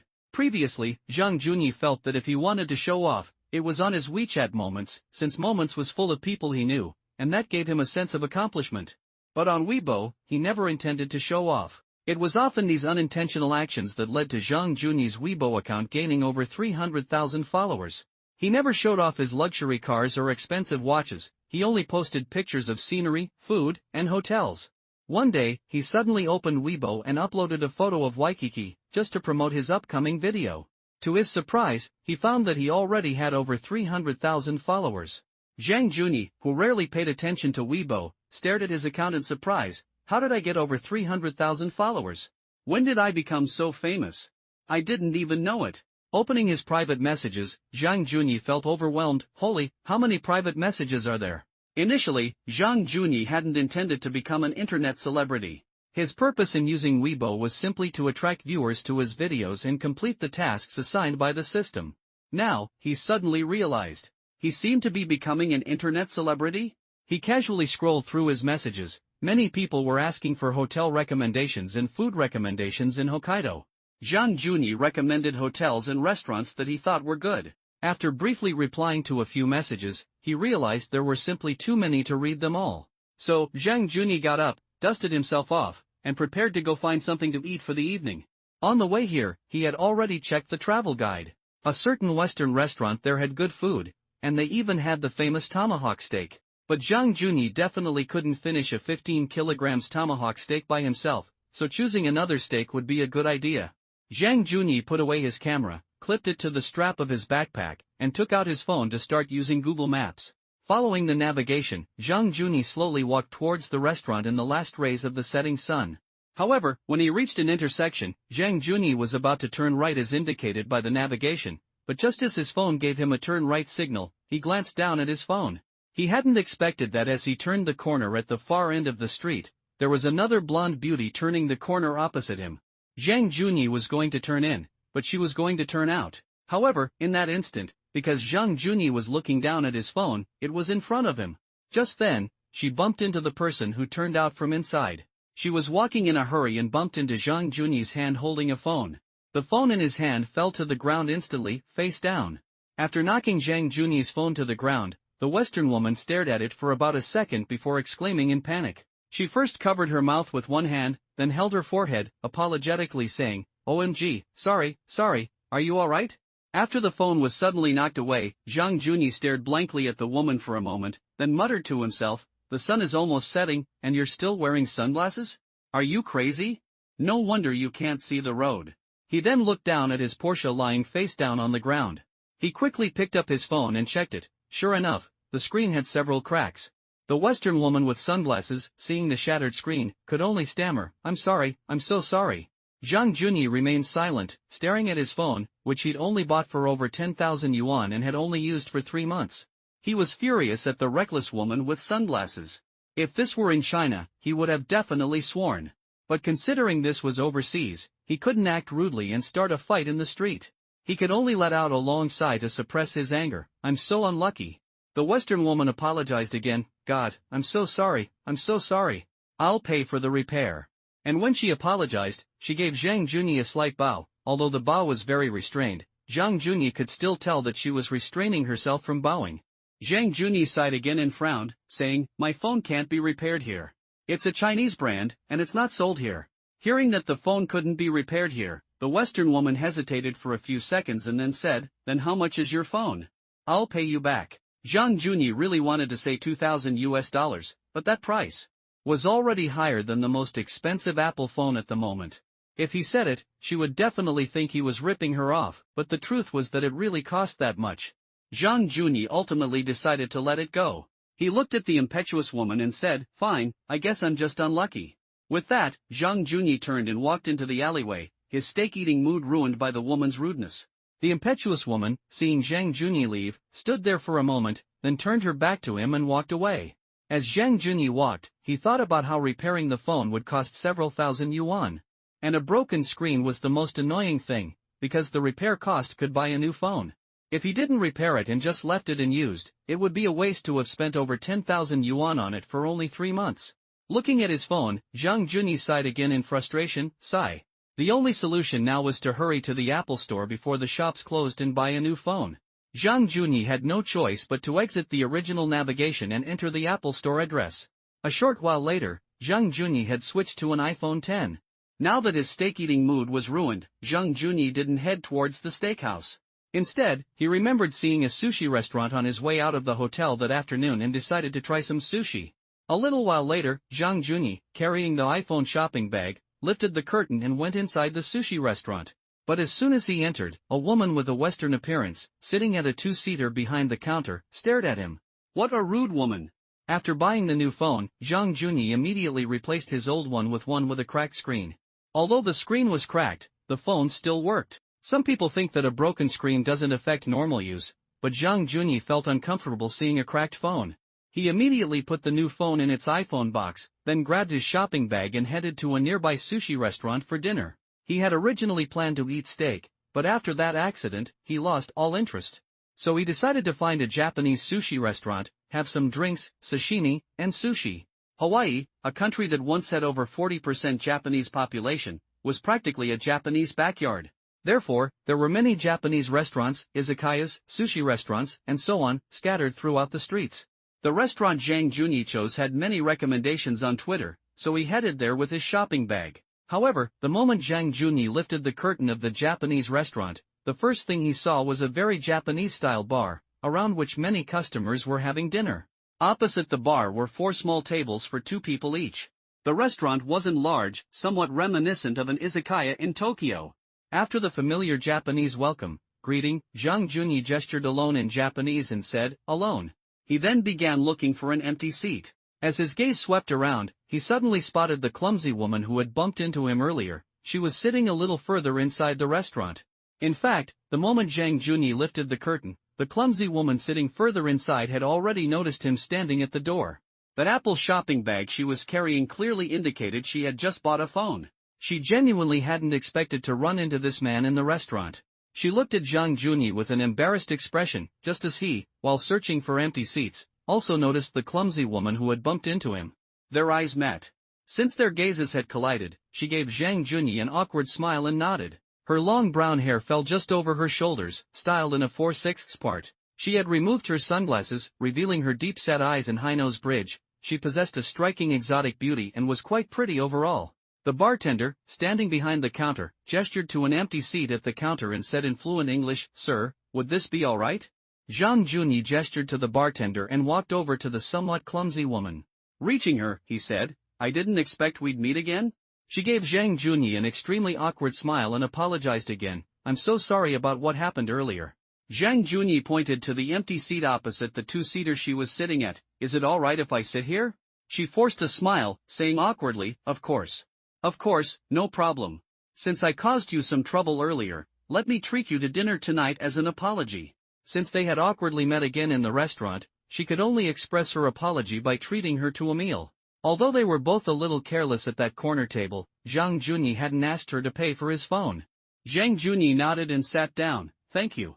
After Zhang Junyi sat down, he turned to look at the menu on the wall, and the waiter came over with a notebook to take down the order. Looking at the menu, which had an izakaya, Japanese pub, feel to it, Zhang Junyi casually ordered 1 3-piece sashimi platter, 1 6-piece sushi set, and 2 skewers of grilled chicken skin, chicken neck, and chicken thigh. A beer to start. "That's all for now, thank you." After ordering, Zhang Junyi turned to wipe his hands with a wet wipe while sizing up the foreign woman in front of him. Noticing Zhang Junyi staring at her, she immediately switched to fluent Japanese and said, "Do you know me?" Zhang Junyi was stunned to hear this woman with a foreign appearance speaking fluent Japanese. Seeing Zhang Junyi's stunned expression, she asked again, "Do you recognize me?" Zhang Junyi shook his head slightly and switched to Japanese, saying, "I don't know. Are you a Hollywood star?" Hearing Zhang Junyi describe her as a Hollywood star, she covered her mouth, both amused and annoyed. "Are you traveling from Japan? You really haven't seen me before?" Hearing her words, Zhang Junyi thought she was a celebrity from Japan? And quite famous at that. Zhang Junyi immediately shook his head, saying, I'm not Japanese, I'm Chinese." When she heard Zhang Junyi was Chinese, she showed even greater surprise. Because she hadn't expected Zhang Junyi's Japanese to be so good. She looked at Zhang Junyi with great surprise and said, "Did you study abroad in Tokyo before? Your Japanese is very good." Zhang Junyi smiled politely and waved his hand, saying, "No, I didn't study abroad in Sakura. I taught myself the language. But you, with your Western appearance, speaking fluent Japanese really surprises me." Hearing Zhang Junyi's words, she smiled sweetly and replied, "Because I'm mixed race. I grew up in Japan, so it's normal for me to speak Japanese. But you, to speak so well after self-studying, really." Amazing. When Zhang Junyi heard her say she was mixed race, he was surprised again, because her features didn't look mixed race at all, but rather Western. "Huh? Mixed race? I can't really tell," she said quite frankly, "because my father is Canadian." Meaning, she had more foreign ancestry. Just then, Zhang Junyi's beer arrived. He raised his glass and clinked it with hers. "Nice to meet you." She gave Zhang Junyi a sweet smile. "Nice to meet you too." Although the way they met was a little strange, at least they were now eating together. After putting down his glass, Zhang Junyi looked at her and asked, "Are you an entertainer in Japan? You just asked me if I recognized you?" She nodded gently, Sort of. I started as a model." Hearing that she was a model again, Zhang Junyi wondered if he had a special connection with models. "Oh, well. I don't really follow the Japanese entertainment industry. I only know Yui Aragaki and Satomi Ishihara.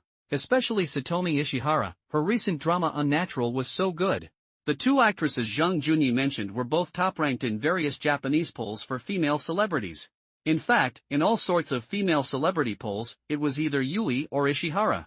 She couldn't catch up with these two super popular celebrities even if she tried her best. She was very curious.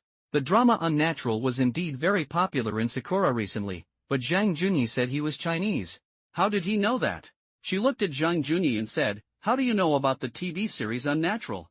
Zhang Junyi replied, because a lot of people recommended it online. I remember when it aired, I was skiing in Hokkaido, and someone recommended it online, so I watched it when I had some free time. It's really a very interesting show. I didn't watch many TV dramas before. Faced with Zhang Juni's enthusiastic recommendation, she nodded and said, "Yeah, that show is indeed very popular recently. By the way, what do you do? Are you traveling alone from China?" "I work for YouTube. I just finished my skiing trip and thought I'd come to a warmer place to play and shoot some fun vlogs." Hearing that Zhang Juni made videos, she asked curiously, "Oh, do you have a YouTube account?" Zhang Juni replied, "I work on the Chinese YouTube platform. I haven't updated on overseas platforms yet." After her reminder, Zhang Juni got an idea. Since he was already making long videos on Bilibili, why couldn't he upload his long videos to YouTube for more people to see? This would also increase her click rate. Hearing that Zhang Juni was a Chinese video blogger, she said, "Why not post it on YouTube?" Zhang Juni stood up slightly, gestured to her with his beer, took a big gulp, and then put down his glass. He said, "I'll post it in a while. I'll let you know when it's posted, so you, as a professional, can give me some advice. By the way, I still don't know your name." She smiled and replied, "My name is Maggie. What's yours?" "My name is Zhang Juni." As he finished speaking, the sashimi arrived. Zhang Juni picked up his chopsticks and, following Japanese custom, said, "I'll start eating." After taking a bite of a rich, fatty tuna belly, Zhang Juni exclaimed with satisfaction, delicious." After putting down his chopsticks, he took a sip of his beer, then pulled out his newly bought phone in front of her, logged onto Baidu, and searched for Maggie. Her profile showed that she debuted as a model in 2008, experienced a career boom in 2014, and then stopped working in 2016. Looking at her profile and some awards, Zhang Juni exclaimed, "Wow, I didn't expect you to be so amazing." Zhang Juni immediately began searching for her information right in front of her, looking at her work experience, awards, and so on. Zhang Juni finally understood why she had asked him if he recognized her earlier. She really was quite famous. So, in front of her, Zhang Juni praised her, "Wow, I really didn't expect you to be so successful in Japan." Not only did Zhang Juni find many magazine cover photos of her in her profile, but she had also achieved considerable success in polls. It has to be said that just looking at this information was enough to show that she was very successful in the modeling industry. However, the moment Zhang Juni uttered these words of praise, her face instantly turned red. Was it the alcohol taking effect, or something else? She simply waved her hand with an awkward smile, "Not that successful, not at all." Perhaps only she herself knew the truth. After taking a bite of sashimi, Zhang Juni looked into her beautiful eyes and said, "Actually, you're already very impressive. By the way, are you here on vacation?" "Yes, on vacation," she replied with a smile. Zhang Juni followed up, saying, "I've seen a lot of information showing that many Japanese people live in Hawaii." Maggie herself couldn't explain why. "Actually, I'm not really sure why islanders like Hawaii so much. Anyway, when people talk about vacations, Hawaii is always the first choice.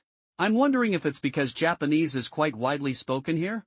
Islanders really love choosing Hawaii when it comes to overseas travel, and even they themselves can't explain why."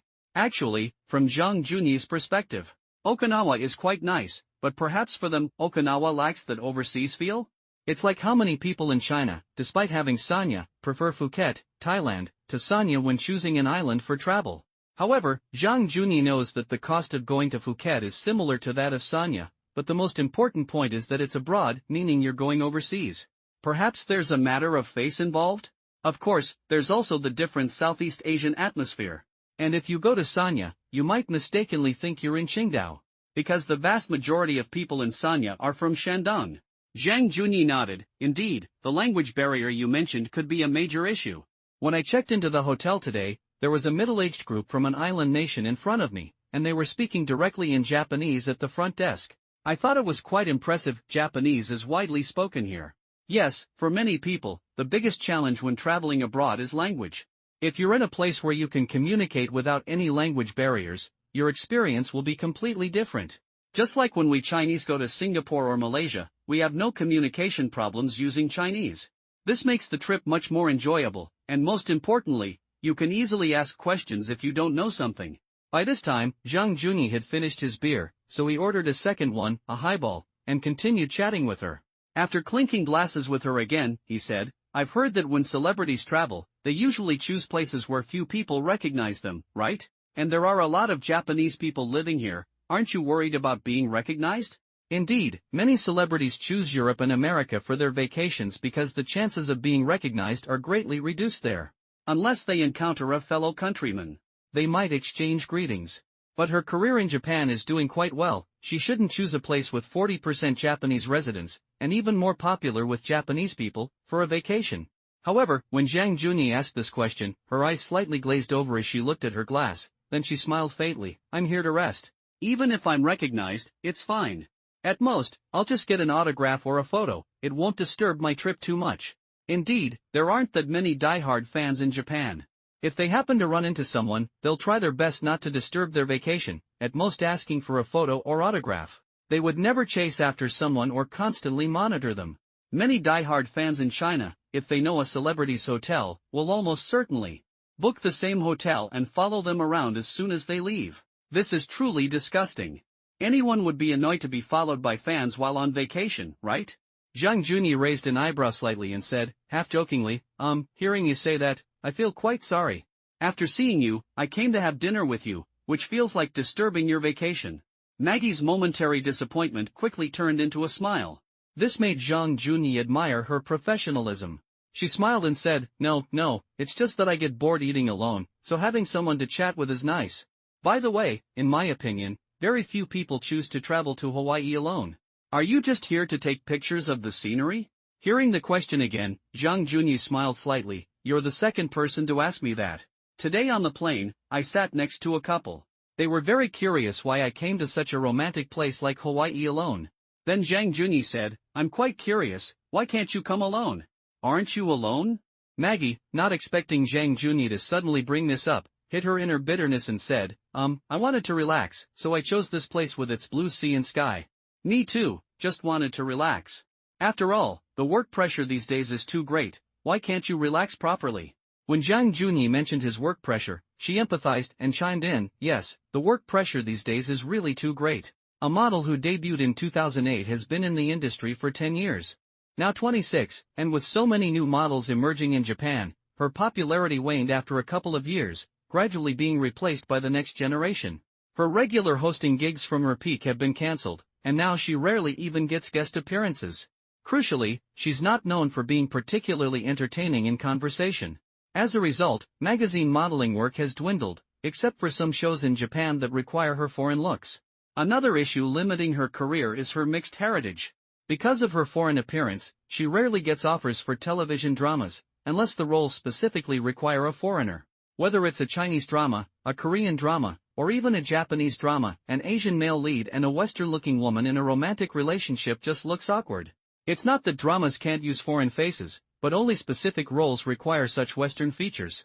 When Maggie mentioned the immense pressure she was under, Zhang Junyi suddenly remembered that when he looked at her profile earlier, her work experience ended after 2015. She might still be in the modeling industry, but this showed just how much work pressure she was under. If she had so much work, she wouldn't have had time to travel to Hawaii, right?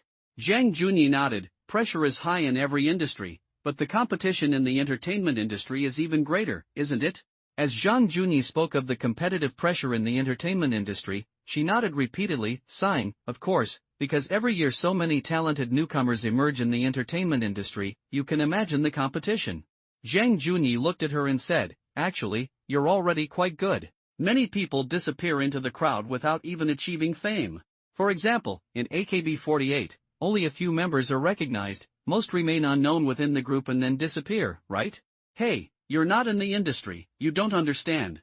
The pressure on us artists increases year by year. If there's no work for 3 months, it can be considered a break. When you're unemployed for 6 months, panic begins.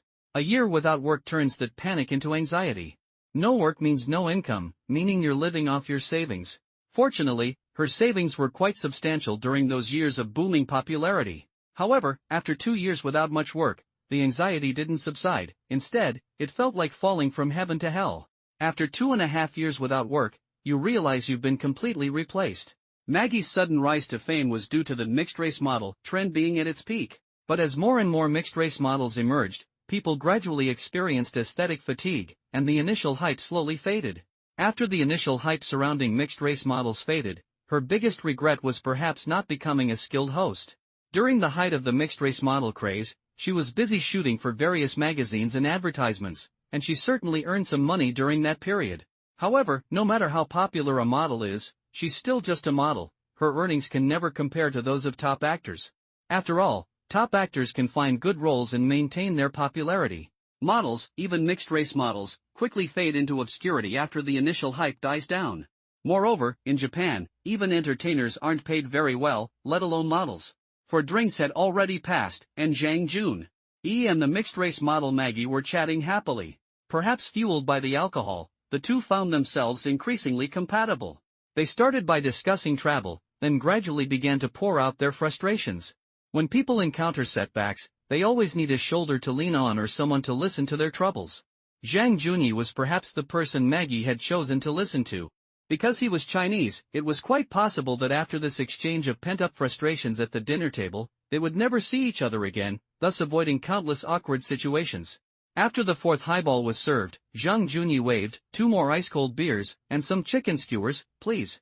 The beer arrived quickly.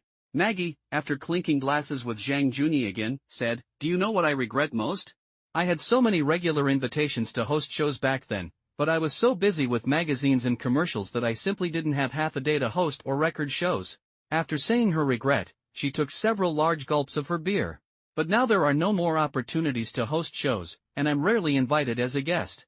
In the last 2 or 3 years, I've only participated in some regular shows, and occasionally magazines contact me. Especially since we're mixed race, it's impossible to become actors in Japan. Plus, idols have gained a lot of attention these past 2 years, and many magazines have started signing idols, so the pressure on mixed-race models like us is immense. Listening to her complaints, Zhang Junyi asked, "Have you ever thought about starting your own YouTube channel? I think personal media like videos will be more popular in the future. After all, modern young people spend more time on their phones than in front of computers." Hearing Zhang Junyi's suggestion, she shook her head slightly and said, "Even if I started a YouTube channel, I don't know what I could do." Zhang Junyi said, "Aren't you a model? You could totally go into fashion." However, upon hearing Zhang Junyi's words, she immediately laughed. "Ha! Fashion? A personal channel about fashion? Do you know how many fashion magazines in Japan cover fashion-related topics?" Reminded by Maggie, Zhang Junyi recalled the diverse range of fashion magazines he saw when browsing convenience stores in Tokyo. From magazines specifically for wealthy women featuring luxury brands, to niche designer brands, and finally to mass-market brands affordable for ordinary students, they covered all kinds of clothing and beauty brands. From wealthy women to students, everyone had their preferred magazine style. She only wants to work as a model on a fashion-related channel in Japan. How could she possibly compete with a magazine? Zhang Junyi asked, "Do you have any other hobbies?" Maggie thought about what she liked and said, "I personally really like cars. But there are just too many people on YouTube who work in automotive media, and they're all more professional than me. If I really wanted to do it, I couldn't even find a source of test vehicles. I didn't expect you to like cars. That's something I have in common with, except the cost of owning a car in China is too high." Maggie laughed and said, "The cost of owning a car is inherently high." Zhang Junyi immediately waved his hand and said, No, I meant it's especially high in China, because the price of a car here is more than twice as high as in Japan. Do you know how much a Toyota Land Cruiser costs in China? 20 million yen. When she heard the price of a Toyota Land Cruiser in China, she was so surprised that her eyes dropped. She exclaimed in a very Japanese accent, "That's expensive, why?" "Because this car costs 600,000 Chinese yuan in Japan." Zhang Junyi laughed and said, "Anyway, it's all about the various taxes added up, plus unscrupulous car dealers, so you have to pay extra to buy a car, otherwise, you can't get one." "I just don't understand," Zhang Junyi said. In short, cars are very expensive in China, twice as expensive as in Japan. That's why many Chinese students studying abroad buy luxury cars.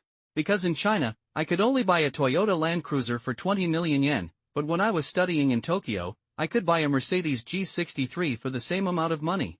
And when I returned home after my studies, I didn't lose too much money by selling the car." Hearing Zhang Junyi's words, she could only laugh, because in her opinion, spending 20 million yen on a Toyota was simply insane. Maggie said, "Indeed, it's hard to imagine. Are there many people buying Land Cruisers in China?" Zhang Junyi nodded and said, "Yes, many.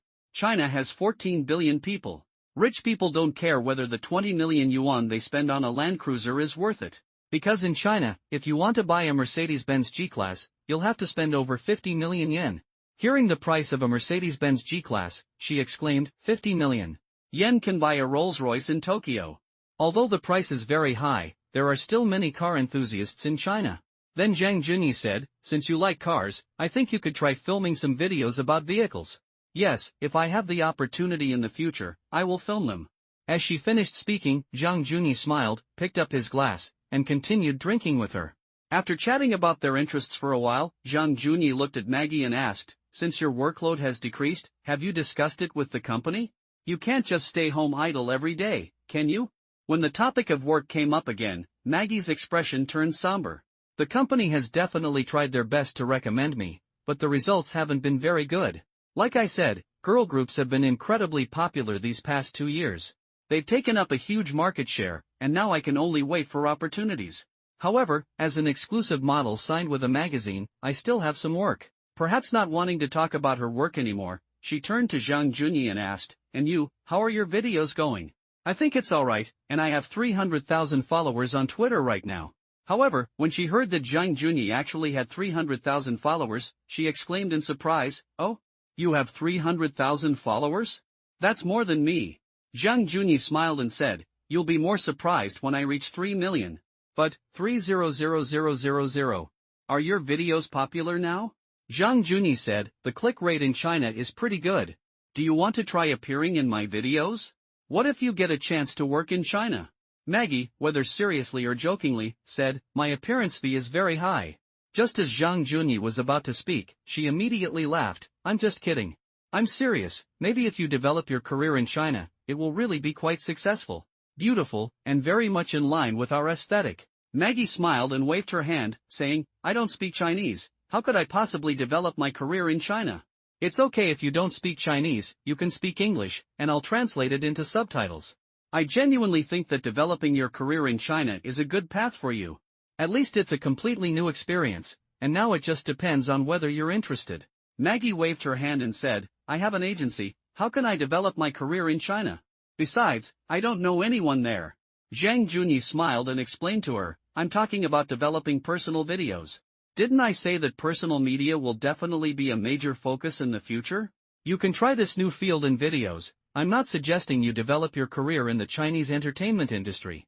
After Zhang Junyi's suggestion, she looked at the wine glass in front of her and muttered, personal videos? Because there are some very successful YouTubes in Japan now, and she also knows that if you do it well, it's no less lucrative than being a model. But how can she do it well? How about this, why don't you try appearing on camera first and see how it goes? This time, you'll appear in the video I filmed, since my videos are broadcast in China. If it goes well, then I can create a personal channel for you later. We can discuss the details later. Do you want to give it a try? Faced with Zhang Junyi's invitation, she lowered her head and pondered for a moment before replying, let me think about it. By the way, could you show me the video you filmed first? Sure. Zhang Junyi planned to show her his long video. As for the short, fragmented video, it lacked a certain feel, so he wouldn't watch it. Saying this, Zhang Junyi took out his brand new phone, opened Bilibili, clicked on video playback, and said with a smile, take a look before you decide. Okay. The video Zhang Junyi played was the second episode, a compilation of his and Hu Tao's skiing trip after the second ancient skiing session. The opening scene shows a vast expanse of white snow falling, with the camera rapidly switching between images of seagulls flying over the sea, a speeding snow train, a husky running in the snow, and the clock tower of Sapporo. Various photo clips flash by continuously, and after a series of fast-paced photos, the playback speed returns to normal. Wearing a knitted hat, Hu Tao lay on the snow, gazing at the sky with a sweet smile. Zhang Junyi sat beside her in the vast, snow-covered landscape. Then came the opening dialogue, a conversation between Zhang Junyi and Hu Tao in Japanese. Next stop, where shall we go? A place where we can create lasting memories, Hu Tao replied, turning to Zhang Junyi with a sweet smile. Accompanied by background music, clips from their travel filming appeared again, frost-covered trees in a snowy country, seagulls flying over a lake, white embankments lapping against the waves, and a lone car driving forward through the snow. The scene S. Topped at a hot spring hotel. Hu Tao sat on the tatami mats in her room, facing the lake. Zhang Junyi's direct words appeared, Miss Hu Tao, I hope my video can record all our memories. When Maggie first heard that Zhang Junyi filmed travel vlogs, she assumed he was just making simple daily records. There are many people on YouTube documenting their travels, and their videos often resemble a travel agency's itinerary, showing everything from hotel stays and wine lists to where they went and what they ate. The next day, what they did, and what scenery they saw. It all felt like a typical travel agency itinerary. But Maggie was surprised to find that Zhang Juni had used a mashup technique, combined with background music and well-placed narration, to create a video with a storyline, almost like watching a fun short film. The combination of visuals and music, the seamless transitions between scenes, and the integration of drone footage all contributed to the high quality of the video. When the video ended and Maggie handed the phone back to Zhang Juni, her gaze towards him changed. No wonder he said he had more followers on Twitter than she, a model. It turned out he was truly talented in video production, not just someone who documented daily life. Maggie asked curiously, "Why is your video in Japanese?" Zhang Juni took a sip of beer and replied, "Because the video was filmed in Hokkaido, and the girl in it is Japanese, just like you. In post-production, I used some of our conversations as narration and translated them into Chinese subtitles, so even if this video is broadcast on a Chinese platform, it won't affect viewers' experience." Zhang Juni continued, "Actually, after this video aired, the girl who appeared in it became quite popular on the Chinese internet.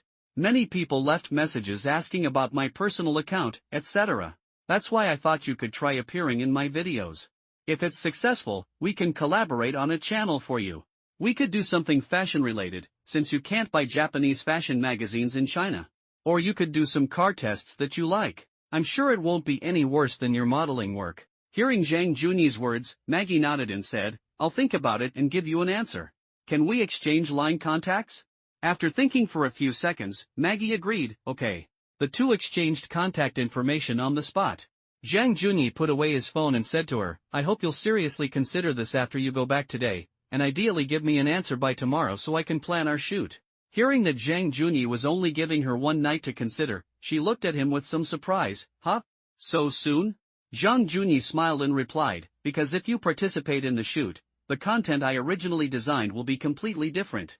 After saying this, Zhang Juni excused himself to go to the restroom.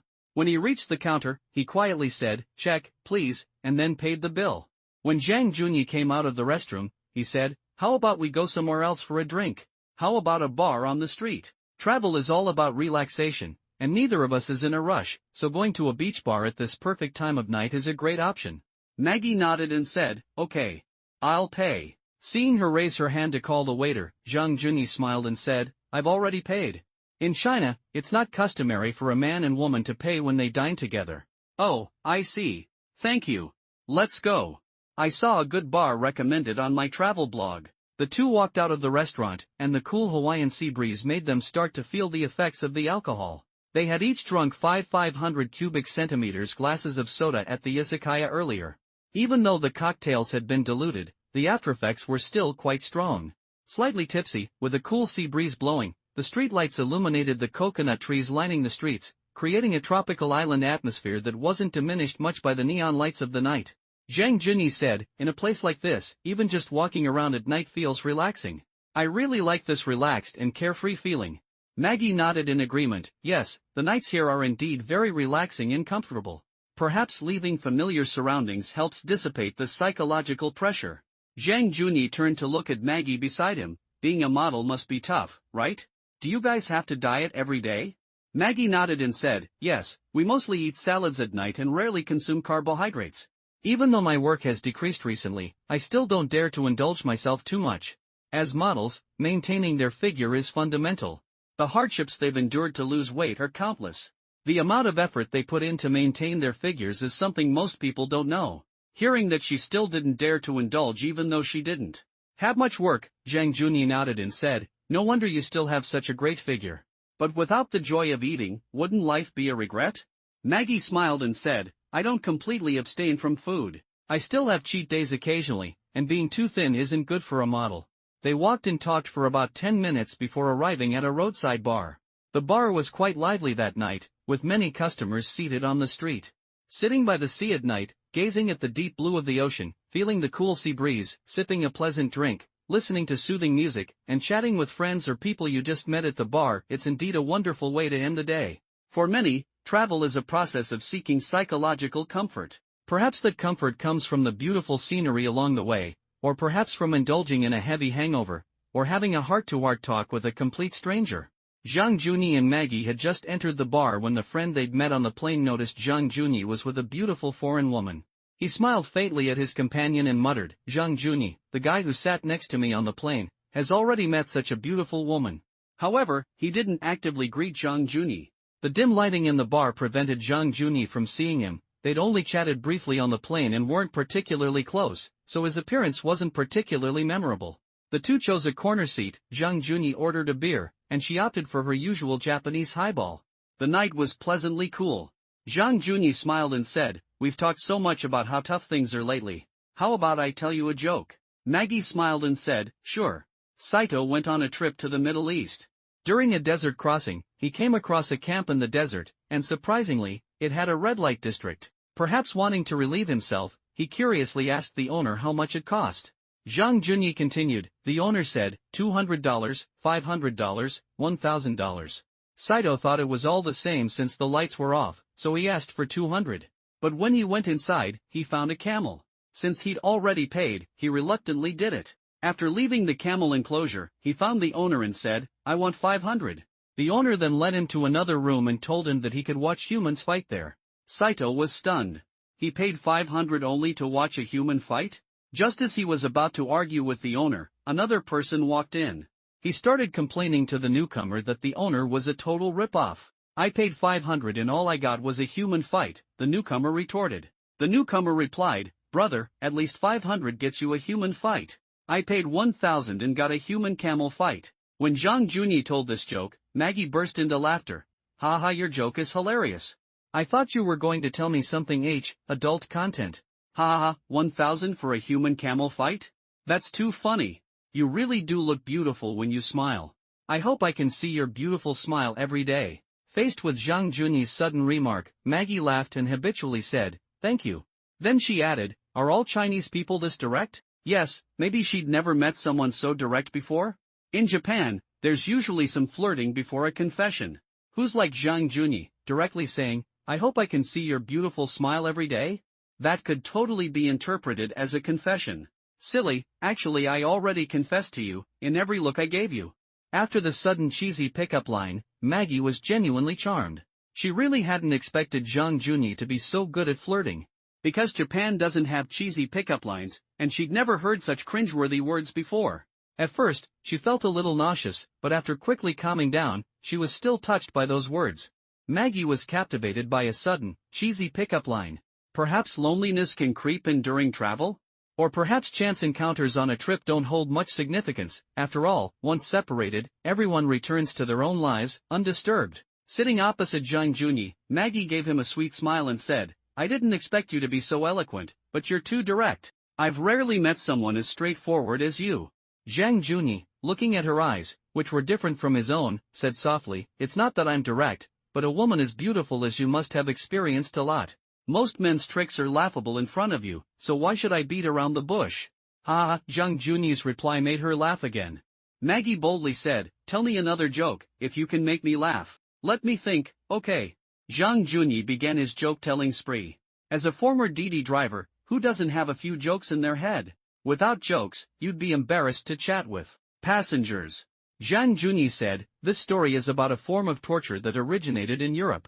It was a torture inflicted on women after a man had raped them by stabbing the mans with a wooden stick. This was to make them experience the pain of being raped. One day, 3 prisoners were being tried in the square. The presiding judge said, 'You have 2 choices, 1, accept the torture, 2, be sentenced to death.' The first prisoner, without hesitation, chose the torture, thinking that as long as he was alive, torture was nothing, he could just endure it. So the presiding judge said, 'Drag him away, 100 lashes.' The agonizing screams echoed throughout the square. The painful cries alerted everyone and made them realize the severity of the torture. A short while later, the first prisoner was dragged back to the square. He said to the second prisoner, in unbearable agony, 'Never choose torture. I'd rather die than choose torture.' But the second prisoner didn't think that way. He felt that if you could endure it, I certainly could too. So he also chose torture.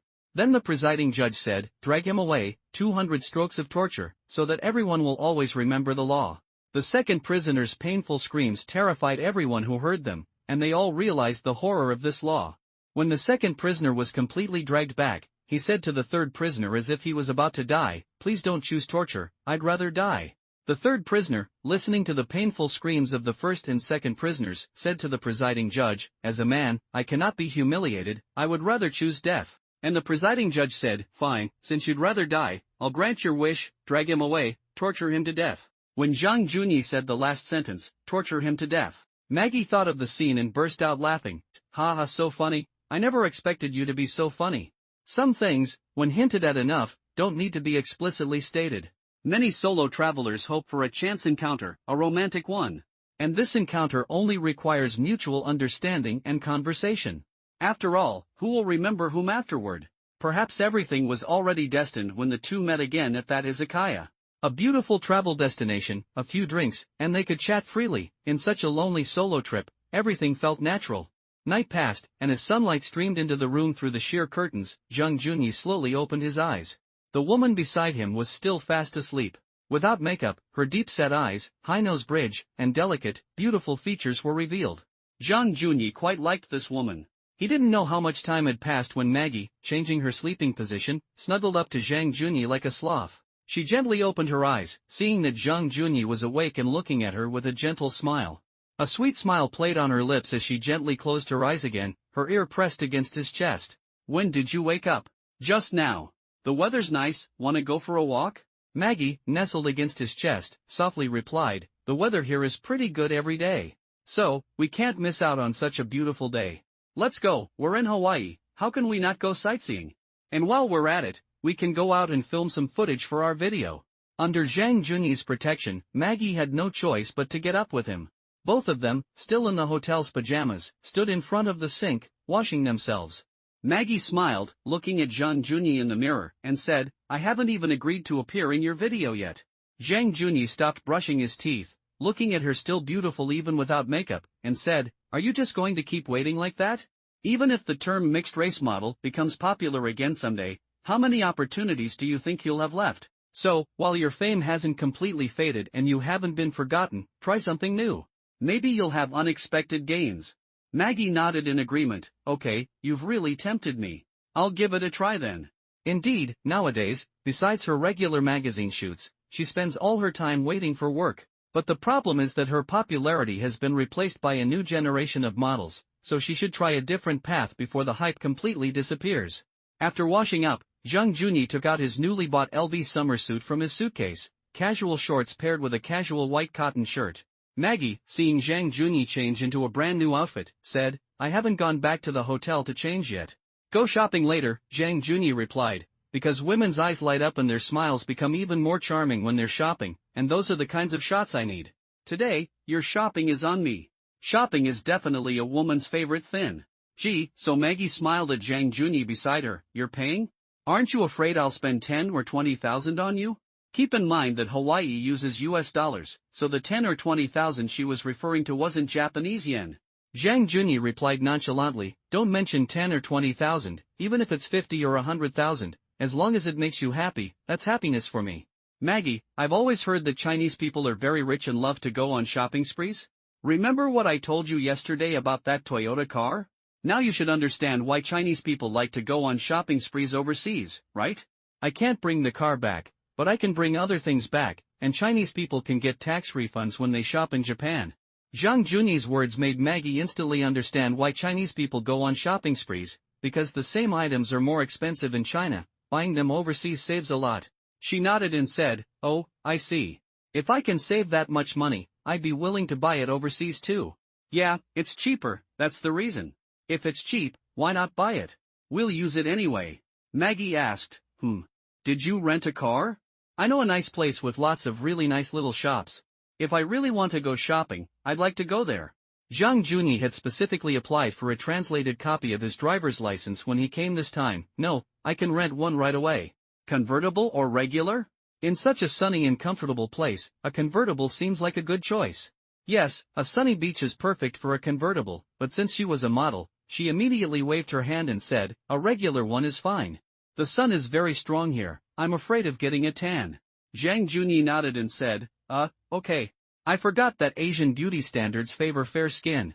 He immediately took the room and contacted the hotel reception to ask them to help him find a car rental company. Just like that guy yesterday, Zhang Junyi chose a Wrangler. After washing up and packing their filming equipment, the two went downstairs for breakfast. Before they finished, the rental car company delivered the vehicle. Zhang Junyi, holding his driver's license, took Maggie downstairs to complete the registration process. After picking up the car, they set off. Before coming, she had done some research on Hawaii. For example, she mentioned that the small-town area was a shopping district, although not as comprehensive as the malls in Waikiki. There were mostly private brands or mass-market items. Shopping is definitely the most wonderful time for a woman. Maggie led Zhang Junyi from one street to another, looking at many shops along the way. Some they just went in to look around. In some shops, she was allowed to take off clothes and try them on, asking Zhang Junyi's opinion. Zhang Junyi, of course, understood that women taking off clothes to ask men for affirmation. In reality, they wouldn't take them off if they didn't like them. While browsing in a clothing store run by Japanese people, she picked up a dress and asked Zhang Junyi, "Junyi-chan, does this dress look good on you?" This dress suits you very well, but no matter how beautiful the dress is, it can't compare to even a fraction of you." The shop owner laughed at Zhang Junyi's words. This gentleman is so good at talking. Maggie is a famous model, of course she looks good in anything. Zhang Junyi said, the shop owner is also very good at talking. Indeed, Maggie looks good in everything. Then let's wrap it up. Women can be incredibly enthusiastic and tireless when they go shopping. From one end of the street to the other, she'd browse through any clothing store or handmade jewelry shop. Zhang Junyi accompanied Maggie the entire time, camera in hand. Some of the shops were run by Japanese people, and seeing Zhang Junyi filming her, they thought they were shooting a TV show. So even when Zhang Junyi paid for her clothes or accessories, the shopkeepers didn't suspect a thing. After all, it was a TV show, and it seemed reasonable for the production team to pay for what the guest wanted to buy. Maggie, as a fashion model, knew exactly what clothes looked best on her. Even with Zhang Junyi paying, she wouldn't overspend. Perhaps she felt embarrassed about buying anything? But these small shops were so much cheaper than the well-known brands in shopping districts. And the smiles on a woman's face when she found something beautiful were incredibly charming. Zhang Junyi needed to capture those moments for his long video. As for the short video, the content this time was a bit different from the last one. Although Zhang Junyi and Maggie met by chance this time, watching the same template every time would eventually lose interest. So, Zhang Junyi planned to use a different approach for this short video. After spending the morning with Maggie browsing the local shops, the two found a brunch restaurant highly recommended on Japanese Twitter. It was almost lunchtime after their shopping trip, so a brunch was a good option. They chose to sit outdoors, where the morning sun shone brightly on the street with a gentle breeze, and the air was still pleasantly cool under the shop's parasols. For their brunch, they ordered banana crepes, French toast, which tasted very good thanks to their special sauce, a common smoked salmon salad, and a local delicacy called poke. Maggie had several shopping bags on the chair next to her, and she was wearing a newly purchased t-shirt with the local greeting Aloha printed on it, paired with a long skirt and very comfortable women's flat sandals. While eating her lunch, she asked Zhang Junyi, "Do you have enough footage?" Just then, he skewered a piece of French toast and tasted it. Their sauce was indeed very delicious. Zhang Junyi then said, "Well, we only need 2 or 3 shots of the shopping segment. My channel isn't specifically for fashion shopping videos. However, I'll keep all the footage of you. If people are curious about you this time, I can apply for an account for you." "Okay. What about this afternoon? Is there any filming this afternoon? The wind is nice this afternoon. I plan to go surfing and film some surfing footage. Let's film a segment on the beach. How about we try some water sports while we're at it?" Hearing Zhang Junyi's afternoon plans, Maggie smiled slightly. "No wonder you wanted to pick out a bikini for me when we went to the swimsuit shop earlier. But do you have a bikini cover-up? Something slightly sheer?" In my eyes, sexiness doesn't necessarily mean wearing a bikini on the beach and showing off a perfect figure, but rather a sense of mystery. A sheer outer garment perfectly complements the subtle, alluring effect. That's the highest level of sexiness. As a once popular cherry blossom model, she had done photo shoots and worked with countless photographers. Zhang Junyi's guiding words felt very similar to those of the photographers she had worked with. "Wow, I didn't expect you to know so much? Before becoming a video blogger, I was actually a portrait photographer. Would you like to see some of my work?" Maggie was completely surprised that Zhang Junyi was a photographer. She had worked with countless photographers as a model, and she was quite curious about his skill level. Is that all right?" Zhang Junyi took out his phone, opened Weibo, and there were some photos he had uploaded. There were photos of Lily taken in Heimu, and photos of Hu Tao taken in Hokkaido.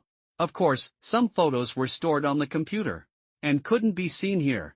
But the photos that Zhang Junyi posted on Weibo were all meticulously edited over a long period of time. There was a photo of Lily sitting in a log cabin in Heimu Snow Village, looking out at the heavy snow. There were landscape photos of Heimu and her wearing ski gear. Of course, there were also photos of people and scenery in Hokkaido.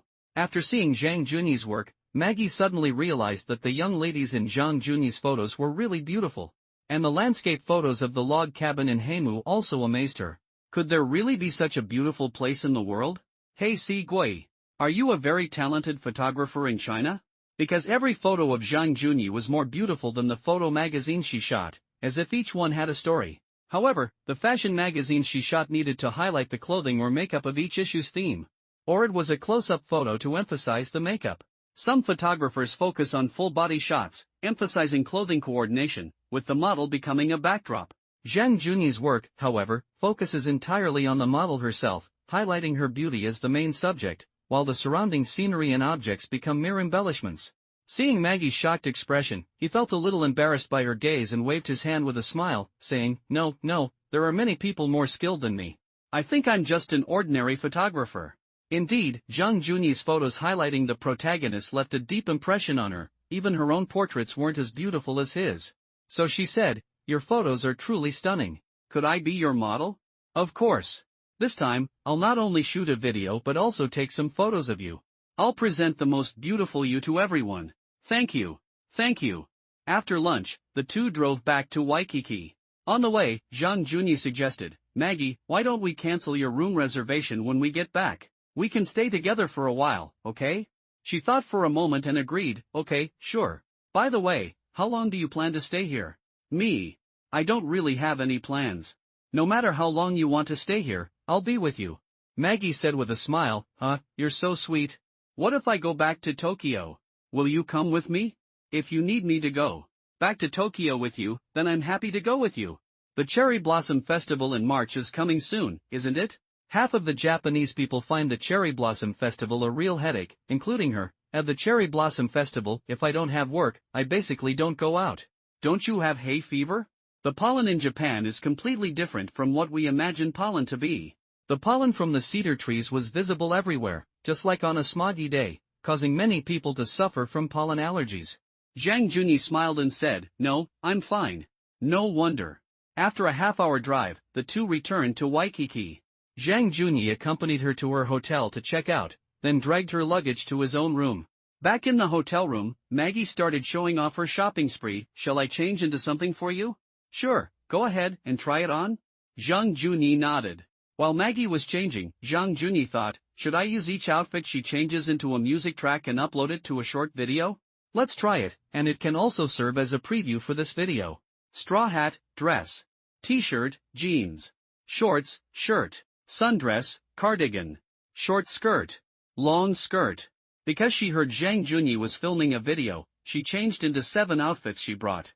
The final scene was a nighttime shot Zhang Junyi captured on Waikiki Beach the previous night. Zhang Junyi watched the video of the costume change, constantly selecting music. Finally, he found a good, perfectly timed track, and edited and uploaded it. It was just a costume change, but Zhang Junyi never expected it would go viral on Douyin, TikTok. Currently, people on Douyin are still dancing to music in various settings like underground parking garages, squares, and gardens. But Zhang Junyi had a trendy video of a top Japanese mixed-race model doing costume changes on Douyin. He was the first to start this costume change trend, and this woman was a mixed-race model. Zhang Junyi was only thinking about promoting the video he was filming with the two of them, so he didn't pay much attention to it after uploading it to Douyin. After uploading the video, Zhang Junyi put down his phone and said to Maggie, Maggie, should we rest at home for a while at noon? Or go downstairs for a walk? I haven't bought a surfboard yet. With the sun at its zenith, Zhang Junyi wouldn't choose to surf at this time. He'd definitely go later, around 3:30 p.m., when the evening breeze picks up and the waves are bigger. Are you looking to buy a surfboard? There are many shops in Hawaii that rent them. In her opinion, if it's just surfing for a day or two, renting is more cost-effective than buying. But if Zhang Junyi is a surfing enthusiast who plans to surf every day, then buying is more economical. When Zhang Junyi heard about renting a surfboard, he hesitated for a moment. because he would definitely focus on filming videos and completing the task, since he would get money after completing the task. Although he had mastered the skill of surfing, he had never actually ridden a wave yet, and he wasn't particularly passionate about the sport, so it wouldn't be as addictive as skiing. Buying one, he would have to take it back with him. Renting was much more cost-effective. However, after hesitating for a while, Zhang Junyi said, "I'll go buy a new surfboard. I really enjoy surfing." Hearing Zhang Junyi's insistence on buying a surfboard, she nodded and said, "Okay, I'll go with you. Let's go." After leaving the hotel, the two went to the nearby surf equipment market again.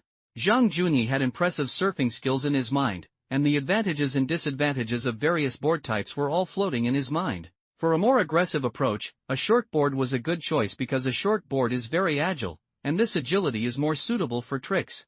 However, performing tricks requires slightly larger waves. This period happened to be the peak surfing season in Hawaii. The shop owner mentioned that the waves on the north side of the island were incredibly large, with one day reaching 8 meters high. Such heights are dangerous even for experienced surfers. However, the high waves also attract countless experts. In the end, Zhang Junyi chose a surfboard, which is also a dovetail board, suitable for all types of waves. Compared to a short board, it has a wider contact surface, reducing board sway. Holding the surfboard, Zhang Junyi pointed to the store across the street and said, "I'm going to buy a pair of sunglasses. I only wore one pair when I came here." Following Zhang Junyi, they went to the shopping area again to choose sunglasses. She also saw a pair she liked, and they bought both pairs together. On the way back, Zhang Junyi took her to get a bowl of shaved ice. While eating shaved ice, Zhang Junyi said, "How about we go for tomahawk steak tonight? I saw their name on the recommendations." Hearing Zhang Junyi mention a restaurant, she nodded excitedly, "Great. I really wanted to go too, but at 15 kilograms, I can't possibly finish a tomahawk steak by myself. I've seen a lot of recommendations for them on Twitter." Zhang Junyi scooped a spoonful of shaved ice into his mouth, instantly feeling much lighter and more refreshed. He laughed and said, "Yeah, actually I was thinking of going to eat there yesterday, but like you, I thought I couldn't finish it all by myself. Even if I packed it up, wouldn't it take 2 days to finish it?" Yeah. Sometimes traveling together is nice, at least you have more options when you're not busy. Zhang Junyi smiled slightly and said, "I'm still quite grateful for the Japanese food yesterday, because I met you again there." Maggie said with a teasing tone, "When I broke your phone, you seemed quite angry, didn't you?" Zhang Junyi nodded without hiding his anger and said, "Of course I was angry. My phone was a collaboration model that had only been released 3 months ago, and it was a collaboration between a Chinese phone manufacturer and Porsche." Hearing it was a collaboration, Maggie instantly understood its value. A collaboration? I really didn't know, I'm sorry. It's okay.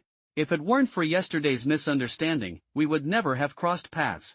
They say a car crash is a car accident, but a collision between people is love. Most of the time, people avoid each other, but I just didn't avoid you. Maybe that's our destiny. This sudden, sentimental, cheesy pickup line made Maggie burst into laughter, covering her mouth and laughing uncontrollably. Maggie said with a smile, "You're so good with words. How many girls have you fooled?" However, Zhang Junyi gazed at Maggie's eyes with feigned deep affection. A true master of romance never lies to deceive girls, because everyone understands one principle: only sincerity can truly move people. Someone like me, who speaks so sweetly every day, is easily misunderstood, just like you misunderstood me now, didn't you? Maggie's smile bloomed again. But there was no way to refute these words. Indeed, men who are smooth talkers are easily suspected by women. But even with suspicion, women still like men like that, not those who can't utter a sound after being hit with a stick. After eating shaved ice, the two returned to their hotel room for a midday rest. While others rest to recharge, Zhang Junyi and Maggie's midday rest wasn't exactly conducive to. Well, you know. Around 4 o'clock, the sunlight softened slightly. Zhang Junyi, carrying his surfboard and photography equipment, wearing a surfsuit underneath a short-sleeved shirt and shorts, went downstairs with her. Her long hair, perhaps thinking about going into the sea. Well, into the water, was styled in a bun. She wore hot pants, a bikini top with a sheer overlay, quite. Both wore flip-flops and headed towards Waikiki Beach. Upon reaching the beach, Maggie took sunscreen from Zhang Junyi's backpack and slathered it on his face. Looking closely, he was quite handsome. Zhang Junyi enjoyed the sunscreen she was applying to him, while simultaneously putting a waterproof case on his GoPro and wearing it on his wrist. After applying sunscreen to Zhang Junyi, she started applying it to herself, cheeks, arms, legs, and back, leaving Zhang Junyi to do the rest. After finishing the sunscreen, Zhang Junyi took out his drone from his backpack and launched it, while Maggie watched curiously. Zhang Junyi said, "This is very simple, come on, I'll teach you." He handed her the remote control and began explaining how to operate the drone. He then recalled the drone and let her fly it once. Drones are inherently simple, and she quickly learned how to operate it. Then, to achieve the desired altitude and other details for the shot. In her hands, the drone seemed like a remote-controlled airplane, quite fun. People starting to surf in the distance were below her drone, appearing in the camera's view. "This thing is quite interesting. When you go surfing later, I'll film you." "Okay, I'll go first. Catch a few waves and come back." Clutching his board and leash, Zhang Junyi began his first surfing adventure. He pounced on his surfboard and headed towards the deeper parts of the beach to catch waves, while a drone followed him overhead. However, the drone's altitude was so low that only those who recognized the color of Zhang Junyi's surfsuit could spot him among the crowd. The sunlight gradually softened at this time of day, and many surfing enthusiasts arrived at the Waikiki beach with their boards. Some beginners were doing warm-up exercises with instructors on the beach, listening to their surfing lessons. Other beginners were enjoying the pleasure of being pushed along by the waves near the shore. Everything here seemed so relaxed and comfortable. Zhang Junyi, now on his surfboard, had reached deeper into the beach. There were many surfing enthusiasts there, gliding towards the distance against the waves, while others were already stepping on the surf, experiencing the thrill and joy of surfing. Zhang Junyi, watching the waves surge towards him, turned his surfboard around. With the waves' push, he quickly climbed onto the board. Although it was his first time catching a wave, the muscle memory made it seem like he'd been surfing for years. He was familiar with the wave's power and knew how to maneuver the surfboard to meet it. Riding the waves, Zhang Junyi controlled the board, feeling the exhilarating surge of the surf propelling him forward. The thrill made him roar, whoosh. As the wave's force gradually weakened, Zhang Junyi jumped off the surfboard. The moment he emerged from the water, his face was beaming. Surfing was just too awesome. Compared to skiing, the floating sensation on the waves was even more thrilling than off-piste skiing. Both sports offer their own unique excitement. Skiing provides the thrill of speed, and those in parks can soar through the air. However, it's worth noting that surfing is cheaper than skiing, since the waves are practically free. And the beautiful women on the beach were all dressed very scantily. However, when it comes to skiing, everyone is completely covered up, so you can't see what they actually look like. They're either wearing masks or ski goggles. If Zhang Junyi could only recommend one sport, he would unhesitatingly recommend surfing. There are beautiful legs in bikinis to see. Especially now, young women in China are gradually accepting bikinis as swimwear, and besides, going to Sanya is cheaper than flying north. In terms of overall cost effectiveness, well, of course, the coolness of the beach is even more captivating. No wonder many people say, "I love the sea," but few hear "I love the ski resort." Because Maggie was still sitting on the shore, Zhang Junyi felt embarrassed to just wander around with his surfboard for his own enjoyment. He went for a few waves and then returned to the beach. In the sunset, Maggie, wearing sunglasses, smiled as she watched Zhang Junyi walk towards her from afar, and he thought even her smile was beautiful. No wonder, at the height of her popularity, Maggie was named the ultimate weapon of mixed-race beauty by a Japanese magazine. After Zhang Junyi sat down next to her, Maggie finally spoke. "Judging from the drone footage, your surfing skills are pretty impressive." "It's alright. Come on, let me film some of your surfing." "I can't surf." "That's okay, just lie on the board and paddle." Zhang Junyi and Maggie filmed several scenes for the video on Waikiki Beach. They had come out around 4 p.m., by which time the sun was already setting behind the distant horizon. Zhang Junyi packed up his equipment and sat with Maggie on the beach, watching the sunset. He said softly, "I sat here for a while last night too. The sunlight softened, and seeing everyone on the beach so happy made me feel much better." Maggie watched the sunset's glow illuminate the sea. In the distance, people were splashing in the waves. Closer by, there were couples, families with children, groups of friends, and others strolling, playing, or gazing at the sky like them. The scenery before them might not be breathtakingly beautiful, but it was incredibly soothing and pleasant. Maggie nodded and said, "Just looking at this scene makes you feel incredibly relaxed." However, just as Maggie finished speaking, Zhang Junyi's phone rang. He looked at the caller ID, Lily, and knowing she couldn't understand Chinese, he sat down next to her without any hesitation and answered the phone. "Junyi, is that woman you uploaded to Douyin this morning a top Japanese mixed-race model?" "This morning? Time difference."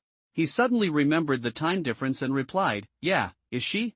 What's up? How do you know her?" I saw comments online this morning saying this Maggie is a very popular mixed-race model. Zhang Junyi casually replied, "Is it strange that I know her? You haven't watched Douyin, have you? Your video reached 1 million views in just 4 hours, and that's during the day. Now your video is trending. I think when more people get off work tonight, your video will definitely become a hit." Zhang Junyi was stunned by Li Li's words. "No way, I just had Maggie film a video of her changing clothes, and it already has 1 million views and is trending?" Li Li said, "Yeah, it really went viral, and it's #1. It'll probably be trending on Weibo soon." A lot of Chinese netizens are saying you got incredibly lucky and hooked up with a top-tier mixed-race guy from Japan. There are also a lot of comments saying you brought glory to the country. I don't know. I uploaded it and then ignored it. I was thinking of doing some pre-release promotion for my upcoming short video. Since the effect is so great, I'll go check the comments now. Hearing Zhang Junyi about to hang up, Li Li reluctantly said, "Oh, okay." After hanging up, Zhang Junyi opened Douyin, TikTok, and said to Maggie in Japanese, "Maggie, my friend called to say that the video we uploaded this afternoon went viral on the video app, and it's #1. Even your outfit-changing video has already surpassed 1 million views." Maggie was stunned upon hearing the news. "Huh? I just changed into different styles of clothes, and this went viral?" Yes, she was just as bewildered as Zhang Junyi. Maggie had only changed into a few different summer outfits in the video, and it went viral? Actually, Zhang Junyi didn't know that he had once again pioneered a new field. His first foray into a completely new field was picking up girls overseas and turning it into a short video series. Even though it was scripted, viewers watched it with great interest. So, after the video appeared, his followers exceeded 100,000. And now, while that overly beautified woman was still swaying seductively in the underground parking garage, Zhang Junyi perfectly timed the music, making Maggie's transformation video an instant trendsetter in short videos. Plus, Maggie's mixed-race face was incredibly attractive to those who were into adult content. Some people might not know that Maggie was a top model, but those who follow Japanese entertainment would know that Maggie was once a wildly popular top mixed-race model. A top-tier mixed-race model from an island nation, the title alone is impressive. A quick search on Baidu reveals a plethora of images of her, along with numerous videos of her walking the runway at TGC. Her beauty, combined with Zhang Junyi's cleverly timed costume changes to perfectly synchronized music, instantly garnered her countless fans upon release. Zhang Junyi opened the app and saw his video had over 16 million views and a whopping 400,000 likes. His followers skyrocketed from around 100,000 to 550,000. In less than a day, Zhang Junyi's Maggie costume change video made him incredibly wealthy. Yes, he gained over 400,000 followers. Zhang Junyi looked at the comments. "Holy, bro. This is a top-tier Japanese mixed-race model, Maggie? How did you manage to snag her? When are you going to air your travel video? I want to see it. She's so beautiful, bro, you're lucky." The first one was a small-time Japanese mixed-race model, now it's a top-tier one? Is she going to be a celebrity next? Did you do business with their company? Many people were very curious about Maggie because her beauty was truly captivating, a blend of sexiness and a touch of cuteness. Plus, she wasn't the particularly tall model type, only 171 centimeters, her proportions were practically perfect. And then there's Japan, a country full of fantasies, which has a history of having many mixed-race teachers, like Teacher Laura, a classic example of mixed-race beauty. Men are all the same, seeing a woman showing her arms in summer naturally makes those connections. And yet, she had that scoundrel Zhang Junyi by her side. And what man wouldn't be tempted by a woman like that? Zhang Junyi showed Maggie the data. "Your outfit change has already garnered over 16 million views, and you've received 400,000 likes. See? Didn't I tell you that choosing videos might be a good start for you?" Looking at the astonishing data, Maggie was still a little stunned. This is almost unbelievable. Now that the facts are right in front of you, what's there to be unbelievable about? Okay, let's not talk about it anymore, let's go eat tomahawk steak to celebrate. Because the two of them had already decided at noon to eat tomahawk steak for dinner, Zhang Junyi had reserved a table at the restaurant in advance for 7 p.m. Yeah. We should celebrate. So many people watched my first video, it's amazing. Zhang Junyi got up, patted the sand off his bottom, then slung his bag over his shoulder, took Maggie's hand, and happily walked towards the restaurant. On the way, she chattered excitedly because she had very little work in Japan recently, as many of her jobs had been taken over by the younger generation, and the video seemed to be another recognition for her. How could she not be excited? After the past 2 or 3 years of settling down, she realized that popularity really does have an expiration date. So this online video was like opening a whole new path for her. She talked about many things she wanted to do in the future, such as beauty, fashion, cars, and so on. Zhang Juni smiled and said, "Well, once your fame has completely taken off in China, I'll arrange more filming to find something that the audience can best accept. Because the target audience for beauty and fashion is women, while the target audience for cars is men, we need to find a balance." Well, Zhang Juni is right. How do you choose between a women's group and a men's group? What do you think I should do? Fashion-related content? Or cars? Or both? Perhaps the success of short videos really spurred her on, or perhaps she genuinely wanted to develop in the online world, so she was now in work mode. Zhang Juni said to her, "Calm down, Maggie. Right now, we don't know how to make that choice, so we need to try. But, I'm sure of one thing, it's harder for a beautiful woman to do car sales than you imagine, and you won't make much money. Let me think about it. Let's not rush things." Maggie calmed down after hearing Zhang Juni's words. "Okay. I'll listen to you. I really don't know much about the online world yet." Zhang Juni was thinking, maybe he should let her try live streaming e-commerce? The rise of live streaming e-commerce this year is indeed a good attempt, and as a model, she certainly knows a lot about beauty products. However, she speaks Japanese, which might hinder timely and effective communication with the audience. So, what if she were paired with someone with good speaking skills to model for her? After all, the ultimate goal of monetizing online traffic is live streaming e-commerce. But the problem is, she still has a management contract, and the tens of millions of Chinese yuan he has probably wouldn't even cover his termination fee. As for collaborating with their company, it seems, until he achieves results, any talk of collaboration is just empty words. Soon, the two arrived at the restaurant. Zhang Juni took his short-sleeved shirt and shorts to the restroom to change into his surfing suit and comfortably sat down in the restaurant. He said to Maggie, "Maggie, the video went well after it was uploaded today, but to truly turn online traffic into money, relying solely on these clicks is definitely not enough. And there's another crucial point, you have an agency contract, which is the biggest headache. You can explain to the company that your appearance in my video was a friendly appearance, but you can't keep doing it as a friend, can you?" When Zhang Juni raised the most practical issue, his management contract, Maggie was stunned. Yes, she could tell her company that she was just a very good friend and it was a guest appearance in Zhang Juni's video. But the problem was, one guest appearance was fine, but what about the future? And would her company allow her to develop in the online video direction? Even if they agreed, would her company be responsible for its production, or would Zhang Juni handle it? Another crucial point was, even if she did make online videos, which market would she target? Japan? Or China? After all, her company was certainly more familiar with the Japanese market, but the video's popularity was in China. Or could they simply bypass Zhang Juni and have their company target the Chinese market themselves? These were all things that needed to be considered. Zhang Juni clinked glasses with Maggie, and after they both drank several large gulps of beer to quench their thirst, Zhang Juni said to Maggie, "This video did have a great start, and you've also envisioned a lot of content you want to film in the future. But does your company allow it?" I'm not too sure about that.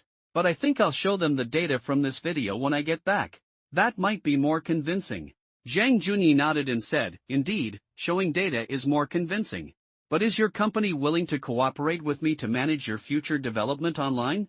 If not, will they use your ideas to build your account?" "Actually, I don't care about cooperation, since I have my own videos to make. But one thing, you absolutely must tell your company that my videos are aimed at Chinese audiences, not Japanese audiences. So if you really want to manage your account well, then the planning should ideally be done by Chinese people." Hearing Zhang Juni's words, Maggie suddenly realized that many things weren't as simple as she had initially thought, because she had a management company behind her. The long chatter at the beginning was all due to being overwhelmed by the online data after her first video release. But now that she's calmed down, things aren't that simple. Her agency is from Japan, but the audience is from China.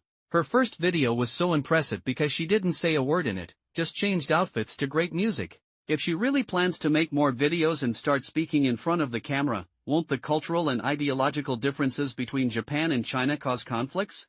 Seeing Maggie's furrowed brow in deep thought, Zhang Juni smiled and patted the back of her hand on the table. "Don't worry, after this one's done, I'll discuss it with your company. To be honest, it's all about making money. I don't care that much about money, because I value you more. With you, I've got both wealth and beauty." Just kidding. Perhaps Zhang Juni's words of comfort had some effect, because she couldn't help but laugh. "You've got both wealth and beauty, huh? Honestly, I'm not that interested in money. I just hope you can live a better life. Because whether you're a model or an artist, no. Work means no income, I know that very well. And I'll never have to worry about money in my life. She listened to Zhang Junyi's words and said with a smile, won't worry about money? Are you a tycoon? Zhang Junyi, holding his wineglass, said mysteriously, oh dear, you found out I'm a tycoon. Haha, okay, I'm not really a tycoon, because I can't come up with hundreds of billions of US dollars. But, hundreds of billions of Japanese yen, Although Zhang Junyi didn't finish his sentence, Maggie's eyes widened instantly as she stared at him. Zhang Junyi waved his hand and said, don't look at me like that, I was just joking. But what I wanted to say is I really don't lack money. So after I go back this time, I'll have a good talk with your company. Even if there's no possibility of cooperation, I'll still help you. Hearing Zhang Junyi's heartwarming words, Maggie reached out and looked at him with gratitude, saying, thank you. Zhang Junyi raised his beer glass and clinked it with hers. Tomorrow, let's travel around and take some pictures of the scenery here. How about we go to the Big Island the day after tomorrow? You can arrange it, but I only have 4 days of vacation left. Hearing that Maggie's vacation was almost over, he nodded and said, 4 days is more than enough. We can go to the Big Island for another 3 days and then it'll be time to head back. After waiting for a while, the dishes began to arrive one after another. After eating the appetizer salad and prawns, the main attraction, the tomahawk steak, appeared. The 15-kilogram steak was attached to a huge rib, looking very impressive. Maggie immediately took out her phone and started taking pictures, exclaiming repeatedly, wow! The thickness and width of the meat were quite astonishing. The steaks were cut into halves next to them, one for each. Looking at the beef on their plates, Zhang Junyi urged Maggie to try it. One bite of the juicy beef was enough to explain why this restaurant's signature dish was the tomahawk steak. It was grilled perfectly, the juices locked inside. Each bite was a burst of rich, flavorful juice in the mouth. First came the stimulation of spices and pepper, followed by the aroma of beef. In short, tender. Satisfying. Maggie put the beef in her mouth and quickly exclaimed in a Japanese-style exclamation, so delicious. Zhang Junyi gave a thumbs up to the waiter who was deboning the steak for them. It really is their signature dish, the taste is excellent.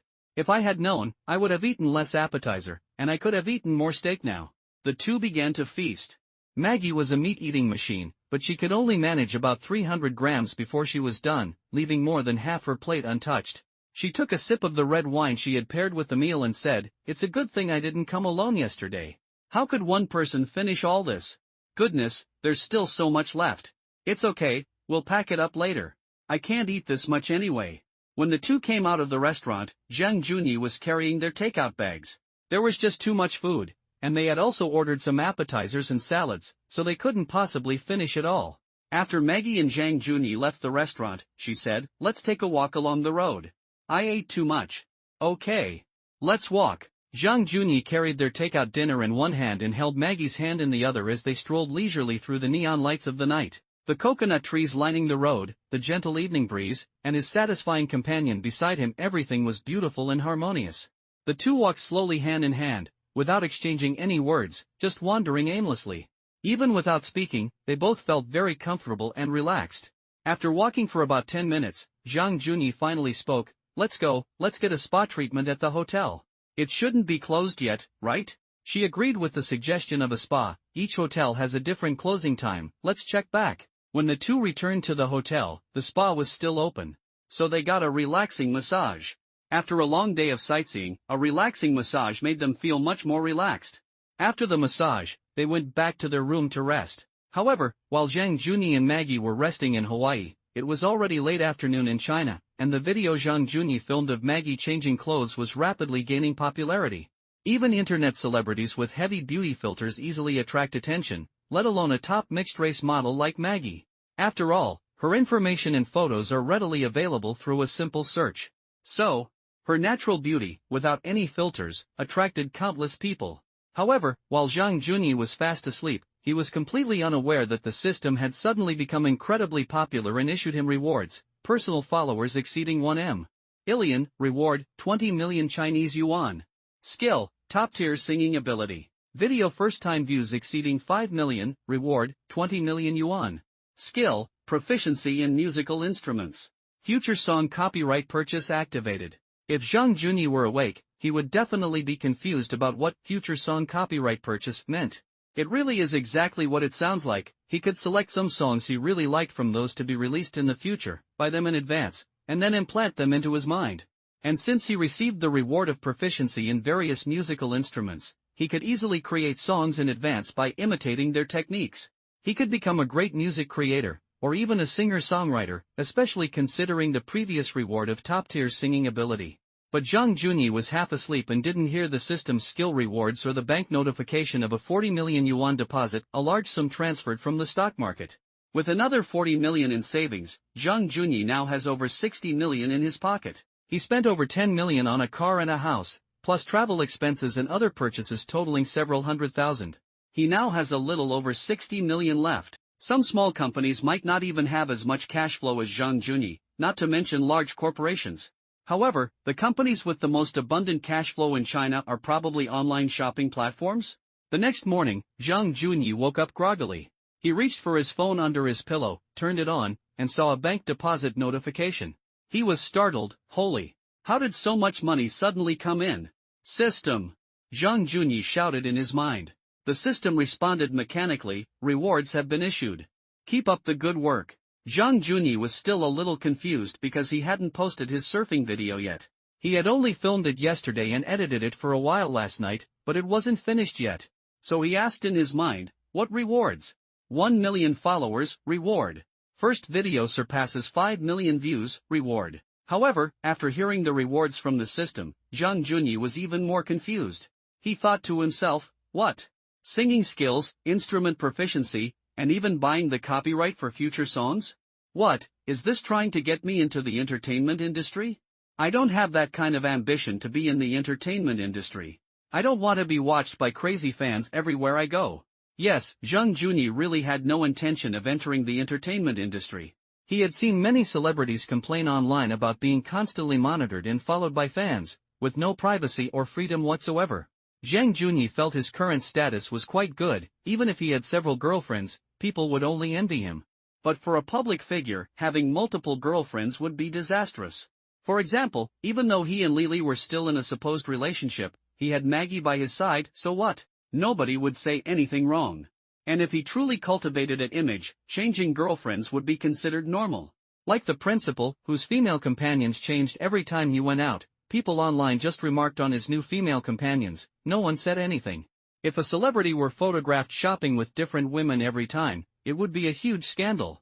Of course, only top stars have this kind of trouble, while most people in the entertainment industry actually aspire to such treatment. In reality, most people working in the entertainment industry wouldn't be recognized on the street, even if they'd had some performance experience. Unless they become famous, they're just ordinary people. However, this reward was quite special because it didn't require Zhang Junyi to film a video or perform a song to gain a certain number of views. It felt more like unlocking a milestone than a mission. So, he felt relieved, as long as he didn't cause any trouble. Just as Zhang Junyi was staring blankly at his phone, Maggie beside him slowly opened her eyes. What are you looking at? Why are you on your phone so early in the morning? Zhang Junyi smiled, rolled over, and kissed her cheek. Your video has already surpassed 5 million views. That's terrifying. And I just checked, there are quite a few people online imitating your costume-changing videos now. Maggie was jolted awake by Zhang Junyi's words. 5 million views? Ha? 5 million views? Really? Being a member of the 90s generation, she knew a thing or two about online videos. Even 1 million views was considered very high for an online video, let alone 5 million. Hearing 5 million was almost unbelievable. Zhang Junyi confirmed again, it's true. It's already over 5 million, and I think this video has a good chance of breaking 10 million views. I estimate it'll reach 10 million views by tomorrow at the latest. As he spoke, Zhang Junyi thought that if the video really reached 10 million views, it would be another milestone. He wondered if there would be a reward. Hearing tens of millions, Maggie could hardly believe it. No way? Can it really reach tens of millions? Zhang Junyi thought for a moment and said, you know, China has hundreds of millions of netizens, so I think tens of millions is possible.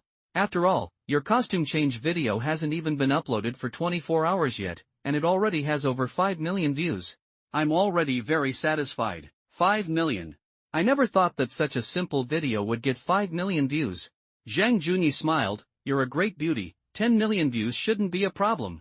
Actually, what Zhang Junyi really wanted to say was that if such a costume change video were posted by top Japanese actresses like Yui Aragaki or Satomi Ishihara, breaking 100 million views would be a piece of cake, right?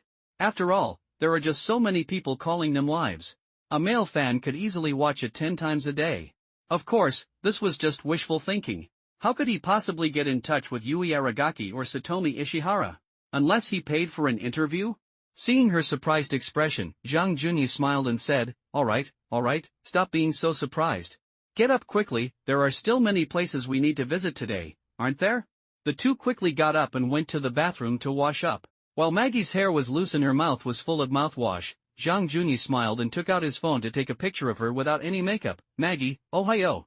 Lazy and tired, she wore a loose long t-shirt with a completely bare face, revealing one shoulder, and her lower body showed off her perfectly proportioned fair legs. Facing Zhang Junyi's greeting, she responded with a languid look, biting her toothbrush, turning her head to look at the camera in Zhang Junyi's hand and nodding in response, Ohio, he, and then flashed a very charming smile at the camera.